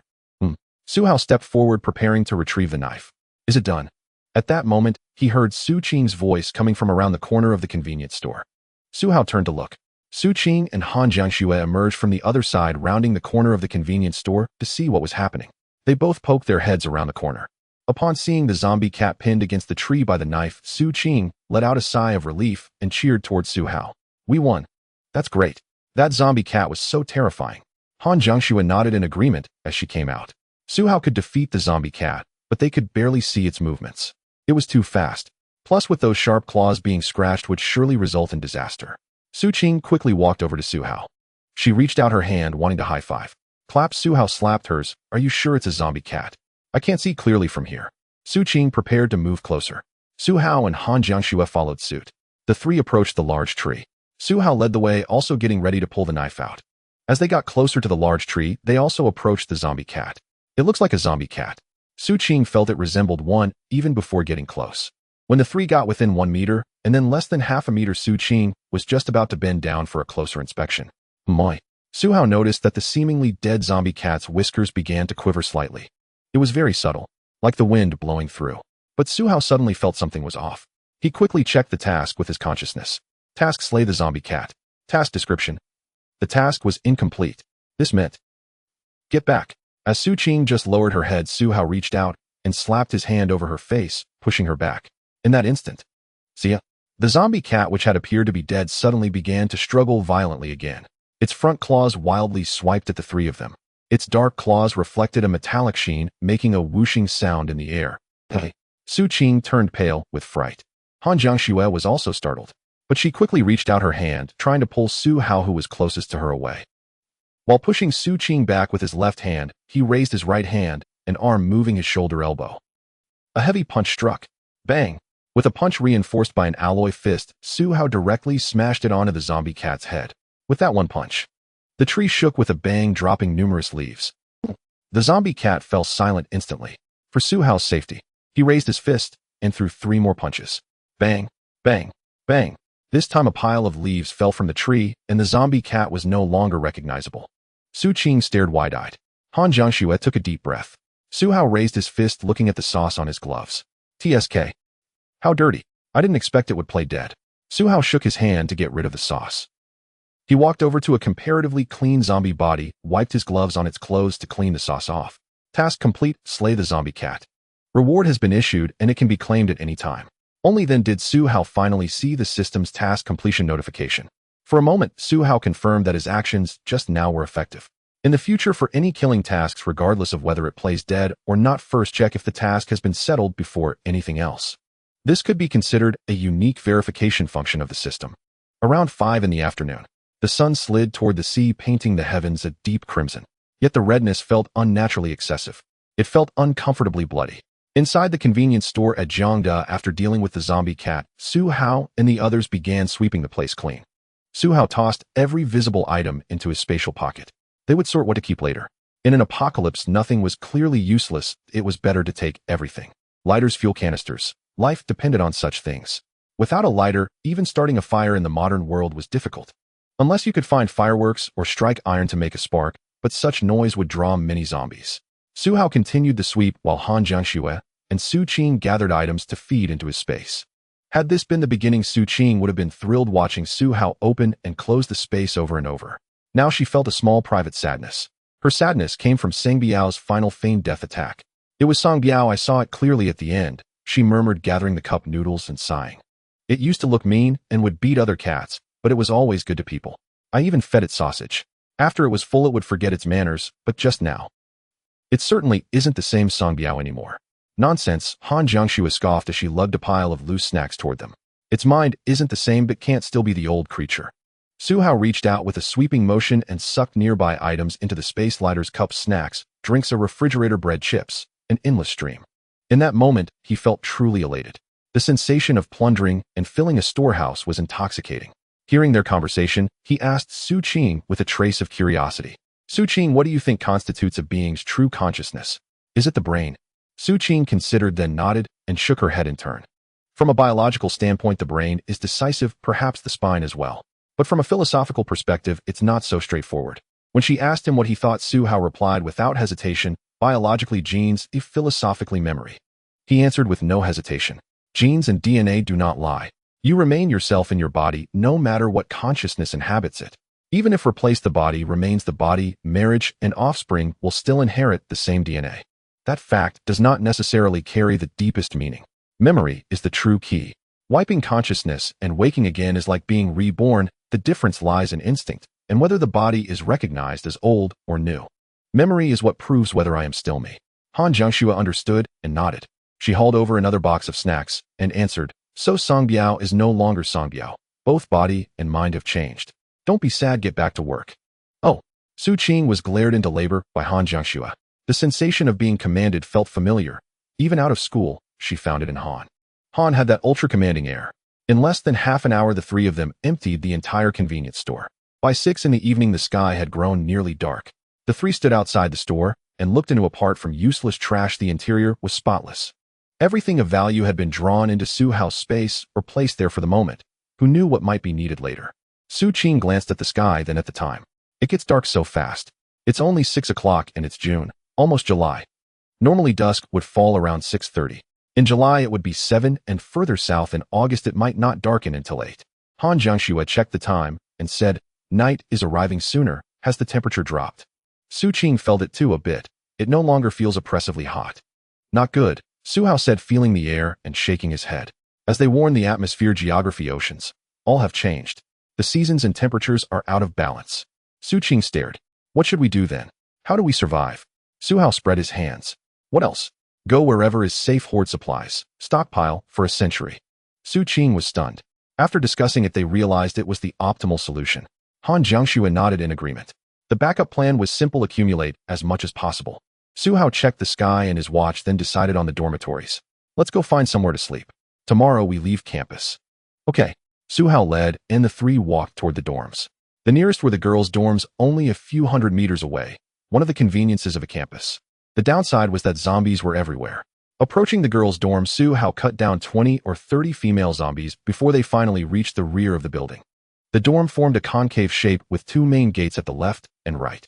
Su Hao had no intention of using the front gates. He went to the back instead. He found a room with no zombies inside and visible beds. Nodded. This one. Climb in. Huh. Su Qing froze. Quick, you go first. All right. She began to climb while the others watched. As she climbed, Han Jiangxue scanned the surroundings. Her eyes brightened. She seized a small tree and with her saber cut down 2 saplings no thicker than a wrist. She stripped the branches clean and placed the shafts on the dormitory balcony. Faced with Su Hao's puzzled look, she mimed a sword stance and tilted her head. Simulate combat training tonight. You mean this? Fine, she said. They had to avoid using real swords. An alloy broadsword might survive, but a miaodao would be ruined in an instant. For now, wooden sticks would have to do. With a soft thud, when Su Qing withdrew her last foot, she caught the wall and sat down hard on the ground. Han Jiangxue went next. With a hand to brace and a twist of her hips, she slid over. Su Hao was last watched by the 2 of them. He came to the balcony, planted one hand, rose onto his toes, and sailed over with effortless grace. He dusted his hands and shook his head. You're too obedient. It's obvious neither of you has climbed a fence before. Su Qing. Han Jiangxue. The 3 entered the girls' dormitory. Su Qing was very familiar with it and immediately sat on the bed. Han Jiangxue went to block the door first. Su Hao retrieved the heavy armor into his space and helped by pushing a bed over to effectively block the door. The dormitory was a 4-person room. With 4 beds, using one to block the door was completely fine. After blocking the door, Su Qing asked, what are we having for dinner tonight? Su Hao began to organize a pile of items in his system space. This was also considered his special hobby. If the accumulated items were placed haphazardly, Su Hao would feel very uncomfortable and it would be troublesome to search for anything later.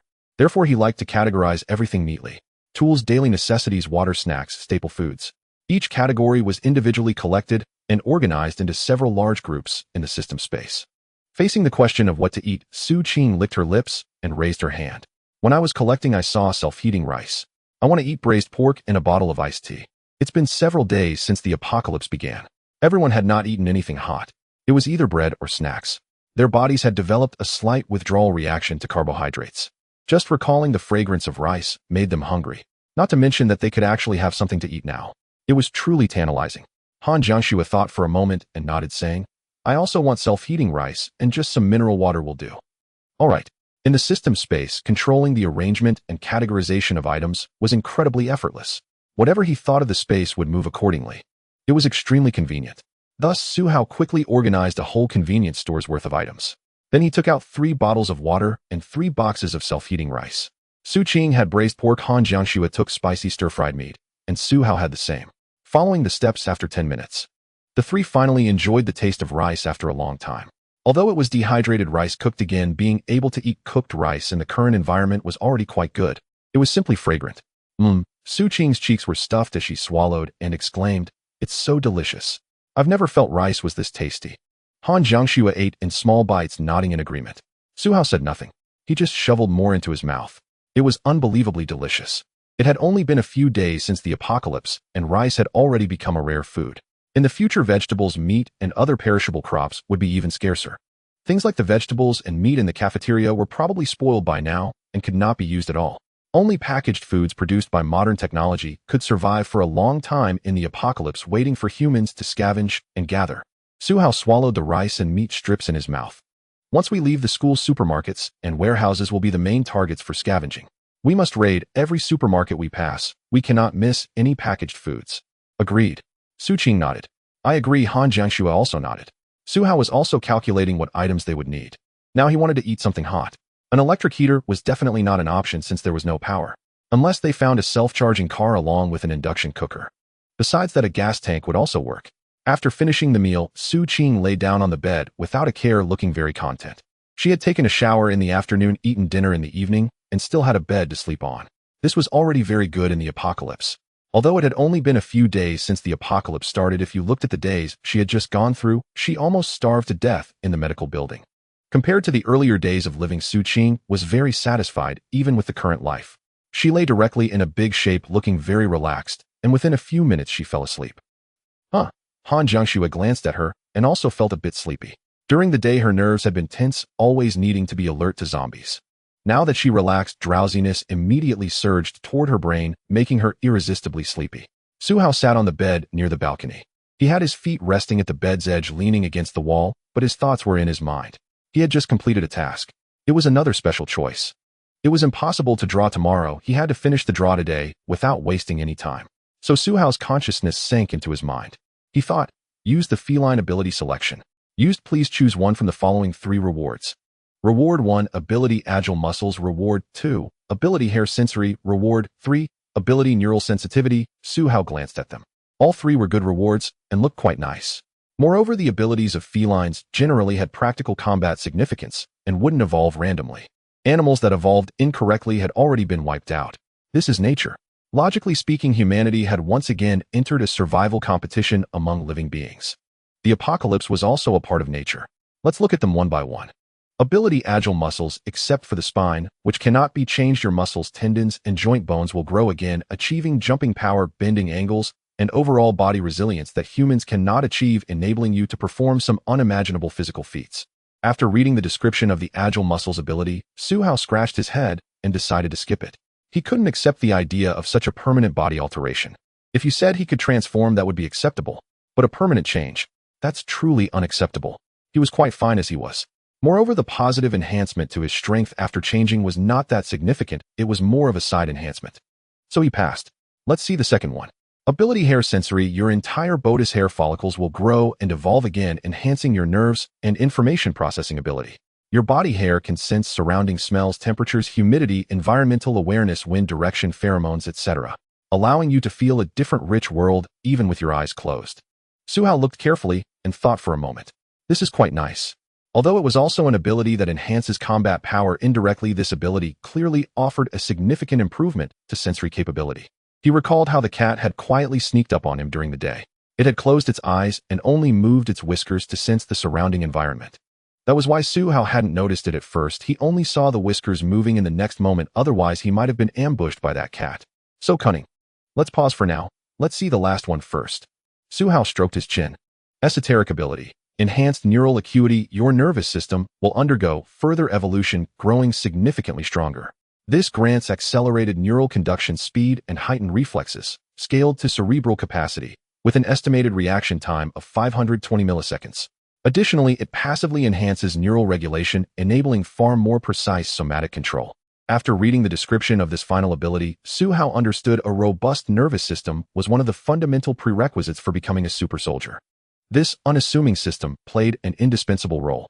The average human reaction time falls between 200,000 and 300 milliseconds. Elite athletes can achieve under 100 milliseconds. If Su Hao reached 20 milliseconds, his reflexes would be 10 to 15 times faster than those of an ordinary person, and utterly overwhelming compared to even professional athletes. Truly lightning fast, beyond metaphor. Neural reaction speed is paramount in combat. Whether striking first or countering second, superior velocity enables decisive response. Moreover, faster neural processing equates to swifter cognitive assimilation of sensory input. As long as the brain keeps pace, ambushes become nearly impossible. Even if the threat escapes initial detection, the body, once trained, can still react instinctively and evade. Consider catching a falling ball. Someone releases it from above, you must intercept it mid-descent. Most people fail entirely. Those above average succeed consistently. Exceptional individuals intercept it well before the halfway point. Should Su Hao choose this ability, he might register the release the instant the other person's fingers loosen, and perhaps even halt the motion before it begins. The conclusion was unequivocal. Among these three abilities, the third was undeniably the most valuable. Without hesitation, Su Hao declared, "I choose reward 3. Reward granted. Please sit comfortably and rest for a moment." Su Hao settled into position and focused his mind. Instantly, a tingling sensation spread across his entire body. Yet this was unlike the mild prickle of a tribute point allocation. Instead, it resembled the sharp electric jolt of hitting the ulnar nerve. His entire nervous system flared with a web-like vivid numbness. His brain itself felt most intensely affected, electrified yet not painful, rather deeply soothing, like a masterful spa treatment. After several moments, the sensation gradually subsided, first perceptibly, then completely. Su Hao extended his hand and gently squeezed his fingertips.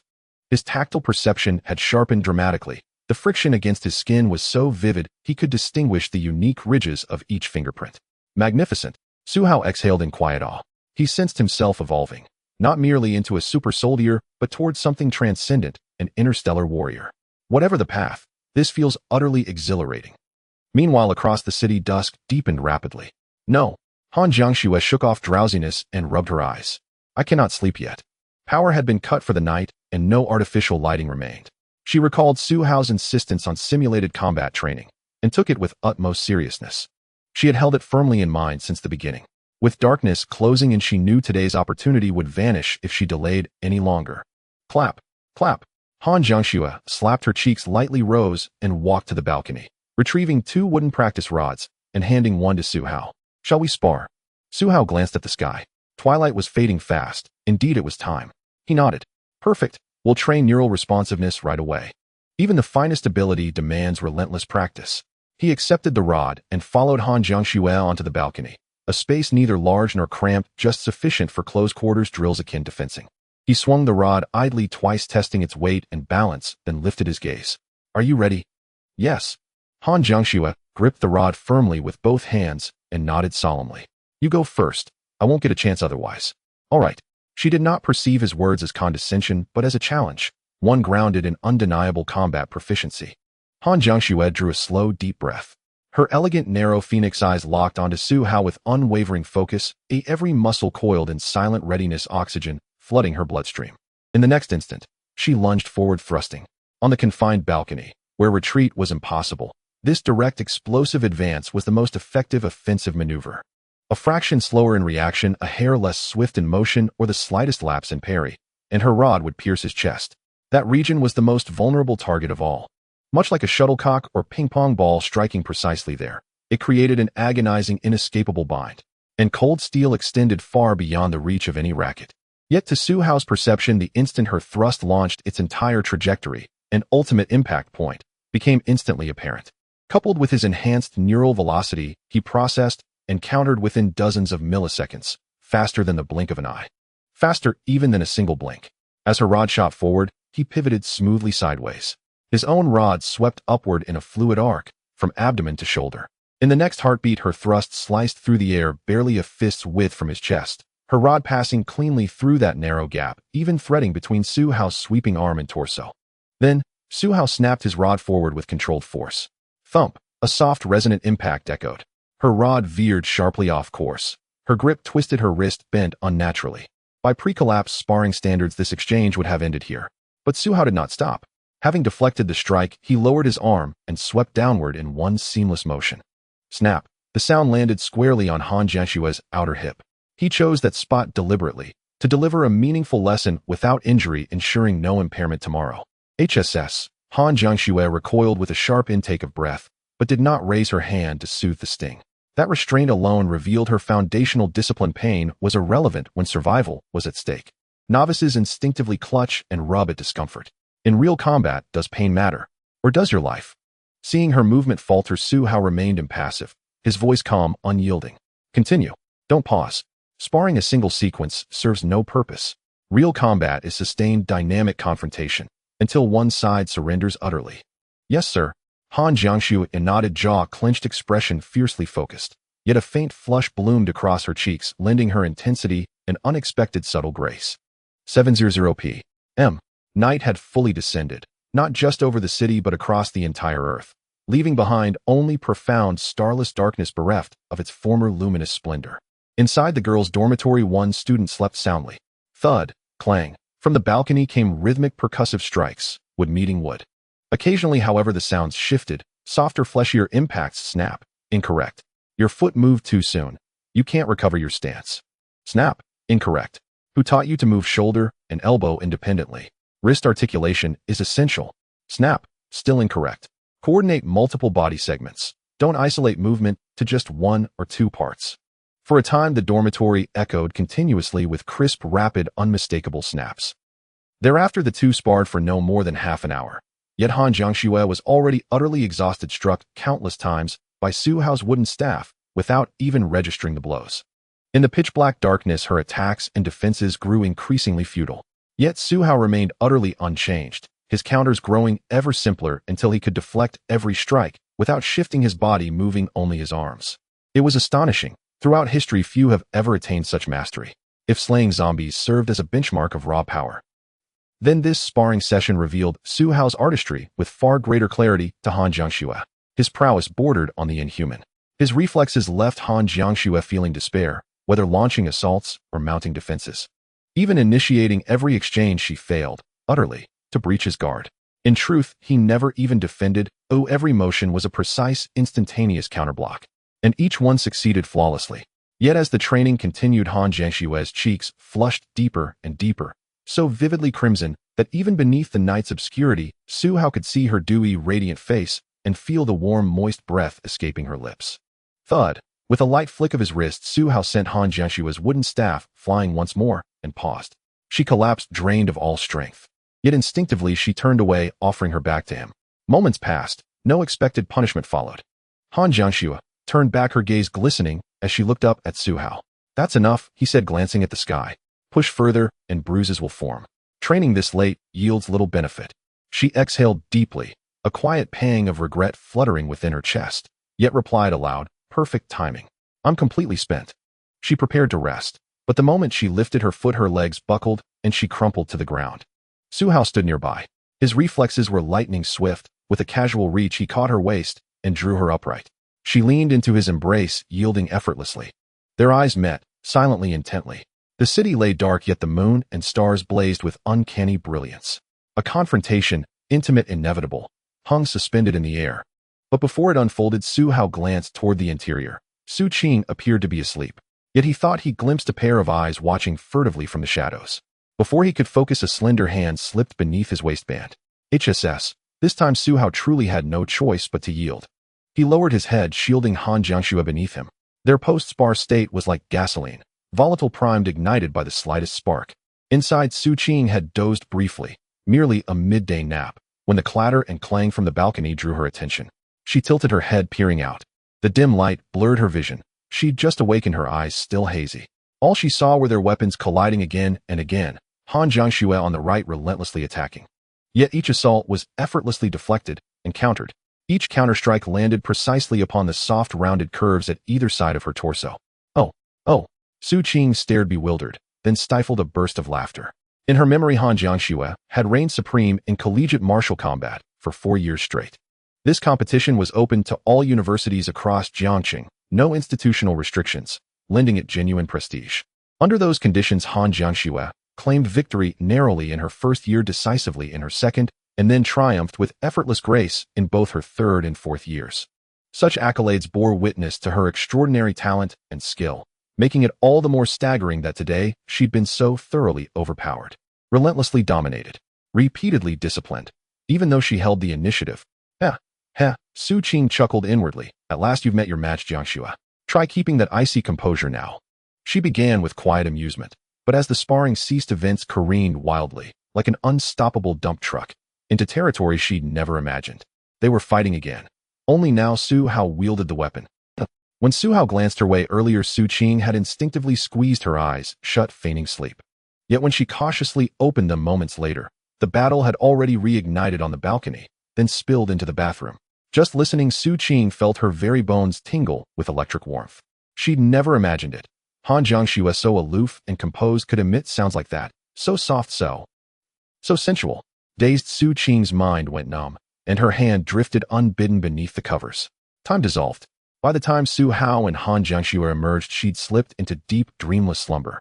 Her prolonged hunger had triggered involuntary rest. The next morning, when Su Hao awoke, he did not stir naturally. Instead, the light sprite fluttered forth from his chest and whispered into his mind, "Yaya, wake up." Su Hao opened his eyes, checked the time. It was just past 6:30. Dawn painted the sky in pale, misty hues. He glanced around. Han Jiangxue lay curled beside him on the narrow single bed, her arm draped over his chest, one leg draped over his thigh. Across the room, Su Qing slept soundly on her own cot. Neither had stirred. "What is it?" Su Hao murmured silently into his thoughts. Yet even as the question formed, he sensed something amiss. Yaya on the floor. Su Hao's gaze dropped instantly. There, blanketing the dormitory floor, lay a layer of white mist, palm thick, just shy of half a fist in depth. It coiled like dry ice vapor, ethereal, slow-moving, drifting in languid, unpredictable spirals, like smoke given sentient breath. What is this? It was his first encounter with such a phenomenon. For a heartbeat, he hesitated, uncertain whether to rise or remain still. This milky vapor was no ordinary fog. Fog lacked such density, such palpable weight. Yaya. The light sprite descended from the bed. It alighted directly upon the mist. Su Hao made no move to stop it. He trusted the sprite implicitly. After all, it was a treasure born of nature itself. As expected, moments later, the sprite returned, chirping cheerfully. "Yaya, this mist isn't edible." "Not edible." Su Hao's thoughts sharpened instantly. He amended edible to inhalable. "So, this mist is toxic then, Yaya, yes." "Confirmed." "May I touch it?" he asked. "Yaya Buji Dao, I don't know." Silence. Su Hao pondered. If inhalation was forbidden, the danger was absolute. But if even contact proved perilous, the mist would be unimaginably lethal. Corrosive. He leaned over the bed, retrieved a chopstick, a plastic bag, and some provisions from his system space, and tossed them all into the mist. Minutes passed, no change. Su Hao concluded definitively, it has no external effect. With that first verification secured, he extended a finger slowly toward the mist, pausing just above its surface. No sensation. Pressing closer, until his fingertip brushed the mist's upper edge. Still nothing. Then deliberately, he plunged his finger into the mist, which rose barely halfway to his fist. After a pause, he nodded, certain, no observable effect on physical surfaces. That confirmed the alternative hypothesis. It must not be ingested or inhaled. Its danger lies solely within. At that moment, stirred by Su Hao's movement, Han Jiangxue and Su Qing gradually regained consciousness. The light spirit, seemingly shy, instantly retreated back into Su Hao's body. Or perhaps it simply refused to interact with anyone other than its contracted master. After all, the bond was exclusive, and it drew no breath from others. Both women slowly awoke. Han Jiangxue rose gently from behind Su Hao. At that instant, warm sunlight spilled tenderly over her flawless form, draping her in a dreamlike golden veil that shimmered with ethereal radiance. Her alabaster body, lithe, powerful, and sculpted like an exquisitely carved rare jade, glowed under the sun's caress, each contour imbued with a translucent luminous clarity as if masterfully lit by divine hands. Su Hao and Su Qing glanced at her, and felt an immediate profound sense of ease, as though their very souls had been soothed by the sight. Su Qing suddenly remembered. A faint blush rose to her cheeks as she stole a glance at Han Jiangxue, murmuring under her breath, "So this is the real Yu Jiangxue," behind closed doors. Then her gaze shifted, drawn irresistibly to the white mist pooling across the floor. "What is this?" Su Qing froze, instinctively retracting her foot, just as she'd been about to rise and head to the restroom, her eyes fixed on the pale vapor curling beneath the bed. Her mind raced through hypotheses. Is it fog? Dry ice? Has something caught fire? She sniffed twice, then dismissed combustion outright. Han Jiangxue glanced at the mist, then quickly pulled on her t-shirt to cover her bare form before turning to Su Hao with quiet curiosity. "Is it just our dorm room, or is it happening everywhere?" Since they were on the ground floor, verification would be swift. Su Hao sat up. His gaze swept outward, and sure enough, a layer of white mist blanketed the street below, clinging low to the pavement. Due to the elevation difference between interior and exterior spaces, the mist outside rose nearly to the height of a clenched fist, just enough to obscure the tops of shoes. "It may be global," Su Hao concluded. That pronouncement cast a pall of unease across their faces. If it were truly worldwide, this signaled a fundamental shift in the natural environment, a geological or atmospheric transformation whose consequences would endure for years, perhaps centuries. What caused it? What lay ahead? What purpose, if any, did it serve? None of these questions had answers. Yet Su Qing, drawing upon her rigorous experimental training, had already begun lowering pieces of bedding, blankets, mattress pads, inch by inch into the mist. "I've already tested those." Su Hao lowered his feet into the mist and slipped on his shoes without hesitation. So far, the vapor appears inert against skin and most surfaces. But inhalation must be strictly avoided. It likely adheres to mucosal membranes. As for toxicity, its potency, mechanism, and chemical nature remains entirely unknown. Hearing this, Su Qing exhaled deeply in relief and patted her chest. "Good. That means it's probably a slow-acting toxin. Anything acutely corrosive would have shown some visible effect by now, and inhaling it would require lying flat, so that's manageable for now." Su Qing slipped on her shoes and rose. Then she spotted Su Hao retrieving bottled water, disposable cups, a toothbrush, and toothpaste. Her eyes lit up as she hurried after him, pleading, "Me too. Give me some. I haven't brushed my teeth in days." Behind them, Han Jiangxue first checked her hips, finding only faint red marks. A flush rose to her cheeks as memories of the previous night surfaced, then vanished just as swiftly as she dressed fully and stood stepping lightly into the mist. The vapor dispersed, instantly swirling away like smoke. She paused and thought, this mist appeared suddenly last night. Will it continue thickening, rising? Su Qing stiffened, struck by sudden realization.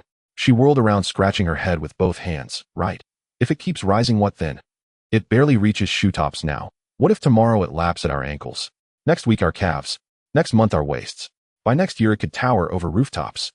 An endless ascent was untenable, let alone waist high. At thigh level, danger would become acute.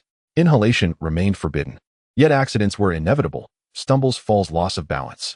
At that thought, Su Qing turned sharply toward Su Hao, who was brushing his teeth on the balcony. What do we do, Su Hao? If it keeps rising, we're doomed. Brush, brush, brush. Su Hao scrubbed with his right hand while extending his left outward, sensing the air temperature. It's growing colder. What if the mist rises higher? We run. What do you mean? Before Su Hao could answer, Han Jiangxue joined him, gathering her own toiletries as she explained, we ascend to higher elevations.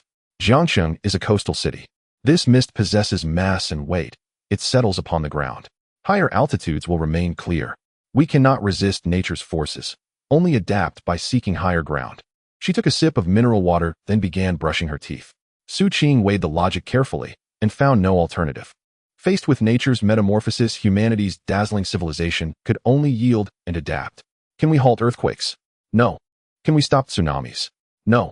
Can we suppress volcanic eruptions? We might even provoke greater ones. Before natural cataclysms, humanity remains terrifyingly insignificant, so fragile that even a colossal asteroid impact would render thermonuclear weapons utterly futile. All right. Su Qing accepted reality and went to brush her teeth. Once all three had finished, they shared a simple breakfast. A bottle of milk, some bread, and assorted snacks. Before departing, Su Hao outlined his plan to the others. Once outside, head straight for the parking lot. We'll locate Su Qing's vehicle first. If unavailable, we'll seek only extended range electric vehicles. No exceptions. If none exist, we abandon the search for now. Beyond campus gates, we travel west, toward the suburban outskirts of Zhongyuan, scavenging supplies en route.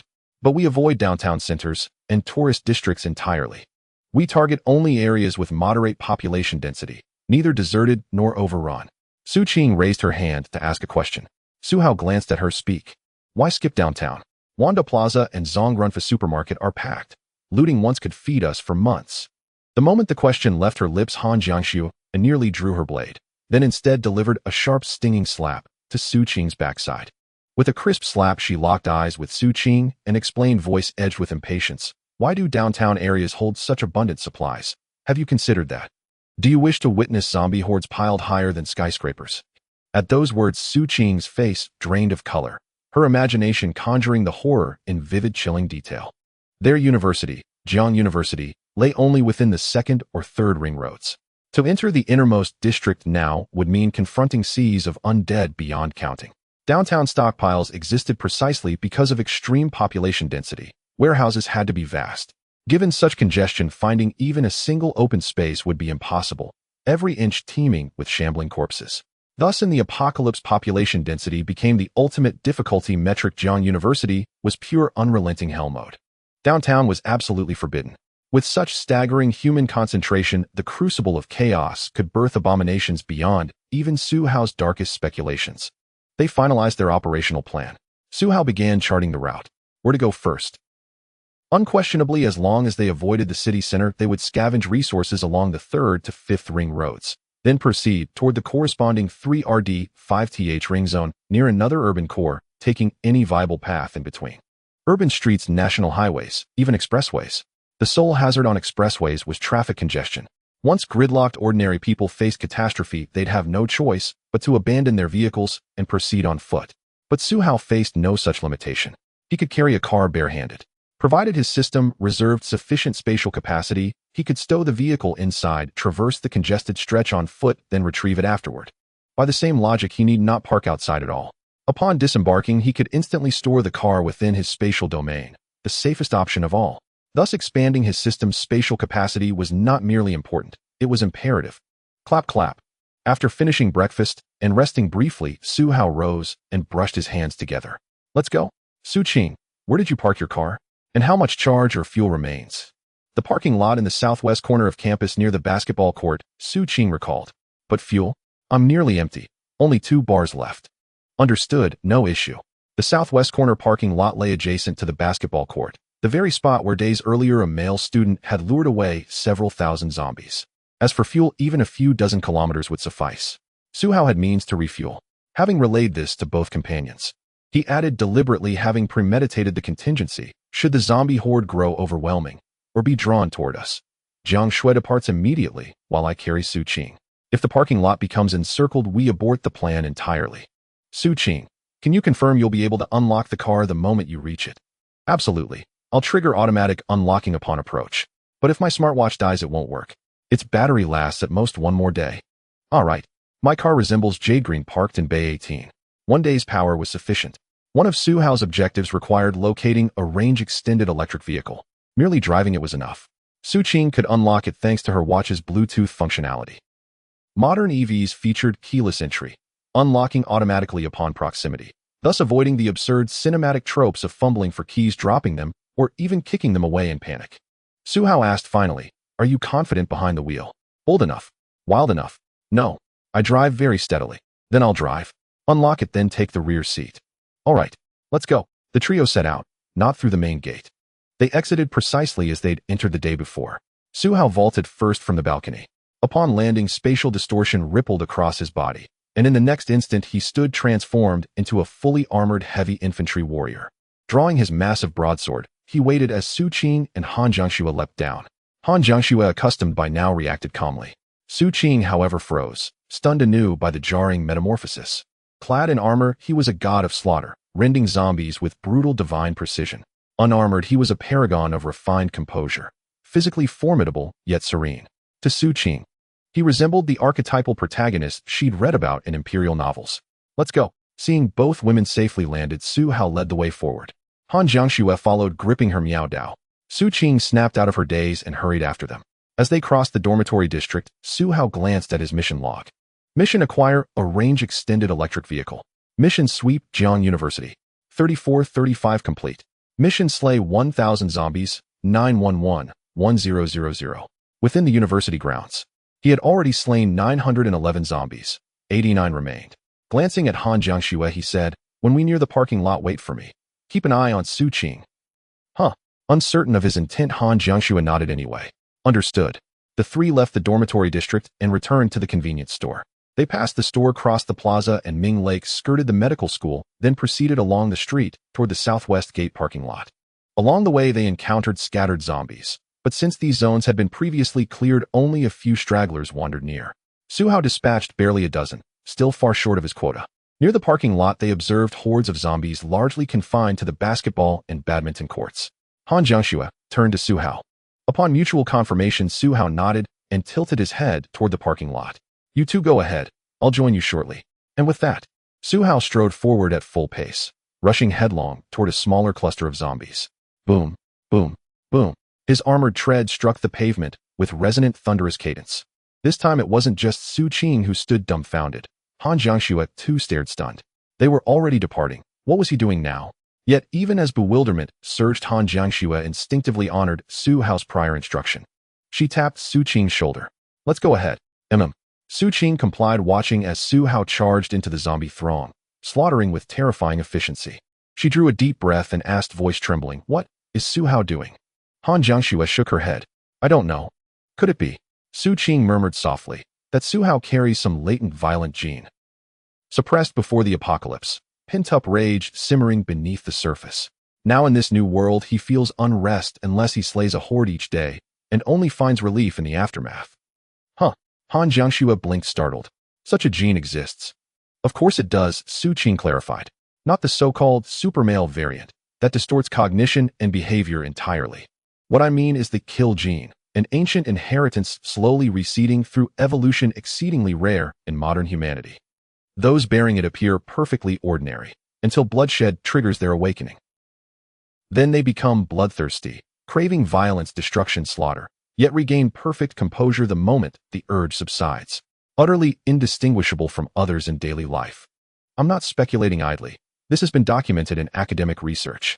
Su Qing's words sent Han Jiangxue into silent contemplation as they walked. Su Qing offered conjecture, not certainty, about Su Hao. But in that moment, Han Jiangxue realized with startling clarity she was exactly the type Su Qing described. She herself was. Could Su Hao be too? Biting her lip, Han Jiangxue turned again to Su Qing. "Tell me more about this hidden kill gene." "Certainly." Su Qing, well-informed, began explaining. "Ever since early humans mastered hunting, this gene was passed down generationally. Hunters survived, the unskilled starved. And beyond antiquity, even in historical eras, humanity waged relentless war. Survival bred selection. Only those carrying the kill gene persisted across cycles of attrition and renewal. In modern warfare, its expression faded into obscurity. In recent centuries, it became functionally obsolete, retained by only a vanishingly small minority, often unaware of its presence, discovered if ever only by chance. Naturally, those who abuse animals or weaker humans do not possess it. That reflects psychological pathology, not evolutionary adaptation, targeting the vulnerable, not the strong. True carriers disdain weakness. They seek challenge, preferably against superior foes, and exercise remarkable self-control, outwardly indistinguishable from peers. Yet in wartime, they awaken unmistakably. Hearing Su Qing's words, Han Jiangxue at last confirmed it beyond doubt. It was her. After Su Qing's words, they still could not confirm whether Su Hao possessed that gene. But Han Jiangxue became certain it applied to her. She was the kind of person who derived a peculiar thrill from combat, pain, challenge, and violence. This pleasure was not merely physical, more importantly, it was psychological. Whenever a certain satisfaction was achieved, the exhilaration of the spirit far outstripped any bodily sensation. The sensation robbed Han Jiangxue of the courage even to look things up online. Or rather, she already knew. Not long after she first felt it, she understood. She had never dared lift that final veil. After all, she was a woman. How could she possibly have such a gene? Was she still a normal person? What would her life become? She did not know, and in the pre-apocalypse world, she especially did not want to know, as she only wanted to keep postponing. She intended to stall until she could no longer hide it, or until she was discovered. But fortunately, the apocalypse arrived. Han Jiangxue fell silent for a moment and murmured, Changing the subject, she said, "We're almost there. Let's wait here for Su Hao." Su Qing nodded, "Okay." Meanwhile, elsewhere, Su Hao had almost finished clearing them out. Only a few dozen zombies in total, and over a dozen had been killed on the way. With super dynamic vision and heightened neural reflexes, his reactions and handling were terrifyingly fast. He could predict the entire sequence the moment a zombie raised a hand, an instinctive certainty. Amid the horde, he moved like a preternatural force. Suhao slashed left and right, pivoting and vaulting through the air. Compared with the first day of the apocalypse when he had just acquired the great broadsword and rudimentary cold weapon skills, he had once advanced cautiously step by step. Back then, cutting zombies required tugging and countering. He had even been forced from the second floor down to the third. Now, unless he fought until exhaustion, it was like slicing through fruit, an utterly one-sided slaughter. A zombie lunged from the right. Suhao did not bother to look. Catching it in his peripheral vision, he flicked his hand. With a sharp whoosh, the zombie's head was severed and flew away. The head tumbled among a heap of corpses. Suhao registered it briefly, then nodded in confirmation. Compared to yesterday, today's zombies are a bit faster. At this rate, within a week, they will be able to move at a normal walking pace, he observed. And a month from now, will they be able to run? 3 months, will they be sprinting like athletes? Suhao did not dare imagine the answer. When that time came, humanity would truly have to separate combatants from logisticians. Ordinary people would be utterly incapable of facing such zombies. Confronted by a tsunami of the undead, even the present Suhao would be insufficient and could be buried alive, cut down until he collapsed from exhaustion. He exhaled. He felt no fear. Instead, he accelerated his strikes. No matter what, I just need to find a way to become stronger faster. Without strength, nothing matters. Pressed for time, he abandoned idle thoughts and attacked with renewed focus. The blade in his hands flashed like lightning. Minutes later, as Suhao casually felled another zombie, the system notified him: task complete, slay 1,000 zombies. 10001000 1000 system, reward granted. Next task triggered: slay 10,000 zombies. 1K10K. Task description: to slay 1 zombie is brave, to slaughter 10,000 is heroic. Purge the aberrations of the apocalypse. Humanity's glory shall shine because of you. Task reward: specialized enhancement, unlimited divine tier choice. Suhao glanced at the notification. As he hurried back, he examined the reward details. What is a specialized enhancement? He wondered. Specialized enhancement, the chosen reward, will grant focused improvements to the method of slaughter the host uses most frequently when killing zombies. He understood. In other words, if he used blades most often, the 3 options would be blade-related rewards, perhaps physical items, perhaps abilities or talents. And the current goal was 10,000. He had only killed 1,000, just 1/10. That meant even if he did not want blade enhancements now and preferred physical or bodily upgrades, the system would track his choice by kill method. That would be fine. If his unarmed kill count exceeded 5,000, it would surpass blade kills. Of course, this was only an example. Suhao still favored blades. He would only switch for something like an infinite power pulse laser rifle. Ordinary firearms would not suffice.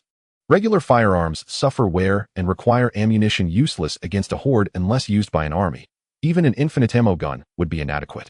So cold weapons would do. He believed he could one day attain the strength to slash through bullets. Let's head back.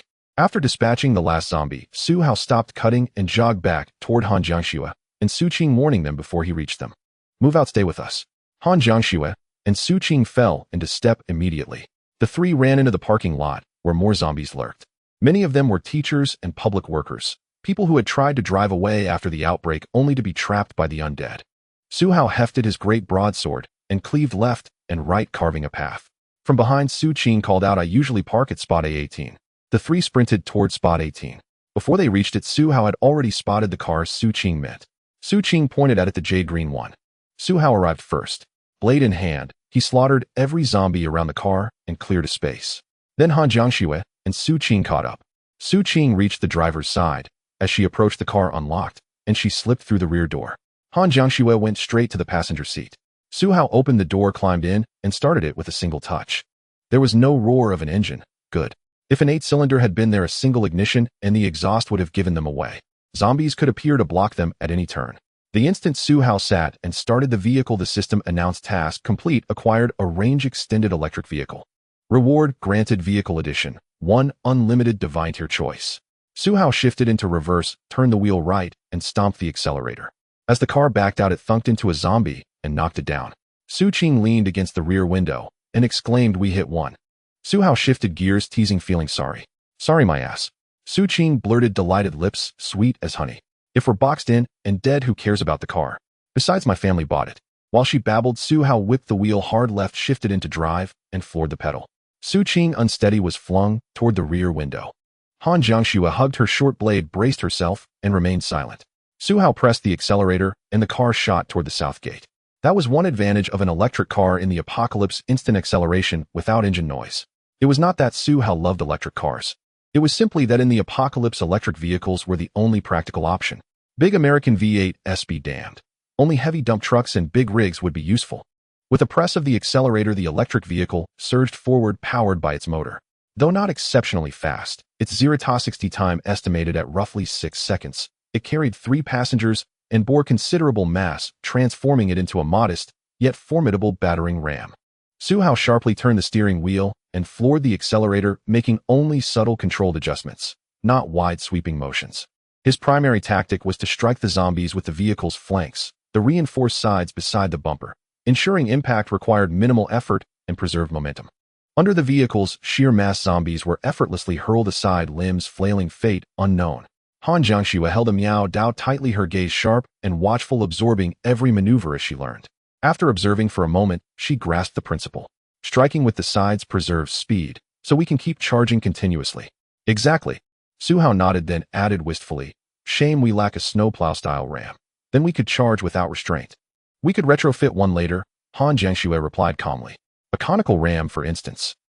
Upon impact, such a ram would forcefully divert zombies outward, deflecting rather than crushing them, thus avoiding deceleration caused by obstruction or entanglement. Direct frontal collisions with zombies were strictly inadvisable. Civilian vehicles were never engineered for such use. A single mishap, jamming, stalling, or mechanical failure, would spell immediate doom. Inside the speeding car, the driver remained calm and steady, his throttle control precise. Occasionally striking a zombie, he steered resolutely toward the southern gate of the university. The front passengers sat aloof and silent, exchanging occasional tactical observations. A formidable pairing for an apocalypse, except for the woman in the rear seat. Su Qing crouched midair between the front seats, gripping the headrests and leaning forward intently. Whenever Suhao accelerated fiercely, she'd cry woo. When he plowed through a cluster of zombies, sending them flying, she'd burst into laughter, ha! And sometimes even mimicked sound effects, boom. She bore no resemblance to the poised senior sister she was reputed to be. Though her crouching posture accentuated her striking figure, curves bold and balanced, her demeanor and speech utterly contradicted that commanding physical presence. Was this truly a cohesive team? No one questioned it. After a brief drive, the vehicle approached the vicinity of the southern gate. Han Jiangxue rose slightly to survey the scene. She settled back down and confirmed, the gate is open. We can crash straight through. Suhao nodded. He'd already seen it. Before boarding, he had swapped his full body armor for a short-sleeved shirt and shorts.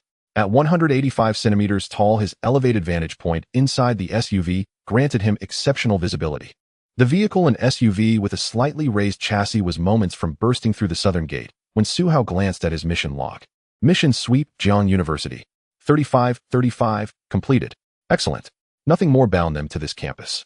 Suhao glanced at Su Qing, still leaning forward. Buckle up, we're about to play bumper cars. Instantly, Han Jiangxue fastened her seatbelt. Su Qing scrambled to her seat and gripped the overhead handle tightly.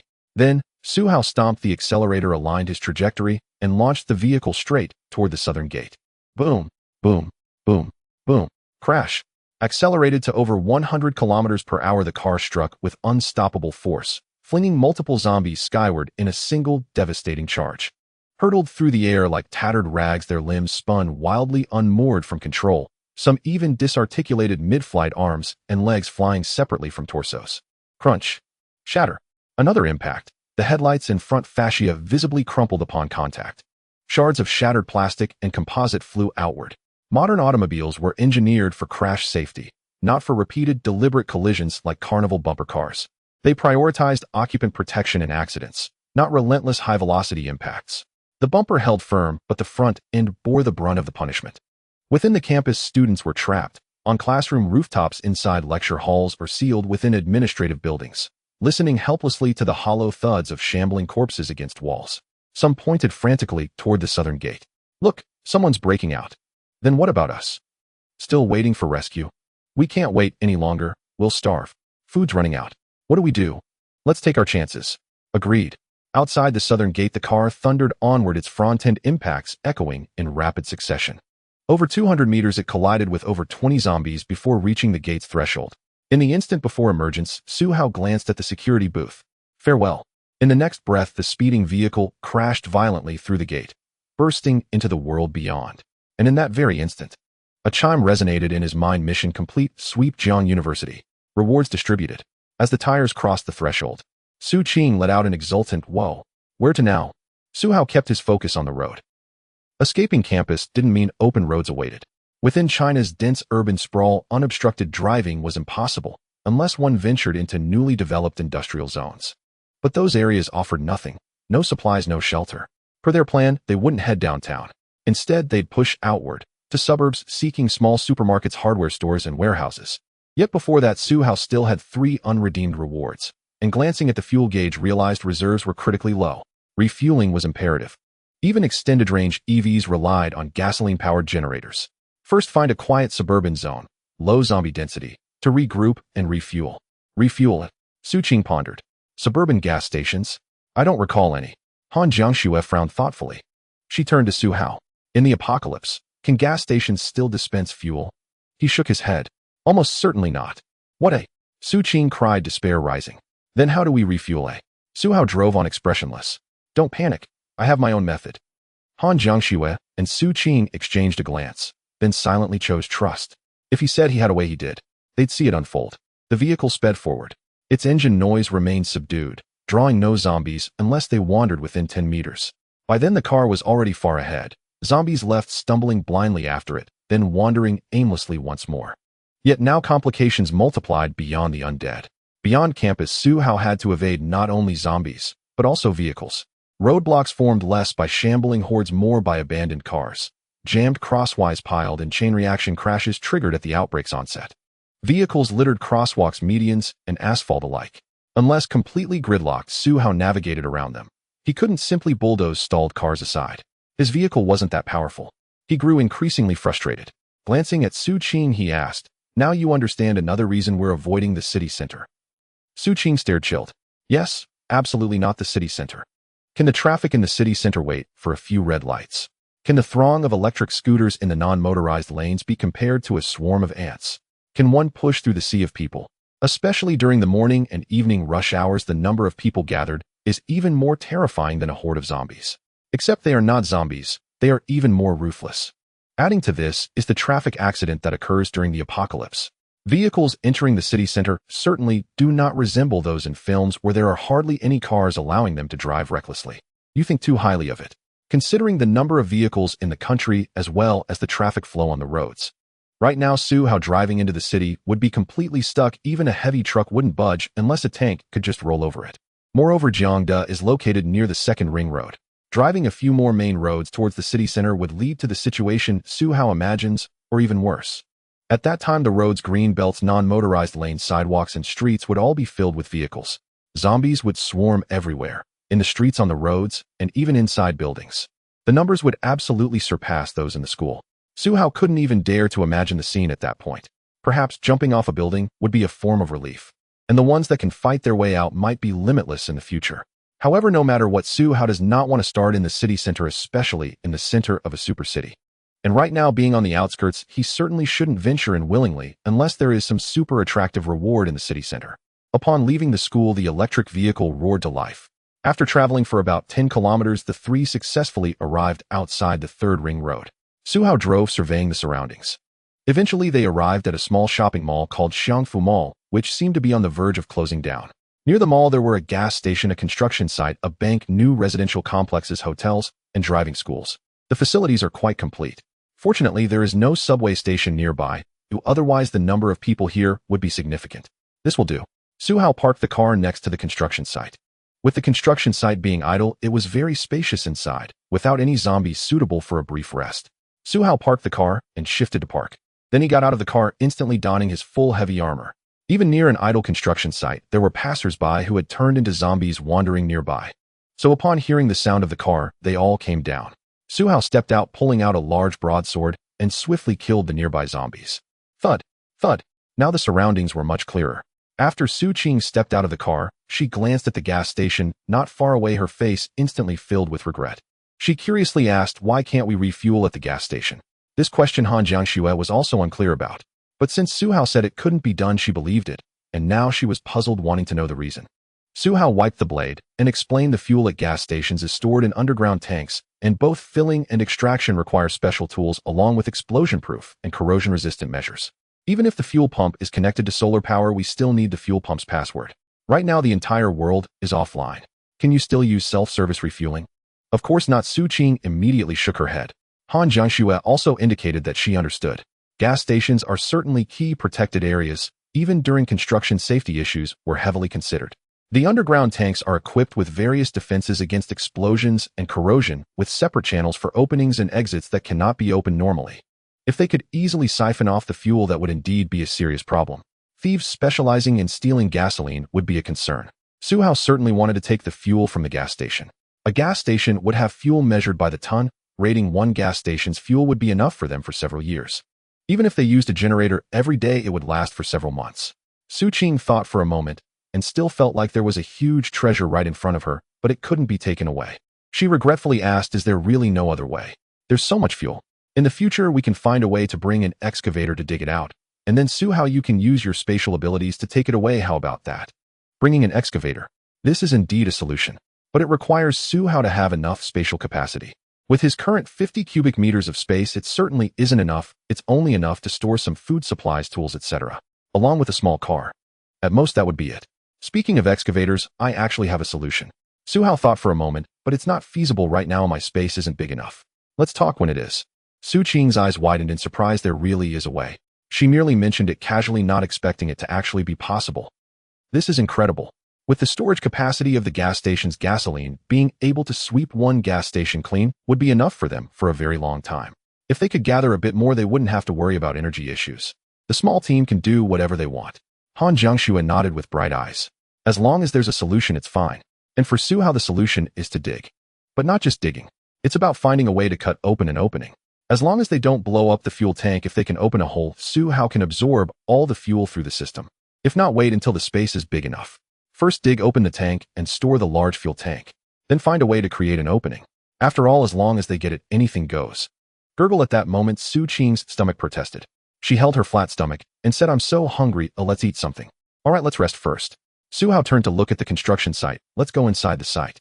Su Hao walked to the car and patted it. In the next moment, an entire SUV was instantly stored in the system space. Su Qing. She was stunned watching from behind Su Hao. Her heart was exclaiming, wait, how big is your space? You can even store a car. She glanced at Han Jiangxue. Han Jiangxue saw it too, but her eyes were filled with admiration without asking any further. Su Qing thought for a moment and didn't ask more.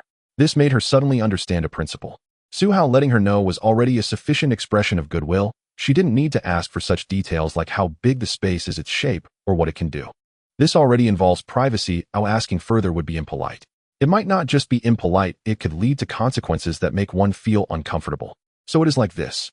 Outside the construction site, Su Hao cut off the iron lock of the gate with his sword and pushed the door open.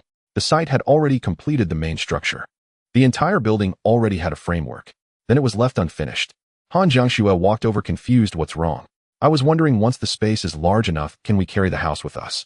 Driving the car during the day while carrying the house, and at night storing the car and taking the house out to stay in.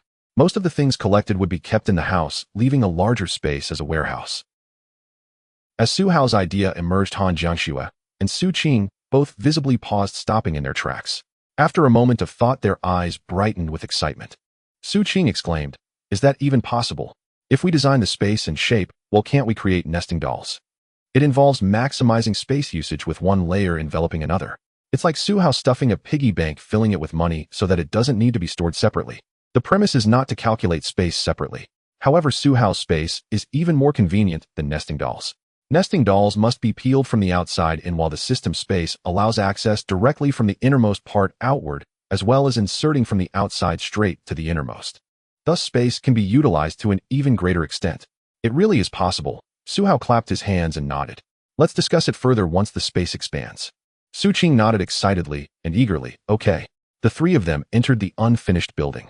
On the original land, a thin layer of white mist covered everything, suggesting that the entire world appeared this way. As Su Hao walked, he suddenly froze at one spot, then raised his hand and spoke, stop. The two women immediately halted, not daring to move. They looked at Su Hao, waiting for him to say something. Let's circle around first.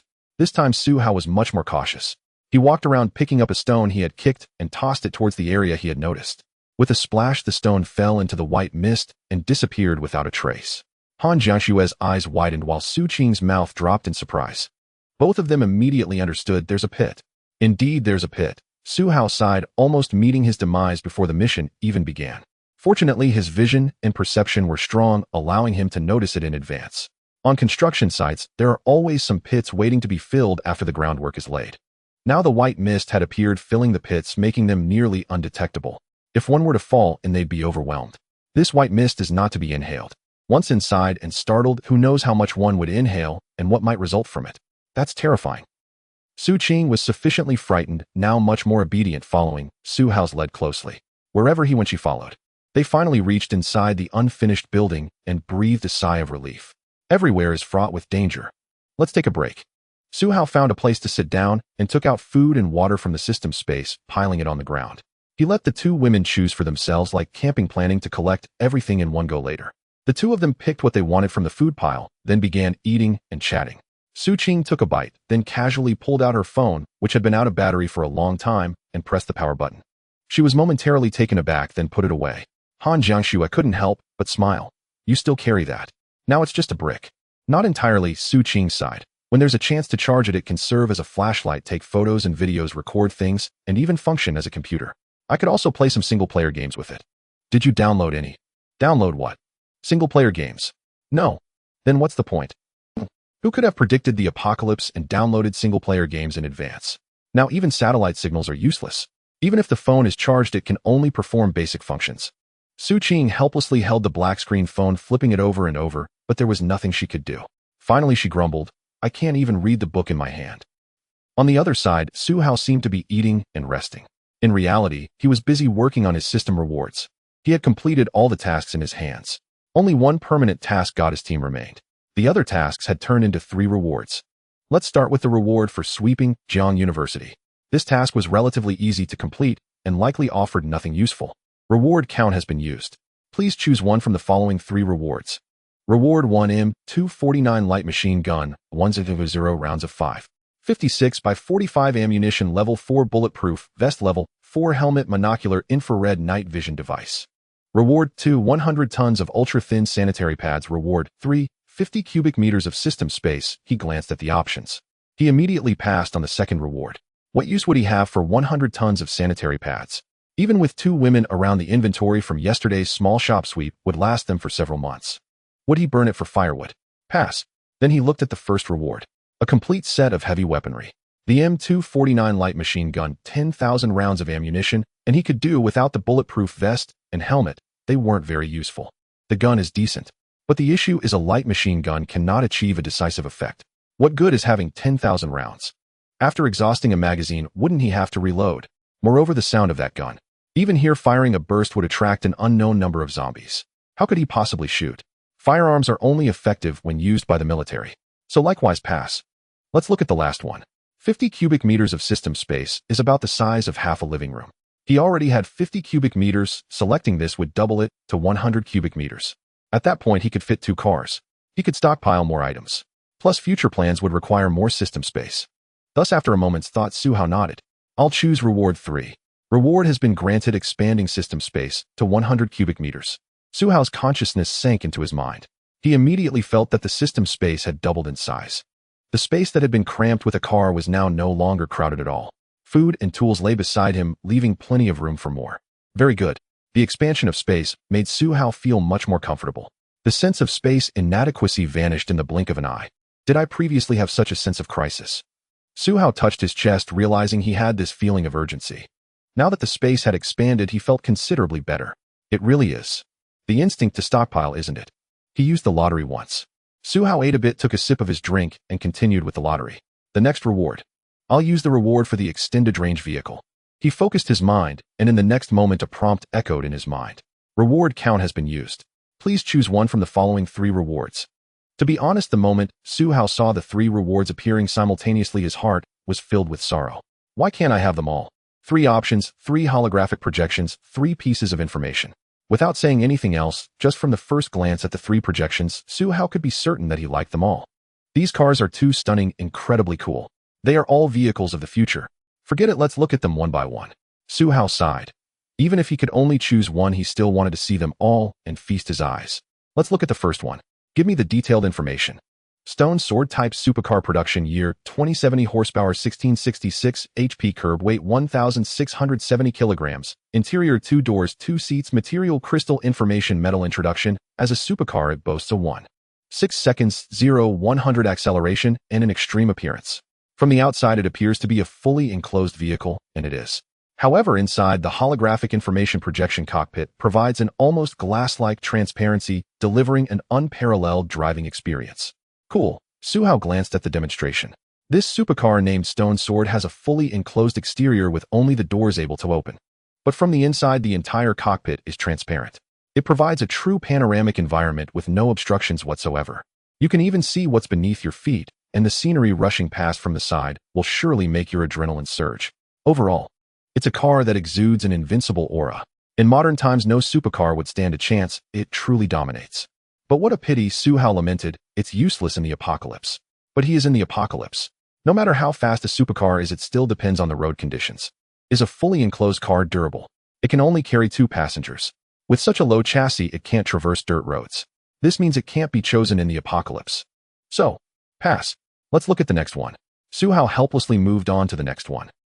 Majesty Type Presidential Limousine Production Year 2072 Horsepower 1249 HP Curb Weight 5,640 kilograms Interior 4 doors 7 seats Material Explosive Proof Alloy Steel Plate Introduction Ultimate Majesty Ultimate Dignity Ultimate Safety. Even a 7 caliber heavy machine gun cannot penetrate this vehicle's body in a short time. It comes equipped with an oxygen circulation system and medical tools, ensuring the highest safety for every president and dignitary. Suhao examined it carefully and nodded. Undeniably, the car is indeed impressive. This vehicle could only be breached by weapons like an RPG or high-energy explosives. However, how could such firepower be near the president? Normal bullets would feel like mere tickles against this car. Other than leaving a few marks, what else would it achieve? Although it is a sedan, it is indeed formidable with a body weight of over 5 tons, providing a sense of complete security. But still, the same words apply. This is the apocalypse. Suhao sighed inwardly.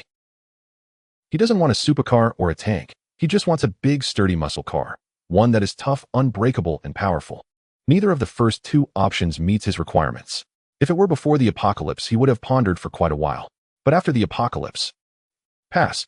Let's look at the last one. Titan Heavy Industry Earthshaker Type Engineering Vehicle Production Year 2069 Horsepower Hybrid Curb Weight 15,500 kilograms Interior 2 doors 5 seats 1 cargo area Material Dual Use Armored Transport Introduction Heavy Industry Enterprises disdain world-class supercars. Their military-grade vehicles are absolutely unmatched. This engineering behemoth is equipped with an enormous hybrid engine and super energy battery. Despite its massive size, it can tow a tank and maneuver flexibly in almost any environment. As for disadvantages, who says there are disadvantages? I thought it was just speed bumps. Suhao couldn't help but chuckle after reading the introduction. This description perfectly matched his taste. Powerful, violent, conquering all. It speaks through its own strength. Moreover, the model and condition of the vehicle meet Suhao's requirements. Dual-use armored transport. In engineering, it can convert the cargo area into a transport vehicle capable of traversing any road, starting uphill, using electricity, and generating power while descending. If it runs out of power, it can supplement power with fuel and continue the cycle. Moreover, the power output from the electric motor allows this 15-ton behemoth to start and move effortlessly without the engine needing to warm up. The torque is immense. Additionally, the front is bulletproof, as are the windows, and the entire body features anti-collision designs possibly intended for cutting through forests. Just crash straight through. If used for military purposes, the cargo area can be replaced with a specialized bulletproof troop transport compartment, allowing it to transport soldiers or vehicles directly. It could even carry a tank on its platform. Furthermore, it could tow another tank. It is truly terrifying. It lives up to the name of a behemoth. I like this one, Suhao confirmed, immediately finding himself drawn to this behemoth. Besides considering the apocalypse environment, he had to choose this vehicle. Moreover, he genuinely prefers large and robust vehicles. For example, between a supercar and an SUV, he prefers the latter. Between an SUV and a truck, he still chooses the truck. Between a truck and a tank, he instantly picks the tank. That's the principle. He wants something big and tough. I choose 3. Reward has been issued. Please select a real vehicle as the carrier.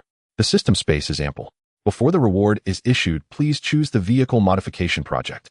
Modifications possible. Suhao quickly glanced at the subsequent modifications.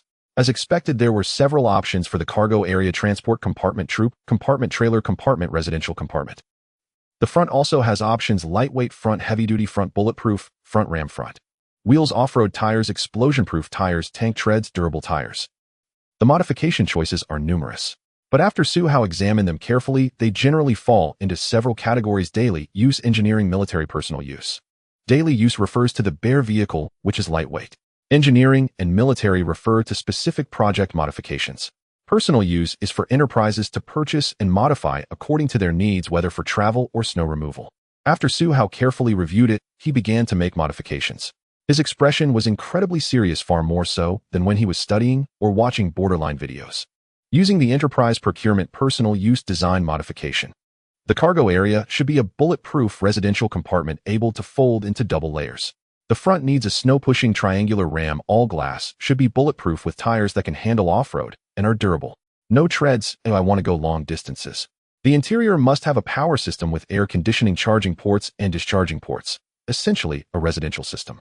The vehicle body should be durable and resistant to collisions in a deep black color, no flashy colors. Once Su Hao finished making his selections, he looked at the final product and nodded in satisfaction. With this, I can freely roam across the nation. Modification complete. Please select a real vehicle as the carrier. A real vehicle. Let's use Su Qing's car then. Please check in the system space. After selecting a real-world vehicle as the vessel, Su Qing's car within the system space began to morph, expanding and reshaping itself like a living transformer. In mere seconds, Su Qing's original car vanished, entirely replaced by this colossal heavy-duty truck. The vehicle stretched over 10 meters in length, nearly 3 times that of an ordinary sedan, and towered 2 to 3 meters high, almost the height of a single-story building. Its obsidian black hull shimmered with an eerie, otherworldly aura. Its alien triangular front and only heightened the impression a slumbering leviathan crouched upon the earth, majestic, formidable, and awe-inspiring. The cargo bed behind loomed even taller than the cab. Simultaneously within the system space, Su Hao perceived every detail of the vehicle. The tire pressure stable, the onboard computer functioning flawlessly, the structural integrity uncompromised, all systems operated at peak efficiency. Everything was optimal, except one critical flaw: warning, fuel level below 1 of tank capacity, battery charge critically low, engine unable to generate power. Refuel immediately. Su Qing's original fuel gauge had shown 2 bars remaining, enough for at least a dozen liters, but in this leviathan that reserve dwindled to less than 1. Her original battery charge sufficient to propel the car dozens of kilometers now hovered at the threshold of depletion in this new chassis.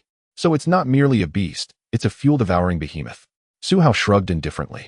I'm not afraid of its appetite, only of its inadequacy. Gazing upon the hulking machine within the system space, Su Hao nodded in quiet satisfaction.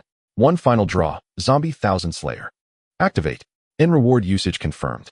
Please select one from the following 3 options: in option 1, Divine Blade, Casket; in option 2, Force Light Blade; in option 3, Ability, Sword Sovereignty. Su Hao froze, less from shock than sudden realization. In that instant, he grasped the true magnitude of the Thousand Slayer trial, and understood why such a reward was justly earned. If slaying 1,000 zombies warranted this, then what might 10,000 yield? He shuddered, daring not even imagine it. Let's examine them one by one. Divine Blade Casket contains 10 master-forged blades, each capable of cleaving steel as if it were silk. These are legendary weapons coveted by generations of swordsmen, artifacts that once ignited bloodshed and chaos across the martial world. Su Hao inspected it closely, a rectangular case approximately 1.6 meters tall, perfectly proportioned to house-bladed arms, a true sword casket. Each blade matched, or even surpassed, the strength of his own alloy greatsword, potentially imbued with unique enhancements. 10 blades, more than ample. He could easily hand one to Han Jiangxue, rendering her battered Miao knife obsolete, a relic unworthy of even passing mention. Yet, Su Hao glanced at the remaining 2 options. Both the Force Light Blade and Sword Sovereignty held far greater allure than the Divine Blade Casket. So impasse, and let Jiangxue endure a little longer. Su Hao sighed. In combat, I'll simply bear more burden, slay more foes myself. When superior weapons become available, I'll pass my greatsword to Jiangxue. After all, per the hermit crab replacement principle, she would inevitably discard her Miao knife once better arms appeared. Once Su Hao no longer required his greatsword, it would naturally fall to her. It fit perfectly. And next option. Force Light Blade, forged from rare energy crystals. This blade emits a sustained plasma edge capable of severing nearly any material, even tanks and mechs. A master wielder may even deflect or bisect incoming projectiles mid-flight. A light blade. Nade just resolved to upgrade Jiangshua's armament with surplus gear. Choosing this weapon would let him wield the light blade himself while retiring his great sword, handing it down to her. Thus both would wield extraordinary arms. And given the light blade's properties, its ability to cleave through virtually any substance, he could now dismantle tanks, armored vehicles, even aircraft and artillery. But that would be suicide. Cutting through armor did not render him immune to detonations, though bullets at least would ricochet cleanly. If his reflexes were swift enough, could he even split an incoming shell? In splitting artillery shells, Su Hao's lips twitched. He dismissed the thought. Even if he possessed such capability, he refused to test it. A single misstep would reduce him to crimson paste, no different from being struck by a direct hit. This was reality, not a game. Would anyone gamble their life so recklessly? No, that was mere folly. And let's hold off for now. Su Hao shook his head. Let's first assess sword sovereignty. What effect does it truly grant? Why is it classified as an ability? Sword sovereignty command blades through focused willpower. Strike enemies at a distance instantaneously with but a thought. Cold weapons enveloped in one's mental energy become extensions of the self, dramatically amplifying lethality. Greater expenditure of mental energy enhances speed, force, durability, and load-bearing capacity across all dimensions. Note this ability demands substantial mental stamina. Minimum required mental capacity 80. Below this threshold, incomplete mental envelopment risks loss of control and potential friendly fire. In essence, it was a psychic ability, using sheer willpower to command bladed weapons. Mental energy permeated and fused with the blade, granting seamless, intuitive control, as if the weapon were an organic extension of the wielder's own limbs. Its potency depended less on the weapon itself and more on the wielder's mental fortitude. Greater expenditure yielded greater enhancement, sharpening edge, accelerating motion, reinforcing structure. Even aerial flight, standing atop a levitating blade, was feasible contingent solely upon how much mental energy one expended to sustain one's weight. The heavier the load, the greater the drain. One could even deliver takeout, suspended parcels dangling from the blade. In unmanned operation, think of mental energy as battery charge. Reframe the concept became elegantly simple. Su Hao paused to reflect. How much mental capacity do I possess? He checked his status panel. Mental capacity, 81. That sufficed.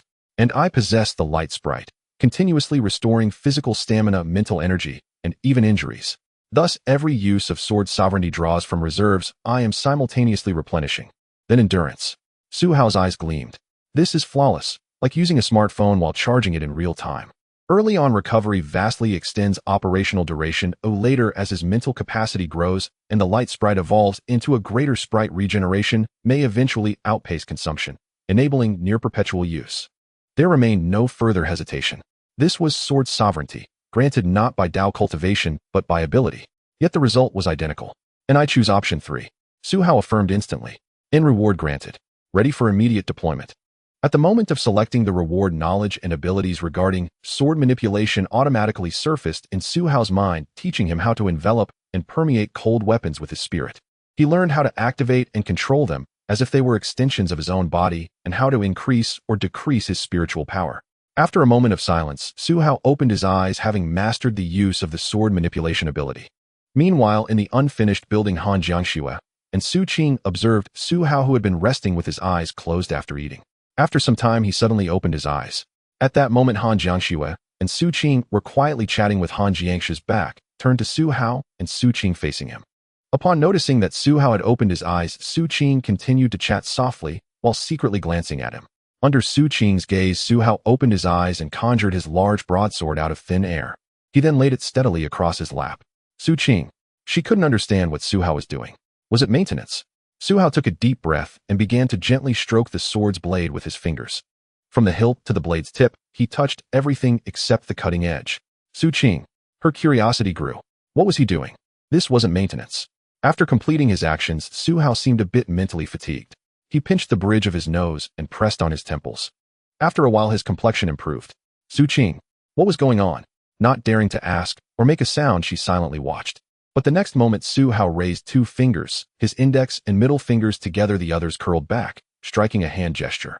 This wasn't a necessary gesture, it was simply easier to control as a beginner. Su Qing's eyes widened at this sight. What is he doing? Why is he making hand gestures? Are you going to summon thunder?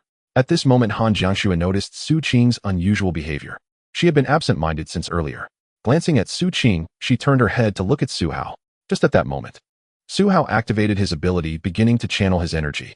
In the instant of mental communication, the large broadsword resting on his lap floated up, hovering steadily in the air without moving. Han Jiangxue. Su Qing. Han Jiangxue was relatively calm, but her previously cold demeanor became animated. Su Qing was dumbfounded, her expression falling apart. And this was just the beginning. Next, Su Hao wiggled his fingers and gently pointed to the right. Whoosh. The sound of the blade slicing through the air suddenly erupted.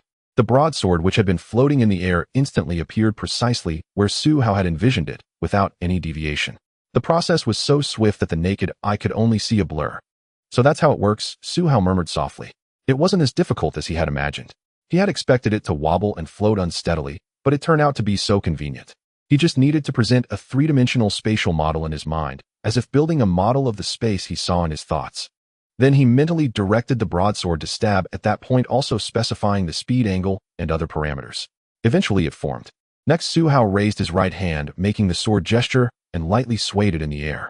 However, the broadsword nearby was not so casual. It moved with an unstoppable momentum, slicing through the air with unparalleled sharpness, deftly weaving around the surrounding space. Now left, now right, soaring up and down, twisting and turning, vividly displaying its dazzling trajectory. Moreover, at times it could demonstrate angles and strikes that human hands could never achieve. The human body is inherently limited, but sword manipulation is not. Each swing of his mind seemed to cut through the air with the sharpest of edges, the whoosh, whoosh, whoosh sound echoing continuously, as if the air itself were lamenting under the blade. The true essence of swordplay was finally realized at this moment. The final test. Su Hao sat in the unfinished building looking out at the parking lot. There were quite a few zombies in the parking lot aimlessly wandering about. Su Hao observed them, pointing with one hand and waving. Whoosh. Under the gaze of the two women, their heads turned to follow the flying sword, looking towards the opposite mall parking lot, where the broadsword blinked and flew in. The sword tip locked onto a zombie flying past at a slight angle with a swish. In the sunlight, it merely flashed coldly, a fleeting shadow. But the zombie instantly lost all strength, collapsing to the ground, its head rolling away with gravity. The surrounding zombies were oblivious to what had happened. Hearing the commotion, they approached to investigate, surrounding the corpse of the fallen zombie. Little did they know that the flying sword was still hovering in the air. Su Hao watched and waved his finger. The next moment, the blade flashed like lightning, leaving a shadow like ink. With a chilling swish and splash, the sounds continued unendingly. Moments later, a dozen zombies all fell, their heads rolling to the side. Su Hao nodded, urging the longsword to fly a little farther to test it. 30 meters, 40 meters, 50 meters, the longsword began to wobble slightly. At 60 meters, the longsword swayed as if it were drunk. Su Hao's expression grew increasingly grim. At 70 meters, the longsword bobbed up and down, resembling a small plane that could only move vertically. At 80 meters, the longsword looked like a plane that had lost its way, flying lower and lower. Su Hao took a deep breath. "Come back," he said, and the longsword immediately flew back steadily. Although it hadn't reached its limit, there was no need to truly test it to the extreme. He understood it well enough. 80 meters, then Su Hao nodded. This distance was acceptable. As long as it wasn't 10 or 20 meters, it was fine. And the number 80 was quite close to his spiritual capacity. 1 point of spirit for 1 meter of distance. It should be more than that. Later on, with 1,000 spirit, it can't just be 1,000 meters. There will likely be a multiplier. Su Hao sheathed the longsword, standing up to catch his breath. The earlier limit test had consumed quite a bit of his spiritual power, leaving him feeling a bit dizzy. After taking a few deep breaths, he felt better, illuminated by the light of the spirit. His head was no longer spinning. He pressed on his temples and the bridge of his nose. He then turned to look at the two women. Their expressions were extremely rich at that moment. Han Jiangxu's originally cold demeanor became somewhat dazed and silly, her eyes filled with confusion, but unsure of how to express it. Su Qing's expression shifted from surprise to shock, from being dumbfounded to a frozen expression. Her almond-shaped eyes stared at Su Hao, sparkling with excitement, yet she didn't know how to articulate it. This was more than just shock. It was a revelation that left her speechless. But once she recalled that Su Hao was their leader, she transitioned from speechlessness to a flurry of emotions, becoming flushed with excitement. "Su Hao? No, my idol. Have you become a cultivator? Killing enemies with sword manipulation?" At this moment, Han Jiangxue looked at Su Hao with sparkling eyes, finding him extraordinary, especially when she saw him just put away the sword gesture, as if gazing at a celestial being. Su Hao sheathed his longsword. In an instant, the large horizontal blade was recalled into the system space. This indeed resembled the technique of controlling a sword in cultivation. However, that was an entirely different matter. "It's merely a special ability," Su Hao casually explained. "Controlling a cold weapon like a sword is quite draining. I'm starting to feel a bit dizzy now." Han Jingshui listened, her admiration deepening. If space counts as a special ability combined with his exceptional skills in cold weaponry, then now he had an additional ability to control a sword. Doesn't this mean that Su Hao at least has 2 special abilities? And having multiple special abilities is an even stronger testament to his capabilities. While others had no special abilities, Su Hao already possessed several. In the eyes of Han Jingshui and Su Qing, this was nothing short of talent. A talent that far outstrips everyone else. A talent that stands atop the pyramid. This is astonishing, truly impressive. Su Qing immediately rushed to Su Hao's side, tightly holding his hand as she asked, "What special abilities can we awaken, and when will we awaken them?" Han Jingshui, curious as well, approached to listen. She was also eager to know what special abilities she would awaken. But Su Hao gently shook his head. "You will definitely awaken special abilities, and they won't be lacking, otherwise I wouldn't have recruited you into the team. As for when you will awaken, and what exactly it will be, I'm not sure, but it should be soon. The environment has changed drastically, and the human body is adapting and evolving every day. Given this situation, the special abilities you awaken are likely related to your own strengths. Strengths, which to put it simply are talents. Some people are aware of their talents while others are not. However, not all talents will manifest as special abilities. This depends on essence and luck." Su Qing and Han Jingshui felt a mix of emotions. Han Jingshui extended her hand, clenched her fist, felt the strength in her body, and nodded with determination. "I've also felt that my recovery has been faster these past few days. My strength and endurance have increased significantly compared to my body before the apocalypse." As she spoke, she pulled down one side of her shorts, revealing the marks left by Su Hao's discipline. Last night, it was a bright red. This morning, it was a rosy hue, and now it was only slightly pink. At this rate, after one night of sleep, it should be completely healed by tomorrow. Such a recovery speed was impossible before the apocalypse. Even with medicine, it would take more than 3 days to heal. Is that really possible? Su Qing, upon hearing this, was incredulous. She also sensed a bit of strength in her body and felt uneasy. "I don't feel anything like that." She immediately thought her talent was lacking. If her talent was lacking, how could she follow Su Hao? What if the day her talent awakened came, and she didn't awaken or took a long time to do so? What should she do? Su Qing suddenly felt anxious and quickly looked at Su Hao, wanting to pull down her own shorts. In a panic, she said, "Su Hao, I also want to test it out. Quickly hit me a few times and see how fast I recover." "Su Hao, what's wrong with her?" Su Hao took a deep breath and rubbed his forehead. First of all, Han Jingshui is a warrior, so her focus on combat makes her physical evolution more apparent. This is her talent. As for you being in logistics, your special ability may lean towards the supportive type. I've seen your talents, they won't be lacking. Once you awaken, just practice diligently, understand?" Su Hao concluded. Su Qing indeed visibly relaxed a lot. Han Jingshui watched with interest, glancing at Su Hao and giving a subtle gesture indicating it would be a waste not to take a bold approach. In the end, neither of them spoke up. Su Qing hesitated for a moment, then twisted her body and invited Su Hao. "Let's give it a try, just try it out. If it's a supportive type, maybe it could be tested out after all." Su Hao chuckled. "You. Come on, just give it a try, you won't lose anything, right?" Su Qing interrupted. Han Jingshui pouted at Su Hao and lifted her chin slightly, indicating to be bold about it. Su Hao smiled helplessly. "All right." Su Qing didn't show any sign of relaxation, yet just as she was about to say something, Su Hao's voice trailed off. He raised his large hand, slicing through the air with a whooshing sound, and with a loud slap, he struck the target. Bang! The crisp sound was like a firecracker exploding next to her ear. The shockwave radiated from Su Hao's palm, rippling outward. Han Jingshui, upon hearing the loud noise, opened her small mouth, in surprise, her expression one of astonishment. The zombies outside the abandoned building were drawn to the sound, turning or twisting their heads to see the source. However, the distance was too far, and they did not move.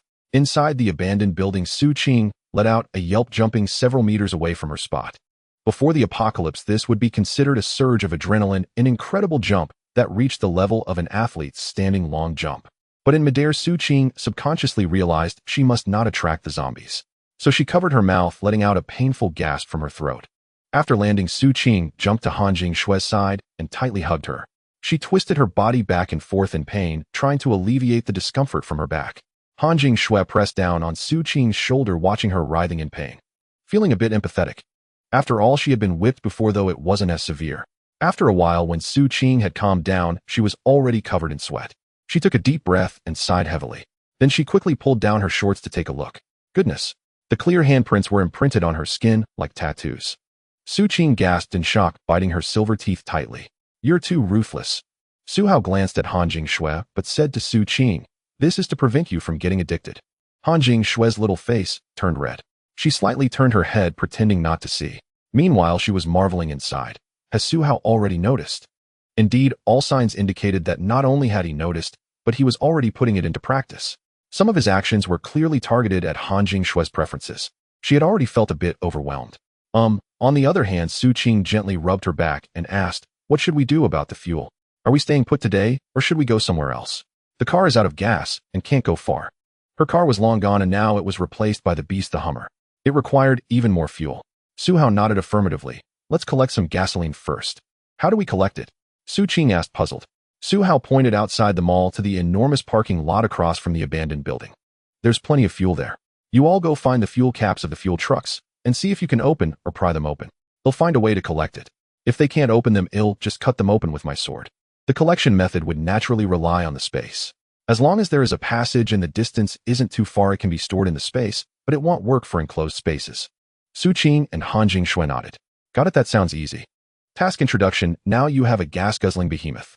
Whether to raise it or to prepare for future energy demands, you need a substantial amount of gasoline or fuel to support it, even for electricity generation. Therefore, please collect 5,000 liters of gasoline.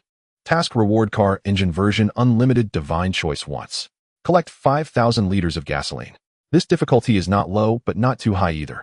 A small car typically holds about 50 liters of gasoline, but in a parking lot it is unlikely that all cars are full. Half a tank is already good.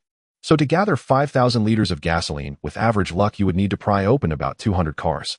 Excluding electric vehicles, as long as we count gasoline cars, this parking lot certainly has several hundred vehicles. Car engine version selection. However, Su Hao was more concerned about this car upgrade option.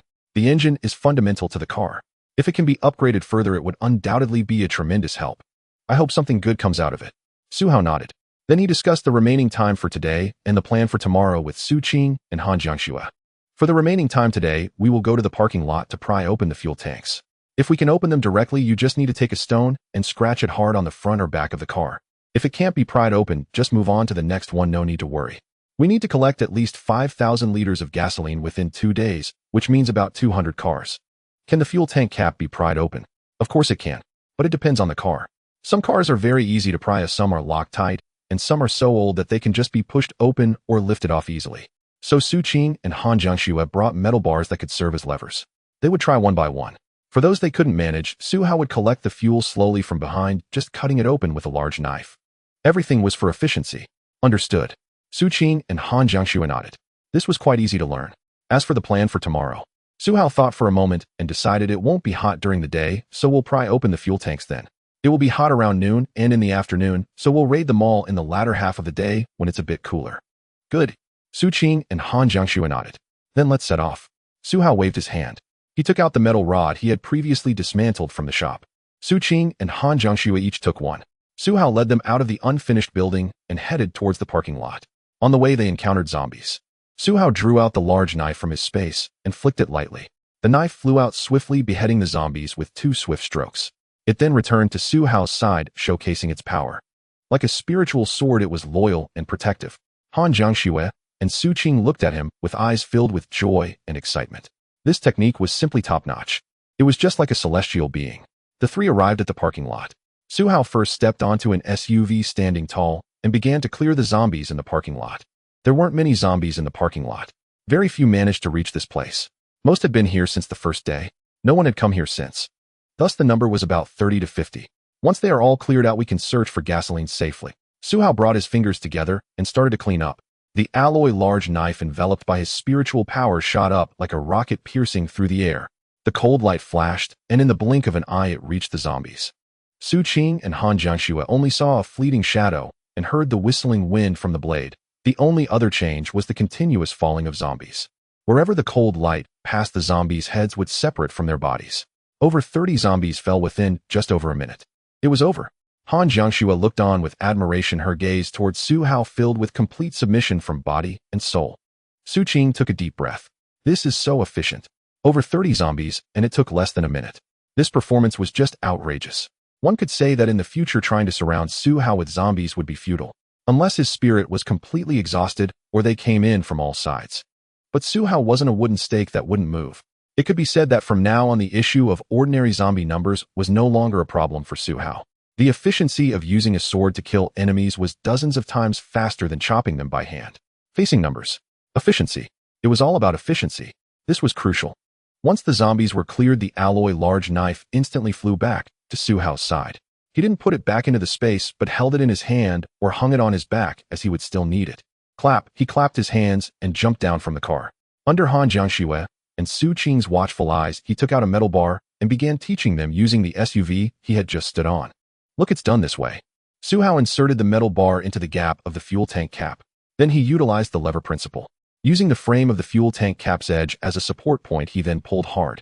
Ka-banged. The cap flew off, folding back with a bang onto the car shell. That's how it's done, and it mainly relies on strength.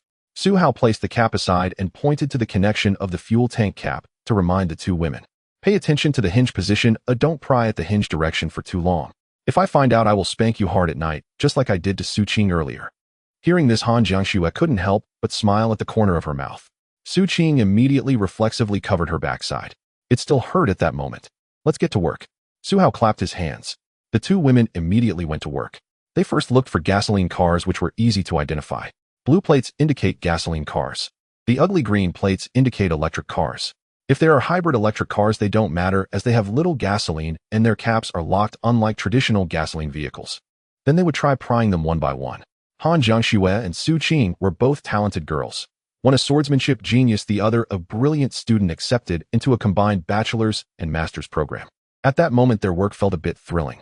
While it was illegal before the apocalypse, it was no longer a crime now. For a moment, both women were fully motivated. As for Suhao, he opened the fuel cap, looked through the hole, then reached in to feel the opening. In the next moment, the fuel inside the tank was collected directly into the system space through the opening. The capacity in the system space is weightless. Any item collected would be enveloped by the space, consuming its volume. So after collecting the gasoline, it settled like water in a space station, forming a stable mass. Suhao visually estimated the volume. 40 liters. He glanced at the task. Task: collect gasoline. 435,000. This meant the gasoline in this SUV was quite substantial. Suhao nodded in satisfaction. Continue searching. Suhao scavenged gasoline from vehicles in a parking lot accompanied by two women. Meanwhile, at Jiangcheng University, after Suhao and his companions departed, Song Zihao and Chun Jiu launched their own coordinated efforts that same day. They assembled a growing collective, driven by the shared goal of survival, and instituted rationing, incentivized zombie extermination, expanded outward, systematically gathered food supplies, and rescued fellow students. Their primary objective, however, was a carefully orchestrated political operation conducted at dawn with male members of the group. They wore makeshift armor cobbled together from duct tape and cardboard. They detained the dissenters, those who had resisted rationing and insisted on equal distribution, and expelled them outright from the gymnasium. All remaining food stores were then placed openly in the main hall. This public display served to demonstrate both inventory transparency and procedural fairness. They pledged to actively clear zombies from the campus, and concluded with a formal address. Fellow students, in this apocalypse, self-preservation is the sole path to survival. For days we have received no external communication. Our food reserves will last less than 7 days. If we persist in inaction, starvation is inevitable. We cannot wait until the final day to act. We must anticipate disaster before it strikes. When the speech ended, Chun Jiu and Song Zihao publicly expelled the former dissenters, granting each only 3 days' worth of rations. Chun Jiu declared, "We have not wronged you. None among us possesses more than 5 days' sustenance. What you hold is precisely the 3-day ration allocated under our system, now delivered to you." Song Zihao affirmed, "If you reject our collective, seek another path. Find your own provisions. Henceforth, any resources we secure shall be wholly unrelated to you." Approximately a dozen individuals were expelled, while Song Zihao's faction comprised over 30 members, mostly former classmates from the medical college. The expelled understood clearly. To resist forcibly would not only cost them dignity, but provoke a violent confrontation, 12 against 30. Regardless of outcome. What then? With such meager supplies, was the fight truly worth it? In the end, the dozen dissenters departed, rations in hand. Their leader issued a final challenge. "Let us see who endures longer in this apocalypse. I do not believe your system can sustain itself. How can you govern so many? How can your food hold out? How can you survive? Do you even deserve to lead?" With that, he turned and walked away. Truth be told, they sought no battle, only evasion of effort, refusal of authority, and passive reliance on others' labor. And when those rations ran out, simple: leave again once empty. Drift as far and as long as possible. Chen Jiu and Song Zihao could only shake their heads in quiet resignation. Such individuals had existed long before the apocalypse, merely less conspicuous in ordinary times. Ultimately, survival hinges upon capability alone. Of course, timing and circumstance remain vital. Chen Jiu shrugged, "We'll cross each bridge as we come to it." Song Zihao nodded, still preferable to standing idle while squandering everyone's scarce provisions. Exactly, thugs and petty delinquents. Indeed. Meanwhile, at a shopping mall parking lot beyond the third ring road, the two women worked in tandem, one on the left, one on the right, prying open vehicle fuel caps at the perimeter. Suhao followed behind, methodically collecting gasoline from each car. Where fuel caps yielded easily, he simply extended a finger into the aperture, transferring the fuel directly into his spatial domain. When confronted with locked fuel caps, especially robust mechanical variants impervious to prying, Suhao drew his alloy broadsword and severed the hinge mechanisms clean. With a single decisive stroke, clang, the cap dropped instantly. Fuel extraction proceeded unimpeded. Thus, after clearing 2 full rows of vehicles, they paused to rest, converse, and refresh themselves with beverages, then resumed their work. From noon through afternoon, then from afternoon into night, they eventually harvested gasoline from dozens of vehicles, nearly completing their target. By 6 p.m., dusk approached. Hundreds of cars remained scattered across the lot, but time had run out. The trio sat resting on the grassy verge beside the road, eating to replenish their energy. Su Qing, exhausted from the day's labor, ignored her soreness and collapsed backward onto the lawn. "Oh." She then asked Suhao, "How much gasoline did we gather today?" Suhao glanced at his interface. Task: scavenge gasoline. 168,05000. Nearly 1,700 liters, he replied, rounding up. "So much." Su Qing lay beside him, already calculating aloud. "What's the market price per liter? How much have we earned in half a day?" Suhao and Han Jiangxue turned toward a distant gas station sign. 7.5 yuan. Su Qing recited the figure instantly. Over 12,000 yuan. She rounded again for simplicity, divided equally, that's over 4,000 per person daily. Nearly 120,000 monthly. Haha. Han Jiangxue rolled her eyes and sipped her cola. Of course, profiteering is swift when you're stealing fuel. But in an apocalypse, can it truly be called theft? Su Qing countered, "These are ownerless resources now. The political and legal frameworks have largely collapsed. Such distinctions no longer apply." Han Jiangxue nodded, acknowledging the logic. To cling to such notions now is to court death, to debase oneself needlessly. As they ate and chatted, Su Qing reclined on the grass and gazed around. Suddenly, her eyes lit up. She pointed toward a storefront across the street. "Jiangxue, look, a clothing store. Let's grab some clothes." Han Jiangxue's eyes sparkled in turn. Both wore only a single set of garments. No spares, no changes, making fresh clothing imperative. She nodded, about to agree. Boom! A sudden explosion made Su Qing clamp her hands over her ears. Han Jiangxue froze mid-motion. Suhao rose, instantly scanning the direction of the blast. It was distant, yet its precise origin remained unclear. Even so, a small mushroom cloud rose faintly into the sky. "What happened?" Su Qing cried out. "Was it a missile? A bomb? What caused this?" Han Jiangxue shook her head. "Impossible. It wasn't a missile or bomb. No aircraft passed overhead. Something else detonated." Suhao suddenly recalled something. He raised his wristwatch and scrutinized its digital map, dragging the view steadily toward the blast site until a location matched both scale and geography. A chemical plant. What a... Su Qing's expression shifted to shock. Could it explode unmanned, or was it triggered by zombies? Uncertain, Suhao replied with a wry, rueful smile. A graver reality loomed. Whether the chemical plant detonated due to neglect or zombie interference, this was merely the first spontaneous explosion, not the last. More critically, Han Jiangxue's expression hardened as she stated unequivocally, coastal cities are no longer viable. Nuclear power plants cluster along coastlines. Suhao nodded. Indeed, not only nuclear facilities, but battery plants, chemical complexes, steel mills, gas depots, and more. Even if nuclear plants possess high-grade safety protocols, even if spontaneous meltdown remains improbable, can we guarantee absolute immunity from zombie-triggered breaches or radioactive leaks? And what if earthquakes strike next? Or tsunamis? Once more, the question remains. Would you stake your life on such odds? Departure, therefore, is prudent and urgent. Undeniably so. Before the apocalypse, many industries were automated. Once unattended, although many would automatically stop and shut down after a power outage, safety hazards did not diminish, in fact they increased. This is due to the presence of zombies. In such situations, hazardous areas like chemical plants should definitely be avoided. Who knows which will take flight first, you or the factory? And then there are the issues with nuclear power plants. Most nuclear power plants in this world are built near the coast, some even on the edge of neighboring countries. Even though nuclear power plants are highly automated, they will automatically stop operations once left unattended. But there are various external factors to consider. What will the zombies inside the nuclear power plant do? What about earthquakes and tsunamis? Even if they don't explode, a leak will impact more than just the marine ecosystem. It is the apocalypse. Zombies plus radiation. Who knows what will emerge? Therefore, it is crucial to keep a respectful distance. Su Hao exhaled, nodding his head.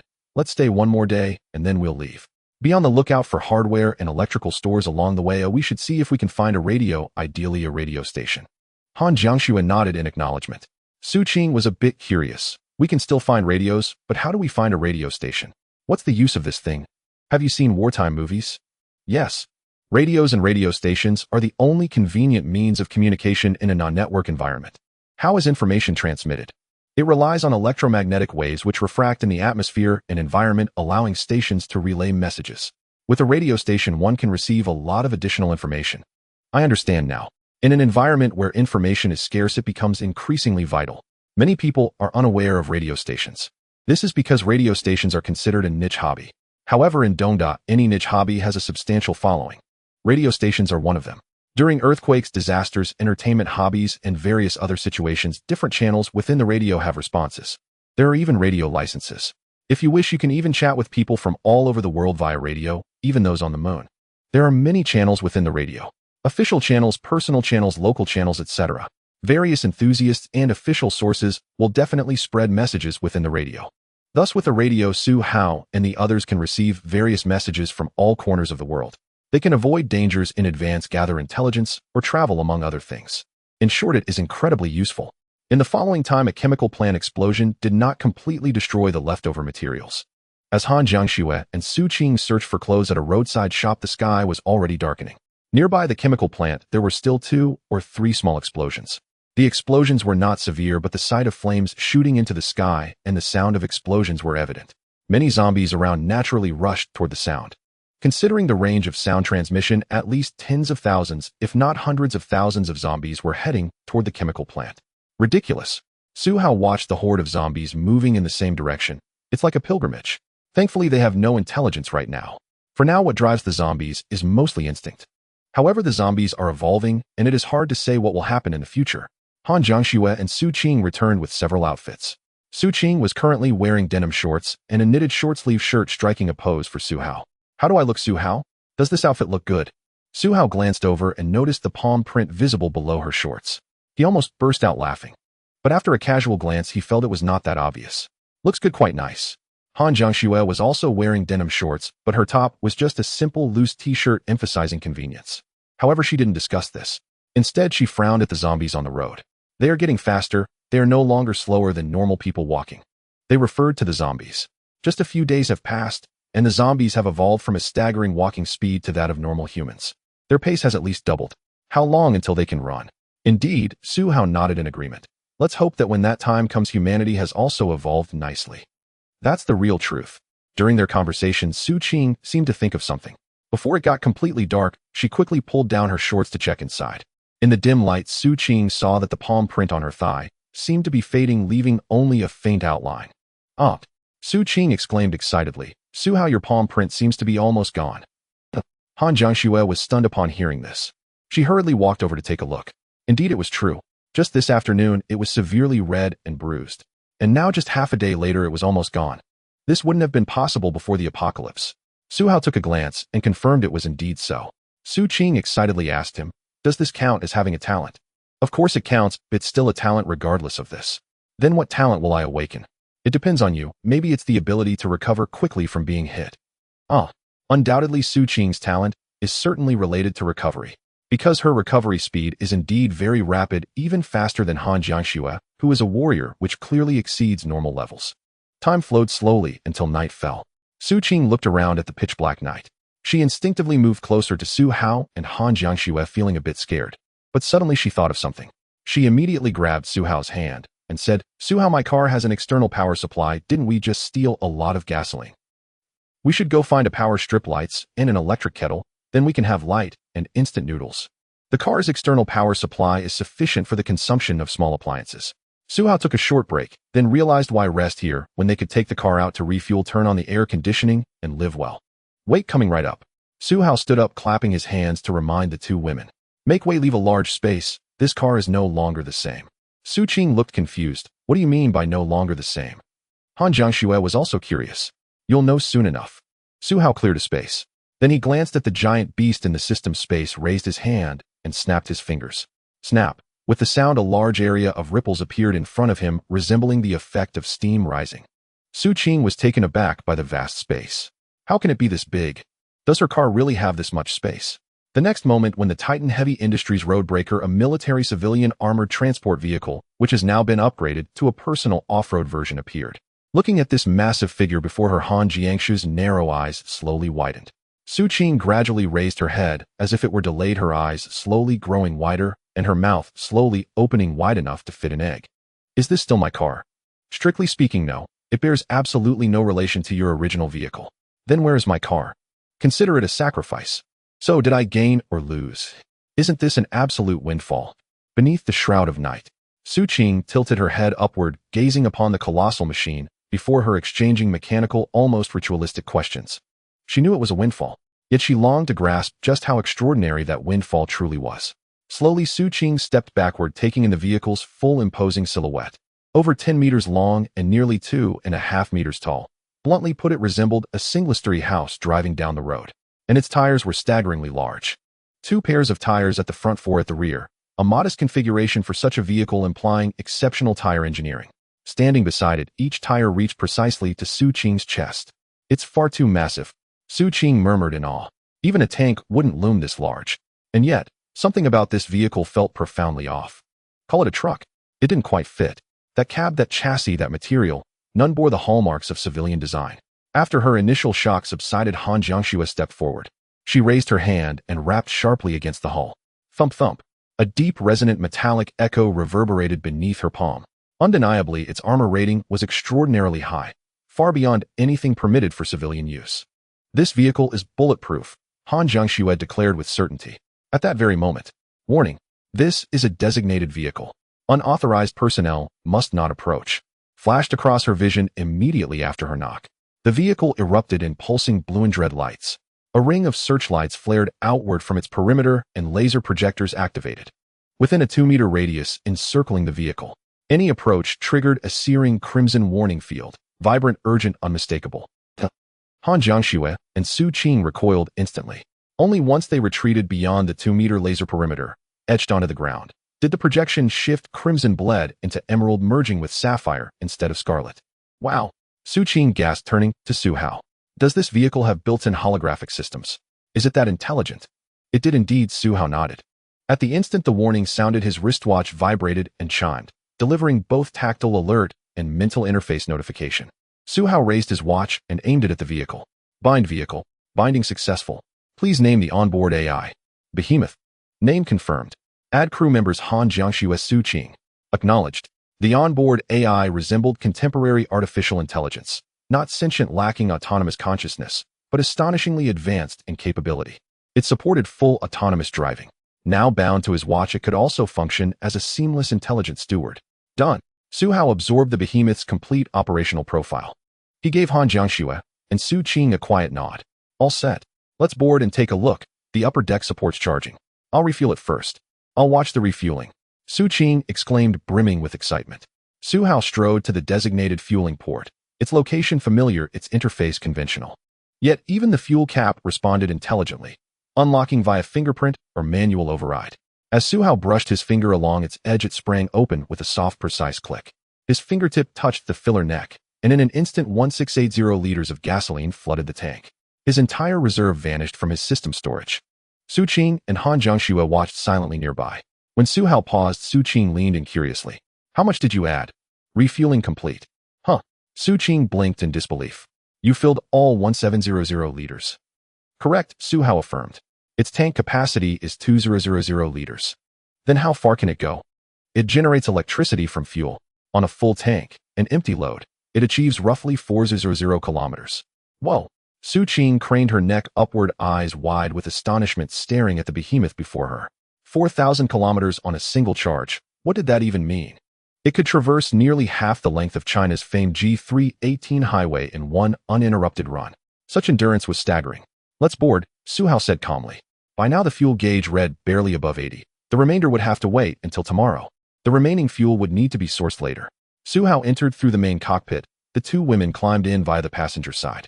The cab's interior space was remarkably expansive. The driver's seat resembled a zero-gravity spacecraft capsule. As Su Hao settled in, it enveloped him completely. Weightless, seamless, perfectly contoured. Wow! Su Qing stepping inside lit up at the sight of the cab's expanse. The passenger seat was equally spacious. A walkway led past it, into a second row of seating and a compact cargo bay. The cab housed numerous integrated electronics. With just a glance, Su Qing spotted exactly what she'd most desired. Power outlets. She hastily retrieved her charger and phone from her bag and plugged them in. A soft resonant click echoed. Her phone began charging instantly. It's charging. Su Qing cried out, delight sparkling in her voice. Han Jiangxue, seeing this, likewise pulled out her phone and connected it, then set it aside, turning her attention fully to Su Hao's actions. The moment Su Hao entered the vehicle, a profound sense of familiarity washed over him, rooted in every fragment of data he'd assimilated. He seated himself, adjusted posture, and fine-tuned the capsule chair's angles with instinctive precision. Then he pressed the ignition. Instantly, instrument panels and ambient lighting bloomed to life. Data streams flickered across the windshield, energy metrics recalibrating, stabilizing, settling into perfect alignment. There was no traditional dashboard. Instead, the glass itself served as a dynamic interface, crystal clear and intuitively layered. Faintly beneath the hum came a delicate, ethereal whine, like a starship's engine awakening. Wow, Su Qing sighed, for perhaps the 10th time.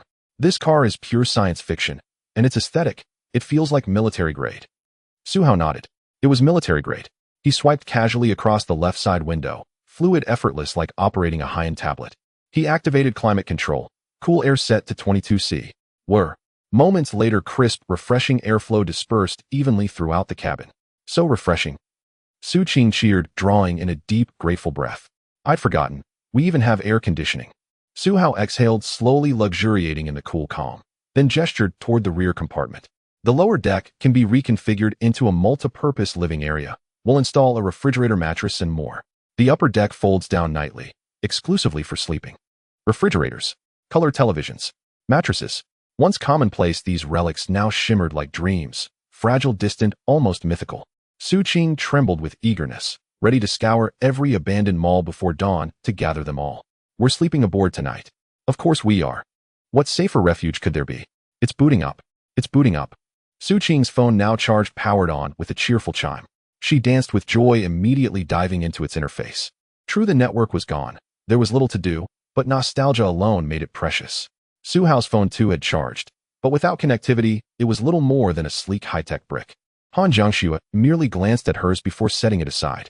Then thoughtfully she reached out and gently pinched Su Hao's forearm. What is it? Will you practice swordplay tonight? Su Hao considered it. Discipline must never lapse.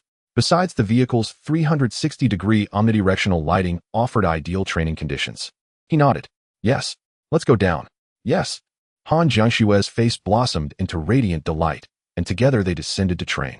The next day, when Su Hao awoke from the rear compartment of the monstrous vehicle, he glanced at the time, 9 o'clock. Looking left and right, he found Su Qing and Han Jiangxue both asleep beside him. The previous night, under the dim illumination of artificial light, Su Hao had rigorously trained Han Jiangxue for an extended period. Though she had remained largely passive, absorbing blow after blow, her strength had undeniably surged at a visible, astonishing pace. Of course, one reason such prolonged training was possible was Han Jiangxue's constitution, markedly enhanced compared to its state before the apocalypse. She herself was fully aware of this. As Su Hao stirred awake, Han Jiangxue slowly roused as well. Dazed and drowsy, she pushed herself upright with one hand. Su Hao glanced over and froze. Why was she bare? He hadn't removed her clothes after last night's training. Noticing his gaze, Han Jiangxue felt no trace of shame, only a gentle, dawning smile. She leaned in and wrapped her arms around him. Then she fell back down. Thump. A soft thud jolted Su Qing awake on the other side. She sat up, startled. She'd mistaken the sound for a zombie pounding on the vehicle's door, only to find the two beside her locked in an embrace, clinging to each other like the undead themselves. She stared, dumbfounded. Hey, hey, hey. Su Qing instantly wriggled between them like a human wedge, prying them apart. Then she sat up, breathless and exasperated. What is this? Public humiliation. Han Jiangxue sat up and wiped her lips. She glanced at Su Qing. We never treated you as an outsider. You said it yourself. At those words, Su Qing immediately felt shortchanged. Then I get one too. Han Jiangxue turned expectantly towards Su Hao. Su Qing followed suit, eyes fixed on Su Hao. He shook his head. Han Jiangxue looked faintly surprised. Su Qing was stunned, convinced for a fleeting moment that Su Hao found her unworthy. In that instant, her tears burst forth like water gushing from an open valve. Wah! Wait! But just as her wail began, shrill as a train's whistle, Su Hao cut her off. He shook his head again, snapped his fingers, and tossed a toothbrush, toothpaste cup, and water bottle to the two women. Go brush your teeth, you've got breath. Han Jiangxue. Su Qing. Now Han Jiangxue was truly flabbergasted. It was her first time waking up like this. She hadn't considered the possibility of morning breath. In reality, skipping brushing after eating means inevitable morning odor. Do people honestly believe real life mirrors film and television, where mouths remain sweet and fragrant all through the night? Su Qing burst into laughter, tears still glistening on her cheeks. Her grin irrepressible, until finally she could hold it no longer. Ha ha ha ha. Unrestrained laughter echoed inside the vehicle. Fortunately, the compartment was exceptionally soundproof. Otherwise, Su Qing's mirth might have drawn hordes of zombies. After some time, Han Jiangxue descended to brush her teeth. Only then did Su Qing, having laughed her fill, follow suit. The three stood roadside watching distant zombies while brushing their teeth together, then rinsing their faces with mineral water poured over towels. Su Hao was wiping his face when he handed the towel to Han Jiangxue. Su Qing spat out the last of her toothpaste, then bounded over, threw her arms around Su Hao, and kissed him fiercely. Not you. They parted moments later. Han Jiangxue continued wiping her face, unhurried and composed. Su Qing's cheeks glowed rosy red. Su Hao pursed his lips and sighed. Tastes like toothpaste. Ha ha ha. Su Qing braced for another peal of laughter. But Han Jiangxue, who'd watched her kiss Su Hao without flinching moments before, now lifted her leg, as if to kick her. Su Qing hastily clapped a hand over her mouth and leapt aside. That kick wasn't born of anger, it was caution. Inside, the vehicle sound carried differently than outside. After brushing their teeth, they sat down to breakfast. Su Hao crunched into a Wong Wong snow biscuit and remarked, Today we'll scour the street-side shops first, especially for a kettle. Han Jiangxue nodded, biting into a Pampan mini bun. Both longed for instant noodles, bland when eaten daily yet unbearably tempting after even brief abstinence. Especially during the apocalypse, cravings sharpened unnaturally. Su Qing chewed thoughtfully, then suddenly remembered something. She pulled down her pants slightly to inspect. She gasped. Su Hao, look. The handprints completely gone. He glanced briefly. Thick skin. It's not thick skin, it's fast healing. Thick skin heals fast. It's just fast healing. Breakfast concluded. The three prepared to begin their work. Before scavenging fuel tanks, however, Su Hao decided to first clear the street-side storefronts. Let's go, sweep the street. Let's go. Su Qing eagerly anticipated the sweep. The trio crossed the traffic lights outside the mall and reached the opposite sidewalk.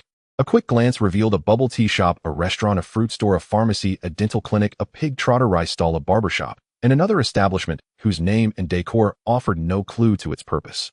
That last one clearly belonged to the category destined for swift closure. Su Qing scanned each storefront. Is the bubble tea shop worth looting? Likely yes. Tea bags and sugar may still be there. Su Qing pondered, then nodded. Her gaze then darted to two others, her voice brightening with delight. A pharmacy and a dental clinic. We'll stockpile medicine. And the dental clinic, if it holds medical instruments, many can serve as improvised tools. Han Jiangxue surveyed them and nodded in agreement. She added, take the barber's tools from the barber shop too. Yes, we'll need haircuts later. Su Qing instantly concurred. Su Hao gave full approval. Without proper clippers, haircuts would devolve into ragged, dog-bitten messes. Not acceptable for him, let alone the two women. Let's move. Go. They set off, first to the nearest bubble tea shop. Only a staff zombie lingered in the kitchen. Han Jiangxue dispatched it effortlessly and began searching. Su Qing yanked open the refrigerator, and sure enough, though the pre-made drinks had long since molded, tea bags remained, stacked neatly in a full basket. Tea bags, real ones. Su Qing snatched the basket and thrust it towards Su Hao. We'll have bubble tea. Let's go. Su Hao stowed the basket of tea bags, then located sugar refrigerators and cold cabinets, all secured and carried away as they departed. The bubble tea shop yielded only these essentials. Next, they moved shop by shop. Any zombie encountered was swiftly eliminated. At the restaurant, they secured sacks of rice seasonings and cooking utensils.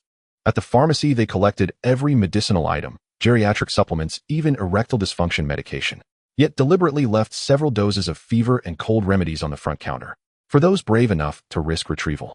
Su Hao didn't need those few doses. Next, the fruit store, scoured but nearly empty, almost produce had rotted. Only apples, hardy and slow to spoil, were taken. Finally, the barbershop, every clipper and tool packed away. They couldn't use them yet, but when the time came, they couldn't afford to be unprepared. They had looted an entire street. Only the dental clinic remained unvisited. The trio arrived at its entrance. Though merely a branch of a chain, the clinic appeared to be of relatively high caliber. Let's go in. Su Hao hefted his broadsword and stepped inside. The first floor served as a reception area, empty and barren. The true examination rooms occupied the spacious second floor, accessible via staircase. Some 15 zombies lurked within, dentists, receptionists, nurses, and patients alike. Thump, thump. With effortless strokes, Su Hao felled 2 nearby corpses, then with a single flick of his wrist he hurled his blade toward the rest. The broadsword shot forth like lightning. Amid flashes of steel and whistling wind, the remaining zombies fell within seconds. The blade arced back through the air and landed smoothly in Su Hao's waiting hand. Let's see what's worth taking. Su Hao gestured for Su Qing to begin searching. Medical equipment was her domain.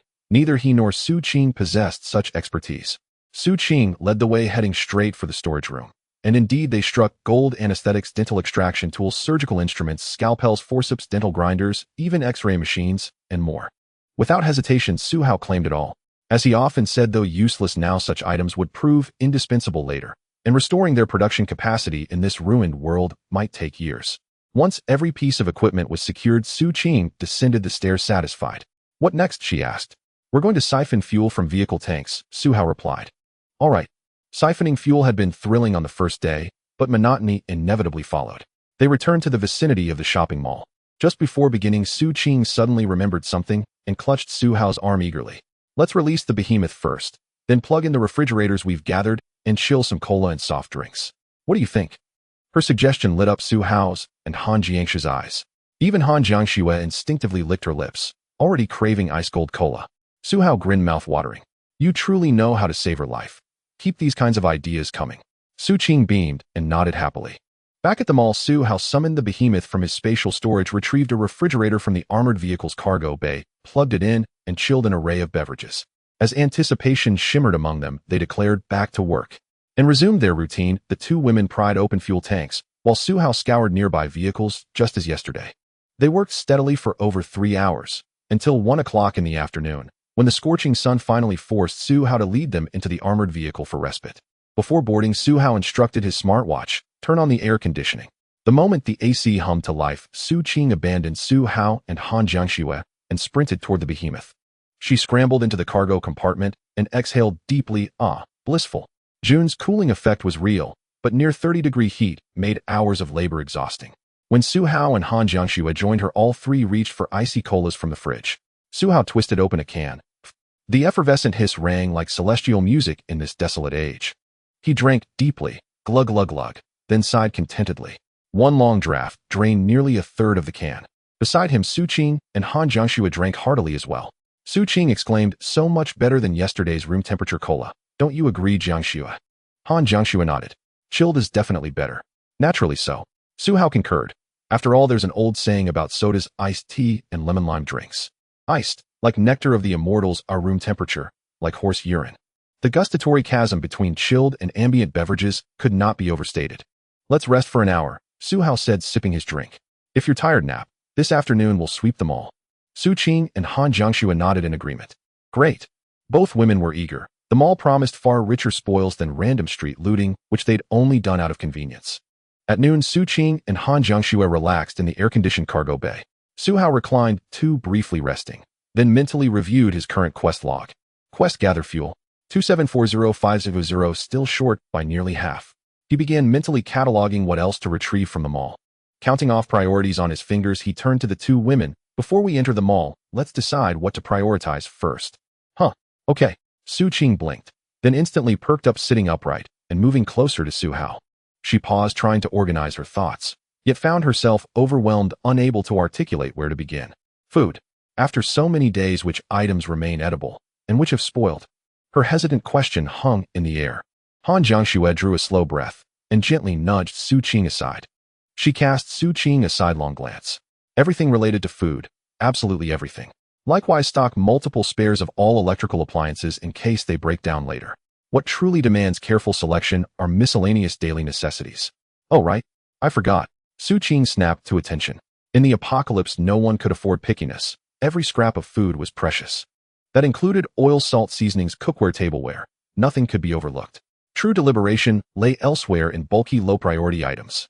Not that they'd discard such things entirely, but rather weigh them carefully against higher-value targets. Su Qing and Han Jiangxue fell into quiet contemplation. Su Hao, meanwhile, dreamed of claiming everything, but his spatial inventory forbade it. His 100 cubic meter capacity simply couldn't hold the mall's entirety. Its inventory was staggering, and at the very least, he needed to reserve space for the behemoth, a colossal armored vehicle whose sheer size consumed most of his available storage, leaving little room for anything else. Thus, ruthless triage was unavoidable, not just for food and electronics, but for all categories. Just then, Quest triggered mall sweep. Objective: while others struggle merely to survive, you face the exquisite agony of choice. Space is finite, decisions painful. Yet fear not, scour the mall's interior thoroughly and claim your milestone reward. Reward: clear floor 1, 50 cubic meters storage. Clear floors 1, 2, 100 cubic meters. Clear floors 1, 2, 3, 150 cubic meters. Reading the prompt, Su Hao's eyes gleamed with sudden intensity. This was another cumulative quest, akin to zombie slaying. But unlike that endless grind, this one rewarded progress floor by floor. 50 cubic meters for the first floor, 100 for the second, 150 for the third, totaling 300 cubic meters upon full clearance. Add that to his current 100 and he'd possess 400 cubic meters, equivalent to 2 standard classrooms. Enough to store mountains of supplies. This quest must be completed. No exceptions, Su Hao affirmed resolute. At 2 p.m., after finishing their break, he entered through the back small door of the mall with the 2 women. Su Hao, clad in heavy armor like a general and wielding a large broadsword, walked in front. Han Jiangxue followed behind, holding a machete, with Su Qing bringing up the rear. Although the interior of the mall was quite spacious compared to other buildings, it was still relatively visible even without lights. However, it was still somewhat dim. Many corners were pitch black, which made it seem a bit frightening. After Su Qing entered, she glanced around and felt a wave of fear. In a low voice, she murmured, "It's so dark inside." Outside at 2 p.m., the sun was shining brightly, but inside it was gloomy, creating a very eerie atmosphere. Hearing the continuous sound of footsteps within the mall, Su Qing felt a sense of foreboding. She nervously grabbed Su Hao and suggested, "Maybe we should just forget it. There must be at least a few thousand zombies in there. It's too dangerous. This is just a medium-sized mall with only 3 floors. If it were one of those larger malls, 5 or even 8 stories high with thousands of people inside, just thinking about it is despairing." Han Jiangxue was silent for a moment before looking at Su Hao. Both of them were relying on Su Hao. Ultimately, the decision rested with him. A few thousand zombies, how long will it take to clear them? After a brief silence, Su Hao glanced at the rewards for clearing the mall and assessed his own abilities. "Let's do it." Su Hao waved his hand decisively and nodded firmly. "Just watch me." 300 cubic meters of system space as a reward. After completing the task, his space would quadruple. Not doing it would be a waste. Su Hao needed a compelling reason to complete this task. "If we can't finish today, we can do it tomorrow. If not tomorrow, then the day after. We must clear this mall," Su Hao firmly told the 2 women. Hearing Su Hao's confident tone, Han Jiangxue pursed her lips and couldn't help but smirk a little, sensing that the next few days would be filled with blood and carnage. She loved that. Su Qing looked at Su Hao, then at Han Jiangxue's expression, and realized that this had to be done. So Su Qing nodded. "All right, I can't help with the fighting, but after you finish tonight, I'll give you and Jiangxue a massage to help you relax." Su Hao nodded. "Okay."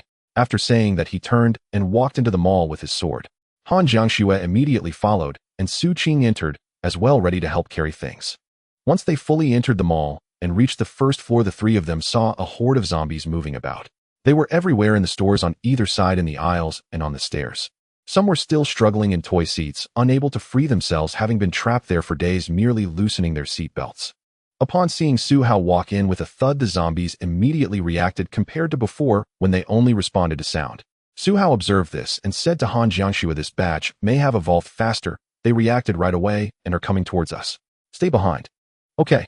Han Jiangxue nodded, confirming that they seemed to evolve faster, as evidenced by their immediate action once they heard the noise. Their reaction was much quicker than before. Immediately as the zombies advanced, Su Hao wasted no time and swung the broadsword forward. "Go." The broadsword flew like a sword, a flying sword that instantly plunged into the horde of zombies, beginning a chaotic massacre. With no manpower restrictions, the flying sword could strike as it pleased, violently entering the zombie horde, chopping them down like a meat grinder. In just a few minutes, Su Hao unleashed a massive output of spiritual power, pushing the broadsword to its limits, swinging it like a reaper harvesting wheat. 1 minute passed, killing 45 zombies. 5 minutes passed, killing 360 zombies. 15 minutes passed, killing 1200 zombies. The speed of killing zombies was slowing down. Soon all the zombies visible on the main path of the first floor had been completely slaughtered.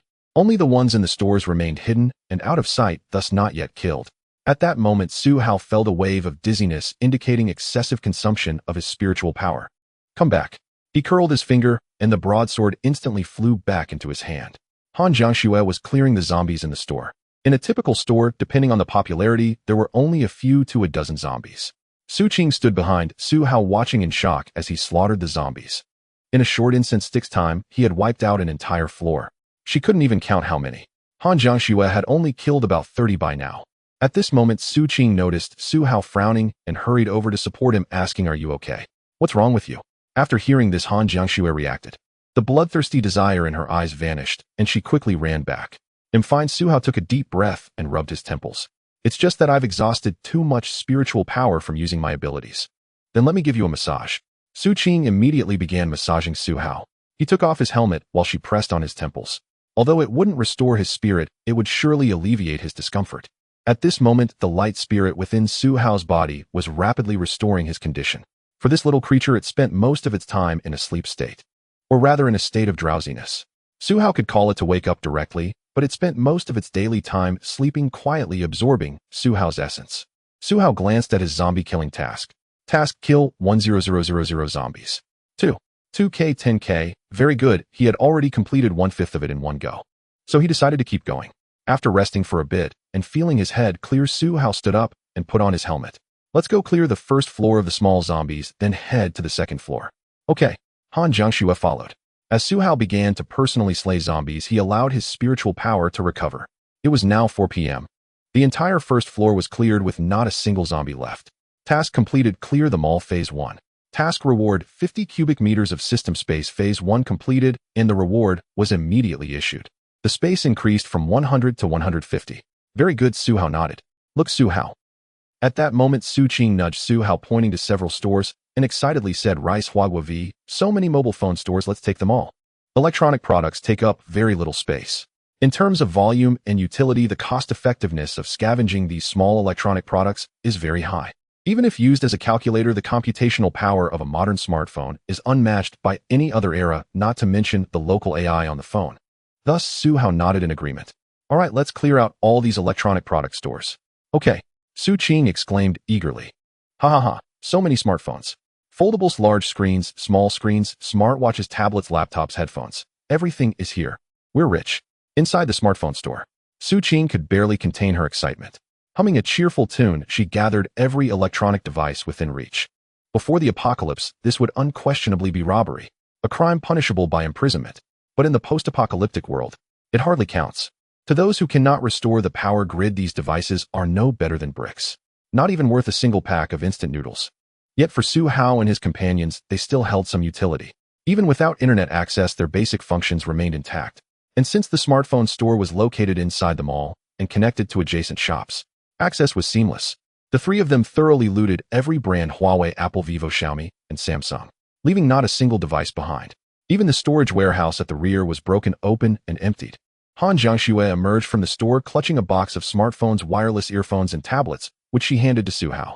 With a casual wave of his hand, he vanished the entire hall into his spatial storage.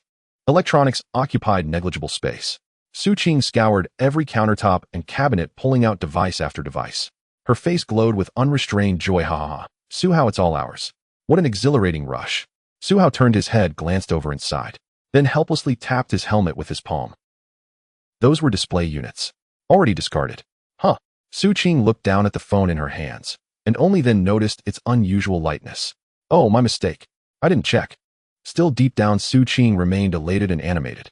Even Han Jiangxue wore a broad smile as she diligently collected every electronic item in sight. This sensation truly was intoxicating. Performing acts forbidden before the collapse, now freely permitted in its aftermath. Such reckless freedom could gradually erode the moral boundaries of the psychologically fragile. It could also accelerate the descent of the already wicked. Of course, Su Hao did not consider himself wholly virtuous, nor entirely depraved. He was simply an ordinary man, unremarkable save for a mild fondness for beauty. Next, the trio entered the Xiaomi store. The moment they stepped inside, Su Qing's eyes widened upon spotting the array of household appliances, and she suddenly whirled towards Su Hao, realization dawning. I completely forgot. The Xiaomi store is packed with home appliances. Su Hao nodded. Indeed it is. He glanced left and right, taking in the vast expanse. Within that enormous Xiaomi store lay not only electronics, but also numerous subsidiary boutiques. Robotic vacuum cleaners, washer-dryer combos, refrigerators, self-balancing scooters, rice cookers, electric kettles, Wi-Fi routers, towels, hair dryers, speakers, pins, notebooks, televisions, power strips, surveillance cameras, electric shavers, mattresses, microwave ovens, and so on, too many to list. Nearly every daily necessity was represented. One could reasonably conclude after looting a single Xiaomi flagship store, you'd possess nearly all essential household goods. Only food remained absent. Everything else, from appliances to furnishings, was abundantly available. All three exchanged astonished glances. Excellent, excellent, excellent. Su Hao clapped his hands decisively. From now on, whenever we spot a Xiaomi flagship store en route, we stop. Not one shall be spared. Su Qing vigorously nodded. Exactly. Its comprehensiveness made looting effortless. Just gather as many Xiaomi stores as possible. If something broke, simply discard it and replace it. With such staggering stockpile, scarcity was unthinkable. Let's begin, Su Hao commanded with a sweeping gesture. Su Qing and Han Jiangxue immediately set to collecting the smaller items. Smartphones, earphones, power banks, tablets, laptops. Every compact device was gathered into centralized piles. Meanwhile, Su Hao focused on retrieving the larger appliances. Refrigerators, washing machines, air conditioners, robotic vacuums, electric fans, and more. In under 30 minutes, Su Qing hummed cheerfully as she carried the final box of tablets to Su Hao's side. That should be all. The warehouse is fully emptied. Just then, Han Jiangxue emerged from behind the cashier counter holding another box she handed to Su Hao. Look at this. Su Hao accepted it and examined the contents. Walkie-talkies. They actually had these. He immediately flipped to the instruction manual. Network-enabled range up to 5000 kilometers. Wireless-only range 5 kilometers. Extendable to 10 under optimal conditions. Su Hao paused, then tucked the walkie-talkies away. Not bad. 5 kilometers of wireless communication beats silence any day. Han Jiangxue nodded in agreement. Precisely. Something is always preferable to nothing. Should we ever need to separate temporarily later, maintaining contact will be infinitely more valuable than losing it entirely. Information transmission was paramount. Before long, the entire Xiaomi flagship store, along with several adjacent smartphone retailers, had been stripped bare. They amassed a total of 600 smartphones, priced between 1500 and 10000. 500 headphones, mostly wireless, ranging from 200 to several thousand yuan. Over 200 tablets, with an equally wide price spectrum, plus countless laptops and other electronics. But the Xiaomi store surpassed them all: refrigerators, color televisions, furniture, even mattresses. Let's go. There's still much more on this floor, Su Hao declared, waving his hand forward. Onward, to loot further. Su Qing glanced around curiously. Where's the supermarket? Han Jiangxue shook her head, uncertain. Let's consult the mall map. Such maps were usually posted beside staircases. Supermarkets varied in placement. Some resided in basements, others on ground level, second floor, or even the rooftop. Architecture differed across malls. Su Hao raised his wristwatch and scrolled through its digital map. No basement existed in this compact mall. Scrolling upward, he clicked his tongue in mild disappointment. It's on the third floor rooftop, unreachable today. We'll return tomorrow, or the day after. Su Qing nodded. Then let's finish clearing the first floor first. They moved on to other stores. The mall's retail variety was immense, though the first floor predominantly featured merchandise. Clothing boutiques, jewelry shops, footwear stores, watch emporiums, and more. It felt like opening blind boxes, one surprise after another. Su Qing brimmed with anticipation and delight, utterly enchanted by the thrill. Han Jiangxue and Su Hao remained comparatively composed, yet still pleased. Su Qing scavenged relentlessly, hauling armfuls of goods while exclaiming with unrestrained enthusiasm. Wow, new clothes. Take them all. Whoa, new shoes. Grab every pair. Luxury watches. Su Hao, do you want these? Wow, designer apparel. Kink lingerie. Jiangxue, hurry, grab some. Whoa, jewelry store. Gold. Come quick, Su Hao. There were simply too many stores to count. On the first floor alone, Su Qing and Han Jiangxue collected multiple sets of summer clothing. Shorts, t-shirts, crop tops, shoulder-bearing styles, cardigans. More than they could possibly wear. Su Qing even changed outfits openly in front of Su Hao. They also seized several cartons of kink lingerie and assorted stockings. Then came the watch boutiques. Su Hao shook his head. Traditional timepieces. Just take a few. They're functionally obsolete. We have electricity, a precise time keeping isn't urgent. Ah, but gold watches. Yes, Rolex gold subs and gemset models. Those matter. Their value lay not in horology, but in gold itself, likely to become a universally accepted currency in the new world. Beyond gold, other scarce high-demand consumables, food, ammunition, medicine, could likewise serve as de facto currency. Ultimately, it depended on supply and demand dynamics and collective consensus. In the hours that followed, Su Hao carried the colossal beast to the mall's entrance and thoroughly scoured the entire first floor, taking every item he deemed necessary. Electronics stores and jewelry shops were stripped bare. From clothing boutiques, he selected only the finest and most stylish pieces. Whether domestic luxury brands or internationally renowned labels, all aesthetically exceptional garments were taken. He also seized complete sets of tactical jackets, sportswear ensembles, running shoes, and camping gear, leaving behind only ordinary apparel which constituted the vast majority of stock. Such items occupied too much space.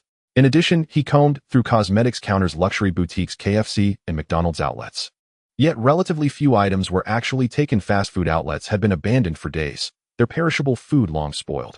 Only sealed shelf-stable products remained viable for collection. Everything else was unusable. By 4:30 p.m., after roughly 2.5 hours, the three of them had finally completed their sweep of the mall's ground floor. All essential supplies had been secured. Inside the beast's cargo compartment, Su Hao had already arranged and firmly secured household appliances, including a refrigerator and shelving units, and installed several power strips for charging devices. Once every task was complete, Su Hao clapped his hands and said, "Let's rest for a while." He settled into the cargo bay and cracked open a can of cola. A collapsible metal staircase stowed at the rear of the compartment could be deployed for easy access. Without deploying the staircase, one could still climb aboard by stepping onto the bumper. Time to rest. Su Qing held a can of cola in one hand and retrieved her smartphone, pairing it via Bluetooth with a compact speaker that softly played music inside the compartment. Han Jiangxue sipped her drink, curious. "Did you download this music beforehand?" With no network connectivity, streaming was impossible. Su Qing shook her head and sighed. "These are cache tracks I'd listened to before. Clearing phone storage would erase them." "Oh, never mind then." In the absence of connectivity, modern society rapidly unravels. Su Hao paused thoughtfully. "Later, if possible, we might seek out IT specialists to build a local area network.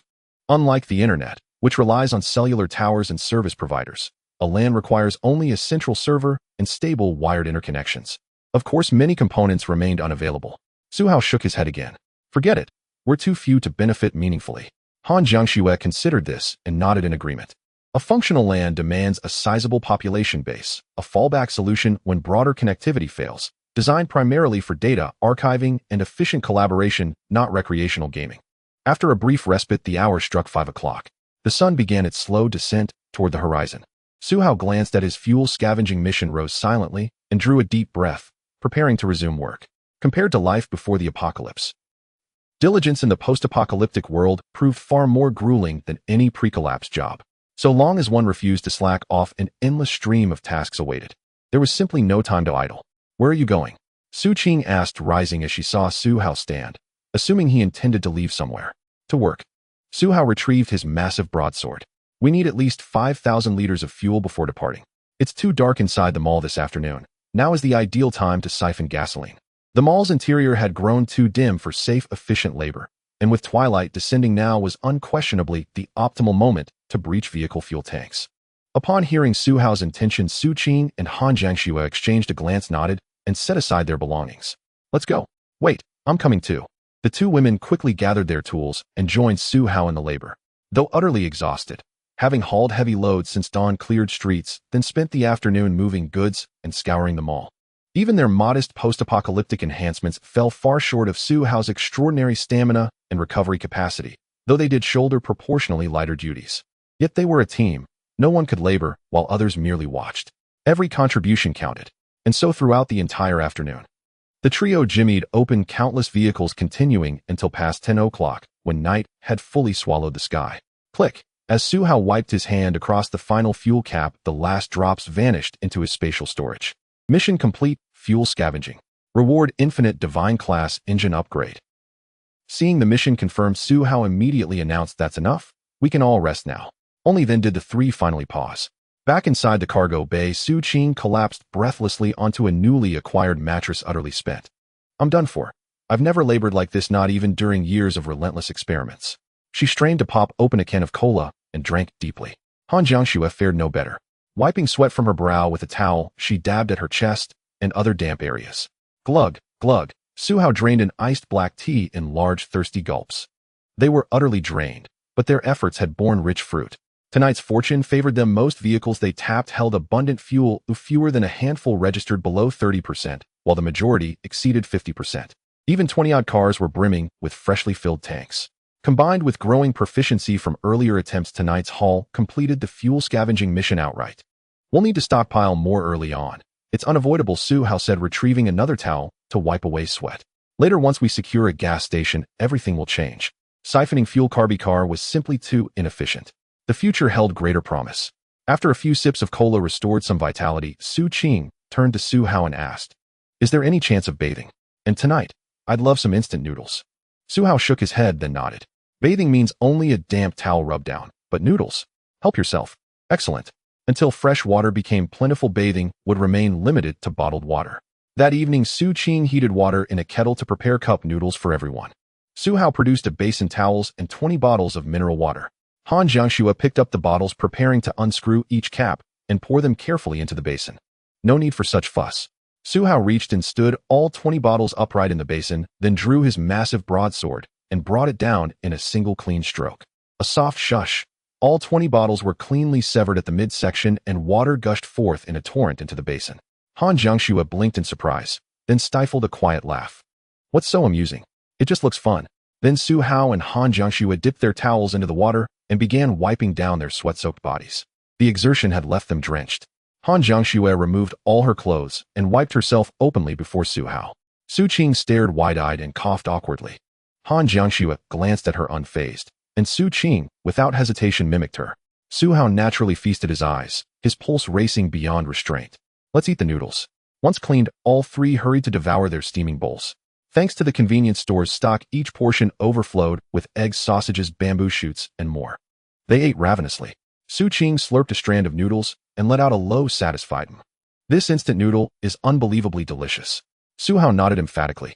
Even before the apocalypse, these were a beloved comfort food, but now in the ruins of civilization, they had ascended to the pinnacle of culinary delight. The night sky shone with unnatural brilliance. Though darkness should have long since swallowed the world, moonlight bathed the earth in silvery clarity, as if veiled only by a thin, translucent shroud of black silk. Every corner of the surroundings was sharply visible. Stars blazed one after another, fiercer and brighter than ever before. Having finished their instant noodles, the three lay side by side inside the vehicle to rest. The rear hatch stood fully open. The air conditioner hummed steadily. Power wastefulness mattered little now, our consumption remained negligible. Su-hao lay supine, arms folded beneath his head as a pillow. Beside him rested Su Qing and Han Jiangxue. A compact speaker nearby emitted soft, flowing melodies. Su-hao's consciousness sank inward, delving deep into his mind to review his mission rewards. Activate the automobile engine lottery, and you have expended your reward draw. Please select one from the following three options. Reward 1, hyper-combustion high-efficiency engine, and reward 2, magnetic high-efficiency engine, and reward 3, hybrid high-efficiency engine, and 3 distinct engines, each representing a radically different technological paradigm. Su-hao glanced over them once. No need for deliberation yet. Let's examine them one by one. Begin with the first. Hypercombustion high-efficiency engine. While 21st century engines achieve thermal efficiencies of only 3,045, this marvel attains an astonishing 6,070. Equipping it transforms your vehicle, delivering unprecedented power output and extended range. Such a dramatic leap in thermal efficiency. And though unfamiliar with engine design, Su-hao understood one immutable truth: the higher the thermal efficiency, the more formidable the engineering challenge required to sustain it. Were such an engine developed in modern society, its fate would unfold along only three possible paths in one. Immediate conscription into national research programs.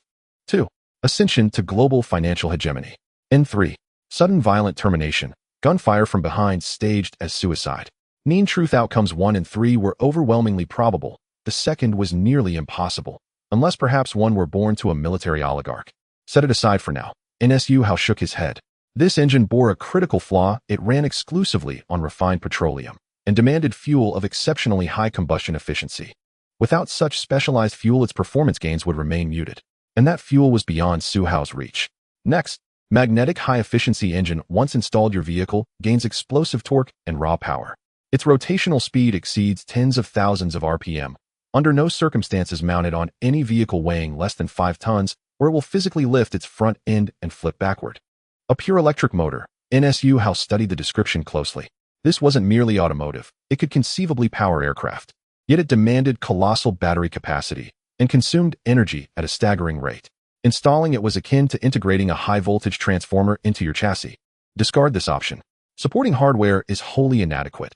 This engine would outpace every other component, dragging the entire system down. Better left unused. NSU House shook his head again.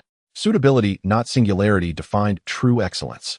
Both the first and second options suffered identical constraints. Supporting infrastructure was non-existent. Not just missing, but fundamentally unattainable. Suhao sought something else entirely. He needed an engine built for resilience. Robust, versatile, universally adaptable. Not one possessing extraordinary strengths paired with crippling, glaring weaknesses.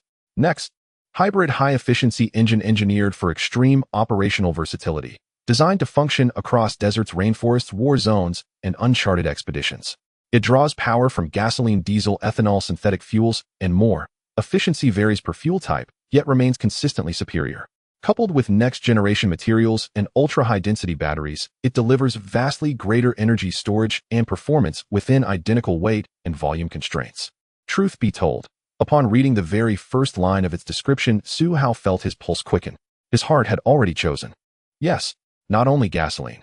All these alternative fuels were viable, simultaneously generating abundant electricity, and the high-capacity battery came included gratis. It was perfectly calibrated for apocalyptic conditions. Had this been pre-collapse, he might have selected Reward 1. In an electrified metropolis, Reward 2 might have tempted him. But this was the apocalypse. Reward 3 was non-negotiable. Without hesitation, having already dismissed the first two, Suhao's resolve crystallized. I choose Reward 3. In reward granted. Install immediately. In install. In installation in progress. In installation complete. Use with caution. In inside the vehicle's frame, the original engine and battery shimmered. Ripples of distortion spreading across their surfaces. Space warped, then restabilized. When the distortion faded, both engine and battery had been seamlessly replaced. Simultaneously, Suhao's wristwatch and interface chimed with updates. Estimated overall energy consumption reduced by 20 in estimated total range, increased by 30 in estimated peak performance, enhanced by 25 in estimate. In post-installation, the beast's endurance surged dramatically, and its acceleration sharpened. Suhao compared the metrics, nodding slowly. Not bad. And he nodded satisfied. With a vehicle like the beast, its sole limitation was flight. But cars weren't meant to fly. That was only natural. Still, if Suhao upgraded it generation after generation, who knew? Flight might yet become reality. He opened his eyes and gazed upward. The starfield blazed with unearthly intensity, far brighter than any memory of the pre-apocalypse sky. Stars filled the heavens. Not scattered, but dense, omnipresent, requiring no search. Nen Jiangxue rolled onto her side, exhaling a long, rhythmic breath, and instinctively drew her arms around herself. Suhao tilted his head. She was deeply asleep. Exhaustion had claimed her utterly. Barely past 10 o'clock, sated and weary sleep had arrived without resistance. Snore, and another sound drifted beside him. He turned. Su Qing too had fallen into slumber, curled tightly against his waist. The air conditioner whispered softly. She nestled closer, shifting gently in her sleep. Both women had pushed themselves to absolute limits today, working relentlessly from dawn until dusk, far surpassing even the most grueling labor of the old world. Yet neither uttered a single complaint. Suhao felt profound gratitude for the divine detection ability granted by his system, which had effortlessly filtered out unworthy candidates. Thank the heavens for hidden stat visibility.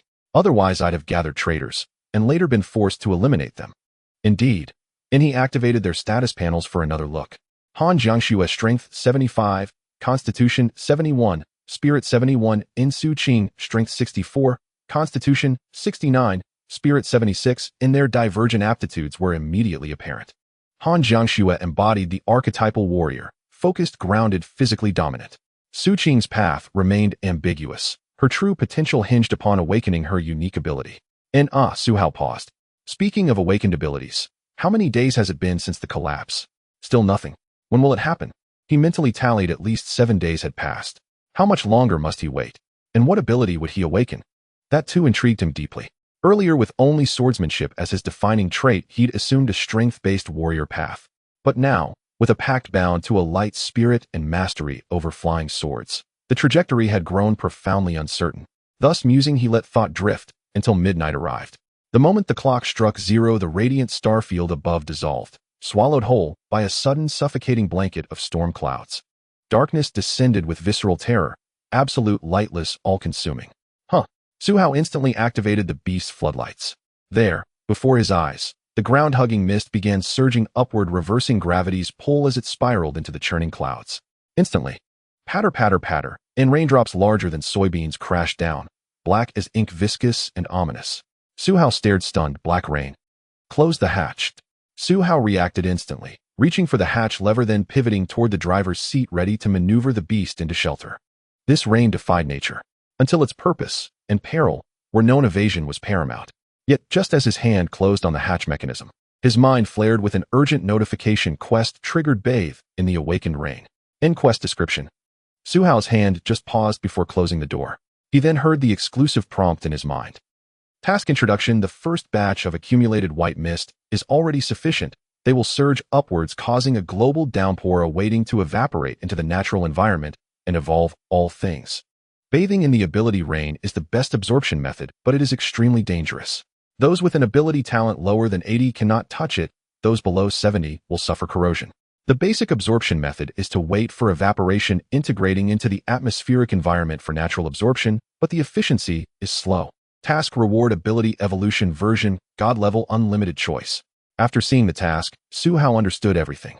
This black rain is actually the global downpour that occurs after absorbing the white mist. Black rain under white mist. Or is it the evolutionary ability rain? Moreover, this rain is extremely domineering. Those with an ability talent below 80 cannot absorb it directly, and those below 70 will be corroded upon contact. Only those above 80 can bathe and absorb it, achieving the best triggering effect.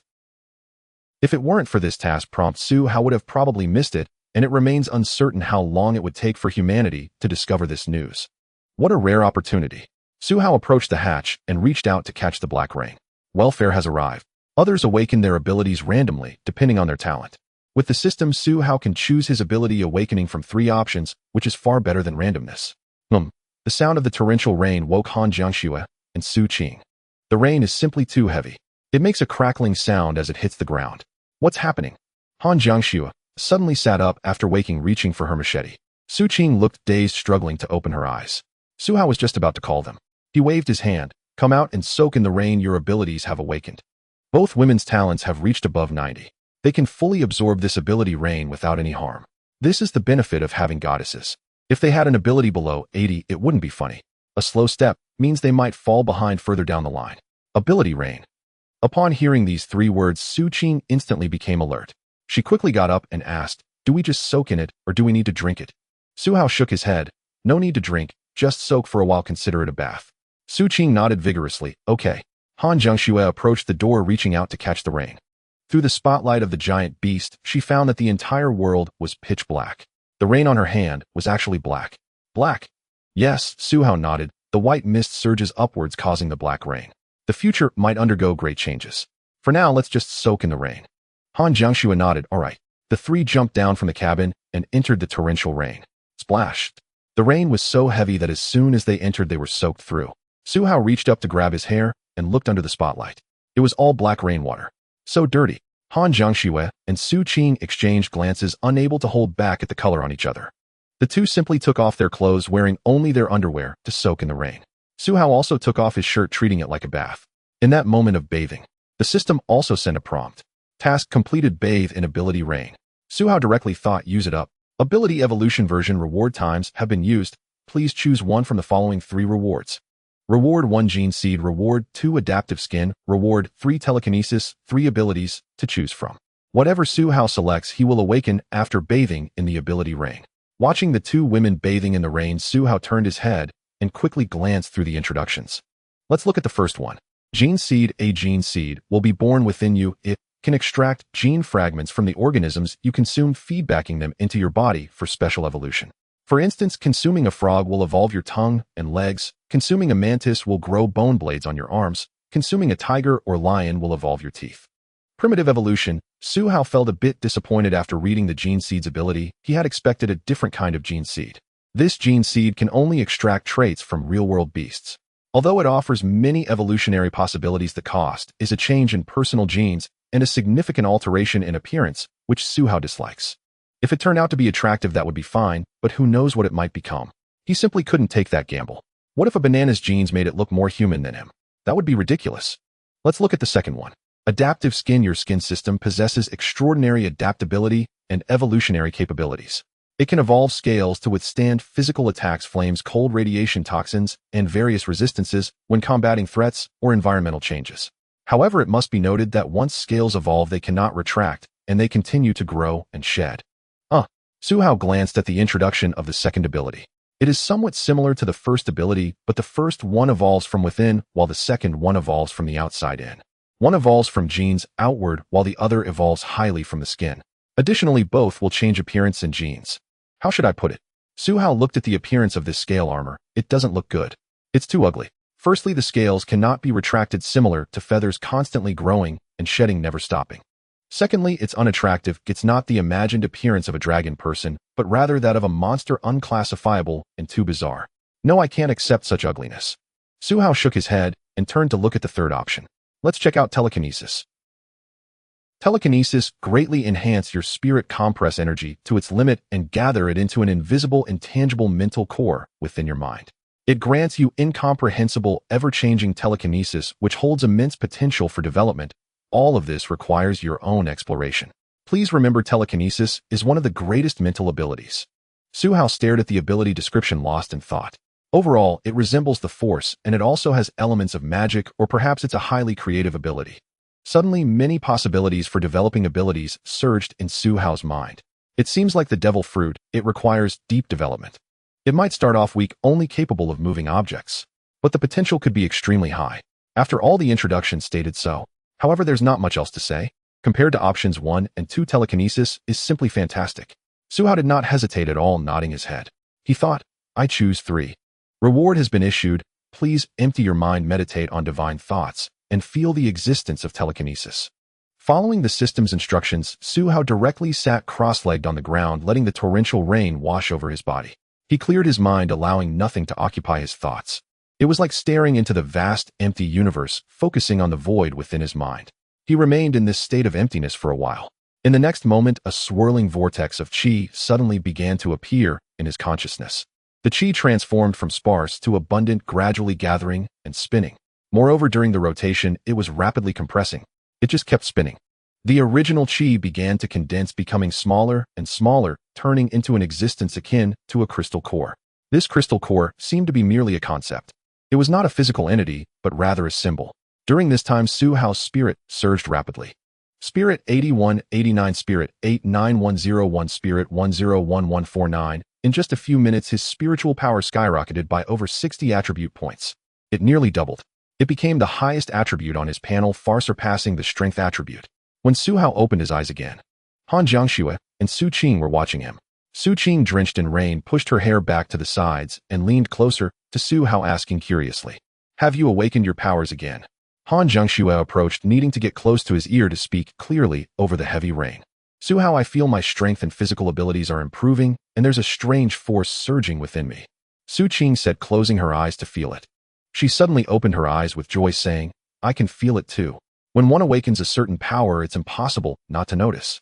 In the past few days, all humans' bodies were adapting to the apocalyptic changes, silently evolving.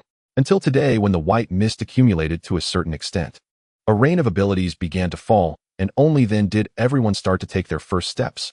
From tonight onward, when the sun rises tomorrow, the rain of abilities will start to dissipate into the atmospheric environment, allowing everyone to begin evolving. In other words, Su Hao pondered for a moment, arriving at an answer. Zombies, animals, and even plants will start to evolve after tonight. Upon hearing this, both Han Jiangxue and Su Qing, who were just happy, fell silent. Currently, the number of zombies absolutely outnumbers humans, and with the addition of animals and plants, humanity's numbers would drastically decline. This means that survival in the future will be truly challenging. Seeing her serious and silent expression, Su Hao smiled and shook his head. "What are we worried about? We just need to kill and live our lives. Don't you believe in yourselves?" Han Jiangxue wholeheartedly agreed. Beneath the torrential rain, her narrow eyes glimmered with cold light. She confidently repeated, "Just kill." Su Qing, of course, had nothing more to say. She glanced at Su Qing and Su Hao. especially since she thought Su Hao's talent was extremely terrifying while others had yet to awaken. Su Hao already possessed several abilities. With this wave of ability reign, isn't this a huge leap? Just enjoy it. Speaking of abilities, Su Qing suddenly remembered and quickly asked, "We still don't know our abilities. Have you awakened any new powers this time?" Upon hearing, Han Jiangxue was also very curious. After all, Su Hao had multiple mysterious abilities. Su Hao did not elaborate, but extended his hands towards the two, pulling them forward. Su Qing, Han Jiangxue. The two were momentarily taken aback, unsure of what this meant. But at the same time, Su Hao pulled his hands back in the next moment. Both felt a tremendous force pushing and pulling them towards Su Hao. The three were already close. The two girls stumbled and flew into Su Hao's embrace. Su Hao spread his arms wide. They each flew into their respective positions, one on the left and one on the right. "Wow!" Su Qing exclaimed in surprise. "This is more than just controlling a sword, it's telekinesis, right?" Telekinesis is easy to guess. As long as one sees it, they can basically figure it out. But the problem is there's no way to prevent it. Han Jiangxue's expression was calm, yet her eyes were full of admiration as she looked at Su Hao. Telekinesis cannot be prevented. This ability can be utilized in many ways. Exactly. Su Qing nodded vigorously, her mind racing. In the movies I watched before the apocalypse, there are so many uses for telekinesis, and it can even allow one to fly. Flying is a capability that most humans dream of. This created a situation where humans cannot fly, yet they are the highest, fastest, and most powerful birds in the world. This reflects how much humanity desires to fly. Not bad, Su Hao nodded, expressing his approval. In his mind, he already had several capabilities related to telekinesis developed. But all of this needs to be implemented step by step. The simplest usage would be pulling things over, dragging them, wrapping around objects, or transporting items, which are just the basic surface applications. Bang, bang, bang, the rain poured down heavily. In the distant environment where one couldn't see their hand in front of their face, the three of them remained drenched in the rain. They sat on the lawn, just soaked in the downpour. Su Qing turned her head and asked, "How long do we have to endure this?" Su Hao shook his head. "Until we can't hold on any longer, just stay soaked, and when tired, sleep." Su Qing looked at Han Jiangxue and found her in the same position Su Hao had been in earlier, as if meditating. "What are you doing, Jiangxue?" "Feeling the power," Han Jiangxue replied with her eyes closed. "Is it useful, eh?" "Yes." "Then I'll try too." The two girls like Su Hao sat cross-legged and began to meditate, carefully feeling the power within their bodies. 5 minutes passed. 30 minutes passed. An hour passed. At this moment, the dark clouds in the sky began to gradually disperse. Just a moment ago, the night was shrouded in dense clouds, but now it was visibly regaining brightness. In less than 3 minutes, the moonlight began to shine down on the earth again, illuminating the surroundings and restoring visibility to a high level. It changed so quickly. Su Hao opened his eyes and glanced at the sky, only to suddenly realize that both Han Jiangxue and Su Qing were undergoing changes on their skin. A layer of cold light began to surface on Han Jiangxue's skin, not cold like ice, but a sharp, radiant cold, as if it could cut through all things. Su Qing's skin emitted a shimmering green light, like the flow of jade, resembling countless fireflies radiating vibrant vitality. They have both awakened. Su Hao stood up and looked closely at the two. Just a few minutes had passed. Han Jiangxue and Su Qing opened their eyes almost simultaneously. Su Qing immediately leaped up, exclaiming with joy, "I did it! I awakened!" Su Hao looked at Han Jiangxue. Han Jiangxue nodded in confirmation. "I awakened." "What ability?" Su Hao asked. Su Qing raised her hand, a jade-colored light orb swirling immediately, saying, "Healing light, able to restore many aspects, and it seems to also restore spirit." Han Jiangxue took out a machete, gripping it gently. In the next moment, the machete was covered in light and shadow, resembling a light sword, looking as if it had special effects. I don't know how to describe it, but I seem to have become a swordsman possessing various sword skills, and this is just one of them. The rain ceased, and the sky cleared. The three returned to the carriage and talked until midnight, finally understanding each other's abilities. Su Qing primarily played a supportive role. The energy within her was a jade-green glow that possessed healing properties. Regardless of whether she used it or not, Su Qing's physical recovery, energy restoration, and injury healing were greatly enhanced, effectively turning her into a healing saint. At the same time, she could use this ability to heal others. Even without healing wounds, she could act as a battlefield buff, restoring others' stamina and energy. "A pure healer," Su Hao commented. "No wonder you recover so quickly. With this healing efficiency, you hardly need any combat power. With such a powerful battery, just use it well." However, after sensing it, Su Qing shook her head. "It seems I have some combat capabilities as well, but I haven't mastered them yet. I can feel it." Upon hearing this, Su Hao pondered for a moment and suddenly understood. He looked at the two women. So you can both sense the residual capabilities of your powers, but they are not strong enough yet, and you haven't fully developed them right. Yes. Su Qing and Han Jiangxue nodded in unison. This made things interesting. Su Hao stroked his chin. It resembles a profession quite a bit. This means that those who awaken all carry a professional template and background, and they can sense it themselves. Everyone's limits vary, but the starting point is the same. For Su Hao, however, he had so many abilities. What template and background did that make him? A master of all trades. A jack of all trades. A battle mage. Su Hao felt that aside from being supportive with the light sprite, he was even half a support character. It seemed he would have to work a bit harder in the future. Su Hao nodded. He then turned to Han Jiangxue. Introduce your abilities. A few minutes later, Su Hao and Su Qing understood. Han Jiangxue was undoubtedly a warrior leaning more towards a light-armored fighter with an agile style, just like her ability that made the blade glimmer. This was one of her basic abilities, providing a buff to weapons, significantly increasing their strength and adding special effects. Next was her residual abilities. They consisted mainly of combat-related sword skills. In summary, Han Jiangxue was a warrior, or more accurately, a swordswoman. Okay, I understand. Su Hao nodded, unable to suppress a smile. It seems our team composition is quite good. Oh, we have a warrior, a support, and an all-rounder. Su Qing chuckled happily. She was still pretty the big sister who seemed a bit silly. Han Jiangxue also smiled at the corners of her mouth. She was very satisfied with her unique ability, which suited her perfectly, making her quite happy now. Inside the carriage, Su Qing played with her glow, tossing it around like a ball of light. Soon she discovered that this glow could not only be played with in her hands, but if she input enough energy, she could project it like a laser or a flashlight. Or rather shine it. It also had healing effects but no damage. But that was fine. Since she could now discover a remote delivery method, perhaps she would learn remote attack capabilities in the future. As for Han Jiangxue, she held a dagger, licking her lips, feeling a different kind of hungry anticipation. Su Hao glanced at her. The two locked eyes, and there was a distinct fire in Han Jiangxue's gaze, a desire to demonstrate her newfound abilities. Moi. Su Hao looked at her and made a sound of acknowledgement. Han Jiangxue nodded vigorously. Then they both stepped outside. Su Qing, what's going on with you two? Su Qing quickly stood up and asked, where are you going? To fight. To spar. Su Qing was momentarily speechless. What were you two doing with those secret signals earlier? The result was a tacit agreement to go fight. Su Qing reached the door of the carriage, sitting on the edge, ready to watch the match. The night was bright. There was no need for the giant beast to turn on the lights. Su Hao and Han Jiangxue held wooden sticks, taking a stance for swordplay, facing each other.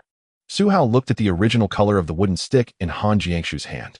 She hadn't used her abilities yet. Su Hao raised his chin slightly. Use your enchantment ability. Han Jiangxue was taken aback. What if the stick breaks? If it breaks, just switch to a steel bar. We need to test your ability anyway. All right. Han Jiangxue reached out and brushed over the wooden stick. In the next moment, her stick emitted a milky white glow as if charged with special effects, looking somewhat unreal. Combined with the base of the stick, it appeared even more unreal. Come on. Su Hao nodded, still letting Han Jiangxue take the first move. Han Jiangxue's expression became serious. Under Su Qing's watch, she executed her original move, a forward thrust. This move was the fastest, the shortest distance, and the most practical. If it missed Su Hao, it wouldn't be due to the technique, but the vast difference in the user's abilities. This time, as Su Hao watched, the originally swift thrust suddenly slowed down, as if the video had been set to slow motion. In reality, its speed remained unchanged. However, in Su Hao's hyperdynamic perspective, it was far too slow, even slower than a bullet. How could that be considered fast? Su Hao raised the wooden stick and struck. With a crack, the stick broke. Both Su Hao and Han Jiangxue were stunned. The wooden stick in Su Hao's hand broke with just a touch, rendering it useless. Han Jiangxue attempted to withdraw her force, but Su Hao reacted faster. Before she could pull back, he opened his hand, discarded the broken stick, and in the same motion it transformed into the steel bar he had used to pry open the oil tank. Then he collided with the wooden stick again. Block. Due to the change in materials upon collision, the steel bar in Su Hao's hand emitted a metallic clashing sound. Han Jiangxue halted her attack, staring in amazement at the milky white wooden stick in her hand, then looked at the steel bar in Su Hao's hand. Su Qing displayed a look of shock. In just a brief second, a complete sequence of actions occurred: the initial strike, the response, the collision, weapon change, another collision, and finally the halt. Su Qing was dazzled, unable to discern the details of what had transpired. She only saw that at the end the wooden stick was broken, yet the milky white stick could actually produce clanging sounds against the steel bar. What kind of enchantment is this? Su Qing exclaimed in surprise. The wooden stick can withstand a steel bar. Wouldn't that make it invincible if applied to a real sword? Han Jiangxue looked at the wooden stick in her hand, equally astonished. She knew it had such effects, but had no idea it was this powerful. The wooden stick was directly enhanced to an epic level. She looked at Su Hao. Su Hao wore a smile, his expression revealing interest and amusement. See, this is the result of experimentation. Continue, let me train you well tonight. Han Jiangxue bit her lip, lightly gripping the wooden stick tightly, taking a deep breath, her face flushing with anticipation. Please do not hold back. After awakening, Han Jiangxue officially practiced against Su Hao. The subsequent scene resembled the flickering lights of swords and blades in a martial arts novel. Ordinary people could hardly discern what was happening, only hearing the sounds of clashing and the continuous figures of the two. As they fought, Su Qing's mouth grew wider in astonishment. Under her gaze, Han Jiangxue exerted nearly all her strength, her movements requiring jumps, leaps, bends, and stretches to have any chance of connecting with Su Hao. Yet Su Hao hardly moved. He merely needed to shift his feet a couple of times to effortlessly counter all of Han Jiangxue's attack routes. Su Qing couldn't understand, but she was utterly shocked. Clearly Han Jiangxue was at a loss. That's too exaggerated, Su Qing exclaimed, her eyes wide. Can people really execute martial arts techniques like that? This was just the surface. The key was that Su Hao still had many abilities unutilized. Minutes passed.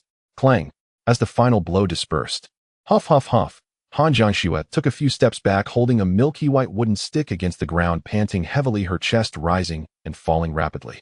Su Hao held the steel bar upright and examined it. The side of the bar was riddled with semicircular dents from impacts. You might say these were made by a steel rod. Many might believe it. But to say it was made by a wooden stick, who would believe that before the apocalypse? This ability is impressive, Su Hao praised. No maintenance needed in the future. Once a better weapon is available, just switch to a blade. Han Jiangxue took a deep breath and stood up, swallowing hard and sighing. You're too strong. Every time I attack, it feels agonizingly slow, and you easily intercept me while I can only watch your attacks, unable to respond. Su Hao nodded, of course. Why not take a look at his current abilities and panel? Name: Su Hao, age 19, attributes strength 92, constitution 86, spirit 149, remaining locked. The average level for adult humans is 60, with a maximum of 100. Rewards: cold weapon level 10, super dynamic vision, summon light, spirit, neural sensitivity, sword control, telekinesis, warehouse, alloy, great sword, alloy armor, alliement map, watch, zombie virus serum, X3, super dynamic vision, neural sensitivity. These two abilities are simply a match made in heaven. Together they are incredibly effective for both defense and counterattack. Plus his cold weapon level 10. And physical attributes. For Han Jiangxue, this was total dominance. Alright, Han Jiangxue did not feel discouraged. Instead, the look in her eyes towards Su Hao was one of unmasked admiration and adoration. This was not only about strength, but also about character and spirit. She looked at the steel bar in Su Hao's hand, envisioning a scene the next day when the bar would be replaced with swords slaughtering in the marketplace. How beautiful that would be. A faint blush appeared on Han Jiangxue's cheeks. Su Hao checked the time. It was 2 a.m. Wash up and sleep, we'll start the fight tomorrow. Han Jiangxue nodded quickly. Late at night, the three returned to the car, closed the door, and turned on the air conditioning to sleep. That night, the entire world underwent a transformation. As the ability rain poured down across the earth and oceans. When the sun slowly rose the next day, the black water from the ability rain began to evaporate, dissipating into the environment, initiating evolution. Plants were the first to absorb the black water. Overnight, the weeds by the roadside grew to nearly human height. Some large trees shot up several meters. Originally, sickly vines enveloped entire buildings overnight. Next were the animals. The surviving creatures began to tentatively taste the black water. After a brief struggle, sleep and feeding, some could not withstand it and died. Others underwent physical mutations, becoming larger and stronger or manifested innate abilities. Whales in the sea doubled in size overnight, from 50 meters to a sudden 100. Some marine creatures sprouted sharp teeth and horns. Some marine creatures experienced a surge in intelligence, awakening abilities. Lastly, humans. The first ability rain on the entire planet. Only a few like Su Hao with 2 girls basked in the black rain. Among these rare individuals, very few had talents exceeding 80. In fact, none exceeded 90. Yet due to the population base that night, countless people awakened their abilities. Even the weakest of the weak saw a qualitative improvement in physical fitness. As the night passed, when the sun fully rose, 9:00 a.m. With a sudden stir in the car, Su Hao took the 2 girls out to brush their teeth. Crack! Han Jiangxue, while brushing her teeth, froze. The toothbrush in her hand had accidentally snapped. She looked at Su Hao. My strength has increased a lot. Su Hao directly checked her panel. Han Jiangxue, strength 7584, constitution 7176, spirit 7174, Su Qing, strength 60, 469, constitution 6974, Spirit 7683 after bathing in the ability rain. Both girls' physical attributes surged dramatically. It was akin to the Junior Super Soldier Serum Suhao used before, but merely a youthful version. It has indeed increased a lot. Suhao nodded, then clenched his fist. I have also improved a fair bit. He mentally checked his panel. Attributes: Strength 92106, Constitution 86101, Spirit 149158. Remaining locked. The previous spirit increase stemmed from condensing the mental core. Now the increase was the benefit after bathing in the ability rain with all attributes rising. This allowed his strength and constitution to surpass 100, breaking the limits of normal human attributes so effortlessly. As for spirit, it was already on the path toward becoming a battle mage. Now my sword control distance should at least be 150 meters. Suhao speculated about his spirit. We'll know after testing it later. After brushing their teeth, the three began to eat instant noodles. Suhao took a few bites, knowing he would surely grow tired of this in the future, so he asked the two girls in advance. Can you cook? Han Jiangxue and Su Qing were taken aback, and then shook their heads simultaneously. No, X2. Suhao rubbed his forehead and sighed, then that's it. He couldn't cook either. At most he could make simple fried rice or boil noodles. The two girls certainly didn't seem like they could cook. In the future, Suhao would definitely need to stock up on a lot of meat and fresh food, storing them in the system space to keep them fresh without getting tired of them. But not being able to cook was quite a blow. Suhao took a few more bites of instant noodles. The next person we find needs to be someone who can cook. The two girls agreed. After finishing the instant noodles, the three rested for a while and exchanged glances. They prepared to dip in beans. Suhao also wanted to experiment with the practical effects of his abilities combined with sword control. Is it 101,020? Or is it 10x 10100? Since both have the effect of intention, even though they are two different matters, they should certainly have a complementary effect. Let's start the fight. The three walked towards the shopping mall. Along the way, Su Qing exclaimed at the flowers and trees in the green belt. Did they grow this much overnight? Has the entire world mutated? In the green belt, even the shortest weeds were a meter high, reaching up to the waist. The taller ones surpassed human height, obstructing the view. As for the trees, some had shot up several meters overnight, towering over the houses. The small grass originally beneath the red bricks and tiles had also pushed against the bricks, forcing them up and creating a large mound. Some weeds had even managed to lift a large brick weighing dozens of pounds, tilting it aside and creating a big hole in the ground, growing freely. Suhao glanced at the road. The asphalt road was still fine. However, on the sidewalks, the brick surfaces were completely destroyed, with countless weeds breaking through the bricks. Some had even broken through manhole covers, growing towards the sunlight. I estimate it won't be long before the city's buildings are completely covered by nature again. Suhao shook his head.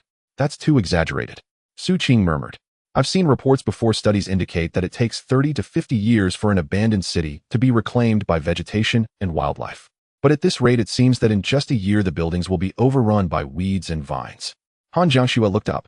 She saw a camphor tree in the park, having grown from over 10 meters to nearly 30 meters, about as tall as a 10-story building.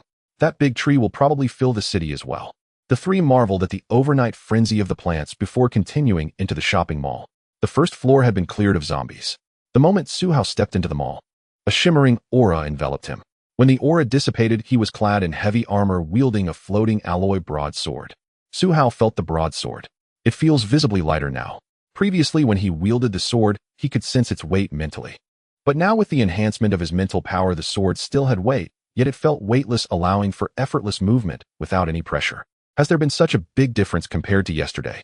At this moment, Han Jiangxue approached Suhao and softly said, Today, I want to try taking out a batch of zombies by myself. Sure. Suhao nodded in agreement. He pointed to the second floor of the mall. Go up the stairs. It perfectly divides into left and right. He'll go left, and you and Su Qing go right. If you run out of energy, let her recharge you, and you two can practice. Han Jiangxue smiled. Okay. Without further ado, the three ascended the stairs. Suhao went left while Han Jiangxue and Su Qing went right.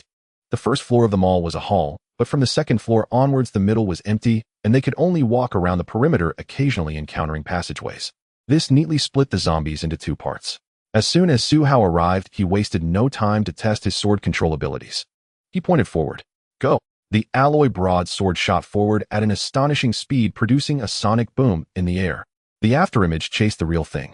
In the passageway, zombies had their heads flying several meters high before thudding down. In an instant, dozens of zombies were slain. Su Qing had just arrived on the right side and wasn't prepared, but upon hearing the commotion, she and Han Jiangxue turned to look. The left passage was already littered with bodies. Be careful, Su Hao reminded at that moment. Zombies can run now. See. Su Qing suddenly turned back. Han Jiangxue drew her machete, her expression serious. After hearing the noise, the zombies all turned their heads, clawing towards Su Hao and Han Jiangxue. They were not walking or meandering, but running, stumbling, and rushing towards life. They've evolved again. Su Qing gasped. Just a few days and they could run now. If this continues, won't they be able to sprint soon? What about later on? During Su Qing's astonishment, Han Jiangxue, illuminated by the milky white blade aura, had already dashed forward. She lifted her large machete. With a fierce swing at the clawing, running swarm of zombies. Poochie. The milky white enchanted machete was like a blade with game-like effects. With one slash, both man and horse were severed in two. The zombie split into two sections, collapsing to the ground dead. This was just the first. Han Jiangxue, feeling the heat of battle, had a bloodthirsty aura in her eyes. With a swift rise and fall of her blade, she swung the milky white light through the right side's path like a windmill, cutting continuously wherever she passed as the blade struck. The zombies that came running were all severed and fell to the ground. Su Qing stared in astonishment at Han Jiangxue. She could also see that Han Jiangxue's strength was visibly skyrocketing. Yesterday, Han Jiangxue could manage to take down only a few dozen zombies at her limit. At that time, her power, speed, and efficiency had drastically dropped. Yet today, she seemed to cut through them like chopping vegetables. She was showing signs of a rampage. Where's Su Hao? Su Qing suddenly remembered the man and quickly turned to look left. He was gone. Where is he? On the left street, there were only corpses scattered all over. Whether on the street or in the shops, there were zombies lying sprawled and slumped, all headless. But Su Hao had vanished. Su Hao is missing. Su Qing quickly said to Han Jiangxue. Huh. Han Jiangxue paused and glanced into the distance. He must be finishing off the last ones. Huh. Su Qing was astonished. They had only just reached the corner here, yet Su Hao was already finishing up over there. Seeing Han Jiangxue slightly panting, she stepped forward holding a glowing jade sphere and tapped it on Han Jiangxue's body. Here, let me give you a buff to recover some stamina, so you can be even fiercer later. Han Jiangxue felt warmth spread through her body as the glowing sphere entered her. All her strength, energy, and stamina were visibly recovering. So useful. She nodded in affirmation. As long as it's useful, Su Qing sighed in relief. Being part of a team like this, it would be most embarrassing to be the only one not useful. As soon as Han Jiangxue regained her stamina, she immediately resumed swinging her machete. When they turned the corner, they saw Su Hao descending the stairs coming to join them. The alloy broadsword flew through the air. The gleam of the blade produced a buzzing, tearing sound, and with the zombies' heads flying, the swarm fell like wheat being harvested. That's incredible. Both Han Jiangxue and Su Qing halted in their tracks. Once Su Hao waved his hand and eliminated the last zombie on the second floor. Su Qing exclaimed, "You cleared the second floor so quickly." Not quite. Su Hao shook his head. My. Su Qing and Han Jiangxue exchanged puzzled glances. I've cleared the third floor as well. I just came down. Su Qing was left dumbfounded. No wonder when she saw Su Hao earlier, he was coming down the stairs. Turns out he had finished clearing the third floor and then came down. In truth, while Su Qing and Han Jiangxue were clearing the right corridor, Su Hao had already cut through the entire left street. He had originally intended to double back along the right side, thus completing the second floor entirely. Yet upon reaching the top of the left corridor, he spotted the staircase leading upward to the third floor. Since I'm already here, might as well finish it today. With efficiency like this, what was there left to hesitate over? The sooner the task was done, the sooner it would be complete. Without hesitation, Su Hao ascended to the third floor. There the number of zombies was noticeably fewer than on the first two levels. Moving swiftly, he wielded his alloy broadsword with lethal precision, reaping hordes of zombies in rapid succession. Wherever the blade swept, the undead fell like wheat before a scythe. The spectacle was breathtaking. It wasn't that Su Hao had rejected close quarters combat. He simply found it inefficient. Nor was he a pure long-range spellcaster. Rather, one could say he adapted seamlessly to any environment, deploying whatever method best suited the situation. Truly a hexagonal warrior, masterful across all disciplines. He completed a swift circuit of the entire third floor. By the time he descended, Su Qing and Han Jiangxue had barely advanced halfway down their route. When the three finally regrouped, the scene unfolded just as described. You've cleared the entire third floor. Su Qing exclaimed, gazing up at the floor above. This speed is extraordinary. Su Hao nodded. Let's begin scavenging, then move upward. Han Jiangxue drew a soft, steadying breath, her chest rising and falling as she caught her wind. Her eyes swept across the corpses lining the left corridor and over the immaculately cleansed expanse of the third floor. Within her heart, loyalty to Su Hao had deepened into something absolute, unshakable, profound.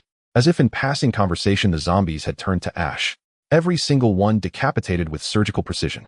Glancing down at the Miao Dao in her hands, Han Jiangxiu, it murmured inwardly, an endless road lies ahead, one I must strive to walk in his wake. She harbored no other ambition. Her sole purpose was to keep pace with Su Hao, step by step, breath by breath. As for everyone else, they held no significance. Meanwhile, Su Hao, the instant the last zombie fell, a notification flashed within his consciousness. Task completed, sweep them all. Reward: clearing floor 1 grants 50 cubic meters of system storage. Clearing floor 2 grants 100 cubic meters. Clearing floor 3 grants 150 cubic meters. Total accumulated storage 300 cubic meters. Current total capacity 400 cubic meters. At the very moment the task concluded, Su Hao's internal system storage instantly expanded to 400 cubic meters. It now resembled a vast flat one-story apartment, 400 square meters in area, standing 1 meter tall. Its scale rivaled that of an entire basketball court. Even colossal vehicles like the Jusha-class SUV could fit 2.5 to 3 of them side by side. It could easily accommodate massive quantities of food and supplies. If fully stocked with provisions, it would sustain a small team in abundance for years. Gazing into that vast, empty expanse, Su Hao exhaled deeply. Truly magnificent. Tasks like this, however laborious, are most welcome. Bring more. A genuine surge of exhilaration flooded his spirit. With such immense capacity, the gnawing anxiety of insufficient storage vanished, nearly overnight. His mind felt lighter, freer. Now full-scale scavenging could begin. Thereafter the trio commenced scouring the entire mall, starting with the second floor. They retraced their steps along the corridors once more. Su Qing peered into shop after shop. Just clothing stores or eateries. Nothing worth taking. Han Jiangxiu cast her gaze toward distant storefronts, scanning several signs before nodding in agreement. The second floor holds little value. Indeed, floors 2 and 3 proved even less promising than the first. The ground floor housed flagship boutiques, diverse, abundant, rich in variety. But floors 2 and 3 were dominated by apparel retailers. Menswear, womenswear, sportswear, footwear, and countless food outlets, offering negligible salvage potential. Everyone already possessed high-end clothing. As for food, the third-floor supermarket rendered restaurant scavenging pointless. There was simply nothing of substance left. After a cursory sweep of the second floor, Su Hao collected only from the snack shop, loading over 1,000 jin of assorted treats into his system storage. Among these snacks were seafood, spicy strips, biscuits, potato chips, bamboo shoots, tripe, poultry, fish, pork, and beef, and countless others, over 100 varieties in total. All were sealed packaged goods, still perfectly preserved, untouched by decay despite the apocalypse's mere 10 days span. Su Hao claimed them all. Su Qing crunched into a duck neck with one hand and gnawed on a chicken leg with the other. We'll never finish it all. We're set for life. Han Jiangxiu smiled softly. Those snacks alone would sustain the 3 of them for an unfathomable length of time. And with further scavenging ahead, they'd soon have far more than they could ever consume. In this apocalyptic world, what bliss this was. Let's go. Third floor, Su Hao said, tearing into a duck leg himself. Han Jiangxiu, seeing this, promptly selected a bamboo shoot to savor. Upon arriving at the third floor, Han Jiangxiu gazed upon the field of headless corpses, and reverence for Su Hao surged anew within her heart. To her this scene was nothing short of sublime. Each zombie bore a clean, precise decapitation. No mangled limbs, no grotesque dismemberment scattered haphazardly. What lay before her was not carnage, it was artistry. By contrast, her own battlefield to the right looked like the aftermath of a rabid dog's feast. At this thought, Han Jiangxiu flushed crimson as she chewed her bamboo shoot. Su Hao tilted his head, puzzled. What's wrong? Nothing. Her blush deepened. I was just thinking how incredibly formidable you are. Su Hao chuckled and gently ruffled her hair. Then think about it often. Su Qing meanwhile kept chewing her duck neck beside them. Before the sea of corpses, neither Su Hao nor Han Jiangxiu flinched, and Su Qing treated them as if they didn't exist, continuing her meal unperturbed. Even when severed heads flew past her, vertebrae exposed eerily resembling the duck neck clutched in her hand, she showed no reaction. Instead, she scanned left and right, hunting for shops worth looting. To ordinary people, the trio's composure would seem horrifying, perhaps even monstrous. How could anyone stand amid such carnage utterly unflinching, yet savor food with evident delight? Were those things truly zombies, or were they the zombies? As they walked onward, they passed a cinema. Its posters still displayed recent blockbuster films, now utterly irrelevant. No more movies. Han Jiangxiu sighed, a note of quiet regret in her voice. She had enjoyed films occasionally. Losing them felt strangely poignant. Su Hao, however, recalled laser projectors. Given access to digital copies, later viewing would remain possible, though inevitably finite. At that moment, Su Qing's sharp eyes caught something. Still chewing her duck neck, she tapped Su Hao's shoulder with her left hand. MMPH. Su Hao turned brow raised. Su Qing extended her left hand, still gripping the duck neck, and pointed it decisively toward a machine inside the theater. Popcorn maker. Grab it. We'll make popcorn anytime we want. Su Hao and Han Jiangxue exchanged a glance, then nodded in unison. Makes perfect sense. Su Hao stepped forward and secured all 3 popcorn machines. With raw materials, popcorn would be limitless. Once the popcorn machines were stowed away, Su Hao turned his gaze toward the innermost entrance, the supermarket at the far end of the 3rd floor. That was their ultimate objective. Food sovereignty. Let's go. Entering the mall supermarket from the innermost part. While Su Hao was clearing out the zombies here, he killed them without paying much attention, but he was aware of the arrangement of the products. Let's go. Su Hao waved his hand, and the 2 women eagerly followed him into the mall supermarket. As soon as they entered, what met their eyes were various goods. All were pre-packaged products that could be stored long-term, so there was no significant change. However, some had been damaged by people who had recklessly taken things before the apocalypse. Oh, fortunately the damage was minimal. Su Qing glanced at the collapsed shelves. Fortunately, the damage isn't extensive. Some of it is stuff we don't want. The collapsed and damaged items accounted for about 30 of the mall's supermarket supplies. Fortunately, not everything was necessary. The problem wasn't significant.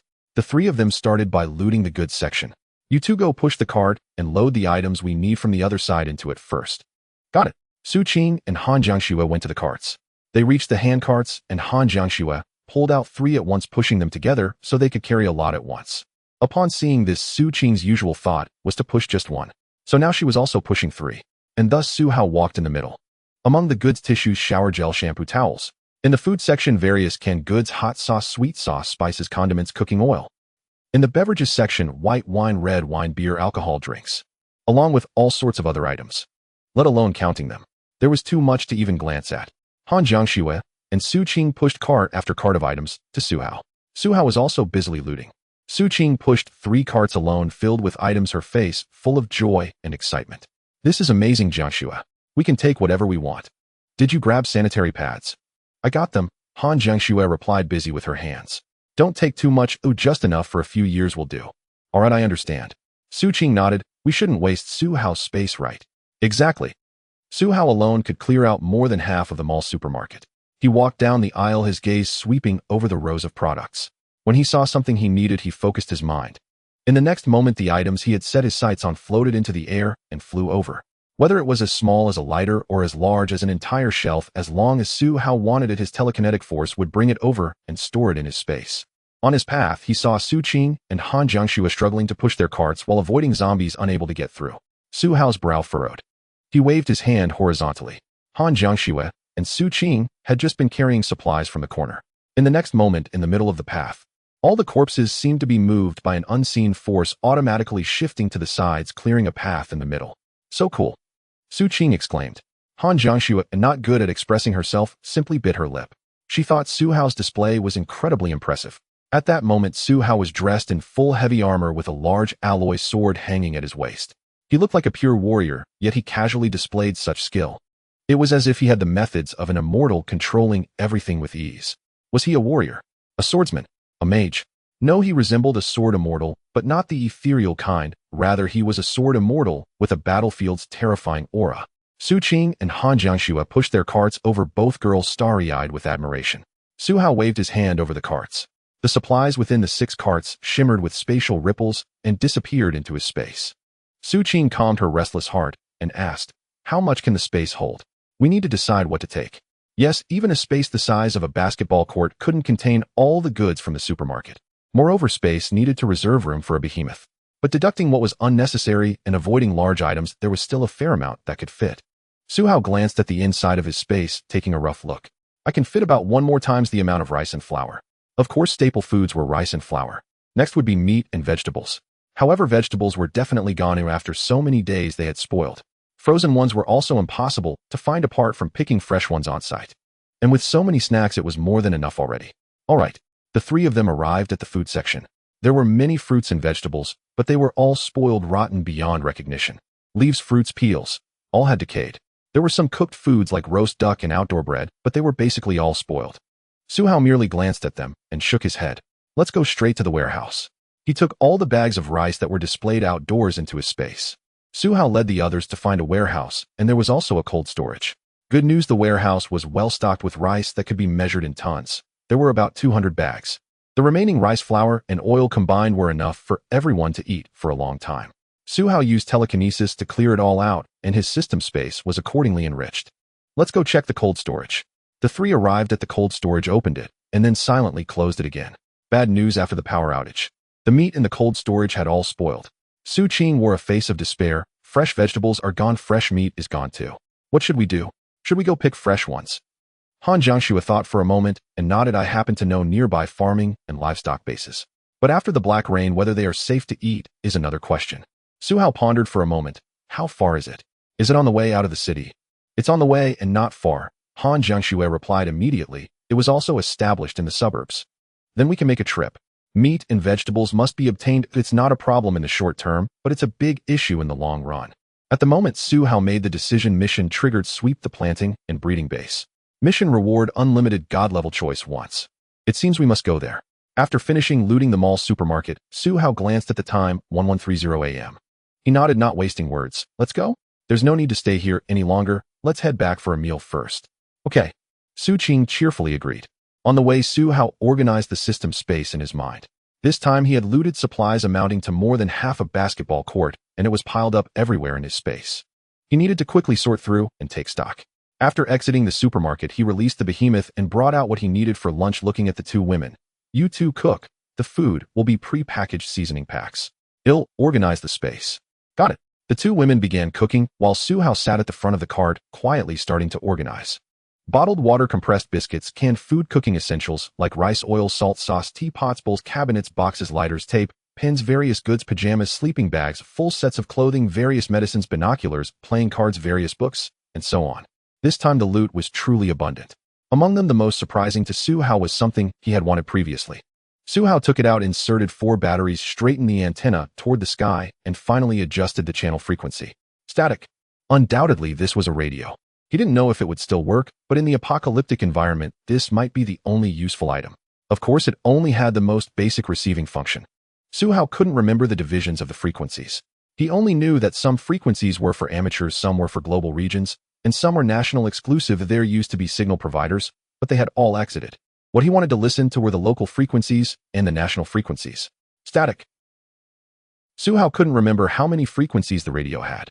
After all, these were all related to the natural environment, the time of day, and the equipment. Without proper equipment, communication was impossible. Su Hao wasn't even an amateur. He could only try one by one, starting from the low frequencies. He adjusted the knobs and buttons, meticulously experimenting. Each time he tuned into a channel, he would stop and listen for a while. If there was no sound, he would move on to the next. The rice is already cooking. At that moment, Su Qing walked to the front of the car and noticed the radio in Su Hao's hand. Hey, you found this. The sound attracted Han Jiangxue. She came over to take a look, a bit surprised.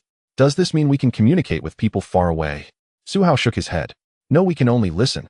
To communicate, we need better antenna equipment and a complete set of walkie-talkies. We have the walkie-talkies, but not the antenna. Su Qing pondered. I saw someone using a handmade signal amplifier while watching videos before. It was just a few metal pieces put together, but I don't know what material. It was shaped like a gun. Hearing this, Su Hao instantly understood. It's made of copper or aluminum. If there's really no other way, we can try that when the time comes. But we still need other equipment to connect these together. As he spoke, Su Hao sighed inwardly.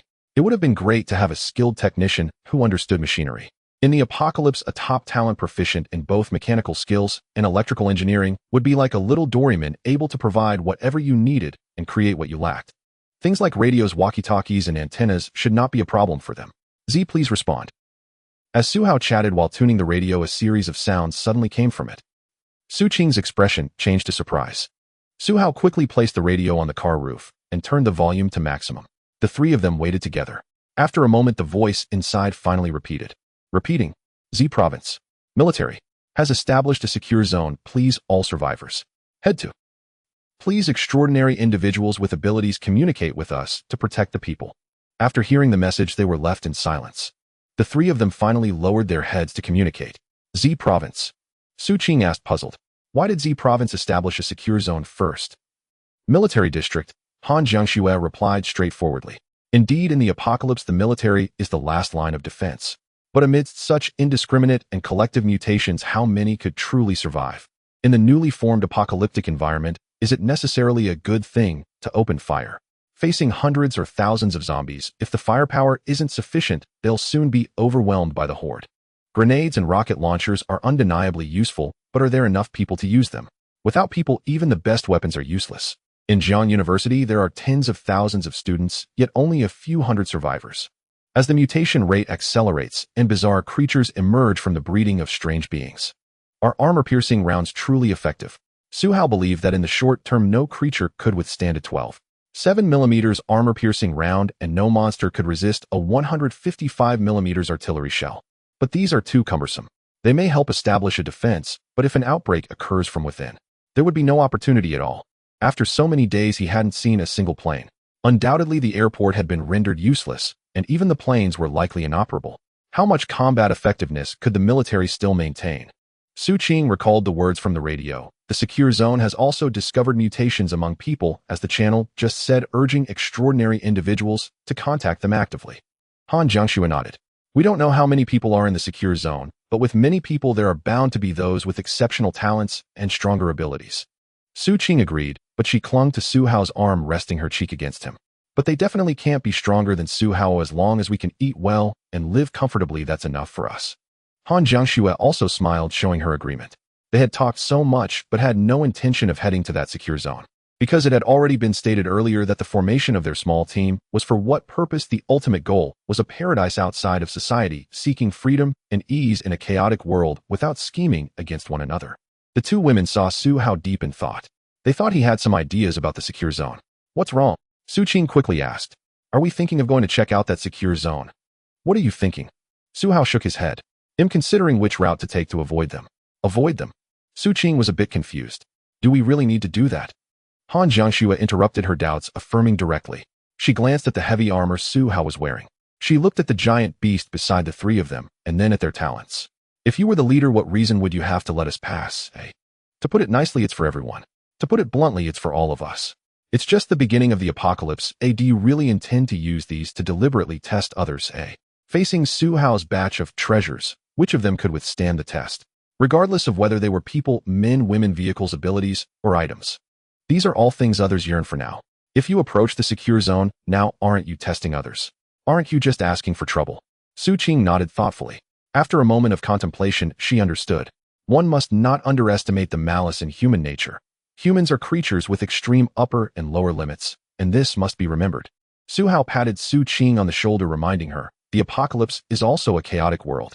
Think about the historical transformations after chaotic times. The current situation is no different from the chaotic eras in history, perhaps even worse. Su Qing didn't understand history well, but she knew the general situation. In every historical chaotic period, the world would inevitably fall into great disorder. If the Central Plains are weak, foreign enemies will invade. If the Central Plains are strong, local warlords will seize power. Even in an era with guns and cannons, the situation often leads to warlord dominance. After all, the land is vast, and the talent pool is plentiful. Now, however, the foreign enemies have transformed into monsters under the apocalypse. At that time, there will definitely be good people, bad people, and neutral individuals. Who among us is born to be a rebel? How can one remain subdued for long? Such sentiments will definitely arise. Whether the future is bright or dark, no one can predict. Su Hao couldn't either. He didn't want to guess, nor did he need to. All he needed to do was continuously grow stronger and live a good life. He didn't have such grand ambitions. He was just a simple person who loved farming. At that moment, the aroma of cooked rice wafted over. Su Hao's eyes lit up as he clapped his hands. All right, let's go eat first. We'll leave this place in the afternoon. There's no need to stay here any longer. The three of them returned to the back of the car. The rice cooker was plugged into a power strip which was connected inside the car.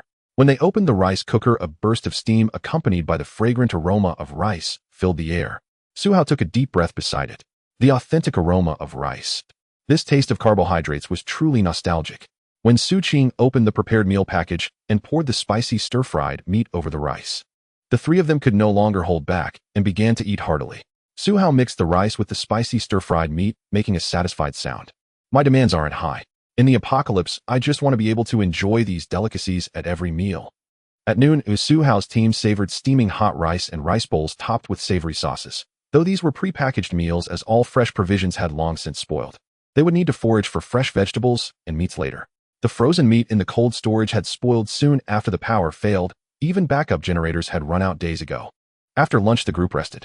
Standing alone on the vast empty parking lot atop the beast-class armored vehicle, Su Hao began testing the outer limits of his abilities.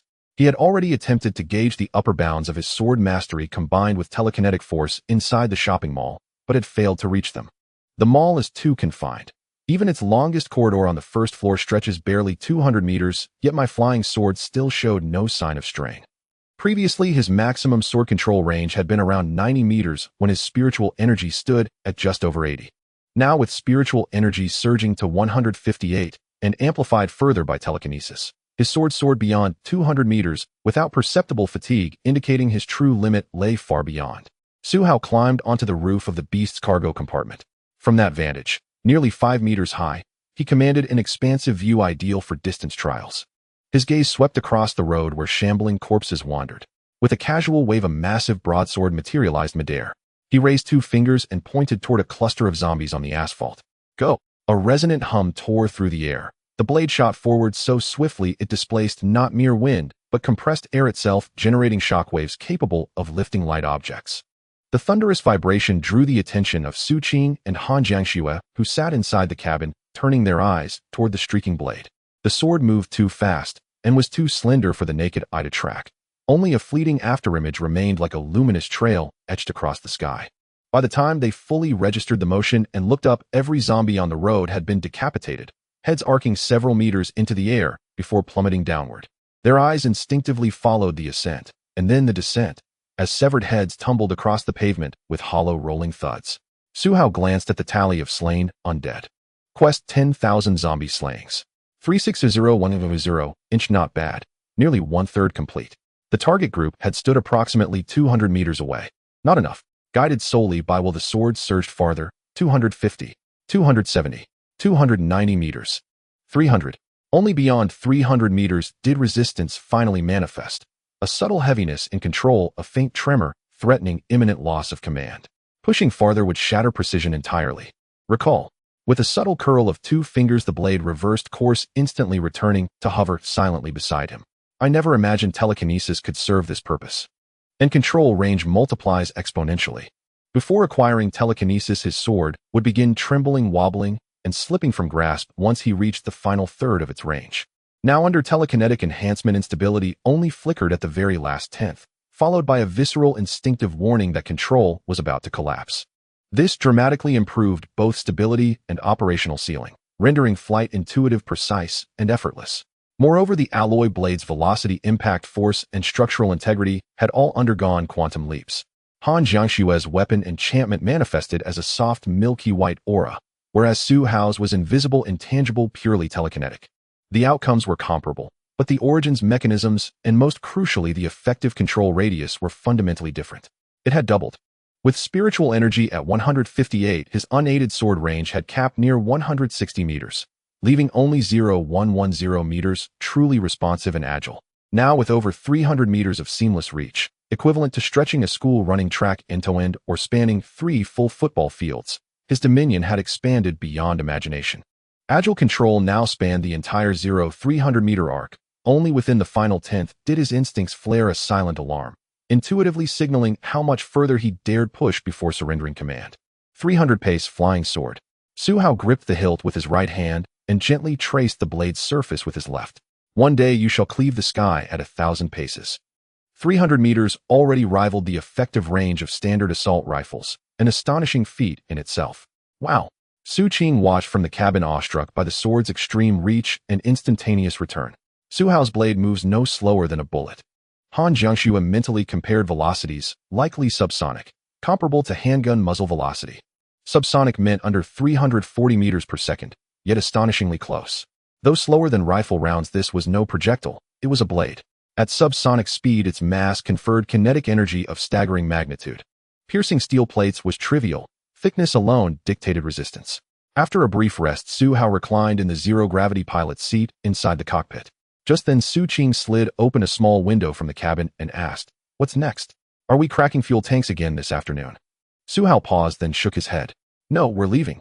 Between his person and the vehicle, nearly 5,000 liters of gasoline remained, more than sufficient for the foreseeable journey. Lingering here would be wasteful. Su Hao's priorities were threefold. First, follow quests. Tasks dictated his path, and tasks came first. Second, advance steadily toward the Central Plains and the Tibetan Plateau. Oceans would inevitably become contaminated, the white mist spread remained unpredictable, preparation was imperative. Third, recruit exceptional allies, especially those he called goddesses, to strengthen the team and secure prosperity. This three-step strategy now pointed toward agricultural and livestock farms. He would fulfill quests while simultaneously replenishing fresh produce and meat. Go fetch Han Jiangxue, we're preparing to depart. Understood. Moments later, Su Qing and Han Jiangxue emerged from the cabin and entered the cockpit. Though the cabin and cockpit were connected, the linkage was flexible, not rigid, akin to train car couplings. It functioned smoothly under normal conditions, but required sealing during aggressive maneuvers. The three settled into the cockpit. Su Hao took the pilot's seat, synced his wrist map to the vehicle's system, and projected the terrain onto a luminous holographic display visible to all. Locate nearby farming and livestock complexes. Han Jiangxue tapped a corner of the projection. Instantly, the beast AI zoomed in and marked multiple locations with descending arrows. Pre-collapse locations of major agricultural and livestock facilities have been annotated. Shall I generate optimal navigation routes? Su Qing and Han Jiangxue exchanged stunned glances. Su Hao smiled. Generate routes prioritizing minimal pre-collapse traffic density and maximal beast class maneuverability. Beast 3 optimized routes generated. Initiate navigation.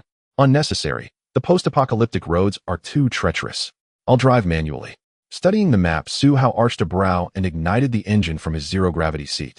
Then let's go. Su Qing Jiangxue, prepare to slaughter hogs and cattle. Su Qing grinned, sharpening an imaginary blade. No problem. I'm used to it. They're all much the same. Han Jiangxue nodded in agreement, until Su Qing suddenly remembered something. Oh, near that location the map highlighted there's also a medium-sized zoo. Do you think the lions and tigers might have mutated? Beneath the apocalypse. At high noon, a single imposing heavy-duty truck rumbles down the vast, desolate city streets. Its obsidian black hull radiates an awe-inspiring presence. Row upon row of massive tires and top-tier suspension crush uneven pavement, and shambling corpses beneath its relentless advance. Its triangular bulldozer nose smashes through hordes of zombies with brute force. Though the beast moves at no great speed, any zombie it touches is flung aside like a ragdoll, crumpling lifelessly onto the asphalt. If fortune favors them, their bodies remain intact. If not, limbs snap or heads shatter upon impact. This is how the behemoth drives, unrestrained, unapologetic, untamed. It spares neither zombies nor their corpses. Even abandoned cars blocking its path yield effortlessly. Compact sedans are simply shoved aside by that angular, indomitable prow, without so much as a tremor. Su Hao watches ranks of zombies disintegrate beneath the wheels. Yet inside, the cab's silence presses in, tight, intimate, strangely muffled. It reminds him of a phrase he once saw online. I thought it was a speed bump. Su Qing beams beside him. It's like bumper cars. Haha. Let me drive next. I want to crash something too. Su Hao nods. Fine. Thereafter, the beast does one of two things: mowing down zombies, or clearing sedans from its path. Each collision sends sharp, grating noises echoing into the ruins, drawing more undead toward the sound. But their shambling pace cannot keep up. Too far away, they hear nothing unless metal screams against metal. Too close, and before they even react, the truck is already gone. Those standing directly before the prow are obliterated on impact. For several kilometers, the truck has hurled hundreds of zombies skyward. Su Hao glances briefly at his mission log. Quest 10,000 zombie slayings. 3600100000. Right. Running them over doesn't count as a kill. In the passenger seat, Su Qing and Han Jiangxue hold a radio, tuning frequencies one by one, just as Su Hao did. They succeed, stumbling upon several working channels. After listening to official broadcasts, the three now grasp the broad contours of the world's collapse. Su Qing summarizes, most provincial capitals have established large-scale safe zones. Urban districts vary, depending on military presence. But nearly all major safe zones were founded by the armed forces, who alone possess the heavy transmitters and infrastructure needed to broadcast this widely. Exactly, Su Hao affirms. Self-declared safe zones rarely have such equipment. Those that do are almost invariably military-run. And the messages emanating from these zones follow consistent patterns. First, mass mobilization under strict military discipline. Men aged 16 to 45 are largely conscripted, either into labor brigades or armed units, required without exception to contribute tangible productivity. This is unsurprising in the apocalypse. Labor is paramount, especially where populations congregate. Moreover, weapons are useless without hands to wield them. Imagine possessing 100,000 rifles, but only 10,000 soldiers. Your effective combat strength caps at 10,000. That is Earth's grim reality now, arms aplenty but hands scarce. Second, dissemination of survival guidance.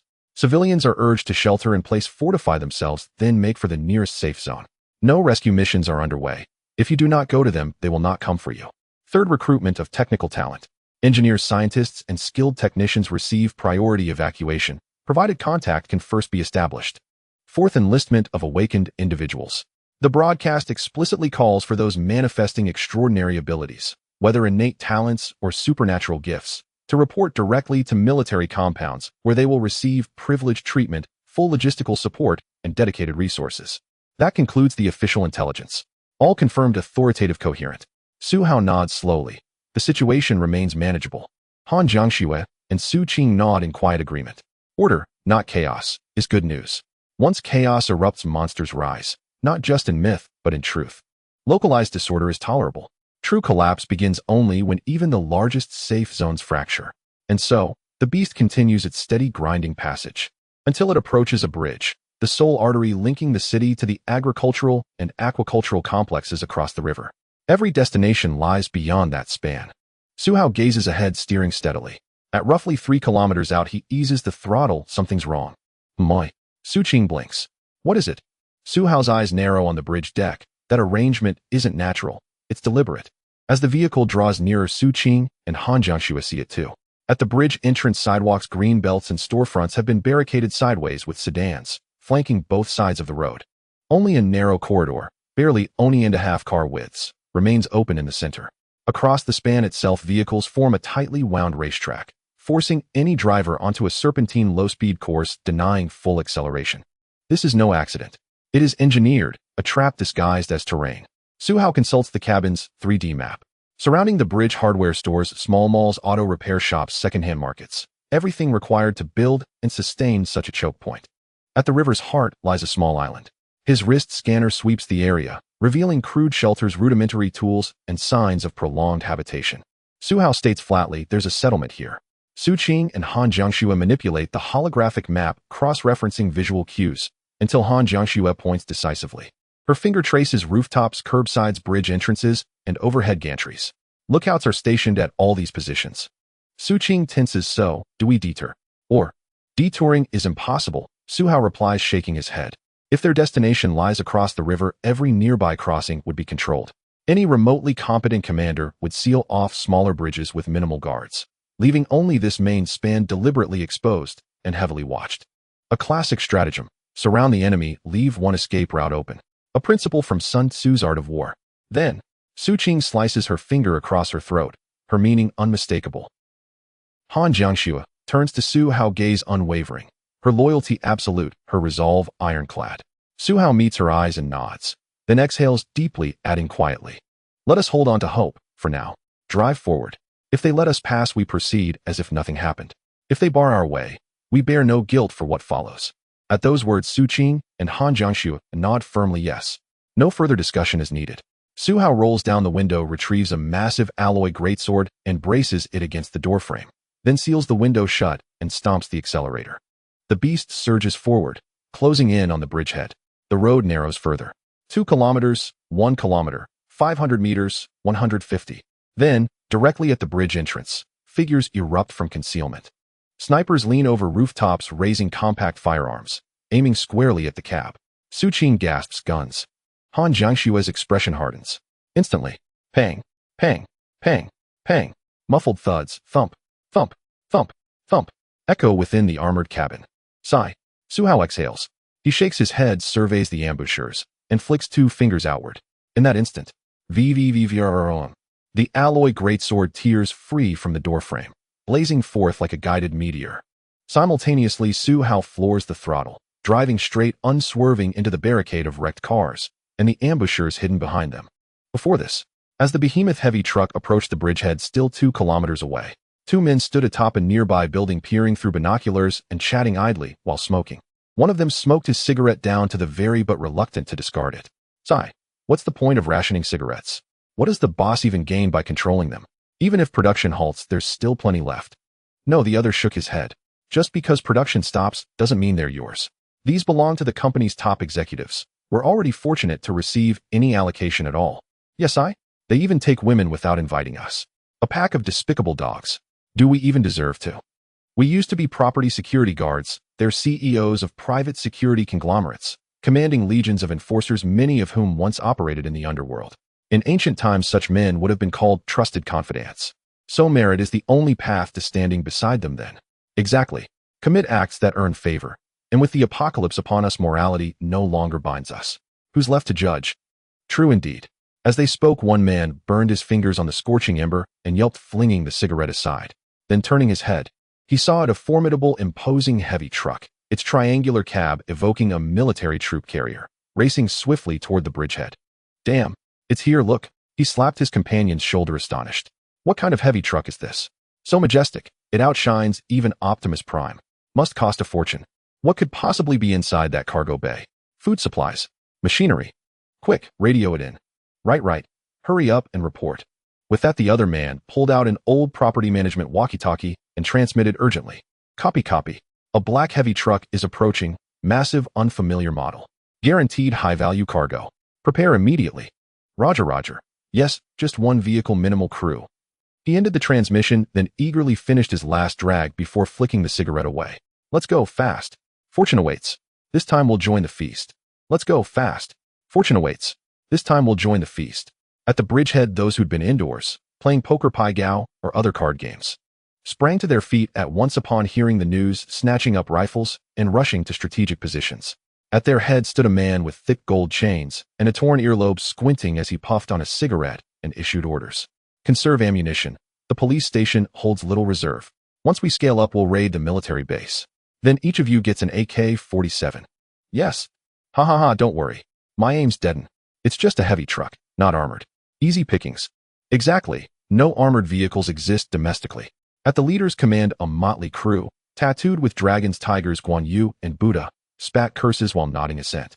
Some rushed toward the bridgehead, others scaled rooftops, still others took cover in landscaped green belts. A few walking along the road even muttered crude remarks, hoping for women among the newcomers. After briefing his men, the leader entered another room, where only 3 individuals remained. All 3 were engaged with women, or worse, lost in drug-induced delirium, barely human in appearance.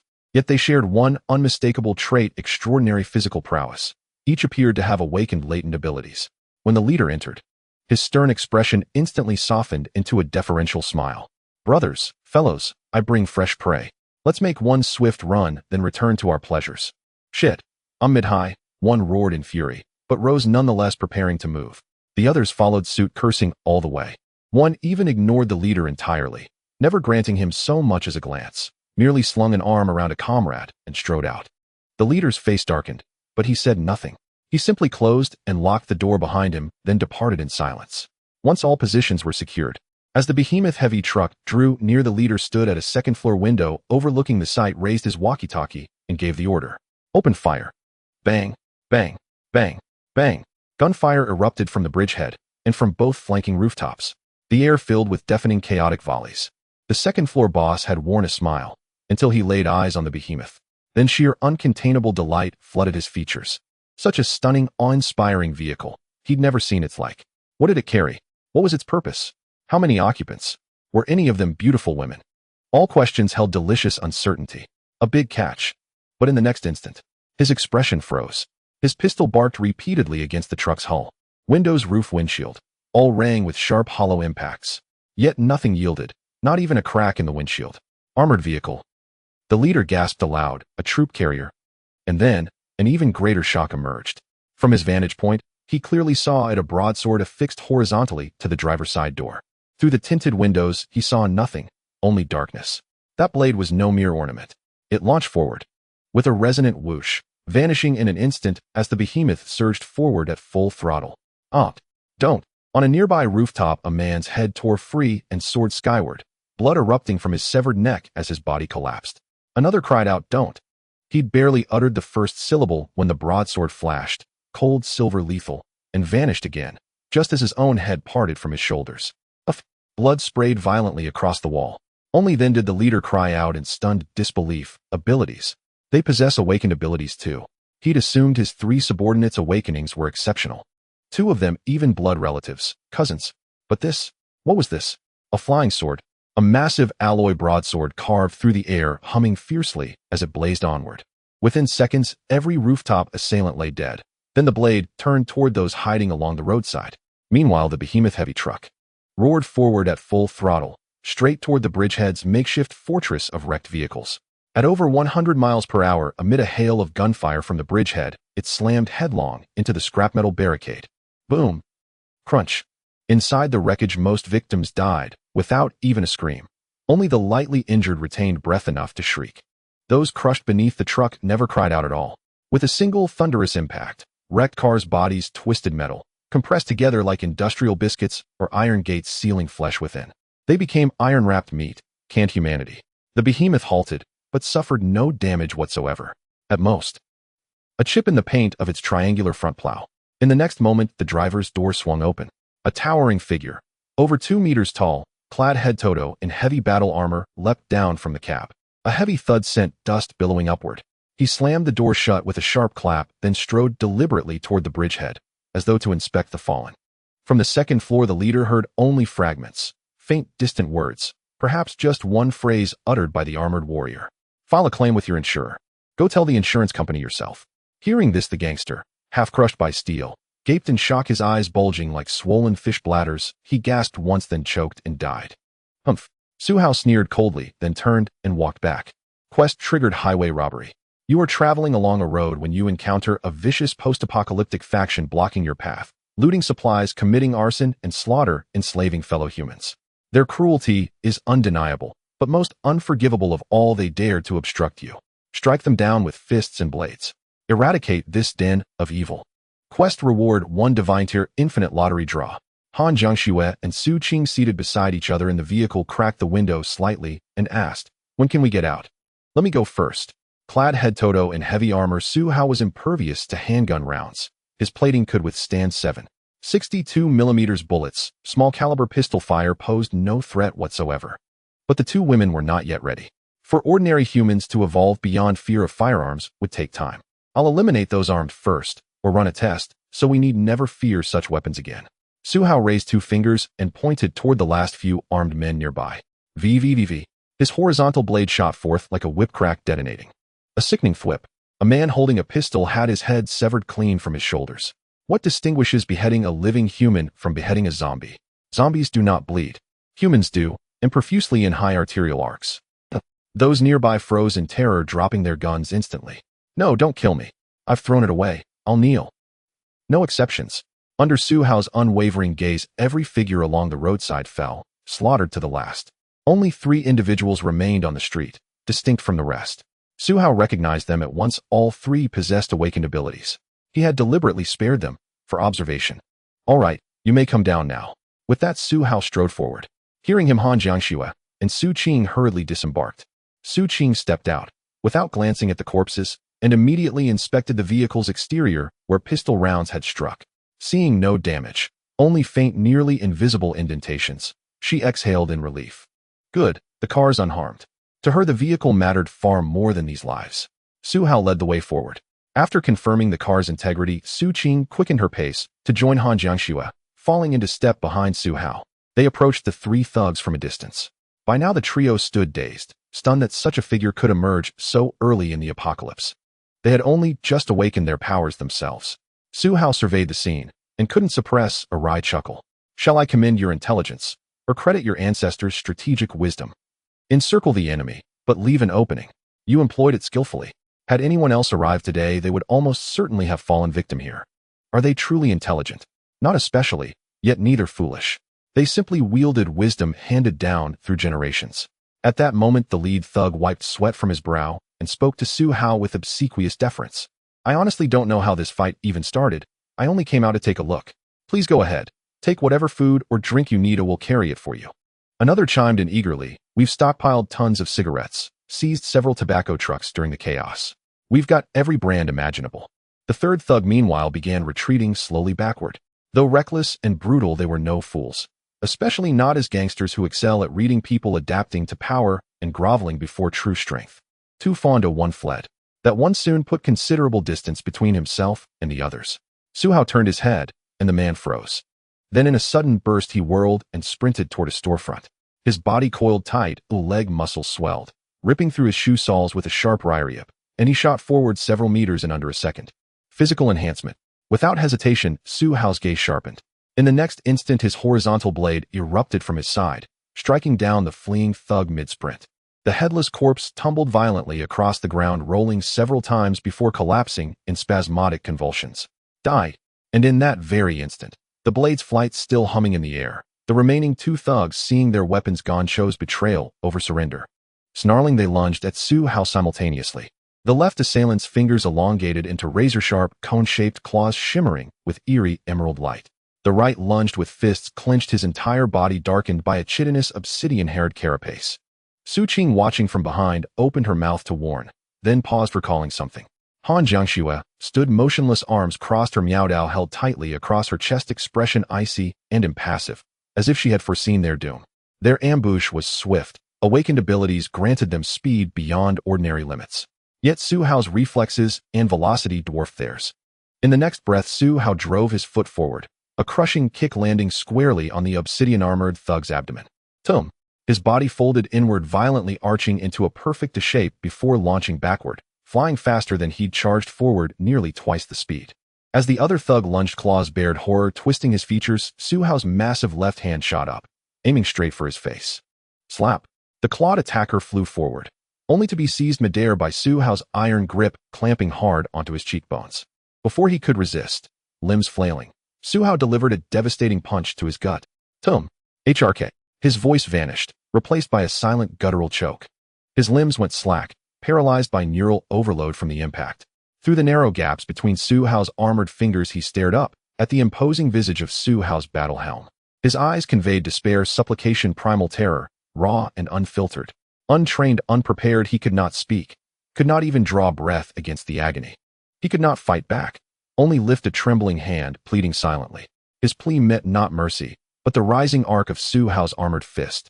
Su Hao shifted his grip, partially gripping the jaw, partially cradling the skull, exposing the thug's temple and profile, then locking eyes with the man's wide, terrified, begging gaze. Don't! Crunch!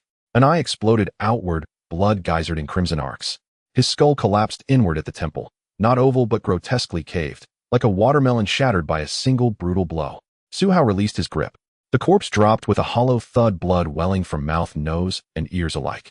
Su Qing watched wide-eyed and breathless. Han Jiangxue bit her lower lip, cheeks flushed, breathing shallow and rapid. Farther away, the obsidian-armored thug knelt, retching and convulsing, his peripheral vision catching the grisly spectacle, filling him with utter desolation. Yet a flicker of movement caught his eye.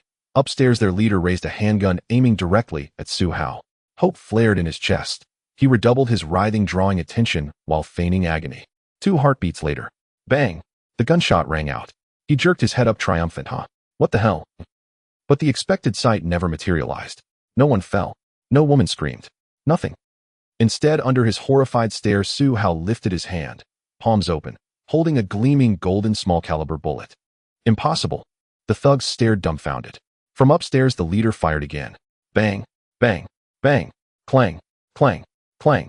The gang boss, having ducked upstairs moments earlier, emptied his magazine in frantic desperation. Yet every round veered inexplicably, striking rusted wrecks nearby, ricocheting skyward, then arcing back towards Su Hao. And Su Hao reached up, plucking each bullet from the air barehanded. Bang, bang, bang, clang, clang, clang. In the eyes of the onlookers, the boss, who had just hidden on the second floor, now re-emerged to launch a surprise attack, emptying the magazine of his handgun. He first fired a shot at Su Hao. Finding it ineffective, he immediately turned to empty the magazine at the woman behind him. But strangely enough, no matter which direction he fired, the bullets automatically shot towards the surrounding abandoned cars, and after a clever ricochet, they became stray bullets shooting towards Su Hao once again. And Su Hao, under everyone's watchful gaze, reached out his hand and grabbed a few bullets from the air. When he opened his palm, the golden bullets were all in his hand, not a single one missing. Su Qing stared wide-eyed, looking at Su Hao, then at his palm. Han Jiangxue half drew her machete, then silently put it back. She was also stunned, shocked to the point of being unable to hide her expression and emotions. She knew Su Hao's reflexes were incredibly fast, so fast that she had no way to defend herself, and even her proactive attacks were futile, as stealth attacks were useless. But she had never imagined that Su Hao's reaction could be fast enough to see the trajectory and timing of the bullets. Han Jiangxue could discern this entire process. It was a manipulation of bullets with psychic power, directional shooting trajectories, and then catching the stray bullets with bare hands. Quite simple, right? You can go try it and see for yourself. But no matter how exaggerated it is, catching a single bullet could be said to be luck. However, catching a handful of bullets is an entirely different matter. This indicated that Su Hao had calculated the trajectory of each bullet, clearly visualized it, and then caught them accurately with his hand. The skill set required for this action. It's not something that can be simply described as fast reflexes. It requires a combination of calculation, reaction, coordination, speed, strength, and other aspects to achieve such a level. Otherwise, either he would have calculated it but failed to catch it, or he would have caught it but still been hit. Alternatively, there could be other embarrassing failures. But now Su Hao had done it. He had caught a handful of bullets. No, it's impossible. The gangster kicked several meters away, stood up with a face full of terror, and shook his head. He retreated, and in his panic, he couldn't even speak clearly. How is it possible to catch bullets with your hands? Is this a movie? Special effects. You. After saying that, he suddenly turned and ran. The black shell on him should not only provide defense, but also have other abilities. Otherwise, after being kicked by Su Hao just now, he would be unable to stand up and run, let alone sit and catch his breath to speak. Watching the man escape, Su Hao had no intention of chasing him, primarily because he was too lazy to do so. However, he extended his fingers ready to send his flying sword after him. At this moment, Han Jiangxue walked over and touched Su Hao's shoulder. I want to try a real battle. Su Qing looked at Han Jiangxue in surprise. Su Hao thought for a moment and nodded go ahead. Han Jiangxue grabbed her machete and immediately dashed after him. Su Hao extended his hand towards the fleeing man and the boss on the second floor, pulling them through the air. Psychic power activated. Ow! Bang! Both men flew towards Su Hao simultaneously. The gangster boss crashed through the second floor glass, his arms and head covered in blood, falling at Su Hao's feet and howling. His handgun fell to the side, having long run out of bullets. The man fleeing in the distance was directly pulled back several meters by the psychic force. Han Jiangxue quickly arrived at his side, drawing her knife and swinging fiercely. Wait a minute. The man saw the milky white light emanating from the machete swinging towards him. He shouted for her to wait, but his hands did not stop. He swung a punch towards Han Jiangxue's side. If Han Jiangxue truly believed his words and waited for him, then that wait would be. She would definitely be struck down by the man with his hands and mouth not matching. Quite despicable, a very underhanded street fighting tactic. However, she was Han Jiangxue, and to be honest, she had seen this kind of petty tactic before. Even in the arena, there were some people like that. Even if we take 1,000 steps back, she was not the kind of person who would show mercy just because she heard the words. The large machete swung down diagonally. With a trailing light effect in the man's furious gaze, it cleaved from head to toe. Puff! With one stroke, it sliced from his right shoulder to his left armpit. The man's chest split into two sections, instantly flung away as if chopping meat. He collapsed to the ground, unresponsive, pouring out a large pool of blood. One stroke to resolve it. Han Jiangxue didn't even glance at the corpse. She just took a deep breath, feeling a bit dissatisfied, yet comforted, then turned to walk back. The boss, howling in front of Su Hao, heard the commotion and turned to look. His last remaining arm had already been severed, lying on the ground. He immediately knelt down, begging for mercy with tears streaming down his face. Bro, please listen to me, don't kill me yet. Sir, really, we have a lot of goods stashed away, and we've collected many women, all in the basement and nearby warehouses. Task triggered: collect supplies and rescue. Task introduction: if this trip doesn't earn anything, it will be a loss. The wasted time must be compensated. Please loot the supplies stored by the evil forces and conveniently release the normal people imprisoned. For such evil forces, if they provoke you, you must strike back hard. Task reward: unlimited god level choice once. Don't kill me first, I'll take you there, alright? I really. Puff. Before he could finish his sentence, Su Hao moved his finger and the alloy broadsword beheaded him on the spot. Thump! The headless corpse fell to the ground, gushing blood. Su Qing took a step back as the blood almost splattered onto her, making it a bit messy. Su Hao smiled helplessly. You finished saying everything yourself. What do I need you for? Supplies and women are all that matter. Nothing else is important. They don't have anything good. After hearing this, Su Qing simply commented, naive. At this moment, Han Jiangxue returned. She glanced at the corpse and then made eye contact with Su Hao. From her gaze, Su Hao sensed another kind of insatiable thirst and unbearable repression. He understood. Han Jiangxue had seen too much and killed too little. The craving to chop was rising. I'll accompany you for some good practice tonight, just hold on for now. Su Hao waved his hand, retracting the broadsword floating beside him. Let's first collect the supplies and free the people before we leave, otherwise this trip won't earn anything. Having killed so many people, although it didn't take much effort, it was a waste of time and energy. If it doesn't earn, isn't that a loss? We must earn it back first. Moreover, the supplies had already been collected for him, he just needed to go over and get them. Han Jiangxue nodded all right. The three of them walked towards the buildings on either side. Su Hao opened his watch, scanned the surrounding terrain, and then created a three-dimensional model. Aside from people, the terrain and supplies were easy to find. After scanning with the watch, it linked to the car's smart AI, directly marking the warehouse with the highest probability. Found the warehouse. Then let's head to the warehouse first. In the gangster community, there's no saying of a cunning rabbit having 3 burrows. The warehouses aren't categorized, they're all piled together one by one. Su Hao came over and opened the door. They really didn't lie. Su Qing also exclaimed, "So many cigarettes, I've never seen so many piled together at once." In the first large warehouse, it was all cigarettes, enough to be counted by the truckload. They probably hijacked the tobacco bureau's trucks and the cigarettes from various supermarkets to collect this stockpile. "We'll take it." Su Hao waved his hand grandly, taking it all. In a world of mental oppression, entertainment scarcity, and soaring stress, the status of cigarettes would significantly increase, undoubtedly becoming one of the common currencies in the future. After inspecting a few warehouses, Su Hao discovered a substantial supply of rice flour, oil, and daily necessities, including a generator powering a freezer stocked with considerable amounts of pork, lamb, and beef. They must have raided the supermarket as well. Su Hao waved his hand, collecting everything from the warehouses. He had been trapped in the school just days before the apocalypse. There was no way around it without this meat, and the gang had already begun looting long ago. Su Qing licked her lips, saying, "They've delivered it all to us, ha, indeed." The collective weight of the meat from several freezers amounted to several hundred pounds, enough for Su Hao and his companions to last nearly half a year. They could feast for 2 or 3 months. Of course, this didn't mean it was enough. The amount of meat was insufficient. The storage capacity couldn't be calculated based on their trio's consumption. It should be calculated based on the system's space. As long as there was space, they had to keep filling it. Let's go find out where they've hidden the others. After collecting the supplies, Su Hao waved his hand again, calling for more people. He enjoyed doing good deeds that required no cost. As long as there was no price to pay, he was indifferent to how many good deeds he could do. His watch scanned the surrounding terrain and quickly marked several basements and locked rooms. Undoubtedly, these rooms had specific purposes. Su Hao led his group to the nearest locked room, looking at the door before waving his hand. The door lock snapped off along with the latch, and the door swung open, revealing a woman clad only in a top who had been leaning against the door and now fell to the ground. As the door opened, the woman was startled and quickly attempted to rush out. Su Hao and his companions automatically stepped aside to let her pass. After the first person exited, the other women behind her, seeing the opportunity to escape, didn't care who was there and rushed out eagerly. Su Hao and his companions stepped back a few paces, confirming no one remained locked inside, then turned to leave. "There's nothing to say." Su Hao shook his head. He also used his information probe to take a look. The system rated these women as average, neither high nor low, indicating no potential for recruitment. Su Qing and Han Jiangxu aside, lightly, having nothing more to say. There was nothing to blame them for. They were all pitiable individuals.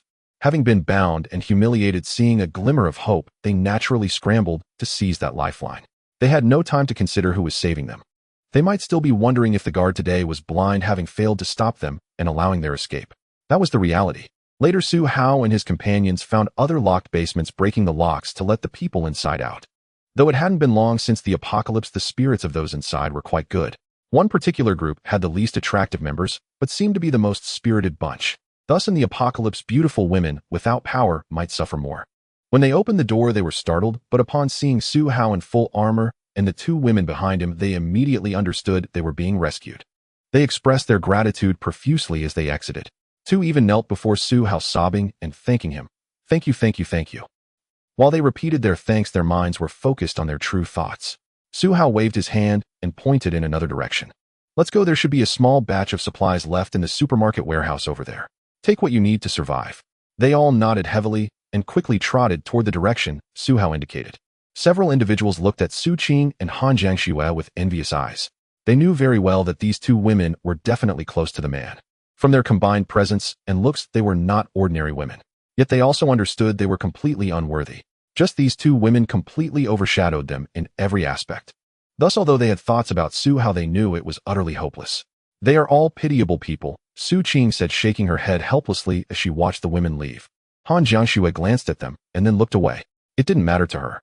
In this environment and world, there was no distinction between men and women, only the division of power. The strong dominate the weak, and superiors control inferiors. Without strength, everyone is the same.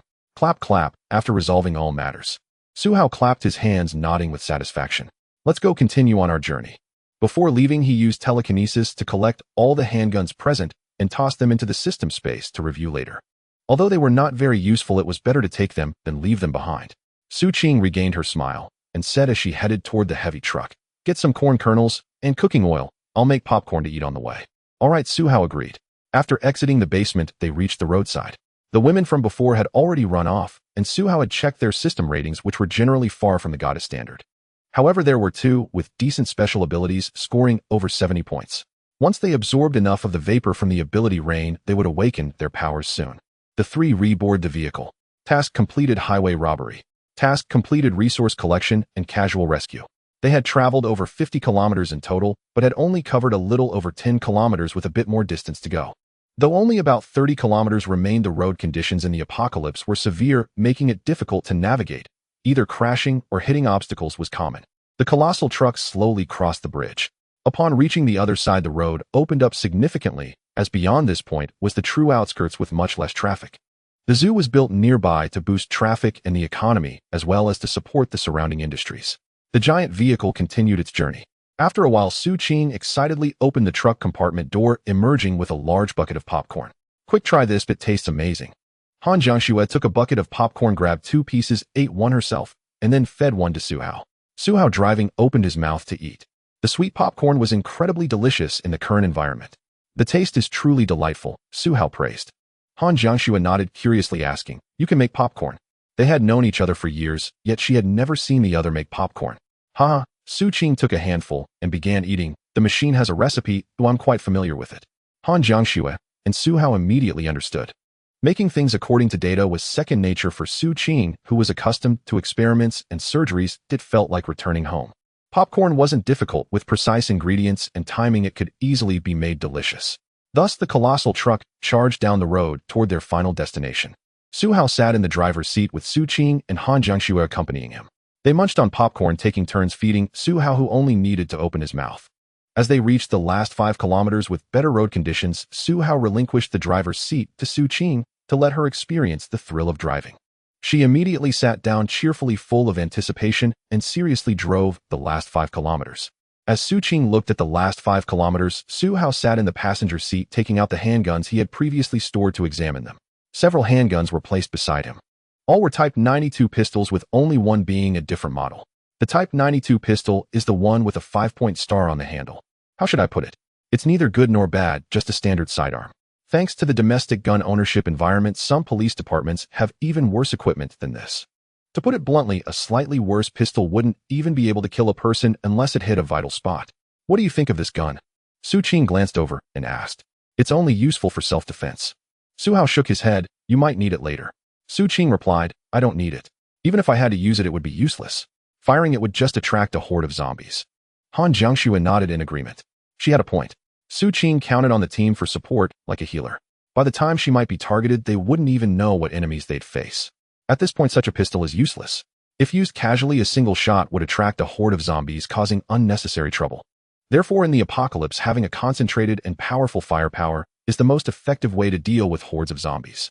Of course, artillery positions are also effective, but besides military districts, it's nearly impossible now. Moreover, everything is evolving, since pistols are of little use. Su Hao glanced at them and tossed them back into storage, saying, "Let them be collectibles." The three continued to munch on popcorn. The last few kilometers soon arrived. Before reaching their destination, Su Hao saw vast fields and a breeding base for livestock. Although it was called a base, neither of the two areas was very large.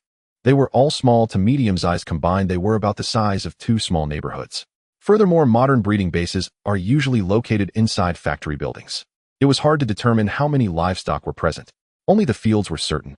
"It seems like the vegetable fields are fine," Su Qing exclaimed, a bit surprised. As long as these vegetable fields can be stored in the system space, it would be enough for them to eat for a long time, because time flows in the space is nearly infinite. Su Hao was also watching, but as the vehicle got closer, his expression grew more speechless. Han Jiangxue took a look and examined the vegetable fields closely. After a while, when the giant beast arrived nearby, Su Qing and Han Jiangxue finally saw clearly and understood. "What kind of vegetables are these?" Su Qing was stunned. In front of the three, the vast vegetable fields had taken on strange appearances.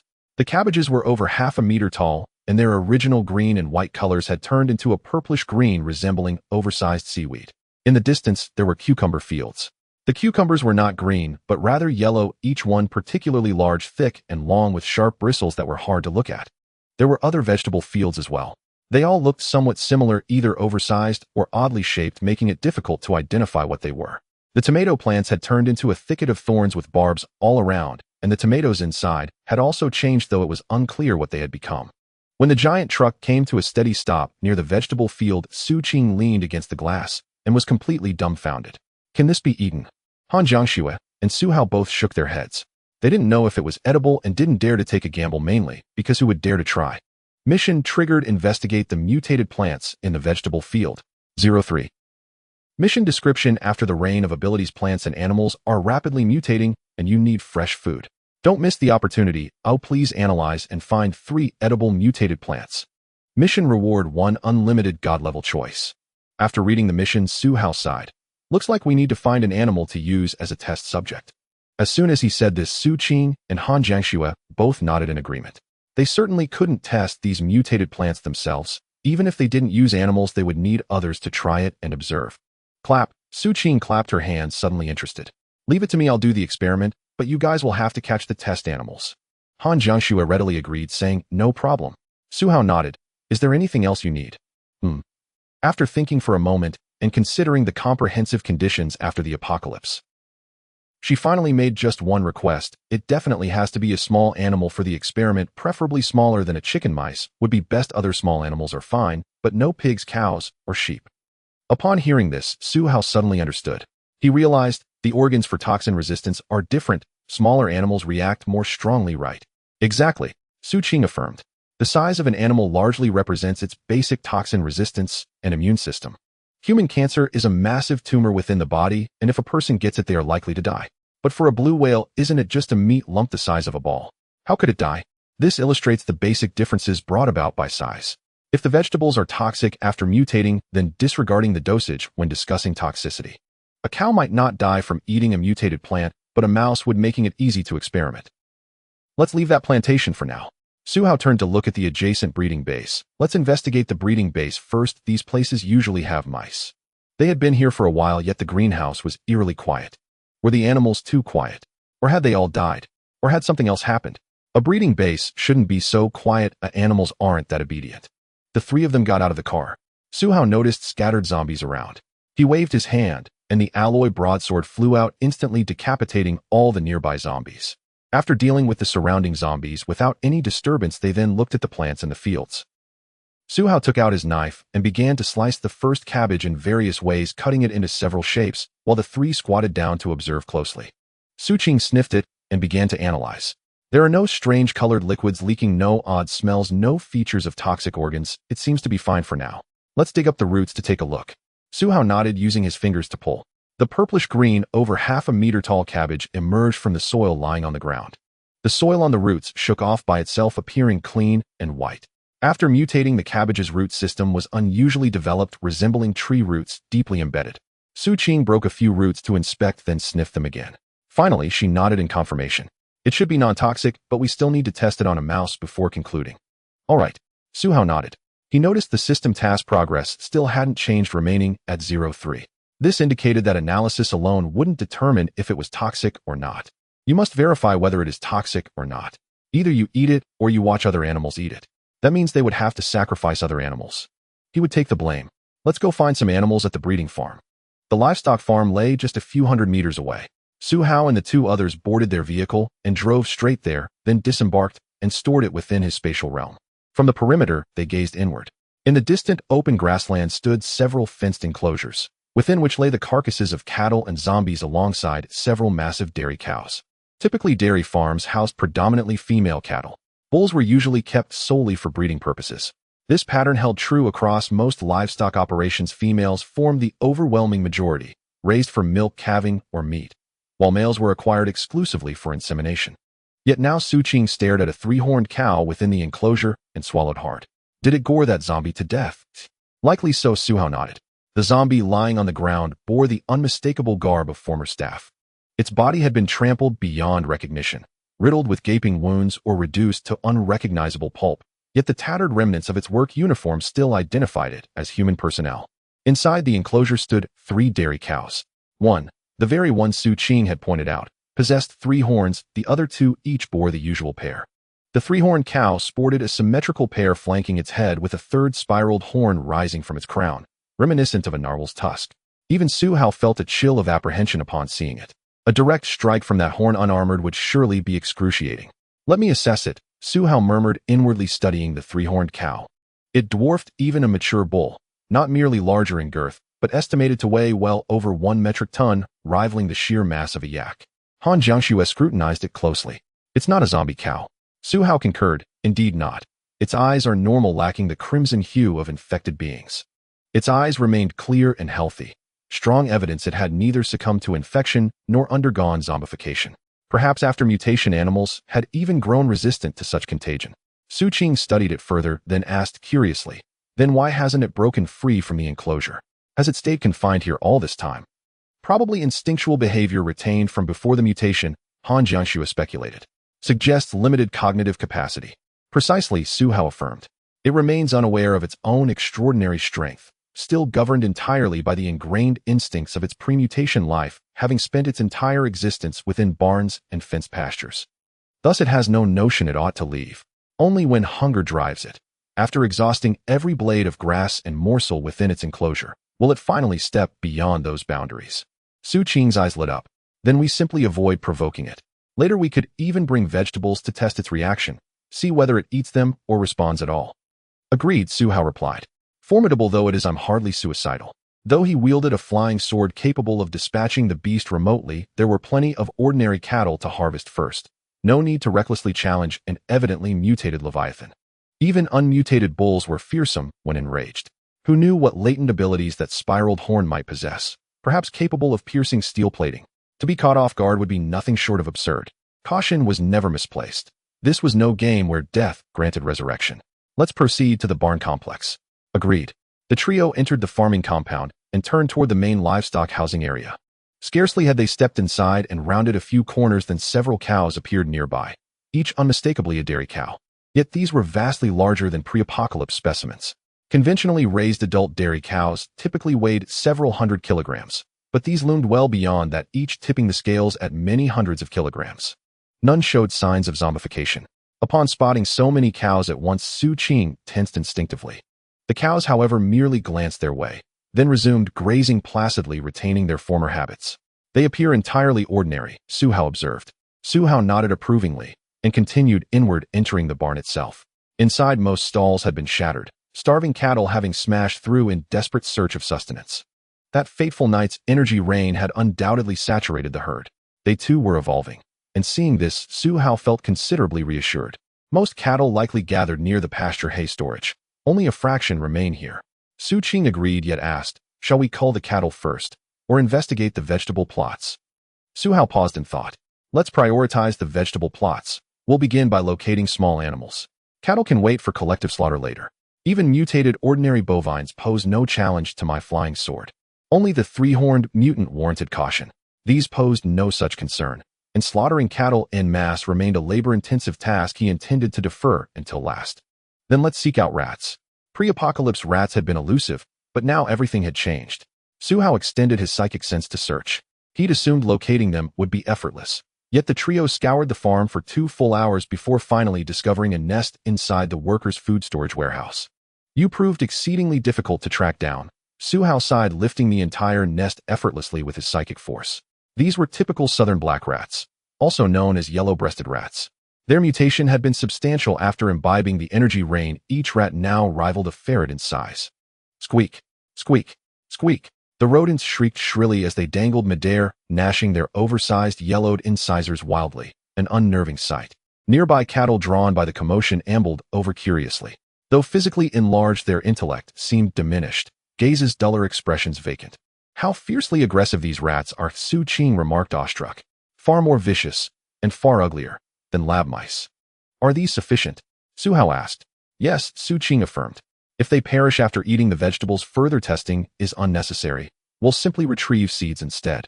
If they survive, this sample will suffice." Han Jiangxue smiled faintly. "Exactly. Seeds remain plentiful and uncontaminated. Securing even one viable batch would be an exceptional outcome." Su Hao nodded emphatically. "Agreed. We'll conduct a thorough sweep of seed wholesale markets later."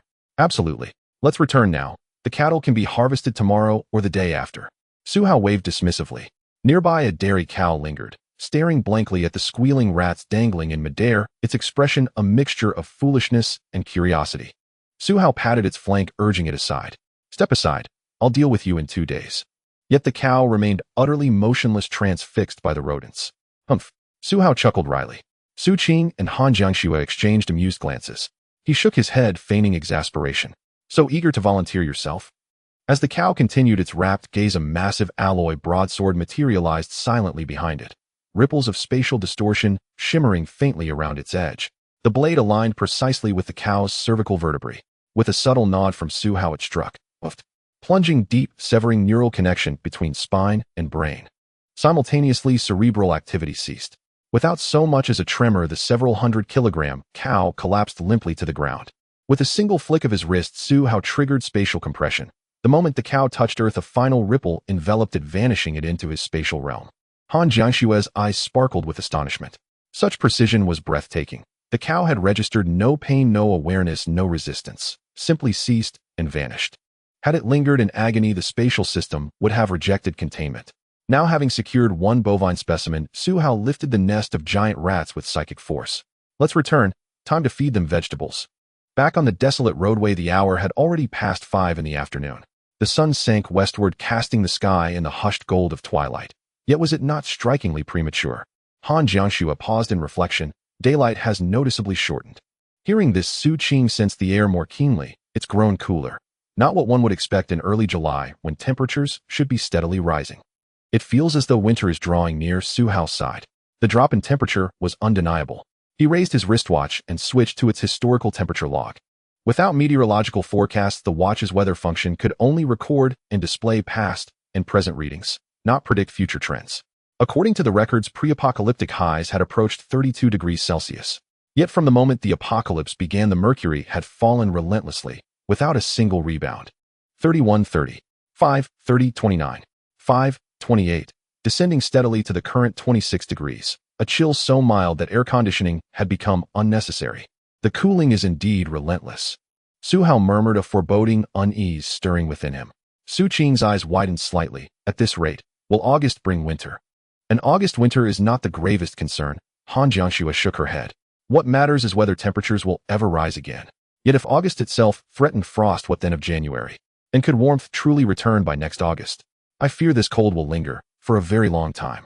Su Hao clicked his tongue softly. We must prepare now for the worst. A global descent into a new ice age may well be inevitable. Earth's atmospheric systems and countless other factors have irrevocably altered our world. Not only must we head for higher altitudes, but we must also stockpile all essential supplies for winter survival. Both Han Jiangxue and Su Qing nodded in solemn agreement. How little time had passed, and summer garments were already obsolete. A few more degrees decline, and long sleeves and trousers would be indispensable. Though their enhanced physiologies rendered them less vulnerable to the chill, this shift signaled a planetary transformation. Next, Han Jiangxue set the rice to cook. She boiled a kettle of water and steeped the readitoate meal pouches within it. Meanwhile, Su Qing and Su Hao moved to the vegetable plot to feed the rats. How exactly do we feed them? Will they even eat this? Su Qing held out a large violet-green cabbage, uncertain how to offer it to the massive rodents still flailing midair. She gripped the leaf stem and extended its broad tip toward the nearest rat. Squeak, squeak, squeak. With frantic nibbles, the creature actually consumed several bites. It ate. Su Qing eagerly offered more. Squeak, squeak, squeak, squeak, squeak, squeak. Remarkably, the rat proved far more intelligent than the earlier ox, astutely discerning, not merely instinctive. After a few mouthfuls, it ceased eating entirely, only squeaking, no longer biting. What do we do now? Su Qing turned to Su Hao. Barely half the rat was clearly insufficient for proper observation. Su Hao nodded. With a mere thought, the cabbage leaves lifted from the ground, shredded, churned, and blended by invisible force, until they coalesced into nutrient-rich pulp balls. Nor were these mutant cabbages alone. He prepared distinct blends for each rat, incorporating other vegetables, fruits, and more, ensuring every specimen received a tailored, nourishing ration. One rat, one formula, fairness embodied. Snap! Su Hao flicked his fingers. Squeak! Instantly, the squeaking rats gaped wide, mouths pried open by unseen power, tongues pulled taut, utterly helpless. Su Qing and Han Jiangxue watched, stifling laughter. Then precisely measured portions of the pulp balls descended, delivered directly into the gaping maws of the rodent colony. Gurgle, gurgle, gurgle. In moments, each rat's belly swelled, taut with sustenance. Only when Su Hao judged the feeding complete did he halt the process.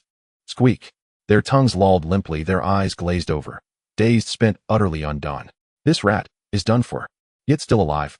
Enough. Su Hao clapped his hands once and glanced at Su Qing, whose cheeks flushed faintly. Is that sufficient? More than enough. Su Qing snapped back to awareness, nodding vigorously. Beside her, Han Jiangshue's own cheeks tinged pink. Su Hao watched, utterly bewildered. What precisely were they thinking? Was it not simply coercion, forced feeding, and restraint? Nothing more. And so, having fed the entire colony, Su Hao bound them tightly and stowed them beneath the vehicle, tasking the onboard AI with surveillance. If any attempted escape, the system would alert them. He couldn't sustain telekinetic restraint indefinitely. Use sleep, after all, remained essential. When AI was available, one naturally leveraged it. Shortly thereafter, the fragrant aroma of steamed rice filled the air. Time to eat. All three sat down cheerfully to their meal. It was barely past 6 in the evening, yet the sun had nearly vanished. Interior lights activated automatically within the carriage. As they dined, they sipped chilled beverages and chatted easily. Midway through the meal, Su Qing mentioned wanting a bath later. Without hesitation, Su Hao produced several water jugs and suggested she fill the onboard tank. Simple, practical, no issue at all. With only 3 people aboard, even generous usage posed no immediate shortage. Water scarcity would arise only over the long term, when contamination inevitably compromised reserves. Su Qing beamed with unrestrained delight. Han Jiangshue, meanwhile, voiced her desire to spar with Su Hao. Dispatching that one rogue Esper gangster had been satisfying, but hardly a true fight. In truth, it hadn't been combat at all. The ambush failed, and she'd cleaved him down in a single stroke. Pure, instantaneous annihilation. Agreed. After dinner, Su Hao nodded. A radiant smile lit Han Jiangshue's face as she finished her meal. Night fell swiftly. Total darkness enveloped the world. Su Qing retreated to the carriage's private restroom, filling its integrated water tank. The unit featured heating and shower functionality, but required manual refilling. Outside, the colossal beast activated its unidirectional floodlight, illuminating the vehicle's left flank. Su Hao and Han Jiangshue gathered wooden staves and steel pipes, preparing for sparring. Come. Not a word wasted. Su Hao simply crooked a finger, inviting attack. Enhanced by her awakened ability, and further amplified by its innate power, Han Jiangshue's physical prowess and combat acuity now dwarfed her former self. Her speed alone was breathtaking. Yet against Su Hao, her furious onslaught rang hollow. Each strike, met flawlessly, deflected, effortlessly absorbed without strain. Because every blow, light or heavy, was received identically, she found herself utterly unable to gauge the depth of his strength. They sparred intensely for some time, before Han Jiangshue finally staggered to a halt, breath ragged. Once again, both sides of her hips burned crimson. They retired to the cockpit to rest. Han Jiangshue drank deeply, the fierce hunger for battle and bloodshed gradually ebbing from her gaze. Out of the corner of her eye, she noticed Su Hao watching her, intently, unwaveringly. She startled, nearly choking. No, I mean cough, cough, she stammered, hastily correcting herself. I'm not that kind of woman. Yes, you are. Su Hao cut in, calm and certain. Han Jiangshue froze, stunned into silence, her expression vacant. Su Hao studied her a moment longer, then added, You aren't bloodthirsty or unhinged, but you crave combat with an almost addictive intensity. Even pain for you borders on pleasure. Am I wrong? Han Jiangshue pressed her lips together tightly, then slowly nodded. Su Hao saw her anxiety, knew it intimately. From the first moment he'd laid eyes on her, he'd understood her nature completely. He'd assumed the apocalypse would gradually unleash that nature. Instead, she'd been suppressing it, holding it back. That path was perilous. In this new world, such restraint was dangerously inverted. So he abandoned subtlety. Why deny this impulse? Why suppress it? What precisely do you fear? I'm afraid. Her voice trembled, thin and fragile. That this isn't how a normal woman should feel. Isn't this your gift? Su Hao countered. Han Jiangshue jerked her head up, eyes wide. You consider this a gift? What else would it be? Su Hao spread his hands. Before the apocalypse, I might have advised you to compete in the UFC, dominate the women's division. But this is the apocalypse, Jiangshue. Here, this aptitude is not a quirk. It is an asset. You must embrace it, channel it, refine it. That is your strength. Yet you've been resisting, even hiding it from me. Is that wise? That is your error, Jiangshue. You must correct it. At those words, Han Jiangshue locked eyes with him, disbelieving, searching. In that gaze, she recognized absolute sincerity, no artifice, no pretense. Her eyes brimmed instantly with tears, laughing through them as she nodded fiercely yes. In that very instant, Han Jiangshue's loyalty increased. Loyalty 86-100. Huh. Su Hao blinked, astonished. Had his counsel just triggered absolute loyalty? Before he could process it, Han Jiangxue began unfastening her clothes and stepped forward, closing the distance between them. Say no more. Inside the carriage, Su Qing was taking a shower. She hummed softly, accompanied by the gentle melody playing from her small speaker. With the temperature hovering around 20 degrees Celsius, the warm water felt luxuriously soothing, neither too cold nor too hot. Su Qing relaxed completely, until something began to feel distinctly wrong. The cab swayed suddenly. At first she assumed it was merely a trick of perception. She paused, then stilled herself to listen and feel more carefully. Indeed, it was true. The cab was trembling faintly, and with each subtle oscillation came muffled, restrained sounds emanating from within the cab itself. Those sounds scratched at the heart like a cat's delicate claws. Intimate, unsettling, irresistible. They did not carry beyond the carriage. Its airtight seal held them in. Yet a faint echo seeped through the connecting passage, just enough to be heard inside. Jiangxue. Understanding struck Su Qing like lightning. She hastily dried herself and slipped into the bathrobe she'd picked up earlier at the supply depot. Then she wrenched open the small door linking the carriage to the cab. Thump. As it swung wide, she saw Jiangxue, the woman she knew. Jiangxue, the peerless warrior, the epitome of feminine strength, now lay flushed and breathless, toes clenched tightly together. Hearing the door open, Han Jiangxue bit gently on her fingertip and glanced sideways, her profile radiant with an unguarded, intoxicating allure that left Su Qing utterly spellbound. She had never seen, nor ever imagined, Han Jiangxue wearing such an expression, such a gaze. Yet what followed shattered her composure entirely. Don't play, just close the door. Han Jiangxue murmured between shallow breaths, voice fractured and raw. Su Qing froze, then burned with shame, crumbled inward, and finally erupted in furious indignation. Who said I wouldn't? I will play. The next morning at dawn, Su Hao stood alone at the rear of the vehicle, brushing his teeth. After rinsing, he stretched luxuriously, utterly refreshed.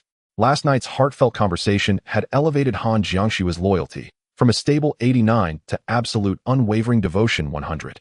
That surge had exceeded Su Hao's expectations. His original intention had been sincere, half of it truly rooted in concern for Han Jiangxue's well-being. After all, this was the apocalypse, yet she still deemed her extraordinary gift a flaw, a grotesque anomaly. What precisely was wrong with such a gift? Before the collapse, perhaps it had seemed strange, but now, it was nothing short of a divine-born physique. The remaining 30% admittedly carried pragmatic intent. He hoped that speaking straight to her soul would deepen her allegiance. He succeeded, beyond even his boldest hopes. Still, all things considered, this is undeniably a blessing. Su Hao stretched again, pressing down the corners of his mouth. Last night's gains extended beyond Han Jiangxue alone. Su Qing's affinity had surged as well. Su Qing, loyalty increased. 89-96.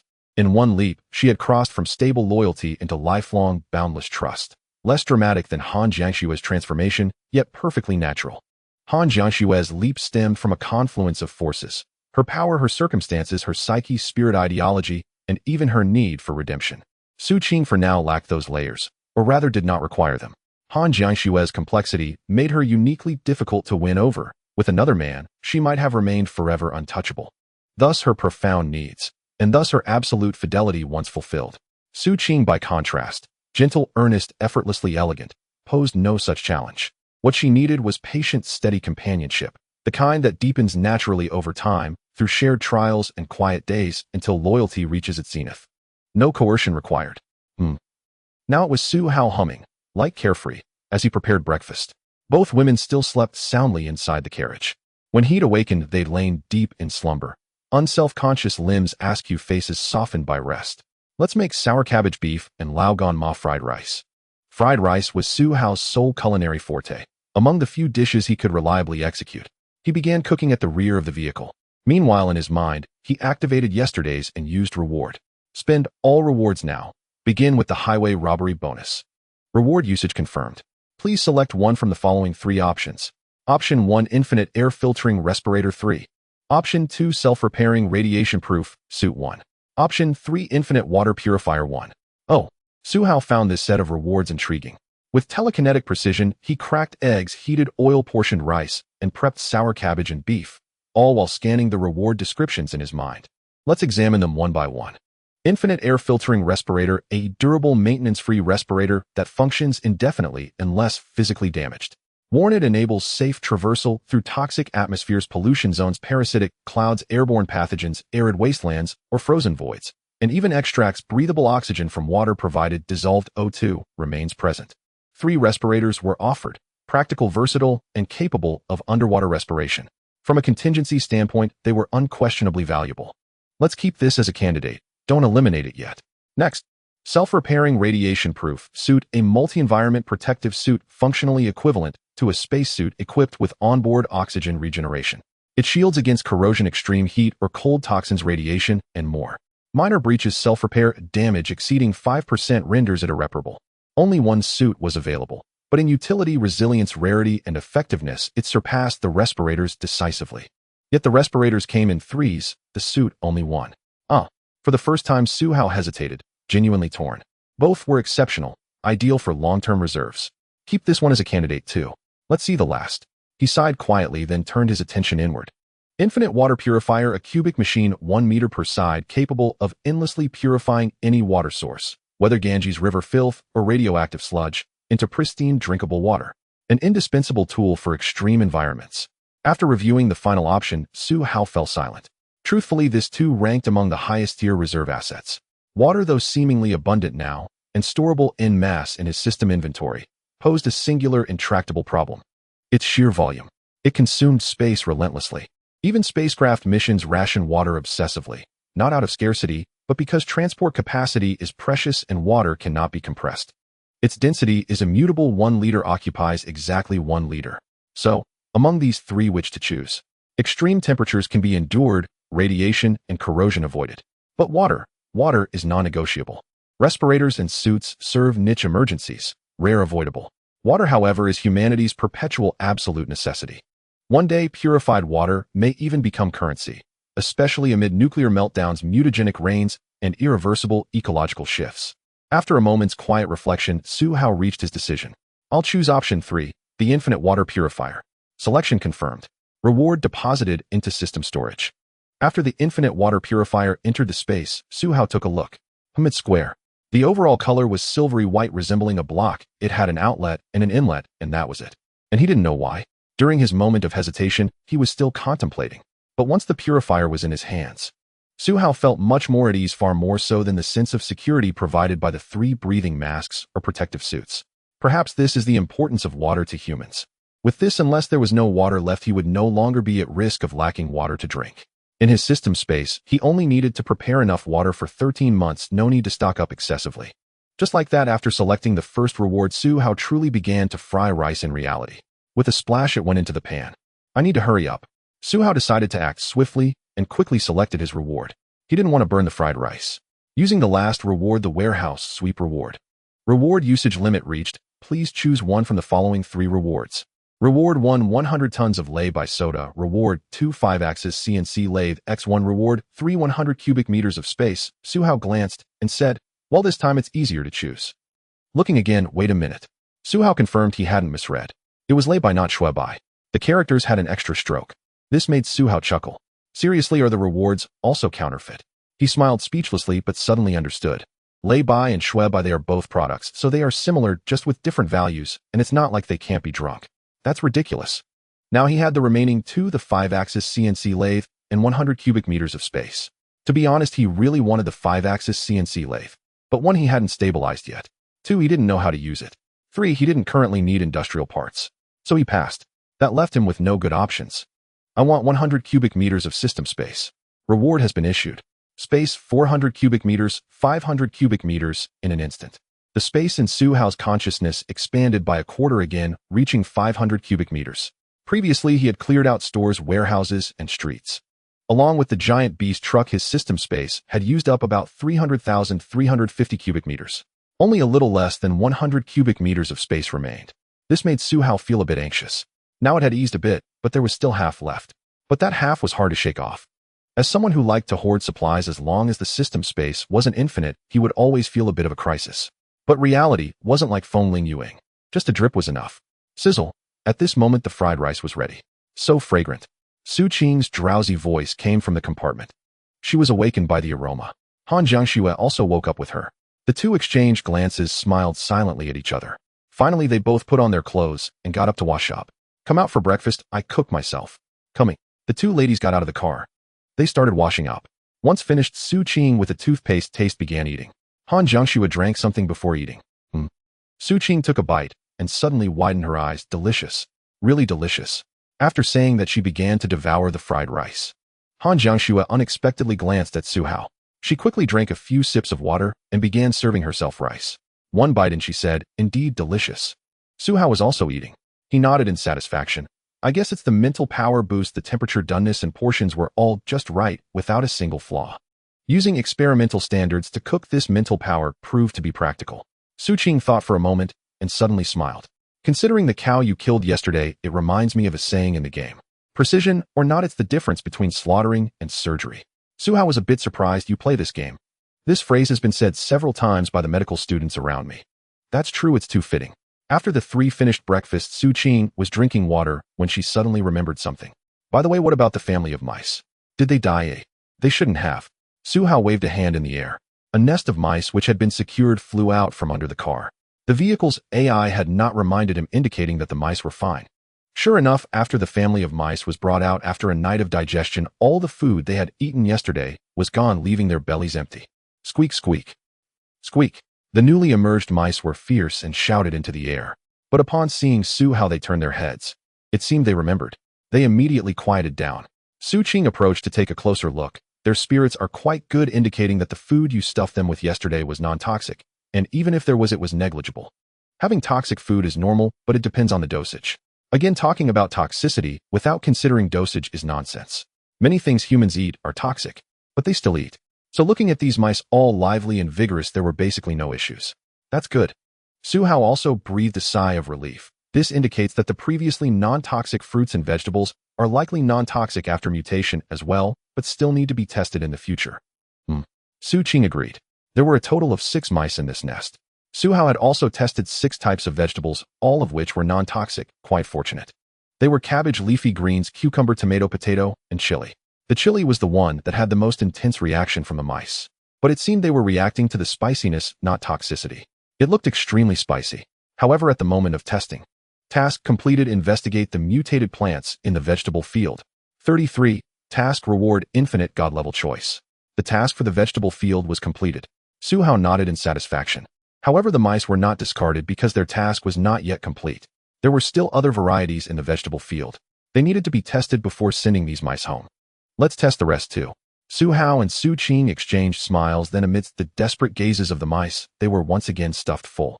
Su Qing looked at the mice, suffering and feeling hopeless, with a comical expression, unable to help but laugh and cry at the same time. How about we let them go after the experiment is done? All right. Su Hao nodded. That's what I was planning too. So the next task was to harvest the area of non-toxic mutated vegetables. As Su Qing and Han Jiangxue silently rolled up their sleeves, both prepared to work. Su Hao shook his head and raised his hand to stop them. You two go. Gathered. It might take until next month to finish. Then what should we do? Su Qing was taken aback. Su Hao looked at her with an expression of inadequate intellect. Then he slowly walked to the center of the vegetable field. He scanned around. Then, with both hands raised in the air, the next moment, amidst the gaze of the two women, the entire vegetable field's mutated vegetables were pulled out of the soil in batches like a computer program. They all rose up, shaking off the soil in a neat manner, then flew towards Su Hao and gathered together. Finally, the entire space shimmered and flickered. These vegetables entered the system space as if flying into a portal, one batch after another.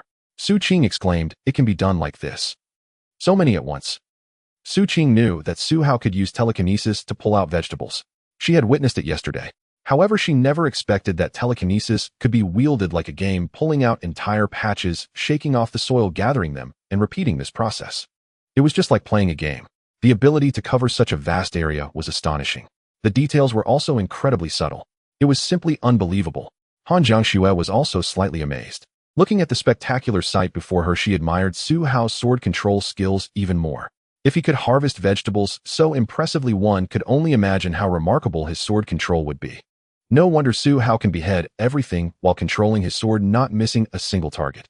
Han Jiangxue was genuinely astonished. A more important point was that Su Hao hadn't always been this way.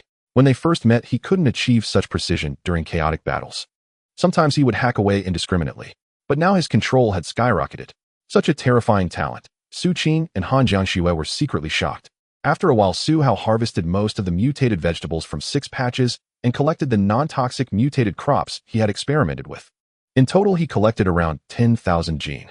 Fortunately, this plantation was not a large mechanized one, not the kind measured in hundreds of acres. Otherwise, he wouldn't have been able to finish. The space would definitely not be enough.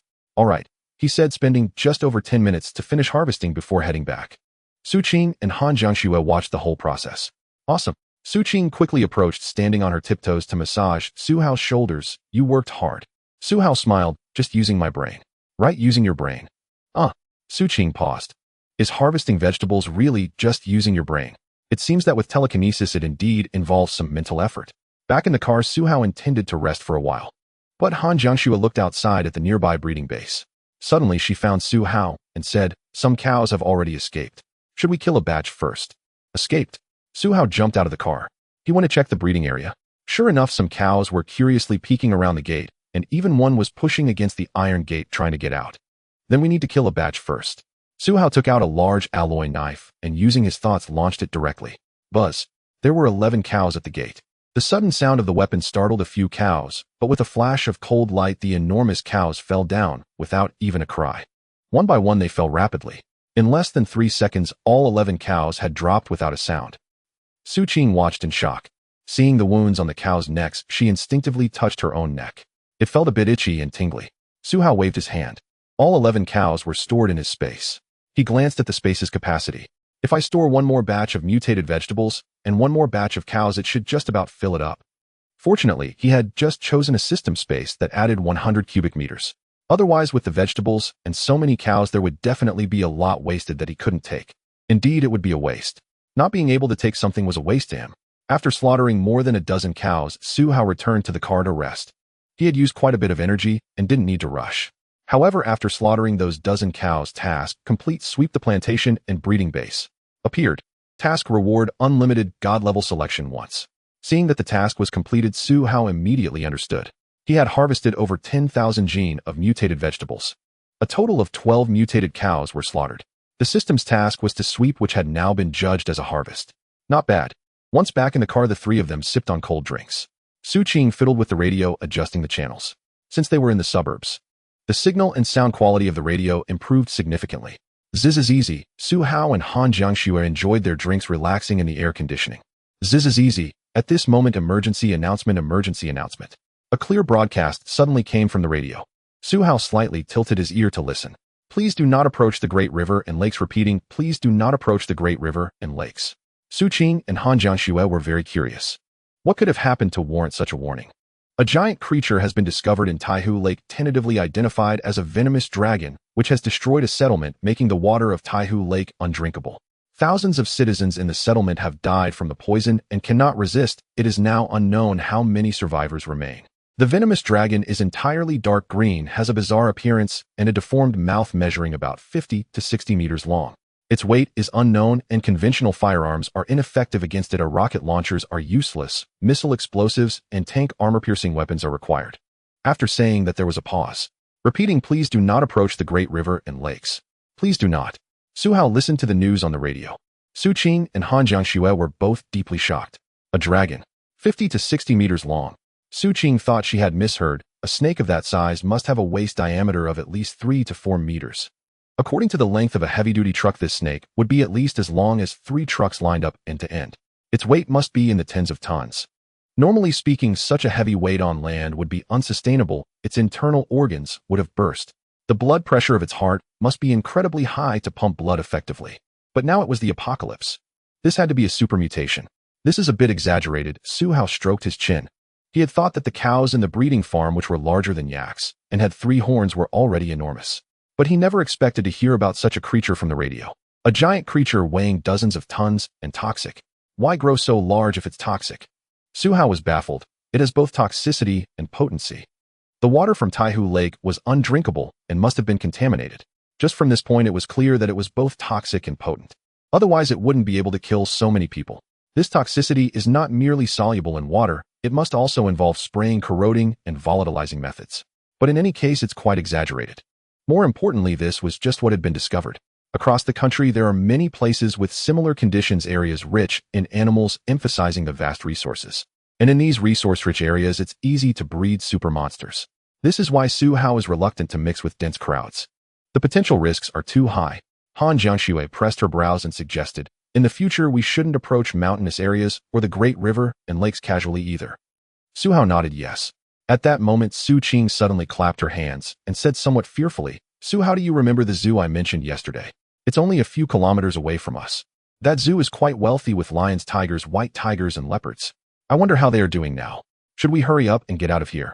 Su Qing's suggestion left Su Hao both amused and bewildered. It also reminded him of a few individuals he knew before the apocalypse. They advocated for stability, caution, stealth, and retreating behind others. It seemed he also needed to learn from them. The apocalypse isn't just about terrifying people. These super mutated animals are enormous. Su Hao nodded. Then let's move quickly today. After resting at noon, we'll slaughter these cows in the afternoon and then collect the final batch of mutated vegetables before fleeing. Su Qing and Han Jiangxue both nodded, agreed. At noon, Su Hao meditated inside the vehicle to restore his energy. Su Qing sat beside him, her jade-green luminescent ability gently massaging his temples and brow to aid his recovery. As planned, they slaughtered all the cattle that afternoon, then tested whether the final batch of mutated vegetables consumed by the rats had caused poisoning.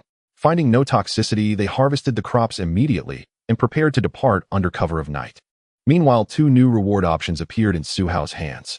Without hesitation, he activated both during his brief rest.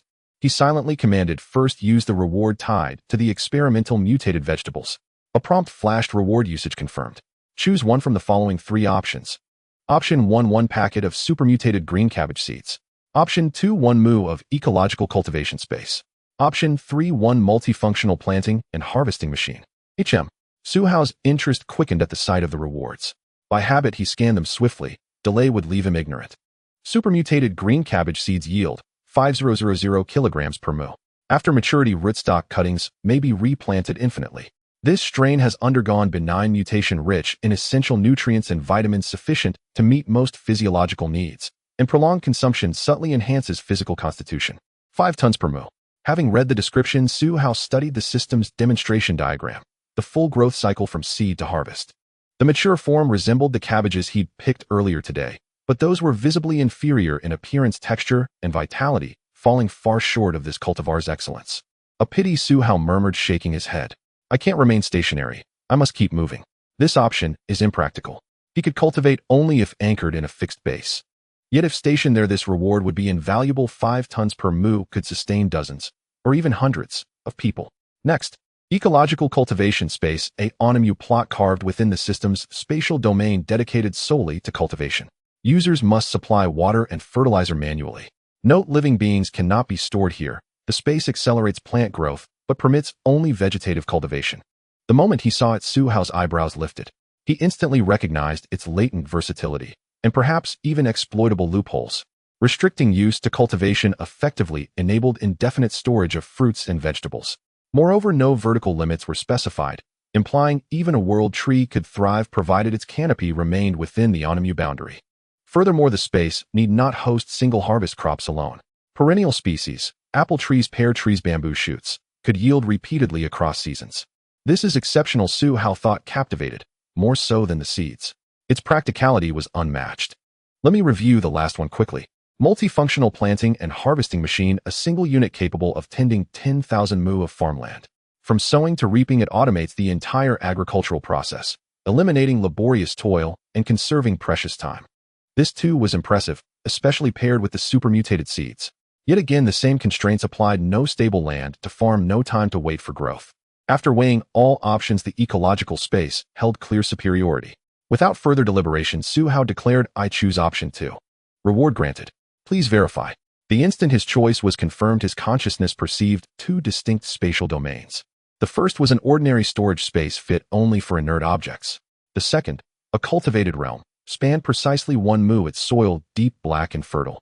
Beyond that, the sky's height and Earth's depth remained unknowable. Exploration proved futile. The space permitted cultivation only. The soil could not be extracted. Not a single stone marred its purity. It contained nothing but concentrated nutrients and minerals. It was as if conjured from nothingness. Could this soil itself be cultivated? Su Hao mused, finding the earth immovable. a digital farm. Regardless, this plot instilled profound reassurance. With it, Su Hao could sustain himself and his companions anywhere indefinitely. Starvation was now unthinkable. Instead, he pondered how to manage surplus. Though one mu equaled only 666 square meters, only 3 mouths needed feeding, for now. Nor would their numbers swell significantly. Projected yields assured more than enough. Excellent, Su Hao nodded satisfied. Now the final reward. Activate reward. Prompt reward usage confirmed. Choose one from the following 3 options. Option 1, 100 tons of insecticide. Option 2, 100 tons of cotton. Option 3, 15 attribute points. Su Hao scanned the list and decided instantly. Insecticide and cotton held value only with a permanent base. His principle remained unchanged: prioritize combat capability when possible, otherwise enhance utility and adaptability. The choice was self-evident. Grant me 15 attribute points. Reward granted. The moment the points arrived, Su Hao resisted the impulse to allocate them all to spirit. Instead, he applied strategic allocation, half to his strongest attribute. The remainder distributed evenly across all core attributes. Concentrating all points into one would create dangerous imbalance. True stability resided in triangulated strength, forging a hexagonal warrior flawless and without weakness. 4 points to strength, 4 to constitution, 7 to spirit. Allocation complete. Name: Su Hao. Attribute: strength 106, 110, constitution 101, 105, spirit 158, 165. Human adult average 60, peak natural limit 100. With this round of allocation, all fractional values resolved into clean integers, a small but deeply satisfying symmetry. Soon every stat would ascend to perfect double-digit whole numbers. Spirit 165. Su Hao estimated his sword flight range had extended to 350 meters. Another decisive leap forward. And it wasn't merely distance. Elevated spirit amplified psychic force, enhancing flight speed, impact power, and precise control. That was why spirit remained his strategic priority. Strategic allocation method. By early afternoon, the trio had rested fully, and Su Hao's energy was completely restored. Let's go, slaughter the cattle. At Su Hao's command, the 2 women disembarked. Han Jiangcheng hefted her Miao saber and asked, "Shall I sever the entire bull's head? Would that cause complications?" "None at all," Su Hao replied, shaking his head. "The head holds little edible meat. If we want charcoal grilled beef tongue later, we'll simply remove the tongue first." "Understood." Han Jiangcheng nodded and joined the work. Upon hearing charcoal grilled beef tongue, Su Qing raised her hand eagerly. "I'd love to try preparing it. I'll cook it tonight." "Agreed." Su Hao nodded. They entered the livestock compound. Since the outer herd had already been culled, he proceeded into the barns to dispatch the remaining cattle. Inside the twin barns, the cows, apparently larger than yesterday, regarded them placidly. With no time to waste, Su Hao drew his alloy great saber and pointed with his index finger. VVVV. The blade shot forth like lightning, carving through the herd before the cows could react. Watching the sword's velocity, Su Qing tilted her head. "It's faster again." Han Jiangcheng meanwhile wielded her Miao saber outside, dispatching stragglers beyond the barns. After several kills, she returned puzzled. "Su Hao, the warehouse feels wrong." Su Hao had just finished clearing the barns, storing every carcass in his system space for later processing. "What do you mean, wrong?" Han Jiangcheng gestured toward the warehouse. The cows kneel before it like pilgrims, refusing to approach yet unwilling to leave. The moment I neared danger prickled my skin. Their eyes, human-like intelligent, watched me with unsettling awareness, utterly unlike the docile herd outside. "What's inside?" Su Qing asked, incredulous. Han Jiangcheng nodded gravely. "Likely something significant." Su Hao felt a chill. The midday radio broadcast and memories of the colossal mutated cow stirred unease. "Let's investigate. If anything feels amiss, we retreat. We already have enough meat." "Agreed." They echoed in unison. He collected the beef from both barns. On his way out, he also gathered the cattle slaughtered by Han Jiangcheng into his system space, filling it completely. Altogether, there were over 50 carcasses. Typically, a small-scale cattle farm houses around 100 head, at most 3 to 500. Medium-sized farms begin in the thousands. This particular farm was indeed small, but other farms dotted the surrounding area. Moreover, this one held far fewer cattle than usual. Following Han Jiangcheng, they headed toward the farm's feed warehouse, a place Su Hao and the others had not inspected that day, dismissing it as irrelevant since it stored only hay. As they walked, Su Hao saw no cattle, until they neared the hay warehouse. From a distance, he merely glanced. Something felt deeply wrong. In one warehouse, the entrance had rotted away entirely, leaving a gaping hole nearly the height of a 2-story building, the standard height for such structures. Inside, darkness swallowed all sight, no end visible. Yet even the periphery seemed profoundly unnatural. Su Qing hesitated. "What is this? A ritual?" Indeed, it bore the chilling hallmarks of a sacrificial rite. Around the warehouse, roughly 30 cattle lay motionless, arranged with eerie precision, as if kneeling rather than resting. Some gazed blankly toward the warehouse, others bowed their heads, eyes closed as though in repose. Such postures might pass unnoticed if they were random, but here they were deliberate, lying on cold concrete. In this desolate place, aligned with uncanny uniformity, the scene defied reason. It gnawed at sanity itself. Su Hao had never witnessed anything like it, nor he suspected had anyone else. Above all, it was profoundly, unsettlingly strange. Stay here. I'll move closer for a better look. Su Hao instructed the two women to remain behind while he advanced cautiously. He sought to discern whether this anomaly arose from mere coincidence or something far more disturbing, collective consciousness. If chance alone, it could be dismissed as macabre whimsy. But if it stemmed from shared awareness, then true dread loomed. As Su Hao drew nearer, several outer cattle slowly turned their heads toward him. Their eyes betrayed no trace of ordinary cognition, no glimmer of individual will or prior self. He studied each gaze deliberately, intently. Then, with subtle focus, he raised his wristwatch, its interface displaying the warehouse's internal layout. Inside, the floor plan showed utter emptiness. Yet the spatial configuration was deeply irregular, suggesting something concealed within. Understood. Su Hao nodded once, then turned and walked away without hesitation. Synthesizing all evidence, this was no coincidence. It pointed unmistakably to coordinated conscious intent and something hidden inside the warehouse. Yet Su Hao felt no curiosity, only urgency. He simply left. Let's go. With a wave, he summoned the women to depart. Han Jiangxue and Su Qing ascended instantly. Su Qing hurried beside him. This is utterly unnatural. No rational explanation exists. We must leave, now. Let's go. Han Jiangxue agreed emphatically. She had approached earlier, and upon sensing that oppressive strangeness, retreated immediately. Words failed to convey how deeply unnerving the scene appeared within one's field of vision, unless experienced firsthand. Exiting the compound, Su Hao checked on the rats. After retrieving them from beneath the vehicle, the rodents fell utterly silent upon recognizing Su Hao. Mouths tightly shut, bodies perfectly still. They seem unharmed, Su Qing observed. Su Hao nodded. Then, without delay, he released the entire group at the original barn's entrance. The newly freed rats stared at Su Hao in stunned silence, then fled without pause. Immediately afterward, Su Hao swiftly gathered the final harvest of mutated vegetables and fruits. Then they boarded the vehicle. Su Hao started the engine, pressed the accelerator, and swung the heavy truck around, heading westward toward the highlands and central plains. Inside the cabin, Su Qing and Han Jiangxue studied the map. Which direction leads higher? Su Qing asked. From Jie Province, the route would veer inward and upward. Multiple paths existed, but only two met Su Hao's criteria, eliminating coastal routes, major river crossings, and unnecessary detours. The optimal path traced the Yangtze River. Along the Yangtze, numerous suburban zones near large cities offered reliable supply points. They would avoid city centers, but could not afford excessive remoteness. Thus, the Yangtze corridor remained the finest choice. Su Hao traced its general course on the map and added will scout conditions near Shu region en route, then decide whether to ascend further into the highlands or continue onward. From Jie Province to Shu spanned half the nation, yet that marked only the journey's midpoint. Han Jiangxue nodded thoughtfully. That's sound reasoning. We have no better alternative for now. Su Qing suddenly recalled. It reminds me of an online rumor, the Great Western Migration of Industries. Indeed, the resemblance was striking, though that rumor had been mere disinformation. Su Hao's destination extended far beyond Shu. The armored truck rolled steadily onward. After 20-odd kilometers, it halted abruptly, initiating a systematic sweep. They had arrived at a large avian and floral market adjacent to a nursery and seed vendor. By scale, the market was substantial. Potted plants abounded, trees, shrubs, flowers, and herbs of every size and variety. Some flora had mutated, vibrantly iridescent, lethally toxic, or unnaturally colossal. Yet all animals, cats, dogs, turtles, birds, fish, had vanished from the stalls. Only scattered carcasses remained, and wandering among the stalls, several hundred shambling zombies. Su Hao surveyed the scene and declared, we'll rest here tonight. It was already past 4 in the afternoon, dusk approaching. Scavenging would consume all remaining daylight. Travel was impractical. Agreed. Both women concurred. Han Jiangxue descended, gripping her glowing Miaodao. Let me handle the clearing. I'll finish what I can before nightfall. You intervene only if needed.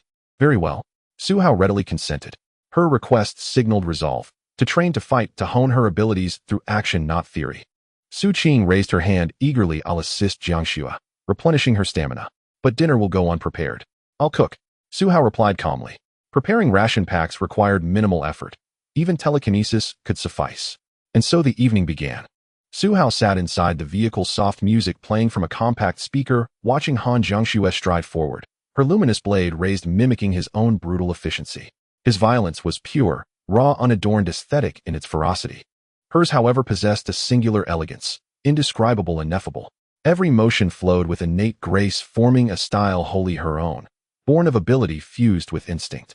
A young woman of rare beauty wielding lethal precision amid the undead, decapitating, bisecting, cutting down hordes with chilling artistry. It was undeniably a strangely captivating spectacle.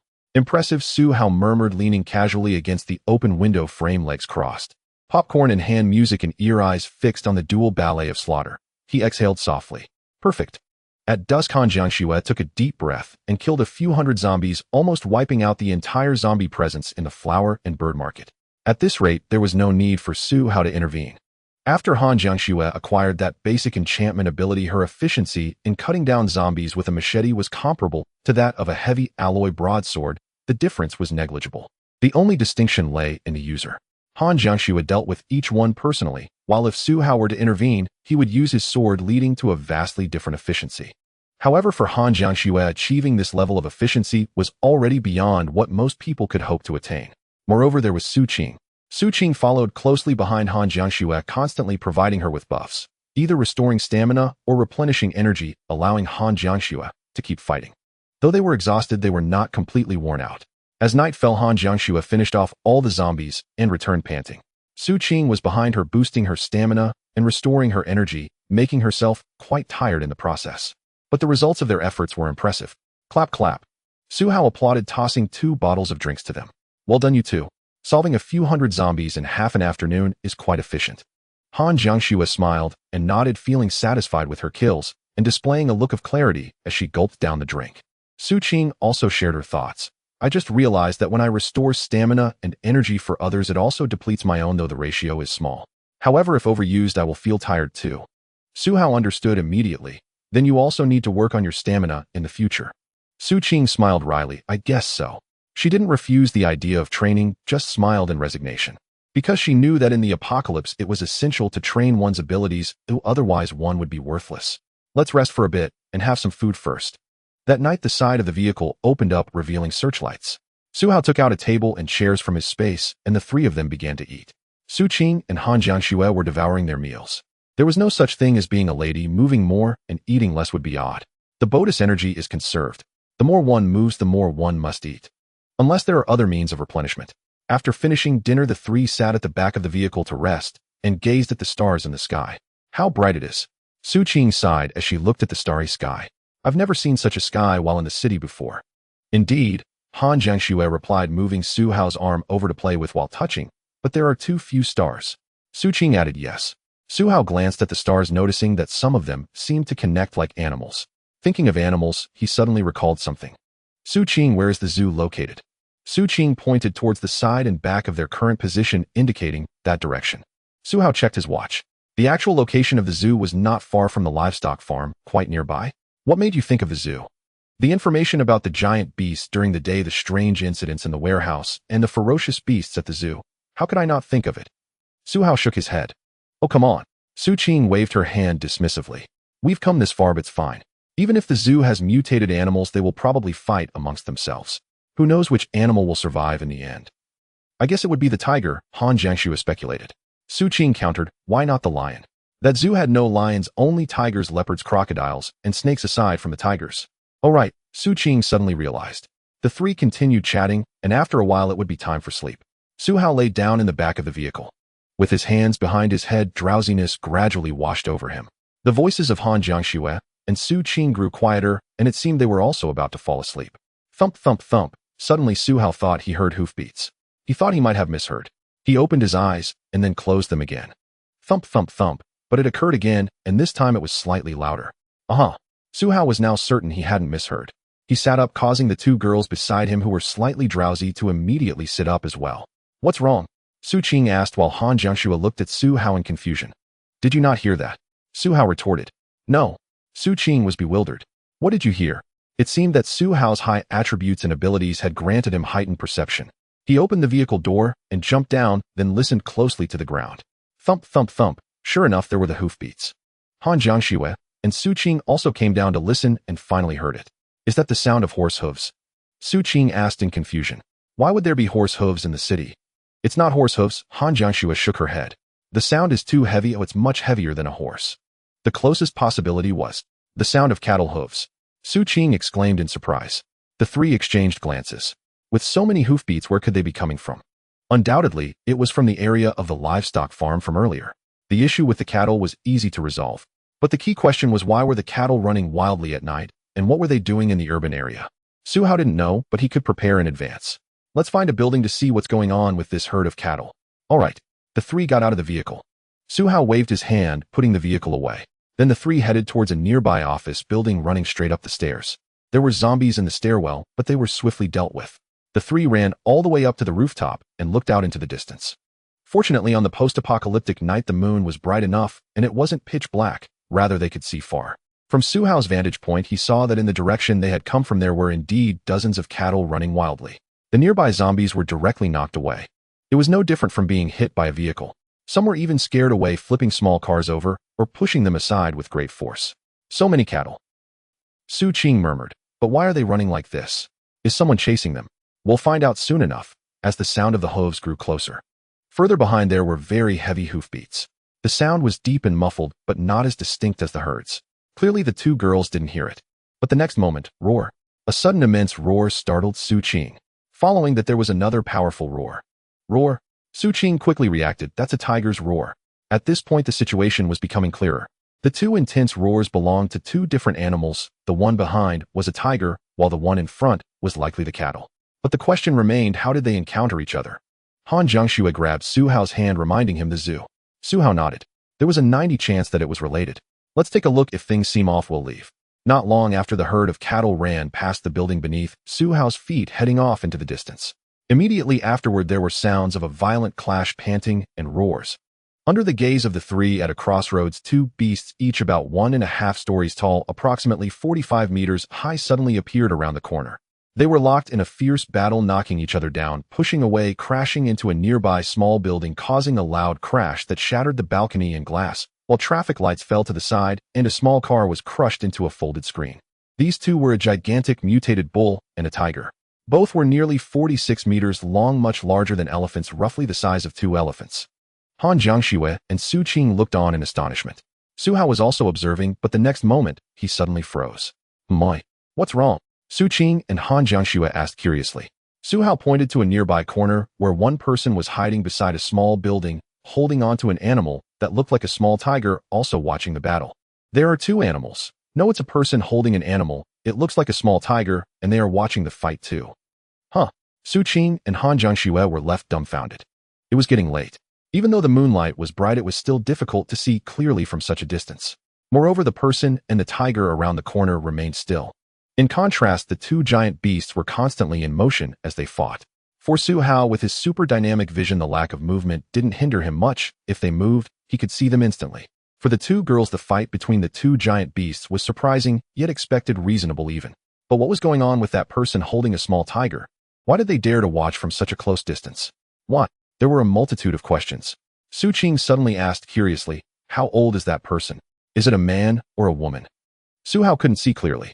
That person was hiding in the corner, and not much was visible. Not quite clear, but they seem young, not very tall, probably around 1.55 to 1.6 meters. Upon hearing this height, Han Jiangxue and Su Qing were taken aback again. At this height, regardless of gender, they wouldn't be very old. Moreover, why were they holding a small tiger while being less than 200 meters away from the 2 giant beasts? It's important to note that 200 meters was already very dangerous. If the beasts charged over, they could only run behind the house. How could this be? Su Qing thought hard, but couldn't comprehend. Han Jiangxue was also watching intently. At this moment, the ordinary herd of cattle had already fled. The location where the 2 giant beasts were battling was less than 1,000 meters away from their small building. Suddenly, Su Qing noticed something. She pointed at the giant bull and said, Su Hao, look, that bull has 3 horns too. Su Hao nodded. He had noticed this long ago. Just like the cow he saw before, this bull stood about 5 meters tall with a pair of horns around 2 meters long on each side. Just the pair of horns emitted a metallic sheen so dark that it even reflected light, and the remaining horn was spiraled. It was like a unicorn atop the giant bull's head. The entire giant bull had bulging muscles with veins sprawling across its body like a spider's web. With every breath it took, it let out a massive roar.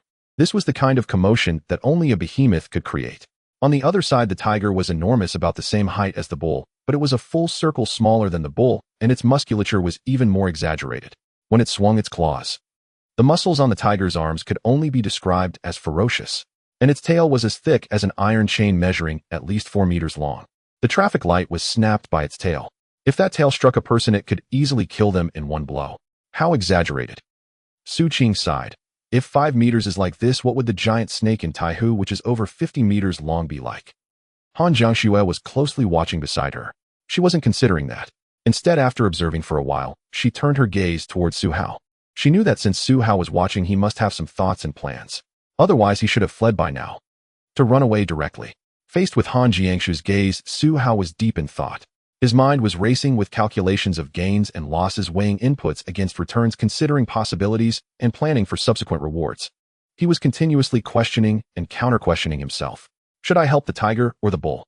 No, that's not right. Should I kill the tiger or the bull? Not now either. Just wait and see, wait for the right moment to strike and reap the benefits. That seems like a possibility.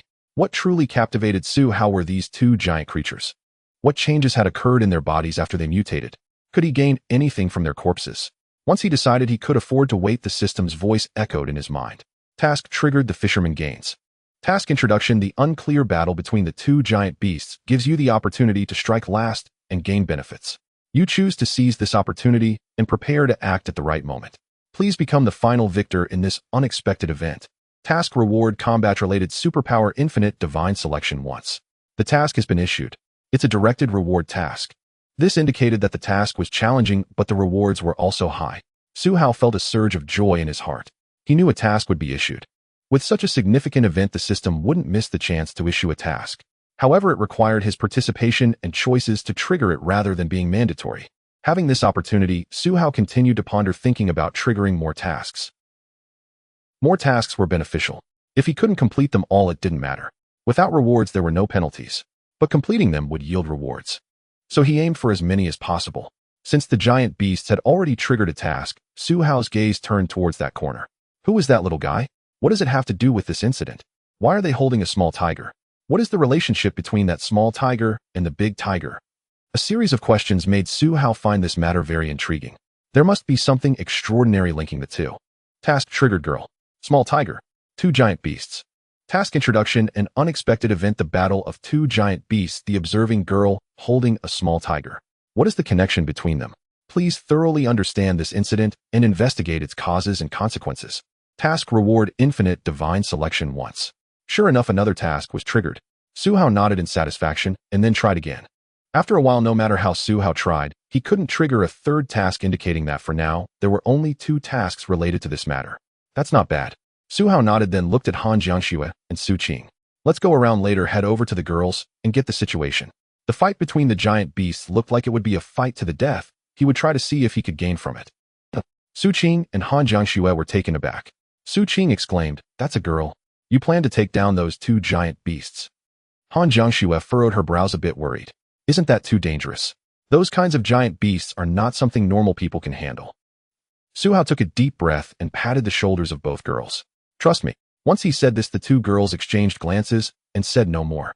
They simply nodded in affirmation. Su Hao wouldn't elaborate. He wasn't an ordinary person, and there was no need for excessive explanations about what he planned to do. Both girls trusted that he would solve the situation in the most optimal way. Let's go first to her place. Okay. X2. The 3 of them headed downstairs. They immediately moved swiftly towards the direction of the girl. The 2 giant beasts were still locked in a fierce battle, truly fighting for their lives. Buckets of fresh blood splattered onto the building and the road, creating a terrifying splatter that looked like graffiti. Yet for these 2 giant beasts, they didn't stop. Instead, the blood became a kind of stimulant. It made them fight more fiercely, roaring as they clashed. As Su Hao got closer, he could finally see. The giant bull's eyes were bloodshot, clearly filled with rage. Meanwhile, the giant tiger's eyes were blood red, even bleeding, and the wounds on the tiger had an unusual hue with a hint of eerie green in the blood. With this discovery, Su Hao and the other 2 had already approached the girl. Come on, come on. If it doesn't work, just stop. Tiger. At that moment, the girl hiding in the corner was earnestly praying while holding a small tiger. It seemed she knew the large tiger and was very worried. Roar, the small tiger in her arms looked around blankly, completely indifferent to the battle in the distance. It even yawned, looking a bit sleepy. The girl glanced down at it, then quickly looked back at the fight. She noticed the wounds on the tiger's body, her fingers tensing as she held the small tiger tightly, causing it to kick its legs. It's poisoned. Tiger, is it still not getting better? Feeling anxious, she shook her ears and flicked her tail behind her. Pat, pat. At that moment, she heard footsteps approaching. When she turned her head, she saw a man and two women less than 50 meters away from her. She was startled and turned to run. But as she stepped forward, the other party suddenly stopped, seemingly caught in doubt. The girl took a good look at the three people. She scrutinized the appearance of the leading man and felt he wasn't a bad person, along with the two women behind him. Combined with her intuition, she sensed they weren't bad individuals. However, she still shrank back a bit, her guard up. Meanwhile, Su Qing and Han Jiangxue were very surprised. What did they see? The three exchanged glances. Su Qing gestured with her hands to show ears, placing them on her head, then gestured a tail. How did her ears end up on top? Han Jiangxue nodded in confirmation. And there's a tail. Moreover, the one fighting the giant bull was an orange tiger. In the girl's arms was a white tiger, also known as the white tiger. At the same time, her ears and tail were also white. Even her hair was mostly white for about 10 centimeters at the roots.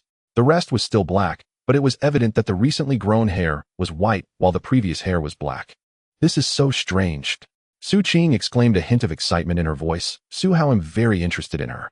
Should we go ask her in detail? Su Hao was certainly curious as well. The girl's appearance reminded him of several of his previous ability options. Those abilities he didn't choose might also lead to such changes. This indicated that the girl was undoubtedly a postnatal. It should be a transformation from her abilities. She still seemed human. Su Hao nodded. Shall we take a look? Move quietly. Su Hao led the two girls over. Su Qing, standing by his side, patted his hand and whispered, bring some drinks and lollipops. Su Hao looked at Su Qing in confusion. Han Jiangxue looked at her in surprise. Su Qing explained, isn't she a girl? Let's get to know her with some treats first.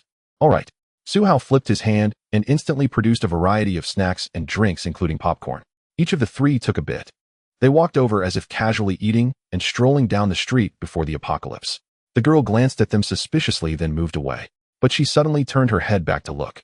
Her pupils were round and slitted, seemingly able to switch seamlessly. At this moment, her eyes brightened. Her tail swayed back and forth, indicating her owner was very happy, excited, and in a lively mood. The three approached closely. Su Hao glanced at the giant beasts still fighting. He turned back and offered the popcorn bucket, asking, why are you here watching two fierce beasts fight? Aren't you afraid? How old are you? The girl was holding the white tiger, which was half her height.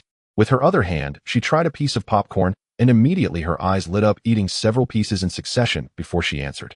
That big tiger is the mother of the small tiger. I'm definitely not afraid. I'm 17, no, I'm 18 now. Su Hao was now close enough. He directly checked the information of the other party. She age 16, attributes strength 85, constitution 85, spirit 65, overall external score 95 points, detailed data, overall internal score 95 points, detailed data, overall ability score 95 points, detailed data, capture suggestion extremely high, the average score is 60, with a full score of 100. Goodness, she intentionally made herself sound older. It wasn't that she wanted to lie. She just hoped others wouldn't see her as young, thus deceiving and bullying her. And the three major indices were surprisingly balanced. All were 95. In terms of physical fitness, at only 16, her strength and constitution were slightly higher than Han Jiangxue's, but her spirit was the weakest, almost unviewable. The difference between her highest attribute and the lowest could be as much as 20 points.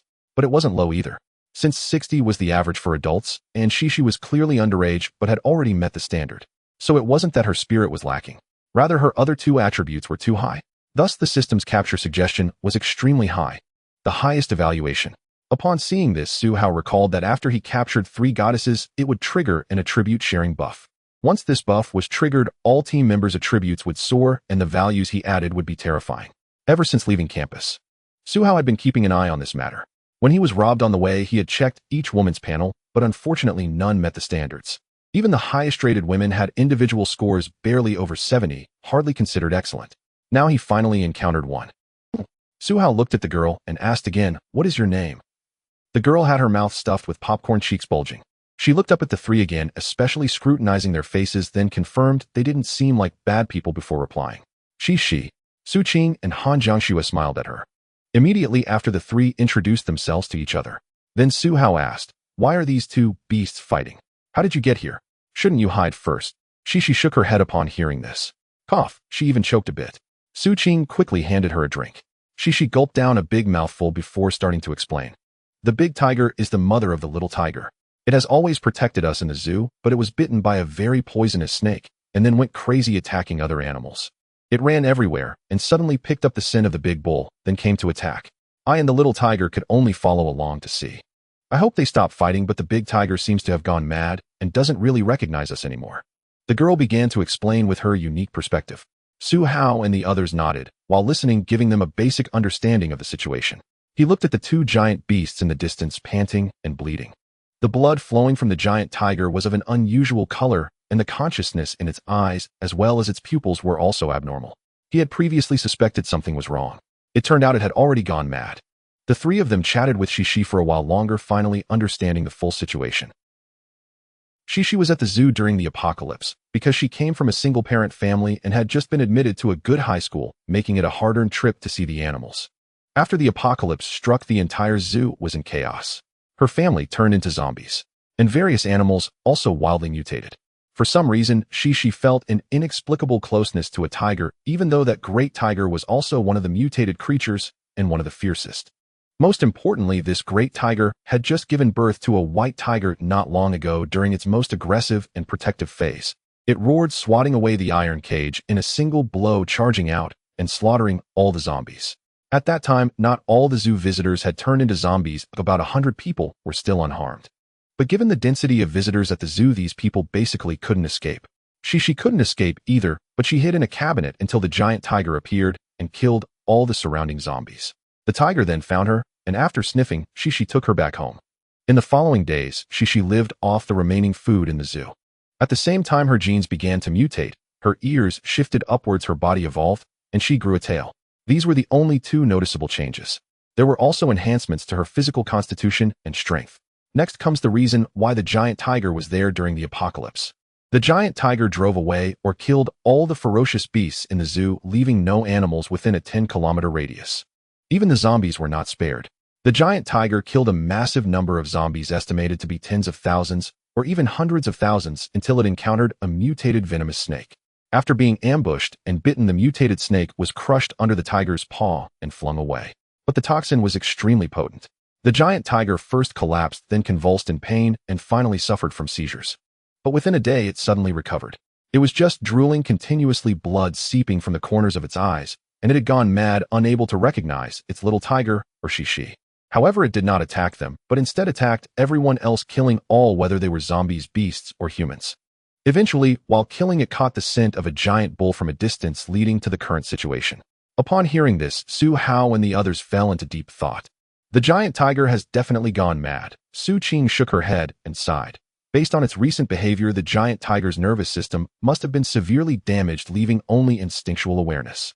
There are three major types of snake venom: hemotoxins, neurotoxins, and mixed toxins.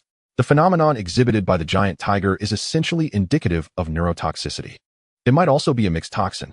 Regardless, after brain damage, it is now a certainty that it will perish. The ultimate fate of the giant tiger.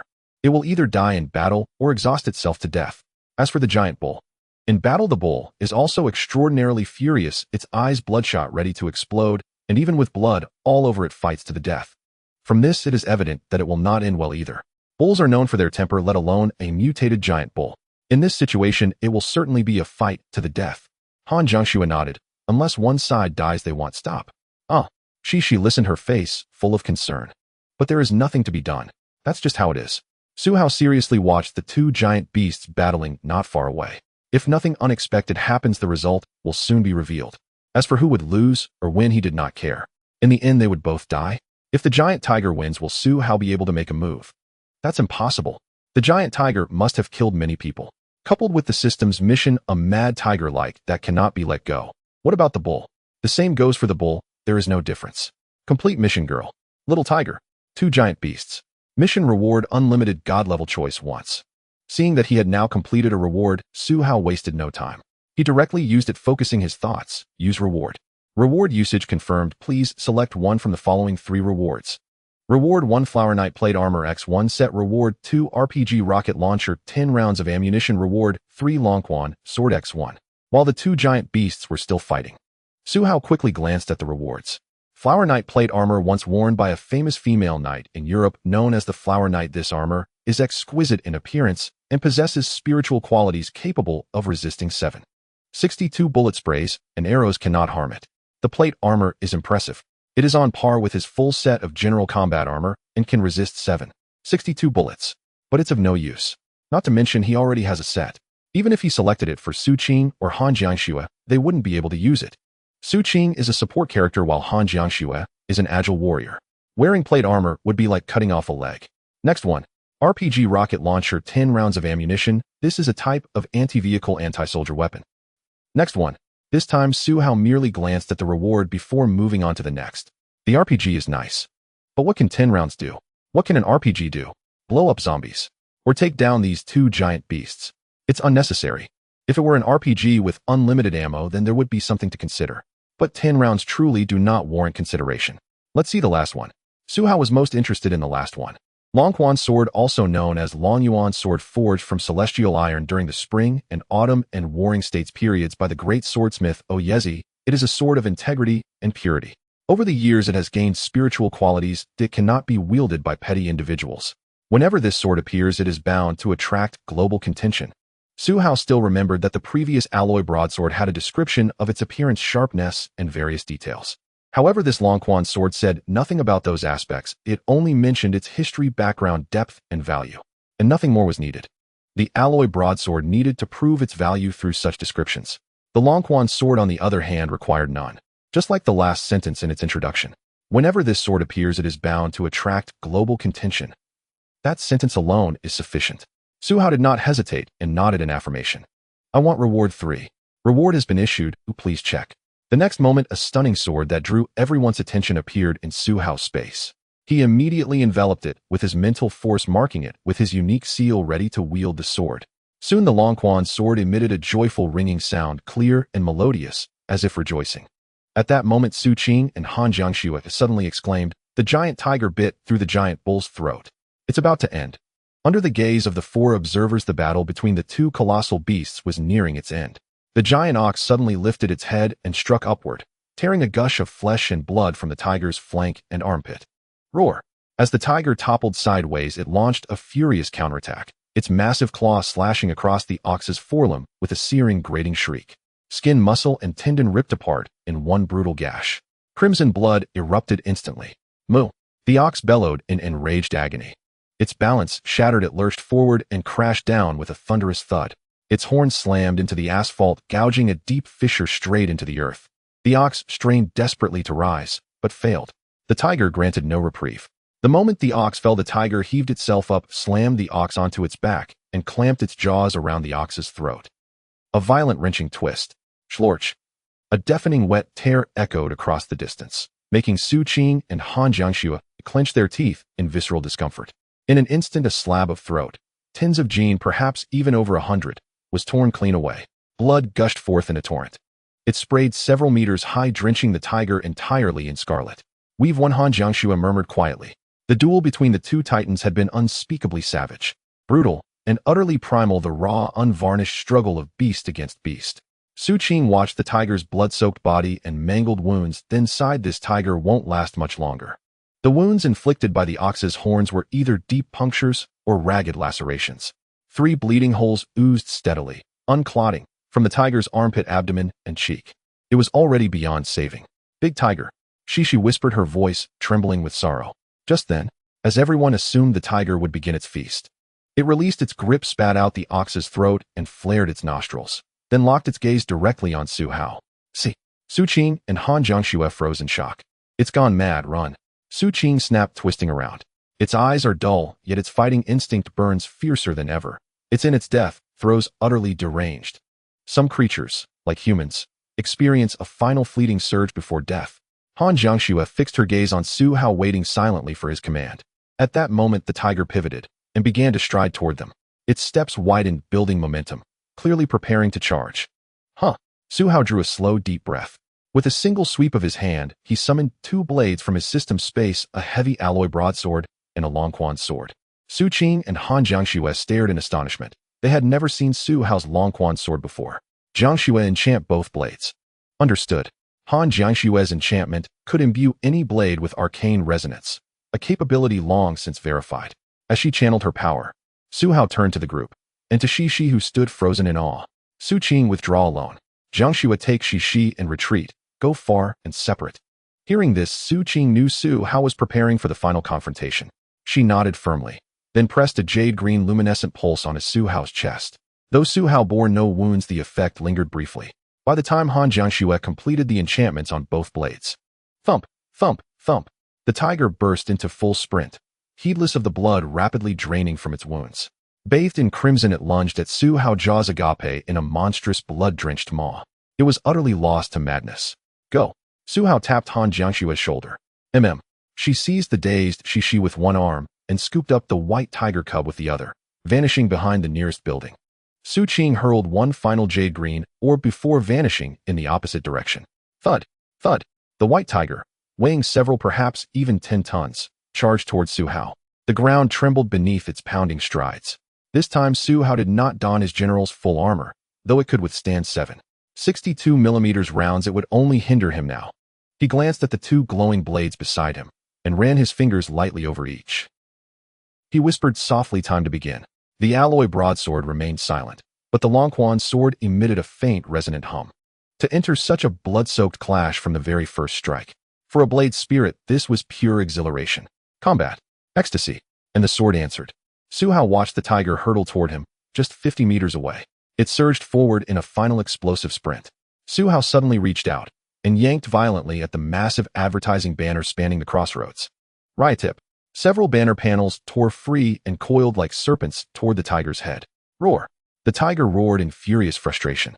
It snarled, biting through the fabric, but for that fleeting instant its vision was blotted out. Now, in that split second, Su Hao pointed, and the alloy broadsword and Longquan sword shot forth in perfect unison, left and right. Tearing through the air, they covered 50 meters in the blink of an eye. Both luminous blades struck true, aimed precisely at the tiger's open wounds. The Longquan sword pierced toward its eye. The broadsword cleaved downward into the bleeding wound beneath its armpit. Schluck! In that instant, the broadsword found its mark, plunging deep into the tiger's armpit, severing tendons and nerves in its forelimb. But the Longquan sword missed. Ruer. The tiger swiped with its remaining paw, slamming the sword aside. The blade sank deep into its palm, cleaving bone before rebounding violently into the air. Bone this dense. Su Hao was startled, yet not entirely surprised. At that moment the tiger, ignoring agony, perhaps having forgotten pain entirely, launched itself at him once more. What did losing one limb matter? Its combat prowess was diminished, but it was far from dead. 50 meters vanished in a heartbeat. The tiger's lethal pounce brought it terrifyingly close. Su Hao recoiled violently. Seeing one of the tiger's arms disabled, he felt no arrogance, only urgency. Harnessing his psychic force, he propelled himself upward, twice leaping, scaling the roof of a 3-story building in an instant. Putting himself instantly out of the tiger's immediate reach, and without waiting for retaliation, he unleashed both hands, one guiding his psychic force, the other commanding the swords to strike again. Turn-based combat. Impossible. Once advantage was seized, he would press relentlessly, exploiting every vulnerability. Now Su Hao drove his psychic force to its absolute limit. He raised his left hand and wrenched it viciously through empty air. Instantly, distant objects, billboards, streetlights, wall-mounted air conditioners, balcony ornaments, ripped free from their moorings and hurtled toward the tiger with crushing force.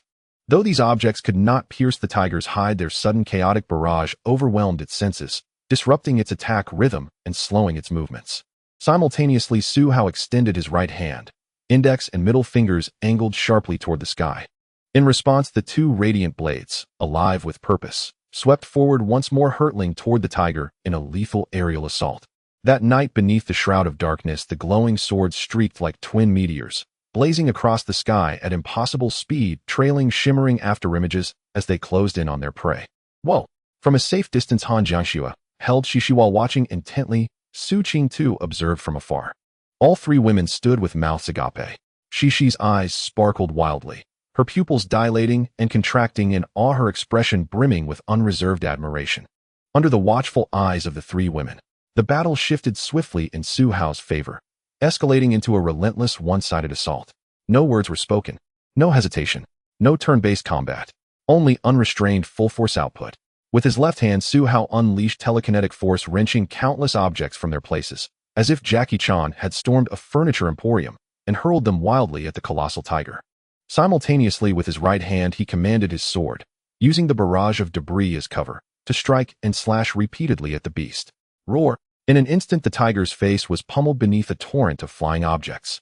It swiped violently, scattering dozens of objects aside. Yet within a breath another wave crashed down. Shink! His great broadsword slashed again, severing nearly 2/3 of the tendon in the tiger's hind leg. Its muscles were too thick. Even the sharpest blade once fully embedded could not linger, risking entrapment, so a single strike could never finish the cut. Repeated strikes to the exact same spot were required. As its hind leg was struck, the tiger whirled sharply, its tail lashing toward the broadsword. But the broadsword shot away instantly. Roar! The tail struck empty air, sparking fury, and the tiger snapped its head back. Shink! In that very moment, Long Quan's sword concealed amid the chaos pierced the tiger's eye in a flash. Su Hao had aimed straight for the brain, a decisive fatal strike. But the tiger jerked its head violently, flinging the Long Quan's sword free. With no choice, Su Hao withdrew the sword midair. Now one eye blinded, its left forelimb shattered, and countless wounds gashed across its body. Life ebbed slowly from its massive frame. Instinct screamed, this cannot go on. Roar! It unleashed a deafening primal roar. The shockwave blasted every piece of debris outward. Su Qing, Han Jiangxue, and Shishi standing far away clutched their ears, their hairs bristling with primal dread. Only the white tiger cub sat upright, gazing toward the distant crossroads. Thereafter clearing the wreckage with its roar. The tiger recoiled, claws gouging deep into the asphalt, sending shards flying in its wake. Its ferocious expression and coiled posture struck Su Hao instantly. It's going, Alan. A final, desperate lunge. No matter the cost, it would fall soon after. And therein lay its greatest danger. Su Hao's mind ignited, calculating at blinding speed. A 5-meter turtle tiger delivering its death blow. Surely it wouldn't foolishly charge headlong. That strike wouldn't just fell him. Even Optimus Prime might crumple beneath it. He must avoid impact entirely. But where could he possibly flee? How could he evade it? Could he kill it before the counterattack? If possible, he'd have done so already. Roar! Coiled and primed, the tiger launched itself forward. From afar, the three women clenched their palms, sweat beating cold upon their brows, eyes unblinking. Tears shimmered in Su Qing's gaze. Han Jiangxue ground her teeth, hating her own helplessness against such overwhelming power. But in the next heartbeat, their eyes widened in disbelief. On the third floor, Su Hao's gaze suddenly sharpened with revelation. His telekinesis couldn't lift him directly, but by manipulating objects using physics, he could achieve brief aerial suspension. How? By maximizing surface area. He spotted it, a synthetic plastic fishing boat leaning against the wall of a tackle shop on the street. Boat, come. With a sweeping gesture, Su Hao summoned it, rocketing upward toward the rooftop. Before it landed, he leapt, launching himself onto its hull midair. The plastic boat dipped heavily. Then with focused telekinesis, he lifted it skyward. And fast. Within seconds, it rose visibly, like a balloon inflating, into the heavens. 4th floor, 5th, 6th, then 7th. The tiger watched, pupils contracting in furious disbelief. Roar! It abandoned its stance, pushing off the ground with explosive force. A fresh blood welled from its wounds. Yet its body soared. Yes, soared, through the air. Stretched taut, without its tail, it spanned over a dozen meters across the sky. Monstrous, awe-inspiring, yet wounded, hind legs, forelimbs, flank, all impairing its leap. Still it arced like a drawn bow, aiming at the moon, reaching for Su Hao. In midair, Su Hao poured every ounce of will into telekinesis. His twin blades front and rear pressed flat against the hull, propelling the vessel ever higher. 8th floor, 9th, 10th, and still ascending. Yet even at rest, the tiger's length, excluding tail, equaled 3 or 4 stories. Now even injured, a single bound could snatch him from 10 stories high, effortlessly. No.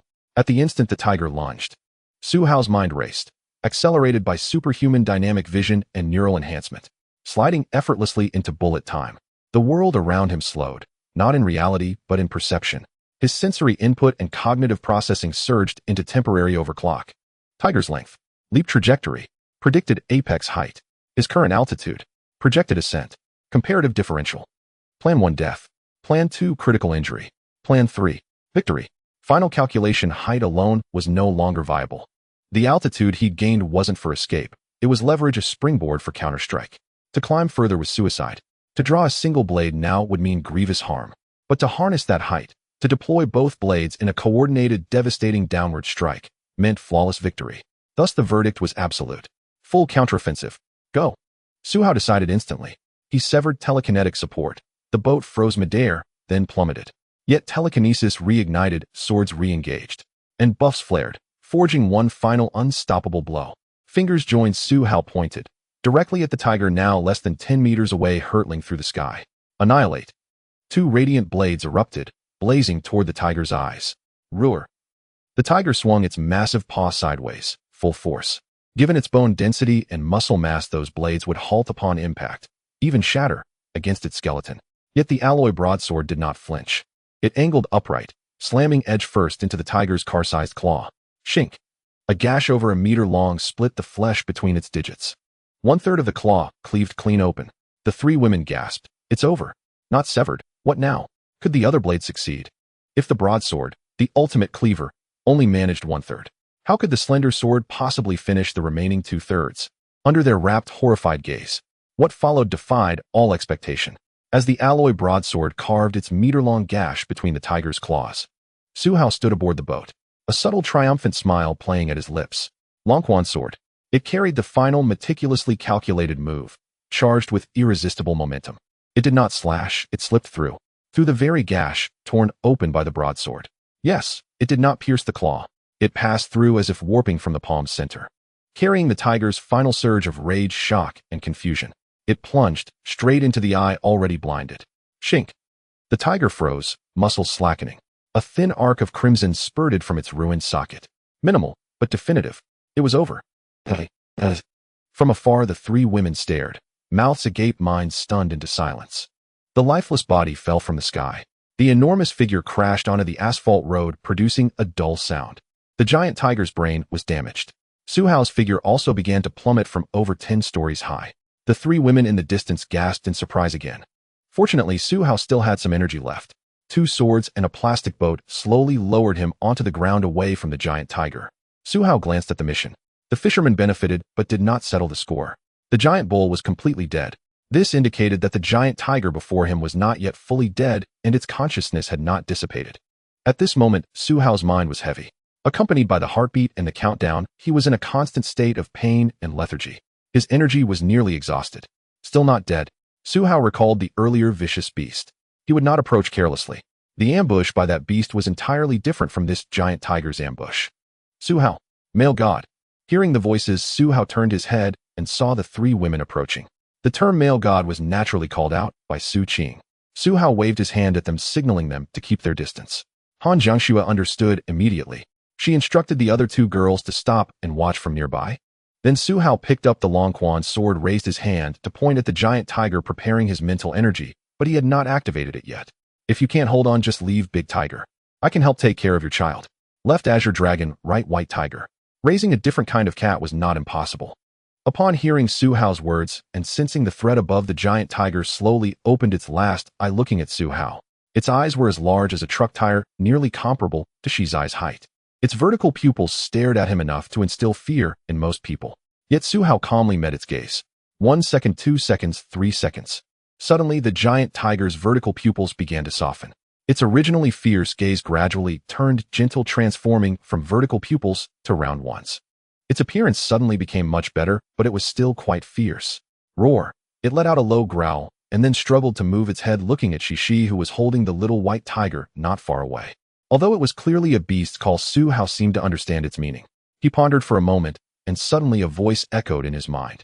Mission triggered. Giant tiger entrusts its orphan mission description. Your final words awakened the last trace of clarity in the mad giant tiger's mind. In its moment of clarity, the only thing it cannot bear to part with is its child. It blames no one, harbors no hatred, it only desires peace. Now the only one it acknowledges is you. Please bring the child before it for a final farewell. Mission reward: unlocking battle pet function. This was the first time Su Hao saw a task that could unlock a new system function. Previously, the request to subdue 3 goddesses only unlocked the goddess buff, not a new function. But now it was triggered. Su Hao nodded and turned to Shishi, beckoning her. What? Shishi was confused, but still approached with the little white tiger. What's wrong, brother? It's about to pass away, but for now it has regained some clarity. It wants to see its child. Let's go say our last goodbyes. Okay. Shishi agreed immediately. Under the tense gaze of Su Qing and Han Jiangxue, Su Hao held Shizai's hand and walked over with the little white tiger. Su Qing and Han Jiangxue held their breath as they watched. Shishi was a bit frightened, but the people beside her gave her a sense of security. She had witnessed Su Hao's earlier performance and was astounded. When the two reached the giant tiger's front, the contrast was truly astonishing. The giant tiger's head was a whole head taller than Su Hao. A human standing before it was barely enough for it to swallow whole. Su Hao placed the little white tiger on the giant tiger's nose and then pointed at Shi. She has been by your side helping to take care of the little white tiger. You should thank her too. Huff. The giant tiger was unable to express its gratitude. It exhaled a breath that nearly blew Shi away. This could be considered a greeting of thanks. Then the giant tiger carefully looked at the little white tiger. The little white tiger was now only the size of a border collie, at most a medium-sized dog. It looked cute and silly, a little useless. But given the current environment, as long as it could grow up, it would surely become stronger than its mother in the future. And the giant tiger saw that its child was safe. It finally breathed a sigh of relief, revealing a kind gaze. But as this breath faded, the giant tiger's eyes and pupils began to disperse. It cast a final glance at Su Hao, its eyes filled with pleading. Su Hao nodded, giving his affirmation. It will definitely be stronger than you, healthier than you. For a mother, these were truly the best words. In the end, it glanced at Su Hao and the others, and just before its pupils completely dispersed, it shut its eyes for good. A peaceful death. In the next moment, mission completed. The fisherman benefits. Reward obtained. Combat-related ability, infinite God level choice once. Mission completed. Giant tiger entrusts its orphan. New function unlocked. Battle pet. Huff. Seeing this, Su Hao finally let out a sigh of relief. He paused for a moment, his head feeling heavy. Han Jiangxue and Su Qing immediately rushed over as soon as they saw this. In just a few seconds, Han Jiangxue clasped Su Hao's arm. Su Qing, unable to help herself, pressed both hands against Su Hao's chest. Realizing something was different, she quickly unleashed her recovery ability. At the same time, within Su Hao's body, the light spirit, which had been sleeping, was tirelessly recovering his strength and energy.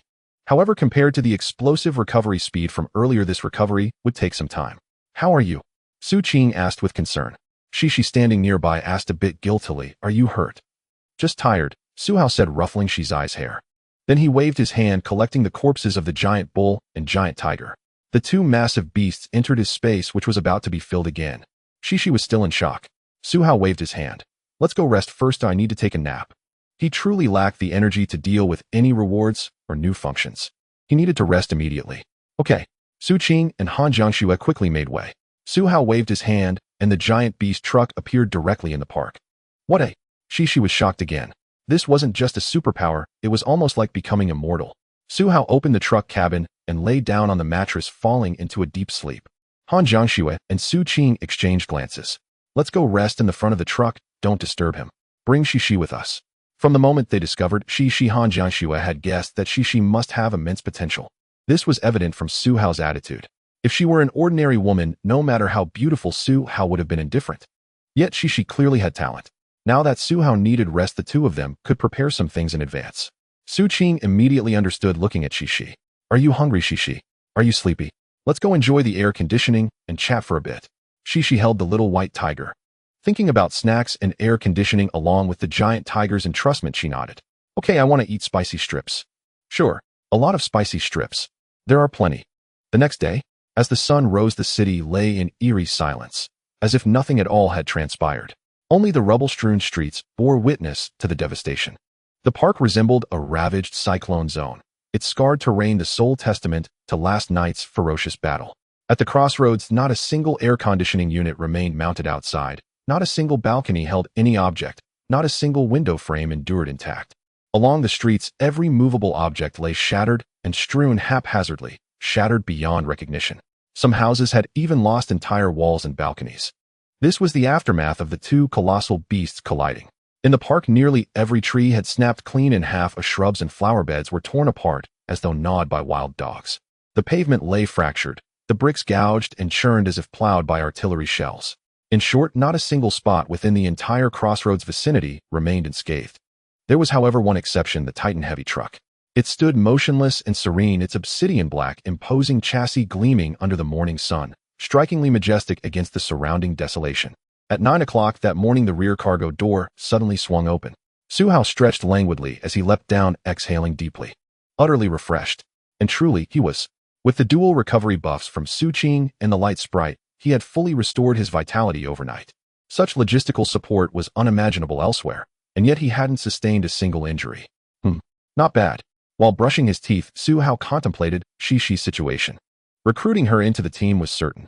The white tiger cub had already entrusted itself to him, a loyal battle companion.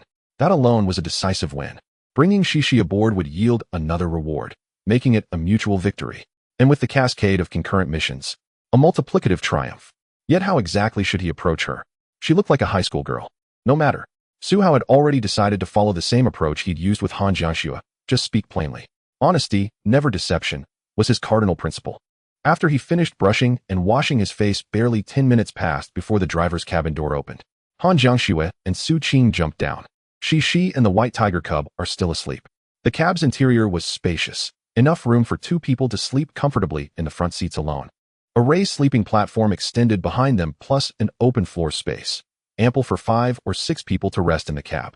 The moment Su Qing stepped down and saw Su Hao brushing his teeth, she burst into tears, sprinted over, and threw her arms around him, kissing him fervently. "You're incredible. My God. Last night a single misstep on your part could have left me and Jiangxue widowed. Yet you made no errors, not one, and emerged unscathed. Your aerial tactical planning is simply extraordinary." So the first strike wasn't meant to kill, but to carve a path through. As she spoke, Han Jiangxue's gaze locked on Su Hao, her eyes shimmering with unreserved admiration. Last night's maneuvers had been nothing short of awe-inspiring, unfolding right before their very eyes. He seized dominance from the outset, pressing relentlessly. Even when the giant tiger launched a desperate life-risking counterattack, Su Hao dismantled it using the sole viable solution.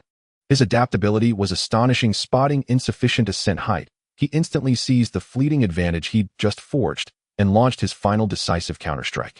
The alloy broadsword cleaved the path forward. The Longquan sword delivered the final blow. The giant tiger stood stunned, the blade seeming to materialize from his palm midair. Su Qing and Han Jiangxue spent the entire night replaying last night's battle inside the cab, and concluded one misstep by Su Hao would have meant grievous injury or utter ruin. Had he rushed recklessly without maintaining distance, he'd have fallen instantly. Had he refused to ascend the building or take flight, the giant tiger would have pounced and slaughtered him outright. Had he withheld the final counterattack, had he merely ascended again, the tiger's claw would have dragged him down from the sky, inflicting at least severe injury. There had been zero margin for error. Step by step, victory secured. All right, Su Hao rinsed his mouth and began drying his face. Your support was vital too. Su Qing replenished my stamina and mental focus, while Jiangxue enchanted my weapons. Without that, things would have grown perilous. That was truth. Though Su Qing's buff faded after the first third of the battle, that phase coincided precisely with Su Hao's peak output, greatly extending his endurance. Han Jiangxue's enchantment meanwhile persisted seamlessly from start to finish, proving invaluable. That's wonderful.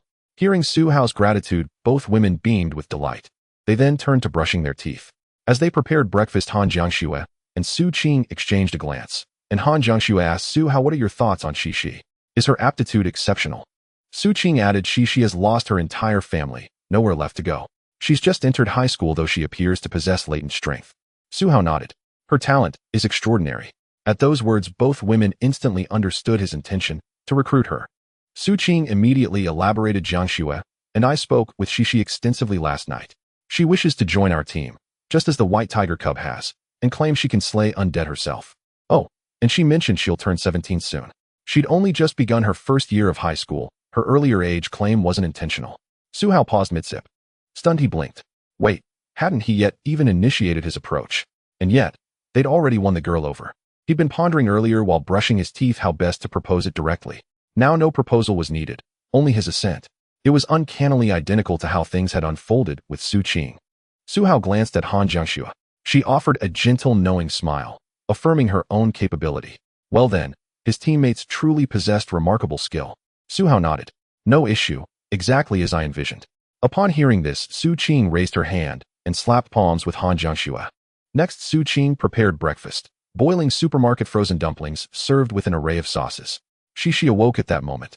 She descended with the white tiger cub rubbing her eyes sleepily. Spotting the toothbrush, her eyes lit up, and she hurried to brush her teeth.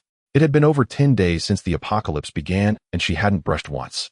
The white tiger cub, still dazed upon descending, suddenly froze upon seeing Su Hao, then bolted toward him and leapt straight into his arms. Huh. Shishi mid-brush froze, then shot the white tiger a look of playful resentment. Su Qing and Han Jiangxue exchanged glances, recalling last night's events. Instantly they understood, and marveled at the cub's uncanny intuition. Ow! The cub clung to Su Hao's leg, nuzzling his thigh repeatedly. Su Hao lifted the cub for inspection. Female. Unlike lions, tigers reveal little of their sex through outward appearance alone. Pre-apocalypse size differences allowed rough distinction, but post-apocalypse sexual dimorphism had greatly diminished. After all, hadn't her mother just demolished the bull demon king? Her mother was enormous. As Su Hao held the white tiger cub, he suddenly recalled his newly unlocked battle pet ability. He immediately focused his consciousness inward to inspect it. Bonded battle pet none. Core talent none. Battle pet talent none. Battle pet reward may only bind battle pets with an overall score exceeding 80. Each time a juvenile animal with a talent rating above 80 is bound as a battle pet, one battle pet talent draw is granted. After contracting the first battle pet, draw once from the battle pet core talent pool. The next draw occurs upon contracting the 10th battle pet. Su Hao observed, this feels remarkably similar to the goddess function. Both operated on a scoring-based reward draw system, yet with a crucial distinction. Whereas the goddess function awarded standard lottery prizes, the battle pet rewards were uniquely tailored, exclusively tied to the pet and its bond with him. Not bad, Su Hao mused contentedly. After all, these were all freely acquired. More was always welcome. Moreover, he received one core talent outright. Though the next draw required 10 contracted pets, there was no rush. He would proceed steadily. Let's begin with the first contract. Su Hao wasted no further words. He extended his finger and gently touched the white tiger cub's forehead. White tiger. Age approximately 3 months. Physical talent 93 points, detailed breakdown. Esoteric talent 91 points, detailed breakdown. Loyalty absolute upon contract. But the pet's attitude and performance depend entirely on how well its master treats it. In other words, treat your pet well, and its loyalty is unwavering, mistreated, beat, or berated. And though it will never betray you, it will shirk duties, perform half-heartedly, or obey only in form, while resisting in spirit. Understood, Su Hao nodded, noting that every score far exceeded the system's minimum requirements. Without hesitation, he willed inwardly contract. The white tiger had arrived as an orphaned cub, utterly defenseless, and without resistance towards Su Hao. In that instant, a profound resonance bloomed within his heart, a soul-deep synchrony akin to communion with a being of pure light. From that moment onward, Su Hao could sense each of his battle pets' precise location, physical condition, and general intent, a foundational triad of the battle pet function. These 3 core abilities were location, health, and beast tongue. Beast tongue did not grant speech, not to him nor from the pet, but enabled effortless comprehension of their innermost impulses, emotions, and instincts. It was in essence empathic understanding. Battle pet contract successful. White tiger. Reward acquired 1 draw from the battle pet core talent pool. Reward acquired 1 draw from the battle pet exclusive talent pool. 2 draws granted at once. Cradling the white tiger, Su Hao noted a key difference. The battle pet rewards were purely randomized draws, not curated selections like a choose one of 3. Both the core talent and the battle pet talent involved an element of chance. Yet Su Hao had never placed faith in luck. As Su Qing prepared egg fried rice, he activated both draws immediately. Used them both, one at a time. Core talent draw attempt consumed. Drawing. Draw complete. Acquired core talent shared lifespan. Su Hao blinked in genuine surprise. The name alone carried an unsettling, almost paradoxical weight. It sounded neither martial nor empowering. Let me read the description directly. Shared lifespan. When you suffer a mortal wound, your battle pet sacrifices its own life force to restore your body, reviving the dead, regenerating flesh and bone. If one pet's life force proves insufficient, the sacrifice continues across all bonded pets until every last one perishes, or you are finally claimed by death. HSSSS. For the first time since dawn, Su Hao sharply inhaled. Shared lifespan. Truly worthy of its name. This talent was staggering in power. So long as even one battle pet remained alive, Su Hao could not die. Upon receiving a fatal injury, the talent would activate, drawing life force first from the strongest pet and channeling it into him to mend grievous wounds. The description explicitly declared it capable of reviving the dead and regenerating flesh and bone, meaning even if his head were severed or his heart torn out, such wounds could still be healed, provided sufficient life force remained among his pets. Hence the name shared lifespan. What an extraordinary core talent. Su Hao exhaled slowly after reading. Its sheer magnitude justified its designation, yet it possessed only 2 limitations. First, the system accepted only pets whose composite scores exceeded 80. No exceptions, no exploits. Second, activation required a truly mortal injury. Yet neither constraint felt like a true flaw. Su Hao glanced down at the white tiger nestled in his arms. Shared lifespan. I shall cultivate you rigorously from now on. Put poetically, they were now one being. Put pragmatically, this cub was his mobile fountain of life, his living, breathing, healing reservoir. Not merely nurtured, but lavishly raised. Indulged without restraint. Sizzle. Having drawn the core talent, Su Qing had already begun preparing small side dishes to accompany the dumplings. Dinner was imminent. Su Hao hurriedly activated the second draw. Used the Battle Pet reward. Battle Pet exclusive talent draw attempt consumed. Drawing. Draw complete. Acquired reward Sacred Beast Slaughter Art. Slaughter. The name alone signaled a combat-oriented ability, fitting given the white tiger's nature as a divine beast of war. Let me view the full description. Sacred Beast Slaughter Art as one of the 4 divine beasts, and a sacred beast of slaughter. The white tiger's attacks now carry the slaughter force. Its offensive power surges dramatically, and it gains innate supremacy against malevolent spirit specters and demonic entities. The white tiger's might, infused with the slaughter force. Is it sword chi? Su Hao drew the Longquan sword and the Da Hung Dao, inspecting them closely. A few experimental swings confirmed it was not sword chi. Yet in the next moment, both blades shimmered with a soft silvery jade light, distinct from Han Jiangshue's aura. Her enchantment gleamed vividly on the weapon's surface, brilliant, dazzling. But the slaughter force glowed from within the steel itself, breathing in unison with the blade, as though alive. Its radiance was jade-like, gentle yet undeniably substantial. Oh, Su Qing noticed at once. Her gaze darted from Su Hao's weapons to Han Jiangshue. Who enchanted those? Huh. Han Jiangshue tilted her head, puzzled, glancing at her own empty hands. Nothing's enchanted. My enchantment window has long passed. Could she have grown so powerful unconsciously? She studied the glow again, then shook her head decisively. No, that's different. Su Qing looked closer. You're right, it is different. This slaughter force did not belong to Su Hao alone. It resonated through his white tiger as well. Born of the tiger's innate talent, it was inherently dual-natured. Su Hao tapped the cub's forehead. It came from him, and he possesses it too. What a... Su Qing blurted out, eyes wide. Taming beasts. An esoteric ability. Su Hao paused thoughtfully. Technically yes, though not quite. Just consider it one for now. HSSSS. Both Su Qing and Han Jiangshue instinctively drew breath. Another esoteric ability. Another unprecedented power. Only now did they realize. Each major event, each pivotal battle unlocked something new within Su Hao, an ever-expanding arsenal of abilities. How formidable, then, must his innate talents truly be? A sudden memory struck them the day Su Hao awakened amid the esoteric rain when he declared himself a grandmaster of all schools. At the time, they'd assumed it mere bravado. Now it seemed unequivocally true. At this pace, what esoteric ability wouldn't he eventually command? She freshly brushed, and clutching her stomach wandered over. Can we eat breakfast now? Yes, Su Hao replied, setting the white tiger gently aside. Oh right.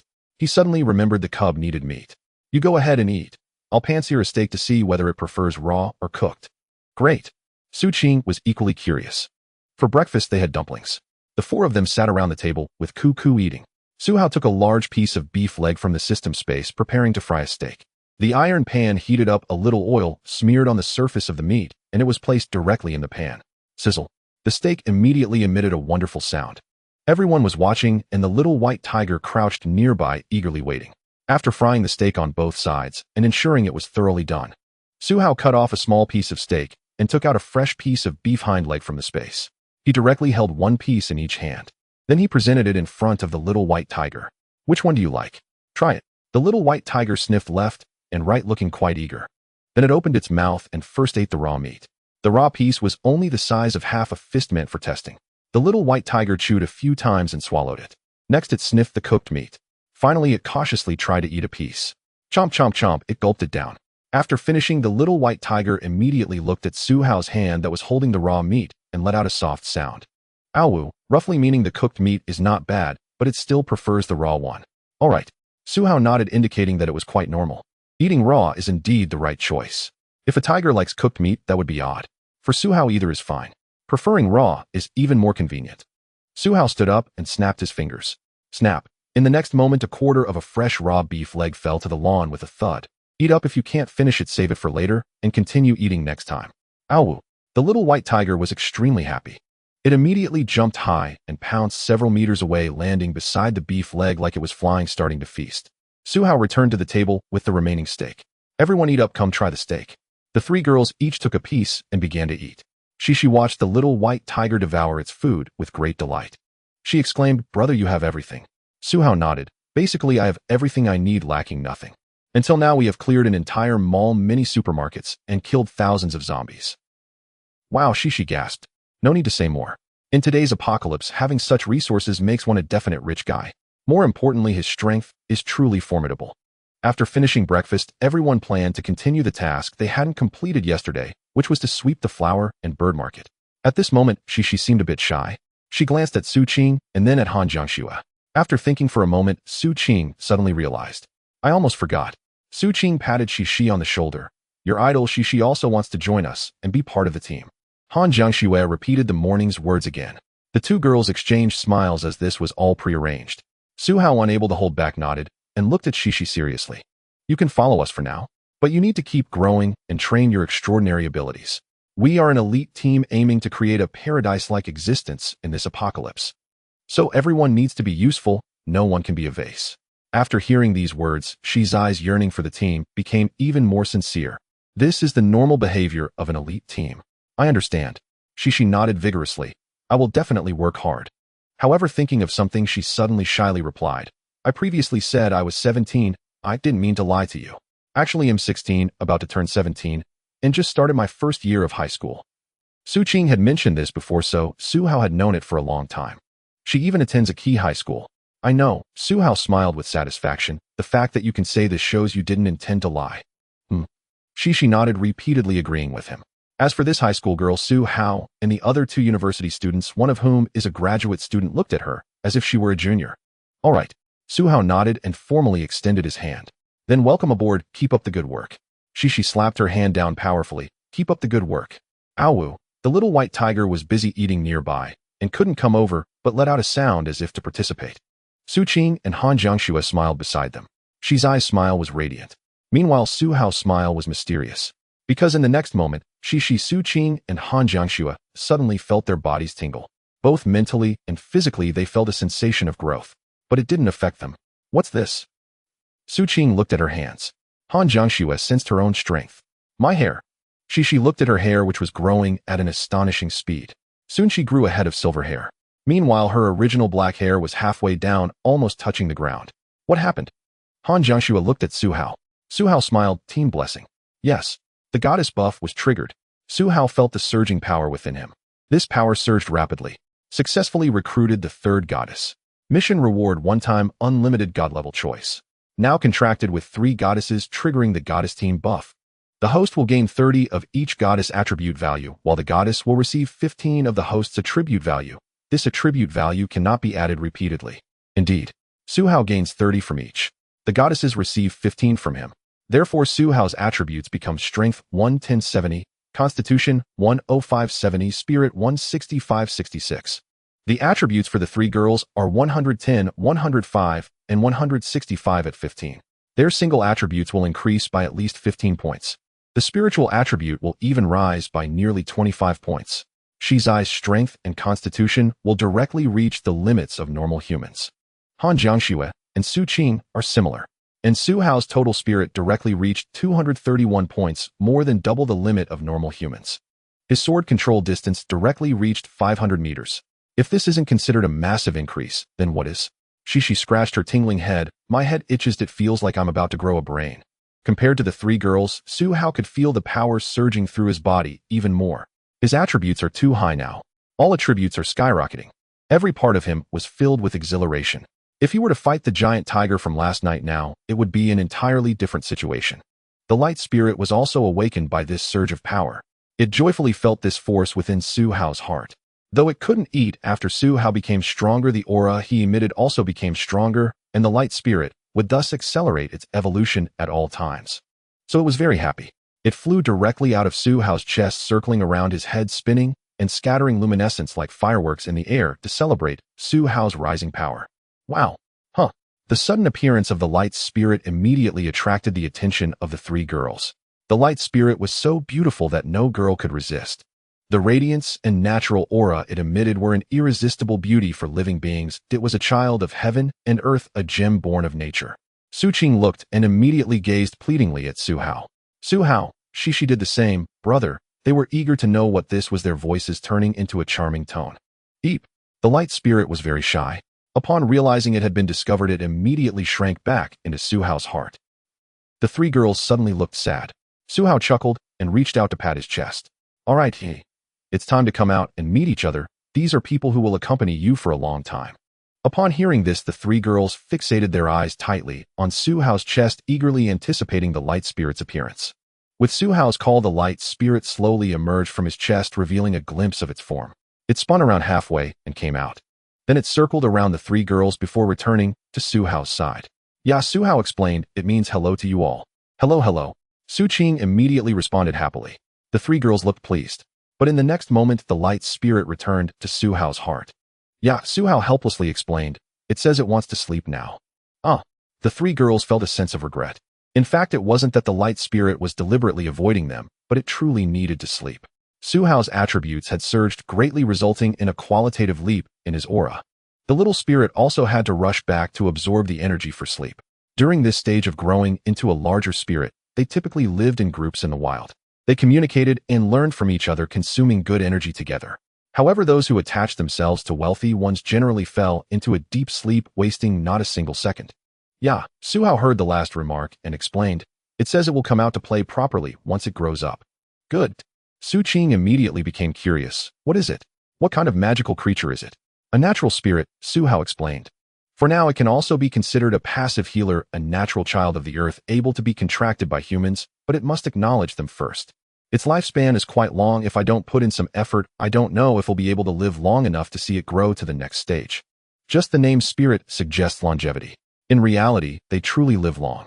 For light spirits to perish, they must either be exterminated, or they must wait until all the energy within them is completely exhausted before they naturally fade away, turning into phosphorescence, returning to nourish the natural world. Wow, the three girls looked on with curiosity. The existence of spirits is far more wondrous than these giant beasts. Where are the magical creatures? Shishi listened enviously. Are there still such creatures? Do you have to be very strong to contract one? Su Hao nodded, then shook his head. There must be some, but it's very difficult to contract them unless I grow up enough to attract more. I'm not sure. But no matter what, being powerful and having a good mindset is essential. I understand. Shishi nodded earnestly. For the time that followed, Su Hao informed everyone about the upcoming plans. First, let's collect seeds from the nearby area, anything edible, like vegetables, rice, wheat, and such. We should also check the nearby gardens to see if there are any mature fruit trees, or even young ones. Once we've finished collecting, we'll regroup here at noon, and continue our journey in the afternoon. The three girls nodded, all right. Though she had many doubts, she knew she had to work first. Her two sisters would explain everything to her gradually, so there was no need to worry. Thus, the three girls went out while Su Hao headed to another side, acting separately. Su Hao went to the flower and bird market to see if there were any leftover items and the supplies he needed. The little white tiger glanced at Su Hao, then at Shishi. Finally, it turned and ran towards Su Hao. Shishi, seeing this, felt hurt and said in a mournful tone, "Little white tiger, I've been taking care of you for several days, and now you just leave me." Su Qing glanced at the backs of the little white tiger and Su Hao. She waved her hand, feeling it was expected. It's like this, some people have that kind of charm. Both humans and animals are fond of him. Moreover, the giant tiger saw him with closed eyes, and the little white tiger probably understands. Shishi nodded. Undeniably, the battle last night truly opened her eyes. It turned out there were such powerful individuals in the apocalypse. A giant tiger like this, in the current conditions of the apocalypse, 99 of the army wouldn't be able to handle it. If they were prepared, it would be better with position defense, at least they could force it back. But if they were ambushed, they would probably be doomed. Unless it was a martyrdom suicide attack. But such beings could be defeated by Su Hao's telekinesis and sword manipulation, along with various techniques, with a single strike. If the army wanted to achieve such an effect, it would be akin to a tank shell hitting its eye and blowing the giant tiger's head apart. Of course, fire coverage could work. However, given the giant tiger's speed, it was unlikely they could cover in time. Thus, in the future, the era of group combat, swarm tactics, and fire coverage might come to an end. The future era should be one of cutting-edge combat power. The army would surely have remarkable effects against zombie hordes, blasting them away. But for elite beasts like the giant tiger or other elite monsters, and even bosses in the future, that would be troublesome. The three girls continued chatting while they started scavenging. Su Qing looked at Shizai's fluffy ears and tail, feeling curious. "Shishi, what exactly is your ability? You should already know about ours." As she spoke, Han Jiangxue casually killed a few zombies not far away. Shishi raised her hands and clenched them. "Besides strength, I also have abilities like Wolverine." Su Qing and Han Jiangxue exclaimed. They knew Wolverine's abilities. Could it be real in reality? Shishi was also not ambiguous. With a forceful motion of her hands, 6 silver-white bone blades sprang out, 3 from each hand. However, her bone blades were different from those in the movies. In the movies, they were bone claws with joints, pale in color, not as aesthetically pleasing. but Xi's eyes were bone blades, silver-white, matching her hair color. The bone structure emitted a metallic sheen looking like naturally formed bone blades rather than claws. As the bone blades emerged, Su Qing and Han Jiangxue were taken aback. She herself was also surprised they weren't this long before nor this beautiful. Han Jiangxue came over to examine closely. It must be that after everyone's enhancement, just now you've evolved. She thought for a moment. Su Qing, filled with curiosity, asked, "Are they sharp? How sharp? What's the strength like? What does it feel like for your hands? Do they puncture your skin between your fingers every time?" This. She had never thought about it in detail. She shook her head. "I'm not sure it feels the same as my own. But I can clearly know the length and strength of the bone blades and so on." "It's fine." Su Qing patted her hand. "They'll help you study it later while ask the male god for further research." "All right." She nodded. Following that, the three began to clear zombies while conducting the experiment, Su Qing suggested. She started attacking zombies with her bone blades. Soon everyone discovered that these bone blades were extremely sharp, capable of decapitating zombies. Even if 3 claws were inconvenient, she could also retract 2 claws and use just the middle one for slashing and other actions. Han Jiangxue enchanted her once more. As a result, the bone blades became even sharper, easily slicing through skulls, rolling shutters, and other hard materials. No part of the car's exterior could withstand such attacks. "It's truly amazing." Su Qing examined the bone blades closely and speculated, "You will likely need to supplement more metallic elements later. These bone blades must be synthesized from the metallic elements within your body. If all goes well, you might have a new organ inside you, or another organ compensating, helping you secrete and synthesize these metallic elements, ultimately shaping these bone blades. So based on calculations, these bone blades can continue to grow stronger, harder, and sharper with you, and perhaps in the future, they can easily cut titanium alloy." She listened astonished. She looked at Su Qing in disbelief. Could such analysis really be done? Han Jiangxue nodded in agreement from the side. Of course, she also had her opinions. "When you were fighting just now, your hair was too long. When we get back, cut off the excess black hair. Waist length is enough. As for combat, just practice slowly. Su Hao will train me, and he'll train you." She saw the question mark on her face regarding the last statement. Su Qing smiled and explained, "Do you think the male god only knows how to output with his sword? When you get into close combat with him, you'll understand what true terror is." Han Jiangxue is impressive, right? She nodded. Impressive.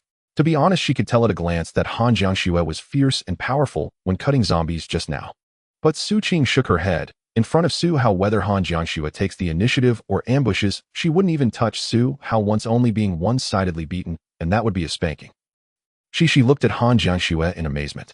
Yet Han Jiangxue showed no signs of embarrassment, even feeling proud and serious. "Exactly. When you have time, let me give you a try, and you'll know what true terror is." After hearing this, Xi's perception of Su Hao became even more extraordinary. What kind of hexagonal superhuman is this, eh? Meanwhile, as the 3 women researched their abilities and scavenged, Su Hao was also taking the little white tiger to search for seed wholesalers. "I need to find some fruit seeds. Do I want to eat fruit?"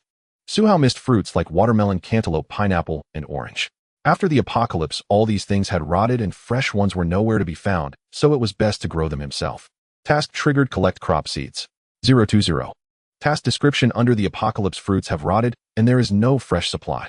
As someone craving them, how you hope to find seeds and plant them yourself for future enjoyment. Therefore, please find a seed shop and collect no less than 20 kinds of crop seeds. Task reward: beneficial mutant plant seeds, God level, unlimited choice.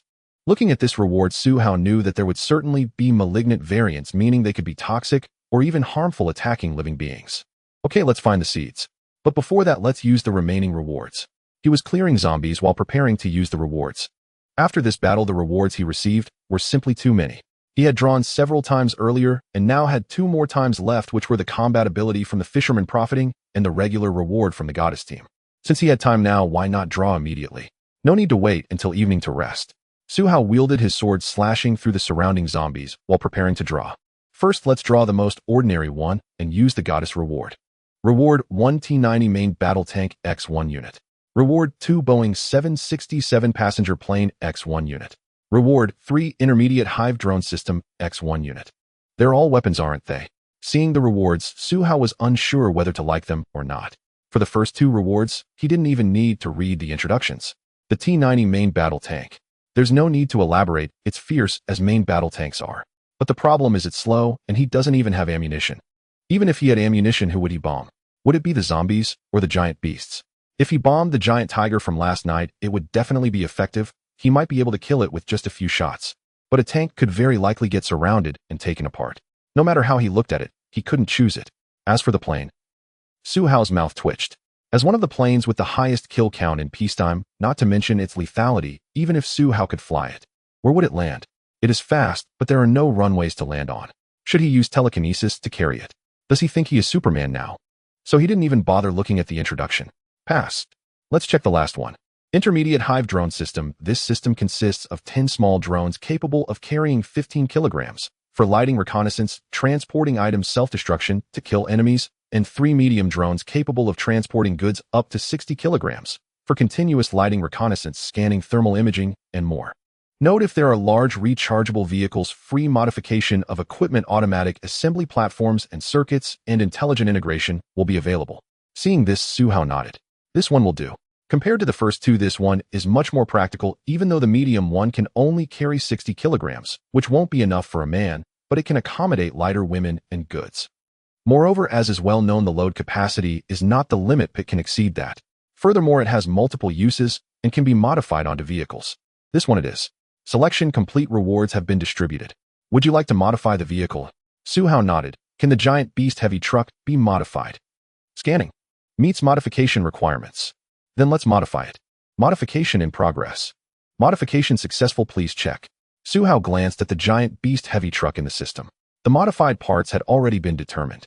It was the section between the cab and the cargo area. As the surrounding space blurred for a moment once the ripples dissipated, a platform was revealed. The modification position was just right without additional height.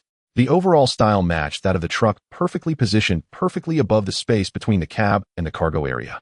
You wouldn't notice it if you weren't looking closely. It had 2 symmetrically placed landing platforms on the sides along with a drone hangar in the middle.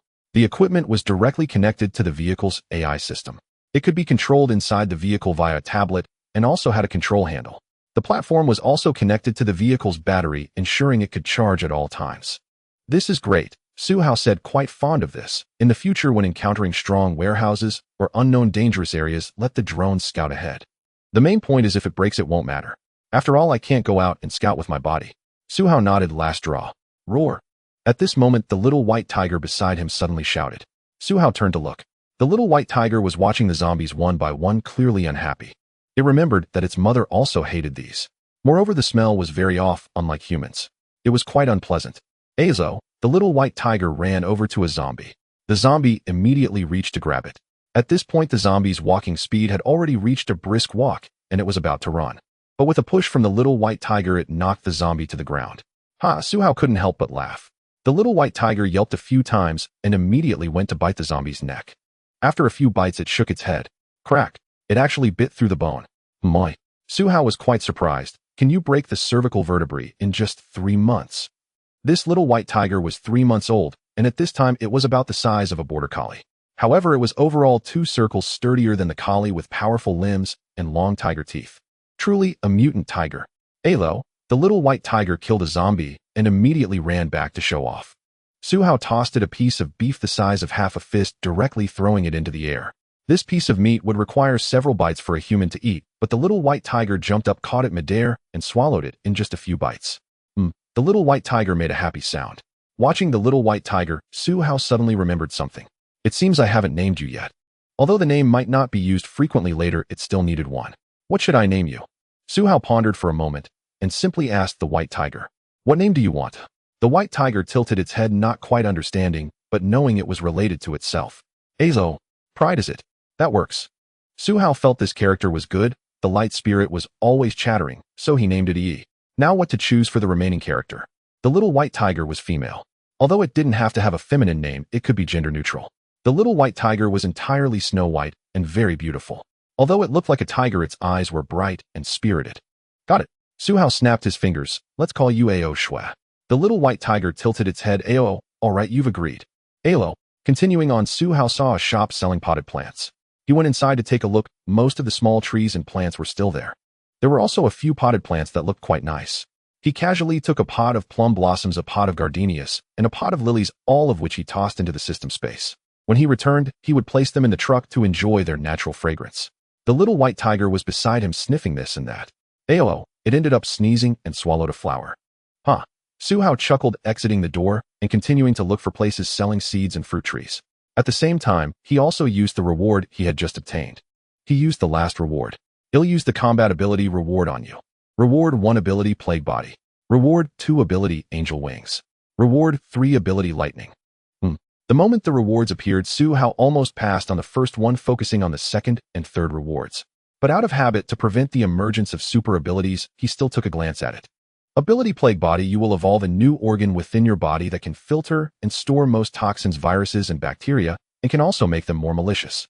As long as you wish, a drop of tear can destroy a city. It's not a problem, but for powerful entities, more potent means are required. Then forget it. After reading, Su Hao immediately shook his head. Let's check the other two. Abnormal ability. Angelic Wings. Your shoulders and back undergo further evolution, manifesting colossal metallic wings. These enable flight through the skies and serve as shields against bullets and attacks. Yet they remain mortal wings, incapable of soaring beyond the heavens, with severely limited speed and endurance, and notably uncomfortable during sleep. Mortal wings. Su Hao sighed, disappointment flickering across his face. He had imagined celestial wings from mythic realms, wings that shattered the sound barrier effortlessly and pierced the stratosphere in a single ascent. Instead, these were mortal wings, akin to those of birds, merely an organic addition. To soar in the sky and to soar beyond the heavens are fundamentally distinct acts. It is the difference between aviation and aerospace. Aviation operates within the atmosphere. The sky of earthly air. Aerospace soars into the boundless firmament, the infinite uncharted expanse of heaven itself. Thus, mortal wings possess modest power, not extraordinary but functional armor and propulsion combined, perhaps even strikingly elegant. Ill provisionally selected, Su Hao nodded, then added, let's examine the lightning ability. What precise effects does it confer? Abnormal ability. Lightning. The electric sparks dancing at your fingertips embody the reverence of all living things. With this power, you may unleash devastating lightning, but at great cost. Both mental acuity and physical stamina drain rapidly. Yet its raw energy and velocity are immense. You may not only discharge electricity, but also absorb it to replenish your reserves, though control demands relentless discipline and unwavering focus. Caution. As fire consumes the careless, so lightning strikes the reckless. Amplifying power heedlessly invites self-harm. Reality is no game. Fire burns the wielder, swords pierce their masters, a lightning too exacts its toll upon those who command it. Yet mastery brings resilience. His body generates electricity, and thus inherently resists it, capable of absorption as well as emission. Still, there exists a threshold, a capacity limit like that of a battery. Exceed it, and catastrophic failure follows. Add to this lightning's volatile nature, and the danger multiplies. Hence the system's stern warning: exercise extreme caution, and commit to rigorous sustained practice. All told, Su Hao nodded with quiet satisfaction. I truly admire this ability. It offered challenge, scalability, and undeniable grandeur. Challenge lay in its difficulty, of scalability in the vast avenues for lightning cultivation. Dozens of possibilities bloomed instantly in his mind. As for grandeur, it needed no justification. Since antiquity, lightning has been venerated as divine manifestation. What reason could possibly justify refusing it? Su Hao affirmed without hesitation. I choose reward 3, the lightning ability. Reward granted. Please acclimate accordingly. A sharp crackling hum resonated within his consciousness. Instantly, a tingling surge surged through Su Hao's entire being. Arcs of electric light leapt across his skin. The air hissed with static. Ao Shui, standing beside him, bristled faintly, her fur lifting at the edges. Ao. A white tiger's head snapped sharply around. Lightning stirred primal wariness within her, yet because it emanated from Su Hao, fear remained tempered, not overwhelming. She settled nearby, watching intently. Under her gaze, Su Hao's hair stood erect. His short-cut hair lifted slightly, though no serious disruption occurred. Nearby, electronics and metal objects, hidden in quiet corners, flickered with faint, intermittent arcs, especially the 2 blades resting beside him. They hovered midair, their surfaces shimmering with cobalt blue lightning, this spectacle enduring for several long moments. When Su Hao finally opened his eyes, a streak of azure blue light flashed across his irises, brief, brilliant, vanishing as swiftly as it appeared. It lingered only as a fleeting gleam deep within his pupils. His clothes settled, his hair and body hair relaxed, the world returned to stillness. Truly miraculous power, he murmured. He raised a hand and clenched empty air, whereupon blue arcs erupted instantly from his fingertips, snapping and sputtering with vivid intensity. Woo! Ao Shui recoiled instinctively, her thoughts shrinking inward. Genuinely frightened, Su Hao toyed idly with the arcs dancing above his palm. Before them stood a shop, Its exterior shuttered with a rolling metal gate, its entrance sealed by reinforced glass. Su Hao extended a finger toward it. Pack. Wallop. A bolt of lightning tore across the air, striking precisely where his fingertip pointed. The sound resembled a sudden crisp slap. Clean, sharp, unmistakable. The arc vanished instantly upon impact, leaving only a luminous afterimage suspended in the air. Where it struck, the metal shutter bore a charred, fist-sized hole. Its rim blackened and blistered, the center cleanly vaporized. Behind it, the tempered glass shattered entirely into glittering shards. Impressive, Su Hao remarked, nodding in approval. Though one flaw nagged him, the shot had veered off target. At merely 2 meters distance, his deviation approached 15 centimeters, an astonishing margin underscoring lightning's inherent volatility and resistance to precision. Once released, lightning contorted unpredictably mid-flight. Clearly I must train relentlessly, Su Hao thought, undeterred. He feared weak abilities, not demanding ones. Even this preliminary test revealed stark contrasts. Energy consumption exceeded that of sword-wielding, yet destructive output surpassed it. In efficiency and responsiveness, sword-wielding held slight advantage, but long-term potential remained uncertain.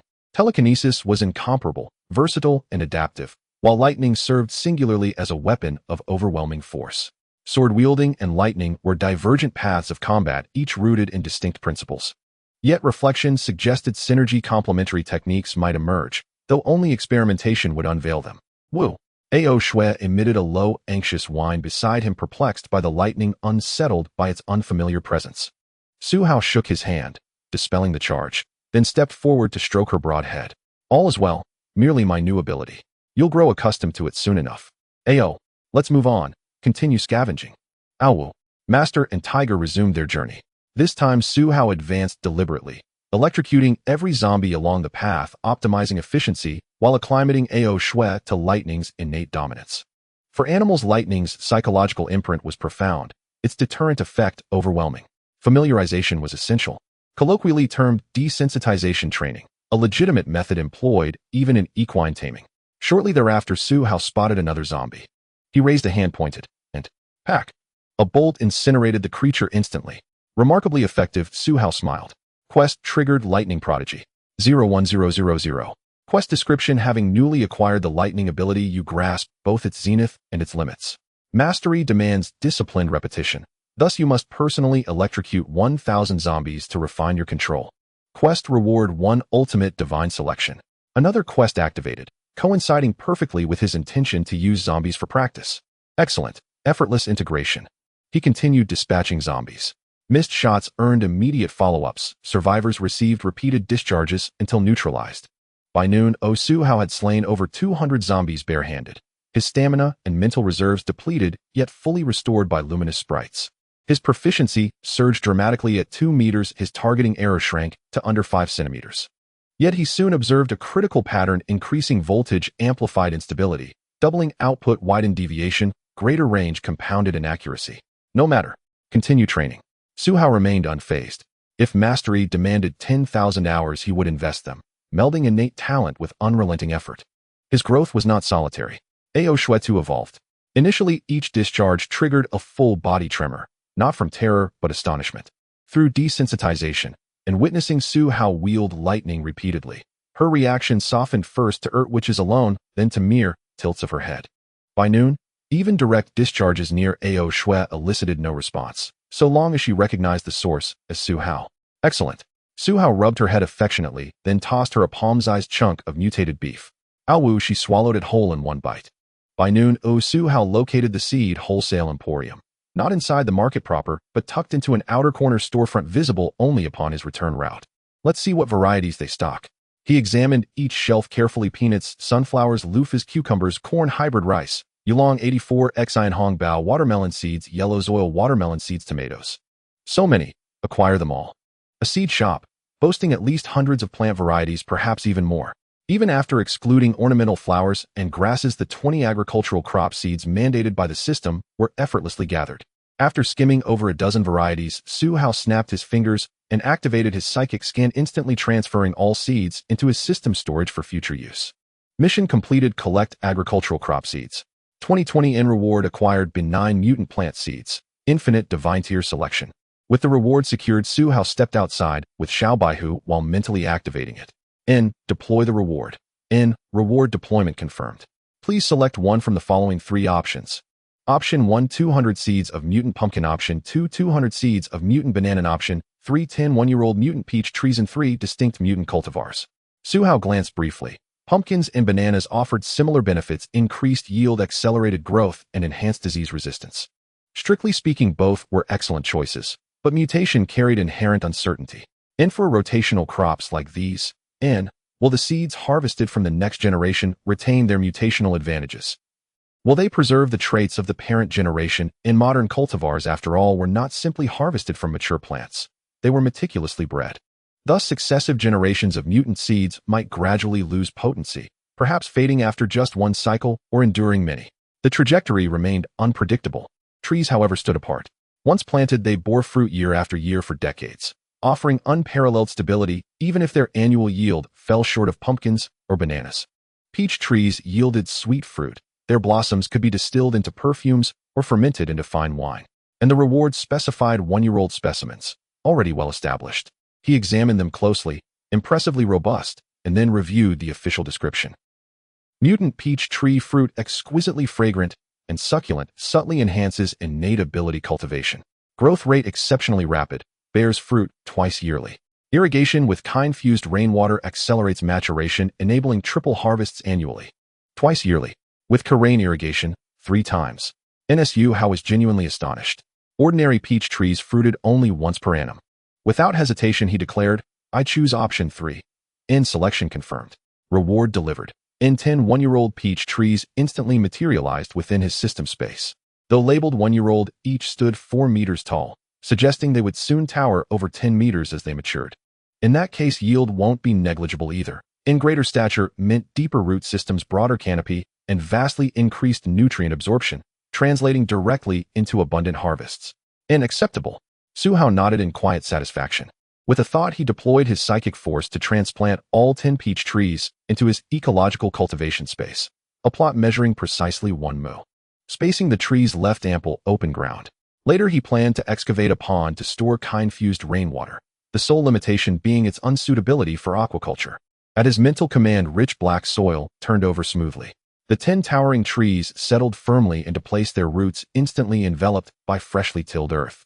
Later, he'd fetch river water for irrigation. Purified water was useless. Devoid of Karain essence, it offered no nourishment to mutant flora.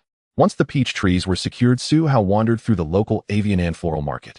Glancing at his watch, 1107 a.m., time to head back. He turned and waved gently toward Xiao Baihu. Let's go Ao Shui.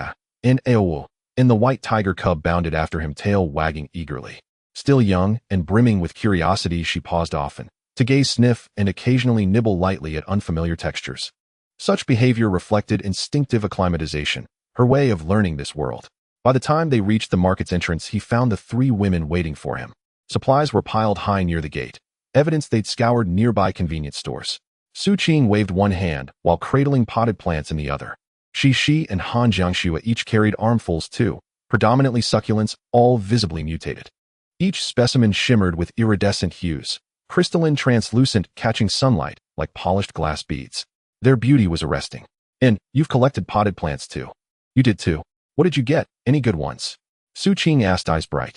Su Hao smiled faintly and gestured, whereupon Lilio Thievely and plum blossoms previously stored in his spatial realm appeared neatly on the ground. Stunning. Su Qing instantly fell in love.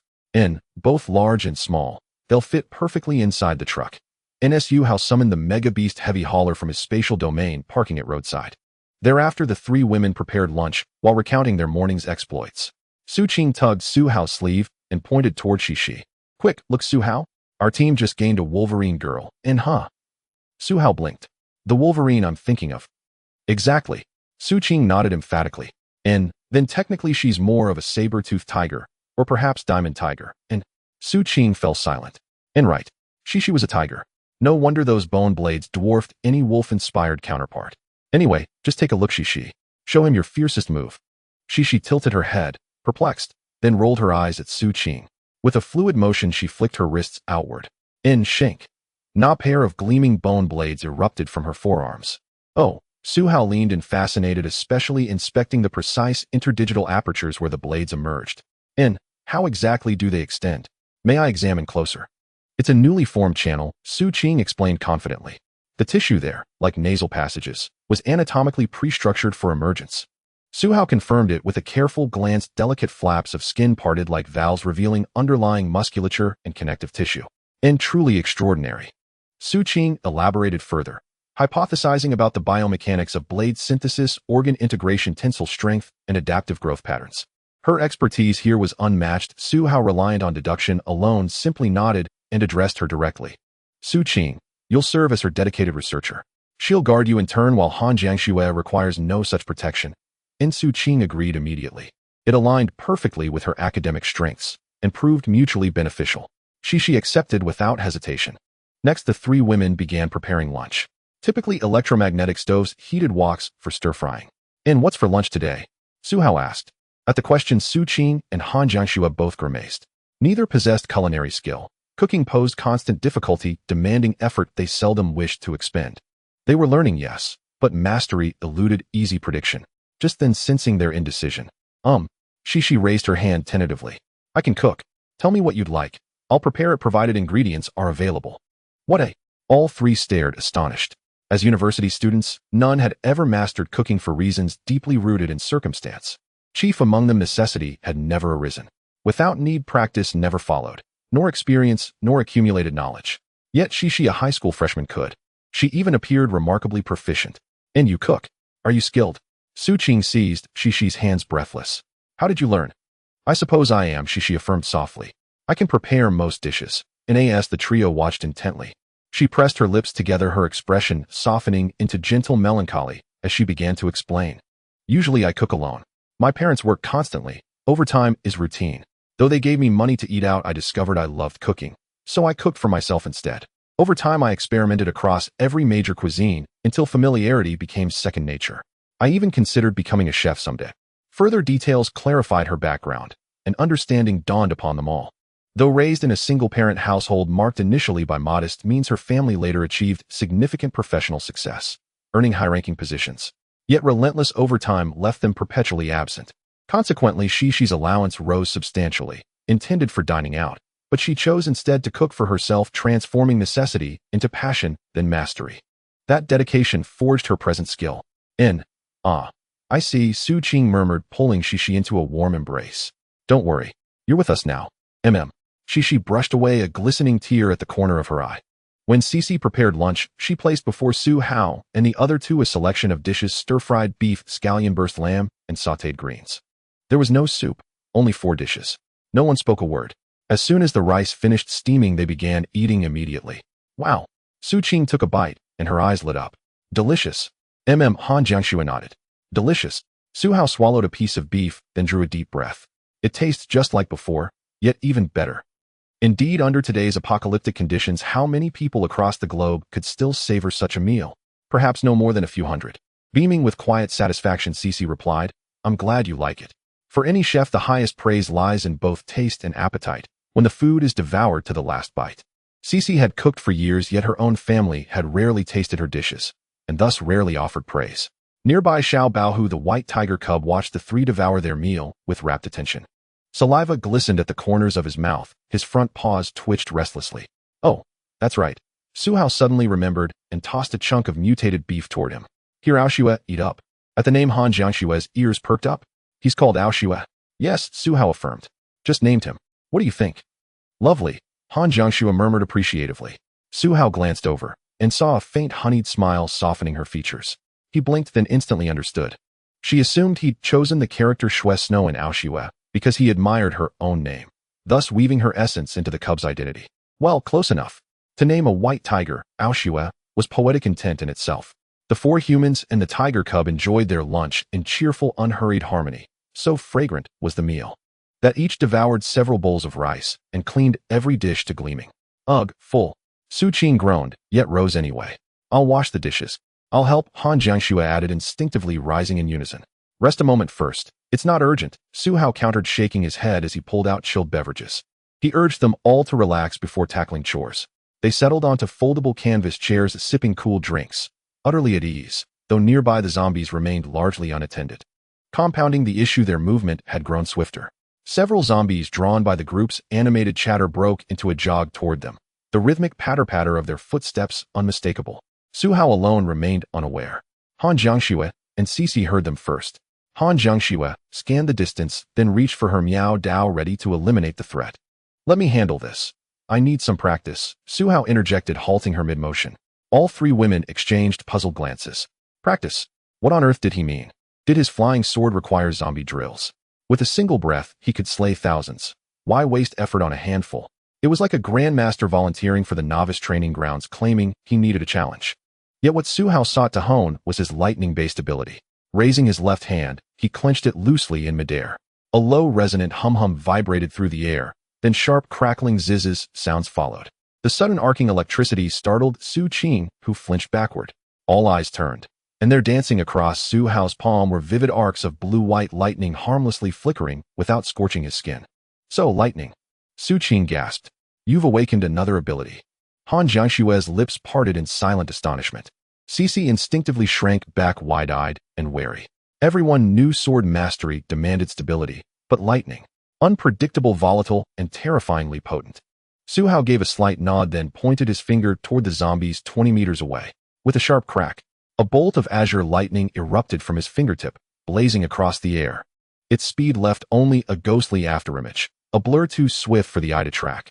Only the lingering phosphorescent trail revealed its fleeting passage.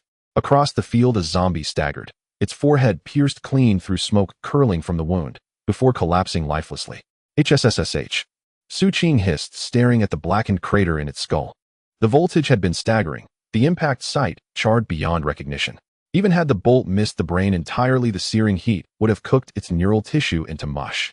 Without pause, Su Hao flicked his finger again. Crack, crack, crack, crack, each strike leaping like a serpentine dragon across the sky.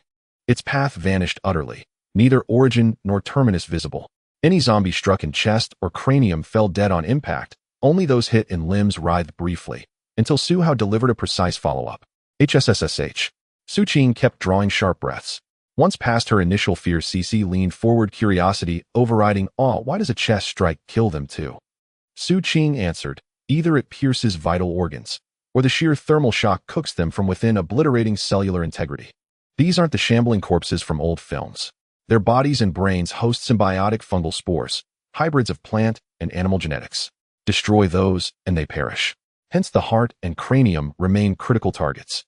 Cici's expression cleared. Now I understand. She'd assumed only decapitation or neck severance guaranteed death, but if a chest wound proved fatal, then even waist-level cleavage would suffice. Brutality, it seemed, now had wider latitude.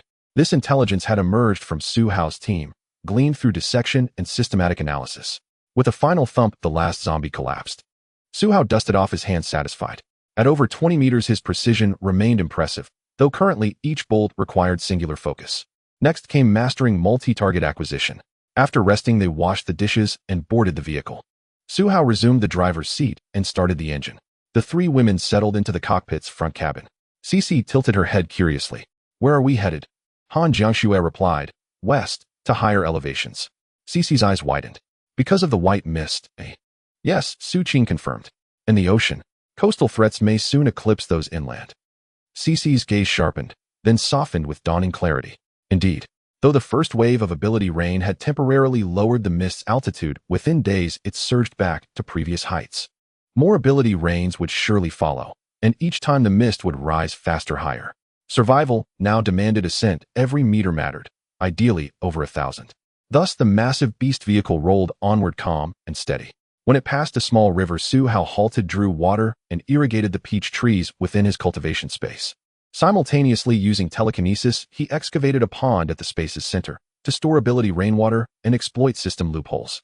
Later, when stranded in arid wastelands, he could filter stored rainwater through his infinite water purifier, transforming it into drinkable sustenance. This spared him from hoarding excessive reserves. In moments, he harvested countless tons, every drop sealed safely within the cultivation space. Now a broad, shimmering pond dominated the space's heart, ringed by 10 peach trees planted at measured symmetrical intervals. "Look, enormous fish." Cici pointed excitedly toward the river. The others followed her gaze, and indeed they were colossal. Post-apocalypse, the once tiny minnows had swollen to the size of mature mandarin fish, each over half a meter long, their scales gleaming like armor refracting sunlight with metallic brilliance. In pre-cataclysm days, anglers spotting such giants would beg for coordinates, or swear eternal filial devotion just to learn the spot. Shall we catch two? Su Hao mused. Yes. Let's try. Fine. He raised a finger toward the water, and crack. A blinding arc struck the surface, detonating a fountain of spray. Within seconds, dozens of giant fish floated belly up, stunned and motionless. With a thought, Su Hao levitated them all into his system space. He clapped his hands twice. Done. Let's go. He turned, and found Han Jiangxiu, Su Qing, and Cece frozen jaws slack with disbelief. They braced themselves for spearfishing or rodent drill. Never imagined Su Hao would wield his ability so fluidly, so effortlessly, whether in combat or kitchen. This tactic bore a name: Left 0 Right Live. Everyone aboard. Oh, right away. The vehicle rumbled back to life. There is nothing that can hinder your yearning for freedom. In the afternoon, the massive truck swayed unsteadily along the road while the three girls sang inside. Primarily, it was Shishi who began to sing as she looked around at the scenery, and once Su Qing joined in, the singing became unstoppable. They sounded like a small speaker softly singing in the cabin. Fortunately, their voices were pleasant, uplifting the mood rather than tormenting. The little white tiger was also at the front of the truck. Its size was still small, lying on the ground sound asleep without a care in the world. Su Hao pressed the pedal. He kept the speed between 50 to 70 km/h. Do not think it is too slow, for any faster would be unsuitable for the road conditions. On the post-apocalyptic roads, vehicles were randomly abandoned or had met with accidents. The single-lane asphalt road was completely blocked with cars. On the two-lane asphalt road, some sections were passable, while others were not. Only on the four-lane road, a total of 8 lanes, could most vehicles navigate without needing to detour. However, it was rare to encounter 8 lanes in the suburbs, unless on the bypass highway. Besides that, only national roads were passable, forcing Su Hao to often use non-motorized vehicle lanes and sidewalks. He ran over zombies and electric scooters. If there were many zombies, it would be fine, he could just crash through. But if there were too many vehicles, there was no choice. He could only take detours or slowly push through. Thus, Su Hao spent the entire afternoon driving continuously along the outskirts near the national road. Following the Yangtze River, Su Hao drove for several hours, taking quite a few detours. It was only as night fell that he finally arrived at the provincial capital city of A Province. No, he actually arrived at the provincial capital city of JS Province near Nin City. Of course, Su Hao did not drive into the city. He was on the outer ring outskirts, surrounded by areas named after various villages. When night fell, he could no longer drive, and people needed rest. Su Hao checked the map and finally parked the vehicle near a wetland park close to the national road before it was completely dark, where the surroundings were quite spacious. This will do, he thought. After parking, the massive truck's headlights illuminated several hundred meters ahead, extremely bright. He turned off the headlights. In the darkness, the vehicle instantly plunged into shadow, blending its color with the night. Thanks to the tinted glass, even with the lights on inside, nothing could be seen from outside. Once the heat dissipated from the chassis and tires, even thermal imaging would be useless. Su Hao looked outside, and everything was engulfed in darkness. Han Jiangxiu glanced over and remarked, "Tonight is much darker than before." "It's so dark." Su Qing pressed her face against the window, looking closely. "How can it be this dark?" Outside, with the headlights turned off, almost nothing was visible, nearing the point where one could not see their own hand. At that moment, Su Hao noticed Shishi pressed against the window, seriously looking outside. Her eyes had transformed into wide, round pupils capable of seeing far in the night, one of the traits of animals. "What's wrong?" Su Hao asked. His vision was particularly strong in dynamic situations, and his reflexes were sharp, but it was well known. Dynamic vision was so keen that he sometimes overlooked stationary objects. Shishi pointed to a location. "Over there, it looks like it's not something normal." Hearing this, Su Hao immediately turned on the headlights, adjusted the vehicle, and pointed the light towards the location Shishi indicated. White. Still not quite clear. The main issue was that it was within the wetland park, too low down, with a dip that was not visible from the road. Wait a moment. Su Hao suddenly remembered the drone he had drawn earlier in the day. Now it was just the right time to use it. Su Hao reached for his tablet, clicked, and then took a controller from the cabinet. Beast, send a small drone in front of the vehicle to stand by. Received. Buzzing. In the next moment, the hangar above the front of the vehicle opened, and a small drone was sent to the platform before taking off and hovering in front of the truck. Su Hao held the controller, and all three girls turned to look with curiosity. Su Qing exclaimed, "So there's also a drone?" Shishi looked on in fascination. The controller in Su Hao's hand was connected to a screen. He maneuvered the drone, turning on the light and propelling it forward. Soon it flew several dozen meters. It reached beneath the wetland that Shishi had pointed to. As the light shone and the camera snapped, the interior of the vehicle instantly displayed the scene. It's a human bone. Su Qing immediately confirmed this bone. This structure is the human clavicle and radius. As a medical graduate student, she identified the bone's location at a glance. Then came the question, why were there such clean human bones here? It was almost impossible for cannibalism to occur. There was no need for it now. That left only one possibility. Eaten by monsters, Han Jiangxue speculated. They could have been eaten after turning into zombies, or they could have been eaten while still human, which is why there are hardly any zombies around. Shishi raised her hand. It should not be large animals. The bones show no signs of damage, indicating they were eaten by small creatures. Not necessarily.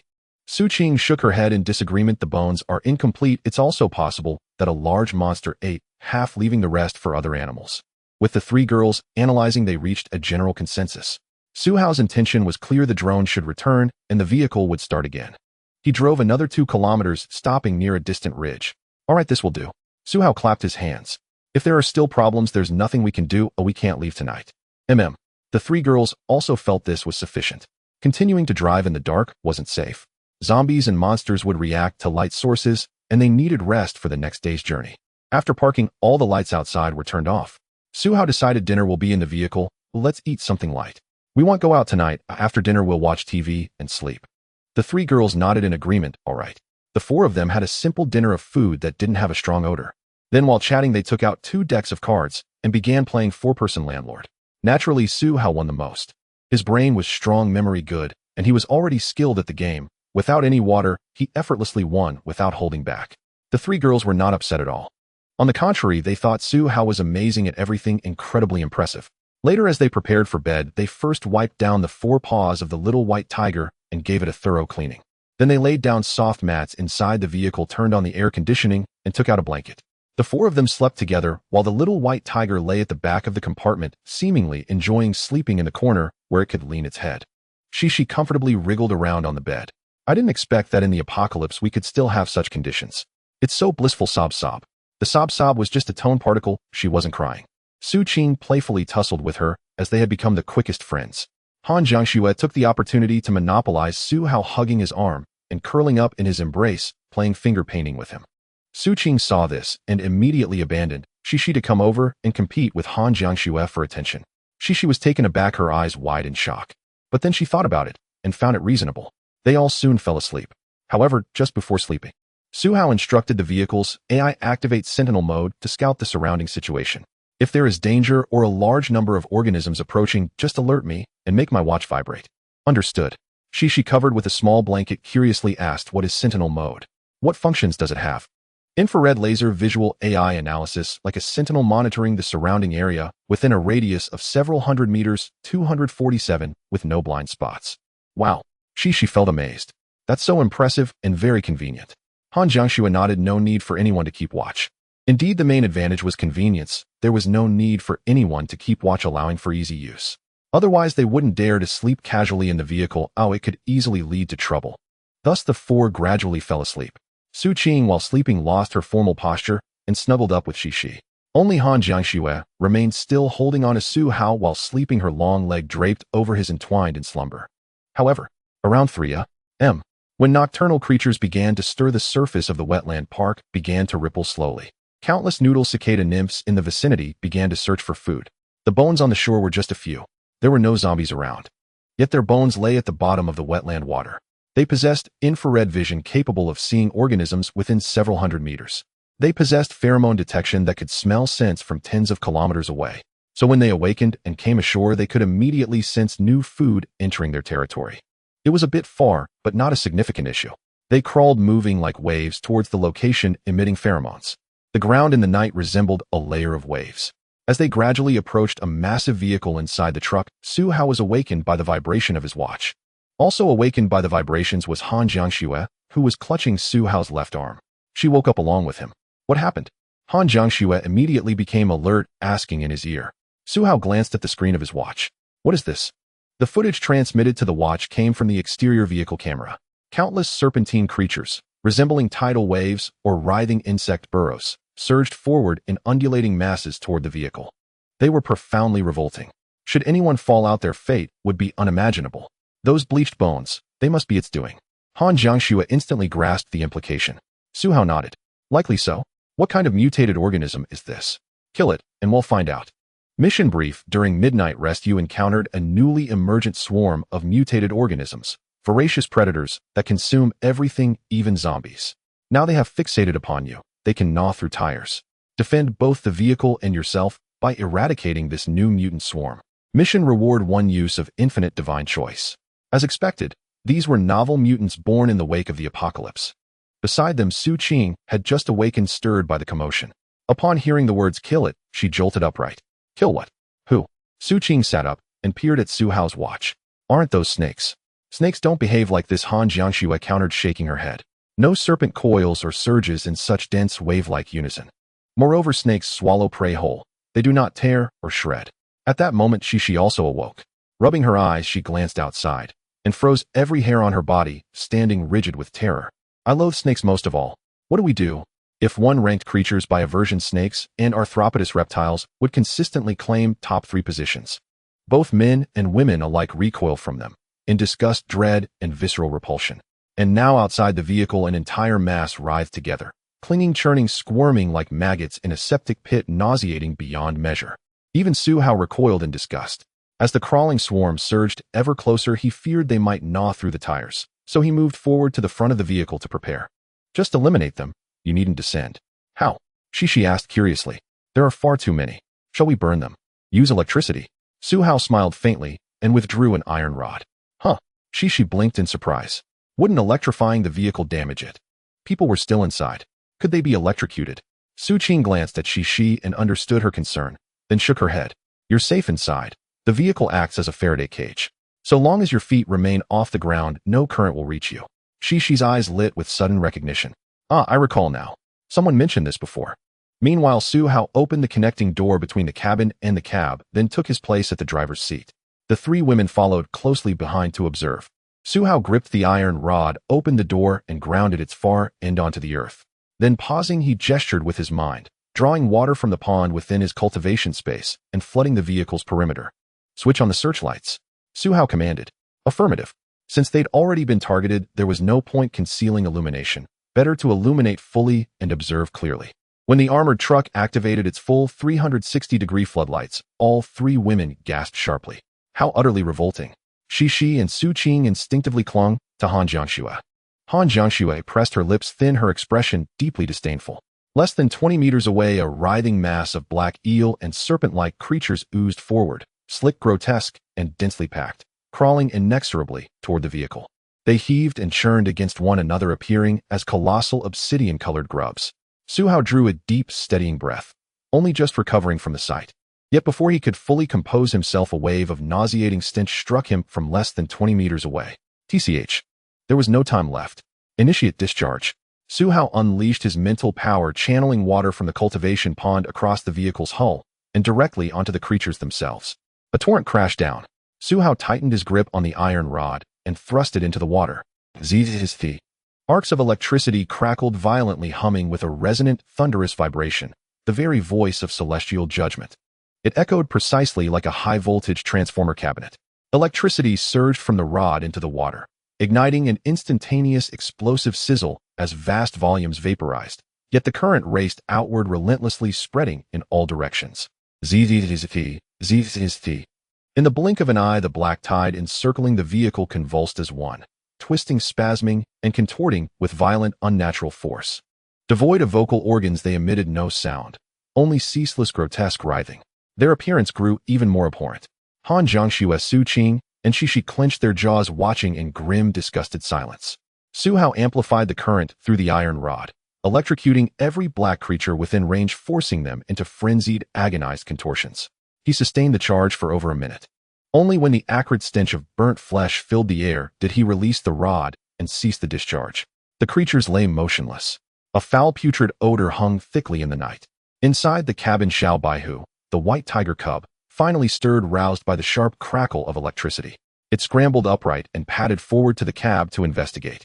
Shishi reached out and flicked its forehead lightly. Fei Wu Baihu. Ao Shui shook her head, ignoring her, and strode past to examine Su Hao's condition. Only then did Su Hao realize something else.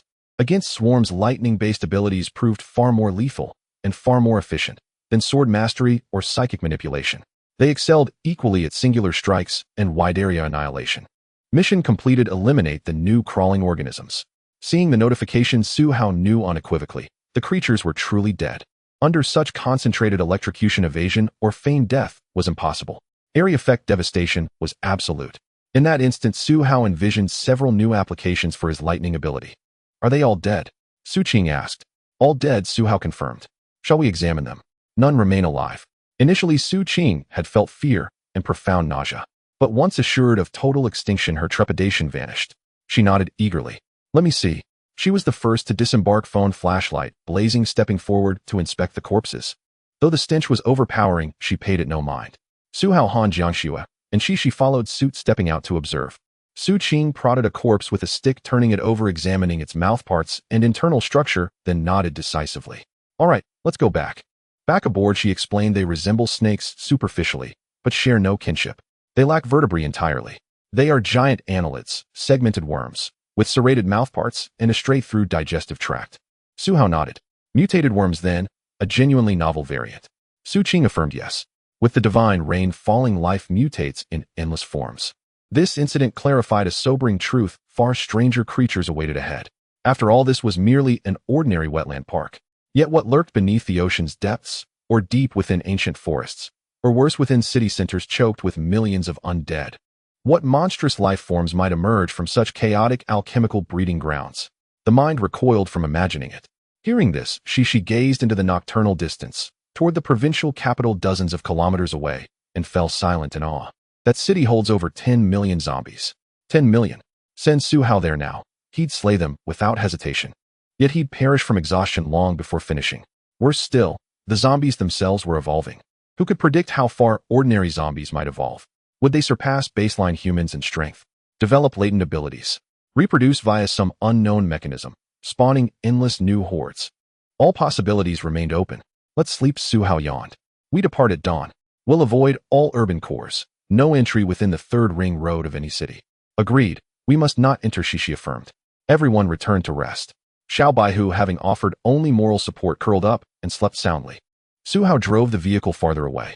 Tomorrow promised another exhilarating stretch of travel. As for Nan City beside them, perched directly on the Yangtze River, he had no intention of entering it at all. The next morning at 9 o'clock, the group finished breakfast and immediately resumed their journey. The Beast-class heavy truck passed just outside the southern city's third ring road, showing no intention of drawing any closer. Su Qing announced they had reached the suburbs, surrounded by nothing but open emptiness. She offered to drive for half a day. Su Hao agreed. The stretch ahead was straightforward, so he let her take the wheel. He settled into the front passenger seat, one hand idly stroking the white tiger cub, the other fiddling with the radio. CC perched beside him on the armrest, watching intently as he adjusted the dials. How far can this thing pick up signals? CC asked, curiosity gleaming in her eyes. Under ideal conditions, it could receive transmissions from the moon. Su Hao smiled faintly. What? CC recoiled in astonishment. Radio waves propagate effortlessly through vacuum. No medium required. And with sufficiently powerful equipment, interplanetary communication becomes possible. But such equipment is extraordinarily rare. Locating specialists versed in these niche technologies proves nearly impossible, and Su Hao knew no one who possessed such expertise. Thus, the most viable path forward was for Su Hao himself to locate technical manuals and master the craft through self-study. He shared this plan with the others. For the foreseeable future, global coordination will depend entirely on radio communication. Proficiency is not optional, it is essential. We must gather intelligence relentlessly. Upon finishing his words, all three women nodded in solemn agreement. The scarcer the information, the more vital every fragment of intelligence becomes. Just as their immediate objective was to reach the vicinity of M Mountain City, then proceed onward to W Lake City following the Yangtze River's course. Advanced knowledge, such as which cities had succumbed to catastrophe, would allow them to reroute early, avoiding perilous urban zones altogether. They spent some time scanning frequencies. Yet the radio yielded no fresh updates. You try for a while, Su Hao said, handing the device to CC, whose eyes sparkled with eager anticipation. All right, she replied, brimming with excitement. Even if she accidentally broke it, it wouldn't matter. Su Hao's spatial storage held over a dozen identical units, all scavenged during previous sweeps. CC began tuning the radio. Meanwhile, Su Hao turned his attention to claiming his reward, the one granted last night after eliminating the colossal worm. He focused inward, claim reward. A system prompt appeared, reward claim confirmed. Choose one from the following three options. Option 1, 100 tons of type, 425 cement. Option 2, 1 all-terrain cat vehicle. Option 3, 100 cubic meters of spatial expansion. Type, 425 cement. The designation stirred memory. This grade possessed exceptional compressive strength, engineered specifically for bridges and load-bearing pillars. far superior to standard residential concrete, yet utterly irrelevant to his current needs. Next, the Cat vehicle, a versatile amphibious transport capable of carrying both personnel and cargo across any terrain, remained equally impractical. He had no use for it now. Storing it would only consume precious space already strained by bulkier assets. With the Beast-class heavy truck in service, supplementary vehicles served no purpose. No choice then. Su Hao nodded decisively. I select option 3. Reward distributed. Please verify receipt. System notification spatial capacity increased 500-600 cubic meters. Su Hao extended his consciousness into the storage realm. Instantly, its boundaries expanded. Previously, the 500 cubic meter volume had felt comfortably spacious, until the massive corpses of the giant ox and giant tiger filled it to bursting. There remained no room for bulk supplies, explaining why Su Hao pressed forward without halting to scavenge what Use was looting when storage was already saturated. Now with an additional 100 cubic meters, totaling 600, the space breathed again, offering temporary relief. Yet long-term viability demanded a continuous, expanding reservoir. Having claimed his reward, Su Hao unfurled a map to chart the next leg of their journey. Beyond their current position lay Ma City, technically marking their exit from Jiang Province and entry into An Province. From there they would follow the Yangtze River closely, skirting Poyang Lake, bypassing Wu City, entirely cutting straight along the National Highway, then crossing Dongting Lake. Their final destination, Shu region. Yet before Dongting Lake, Su Hao paused, rubbing his temples. Must we cross 2 major lakes? Detouring was unfeasible. The lakes were simply too vast. The middle and lower reaches of the Yangtze teemed with interconnected waterways. Avoiding the largest merely led to mid-sized alternatives. There was no true escape. Cece, overhearing, tilted her head inquisitively. Can't we traverse the lakes? Su Hao glanced at Su Qing. Explain it to her. Still steering, Su Qing recounted the tale of Taihu Lake. When Cece heard the figure, 50 meters, her eyes widened in disbelief. 50 meters. Can terrestrial life truly attain such scale? Because this is the apocalypse, Su Qing replied, weary. With awakened abilities rampant, who knows what mutations have reshaped these creatures? Their bones likely rival steel in density. Thus lakes posed grave danger, not only due to dense concentrations of mutated fauna, but also because their expansive waters accumulated greater volumes of arcane rain. Humans could not drink arcane rain. Even diluted it conferred no benefit. Only evaporation rendered it inert. Animals, however, drank it freely. Those unable to withstand its effects perished instantly. Survivors emerged genetically hardened, making lakes natural crucibles for the most formidable mutations. Terrain itself conferred evolutionary advantage. I see. Cece murmured, awestruck by nature's terrifying potency. Even in the apocalypse, geography and environment remained decisive architects of destiny. Even in cultivation traditions, the 4 pillars were Fa La Kai, resources, Lu, companions, and D, location. A testament to how profoundly place shaped fate. Su Hao studied the map anew. He resolved to accelerate their pace. Though surrounded by suburban sprawl, the region's infrastructure, anchored by Dongda University's engineering prowess, guaranteed accessible expressways, albeit sparsely trafficked. Inspiration struck. Merge onto the expressway, Su Qing. Huh. She blinked, startled. But won't traffic be light? At this location, the expressway should be nearly deserted. If congestion arises, we'll use the emergency lane. If gridlocked, we'll carry the truck manually, then redeploy it. Brilliant. Following Su Hao's annotated route, Su Qing veered onto the expressway shortly after clearing the southern city's second ring road. Once on the highway, they confirmed the scarcity of vehicles. Truly few cars here. Su Qing exclaimed, both surprised and elated. It meant they could accelerate unrestrained. During the apocalypse, there are no holidays. Traffic remains consistently light, Han Jiangxue observed. With minimal interference, their speed surged dramatically. Su Qing accelerated the Beast-class heavy truck to approximately 100 kilometers per hour, hurtling toward Ma City. Within an hour they arrived, officially leaving Jiang Province behind. As they approached Ma City, Su Qing asked, shall we stop for reconnaissance? Su Hao shook his head, calculating based on current traffic flow and velocity. Continue driving. I'll relieve you in 2 hours. We aim to reach Poyang Lake by nightfall. They intended to cover hundreds of kilometers in a single day, a trivial feat in the pre-apocalyptic world. However, in the aftermath of the apocalypse, it would take an entire day under the best circumstances. All right, Su Qing exclaimed as she stepped on the accelerator, beginning to drive along the highway. This highway conveniently ran alongside the Yangtze River. Starting from Nansha, they entered the G4211 highway, and once they reached the G50 highway, they would switch drivers to Su Hao, continuing towards Poyang Lake, heading towards Jiu City. Along the way, they hardly stopped at all. Only when it was mealtime did they take a break. First, they cooked rice, and as it neared completion, they got out to stir-fry dishes. They stopped to eat and rest. Then they got back in the car and continued driving. Thus from morning to noon, from noon to afternoon, and from afternoon to evening. The giant truck finally arrived before nightfall.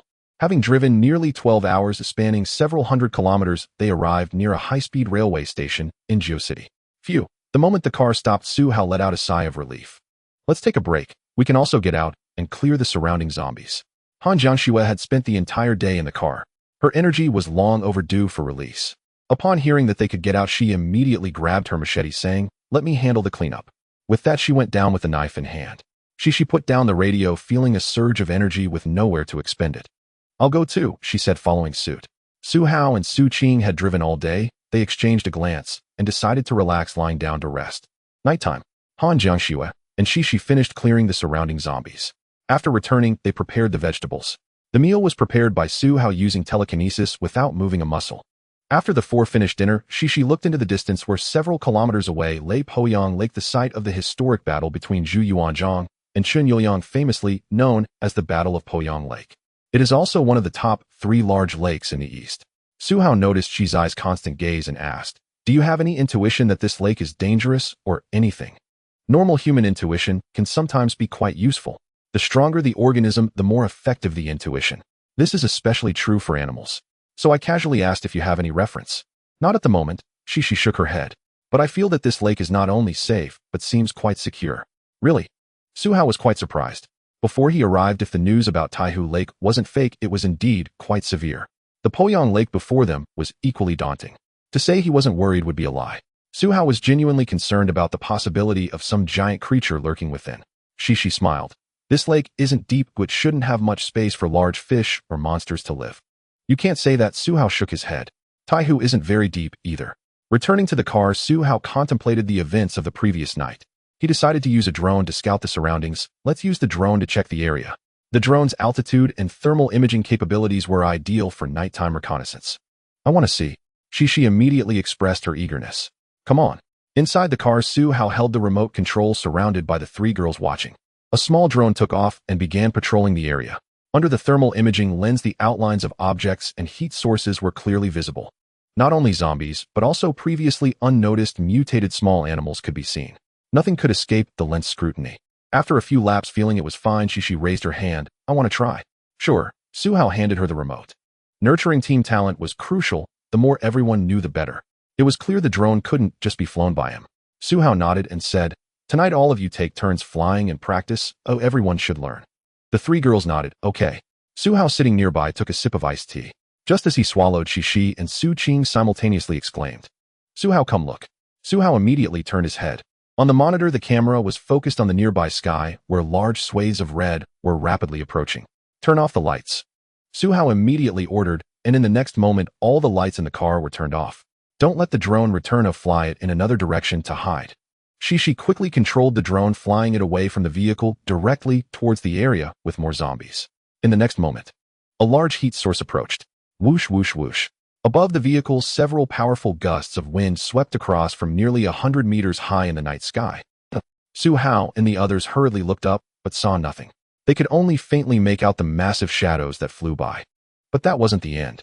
Following that whoosh, whoosh, whoosh, whoosh, more massive sounds of air being displaced passed overhead at a distance of several dozen meters.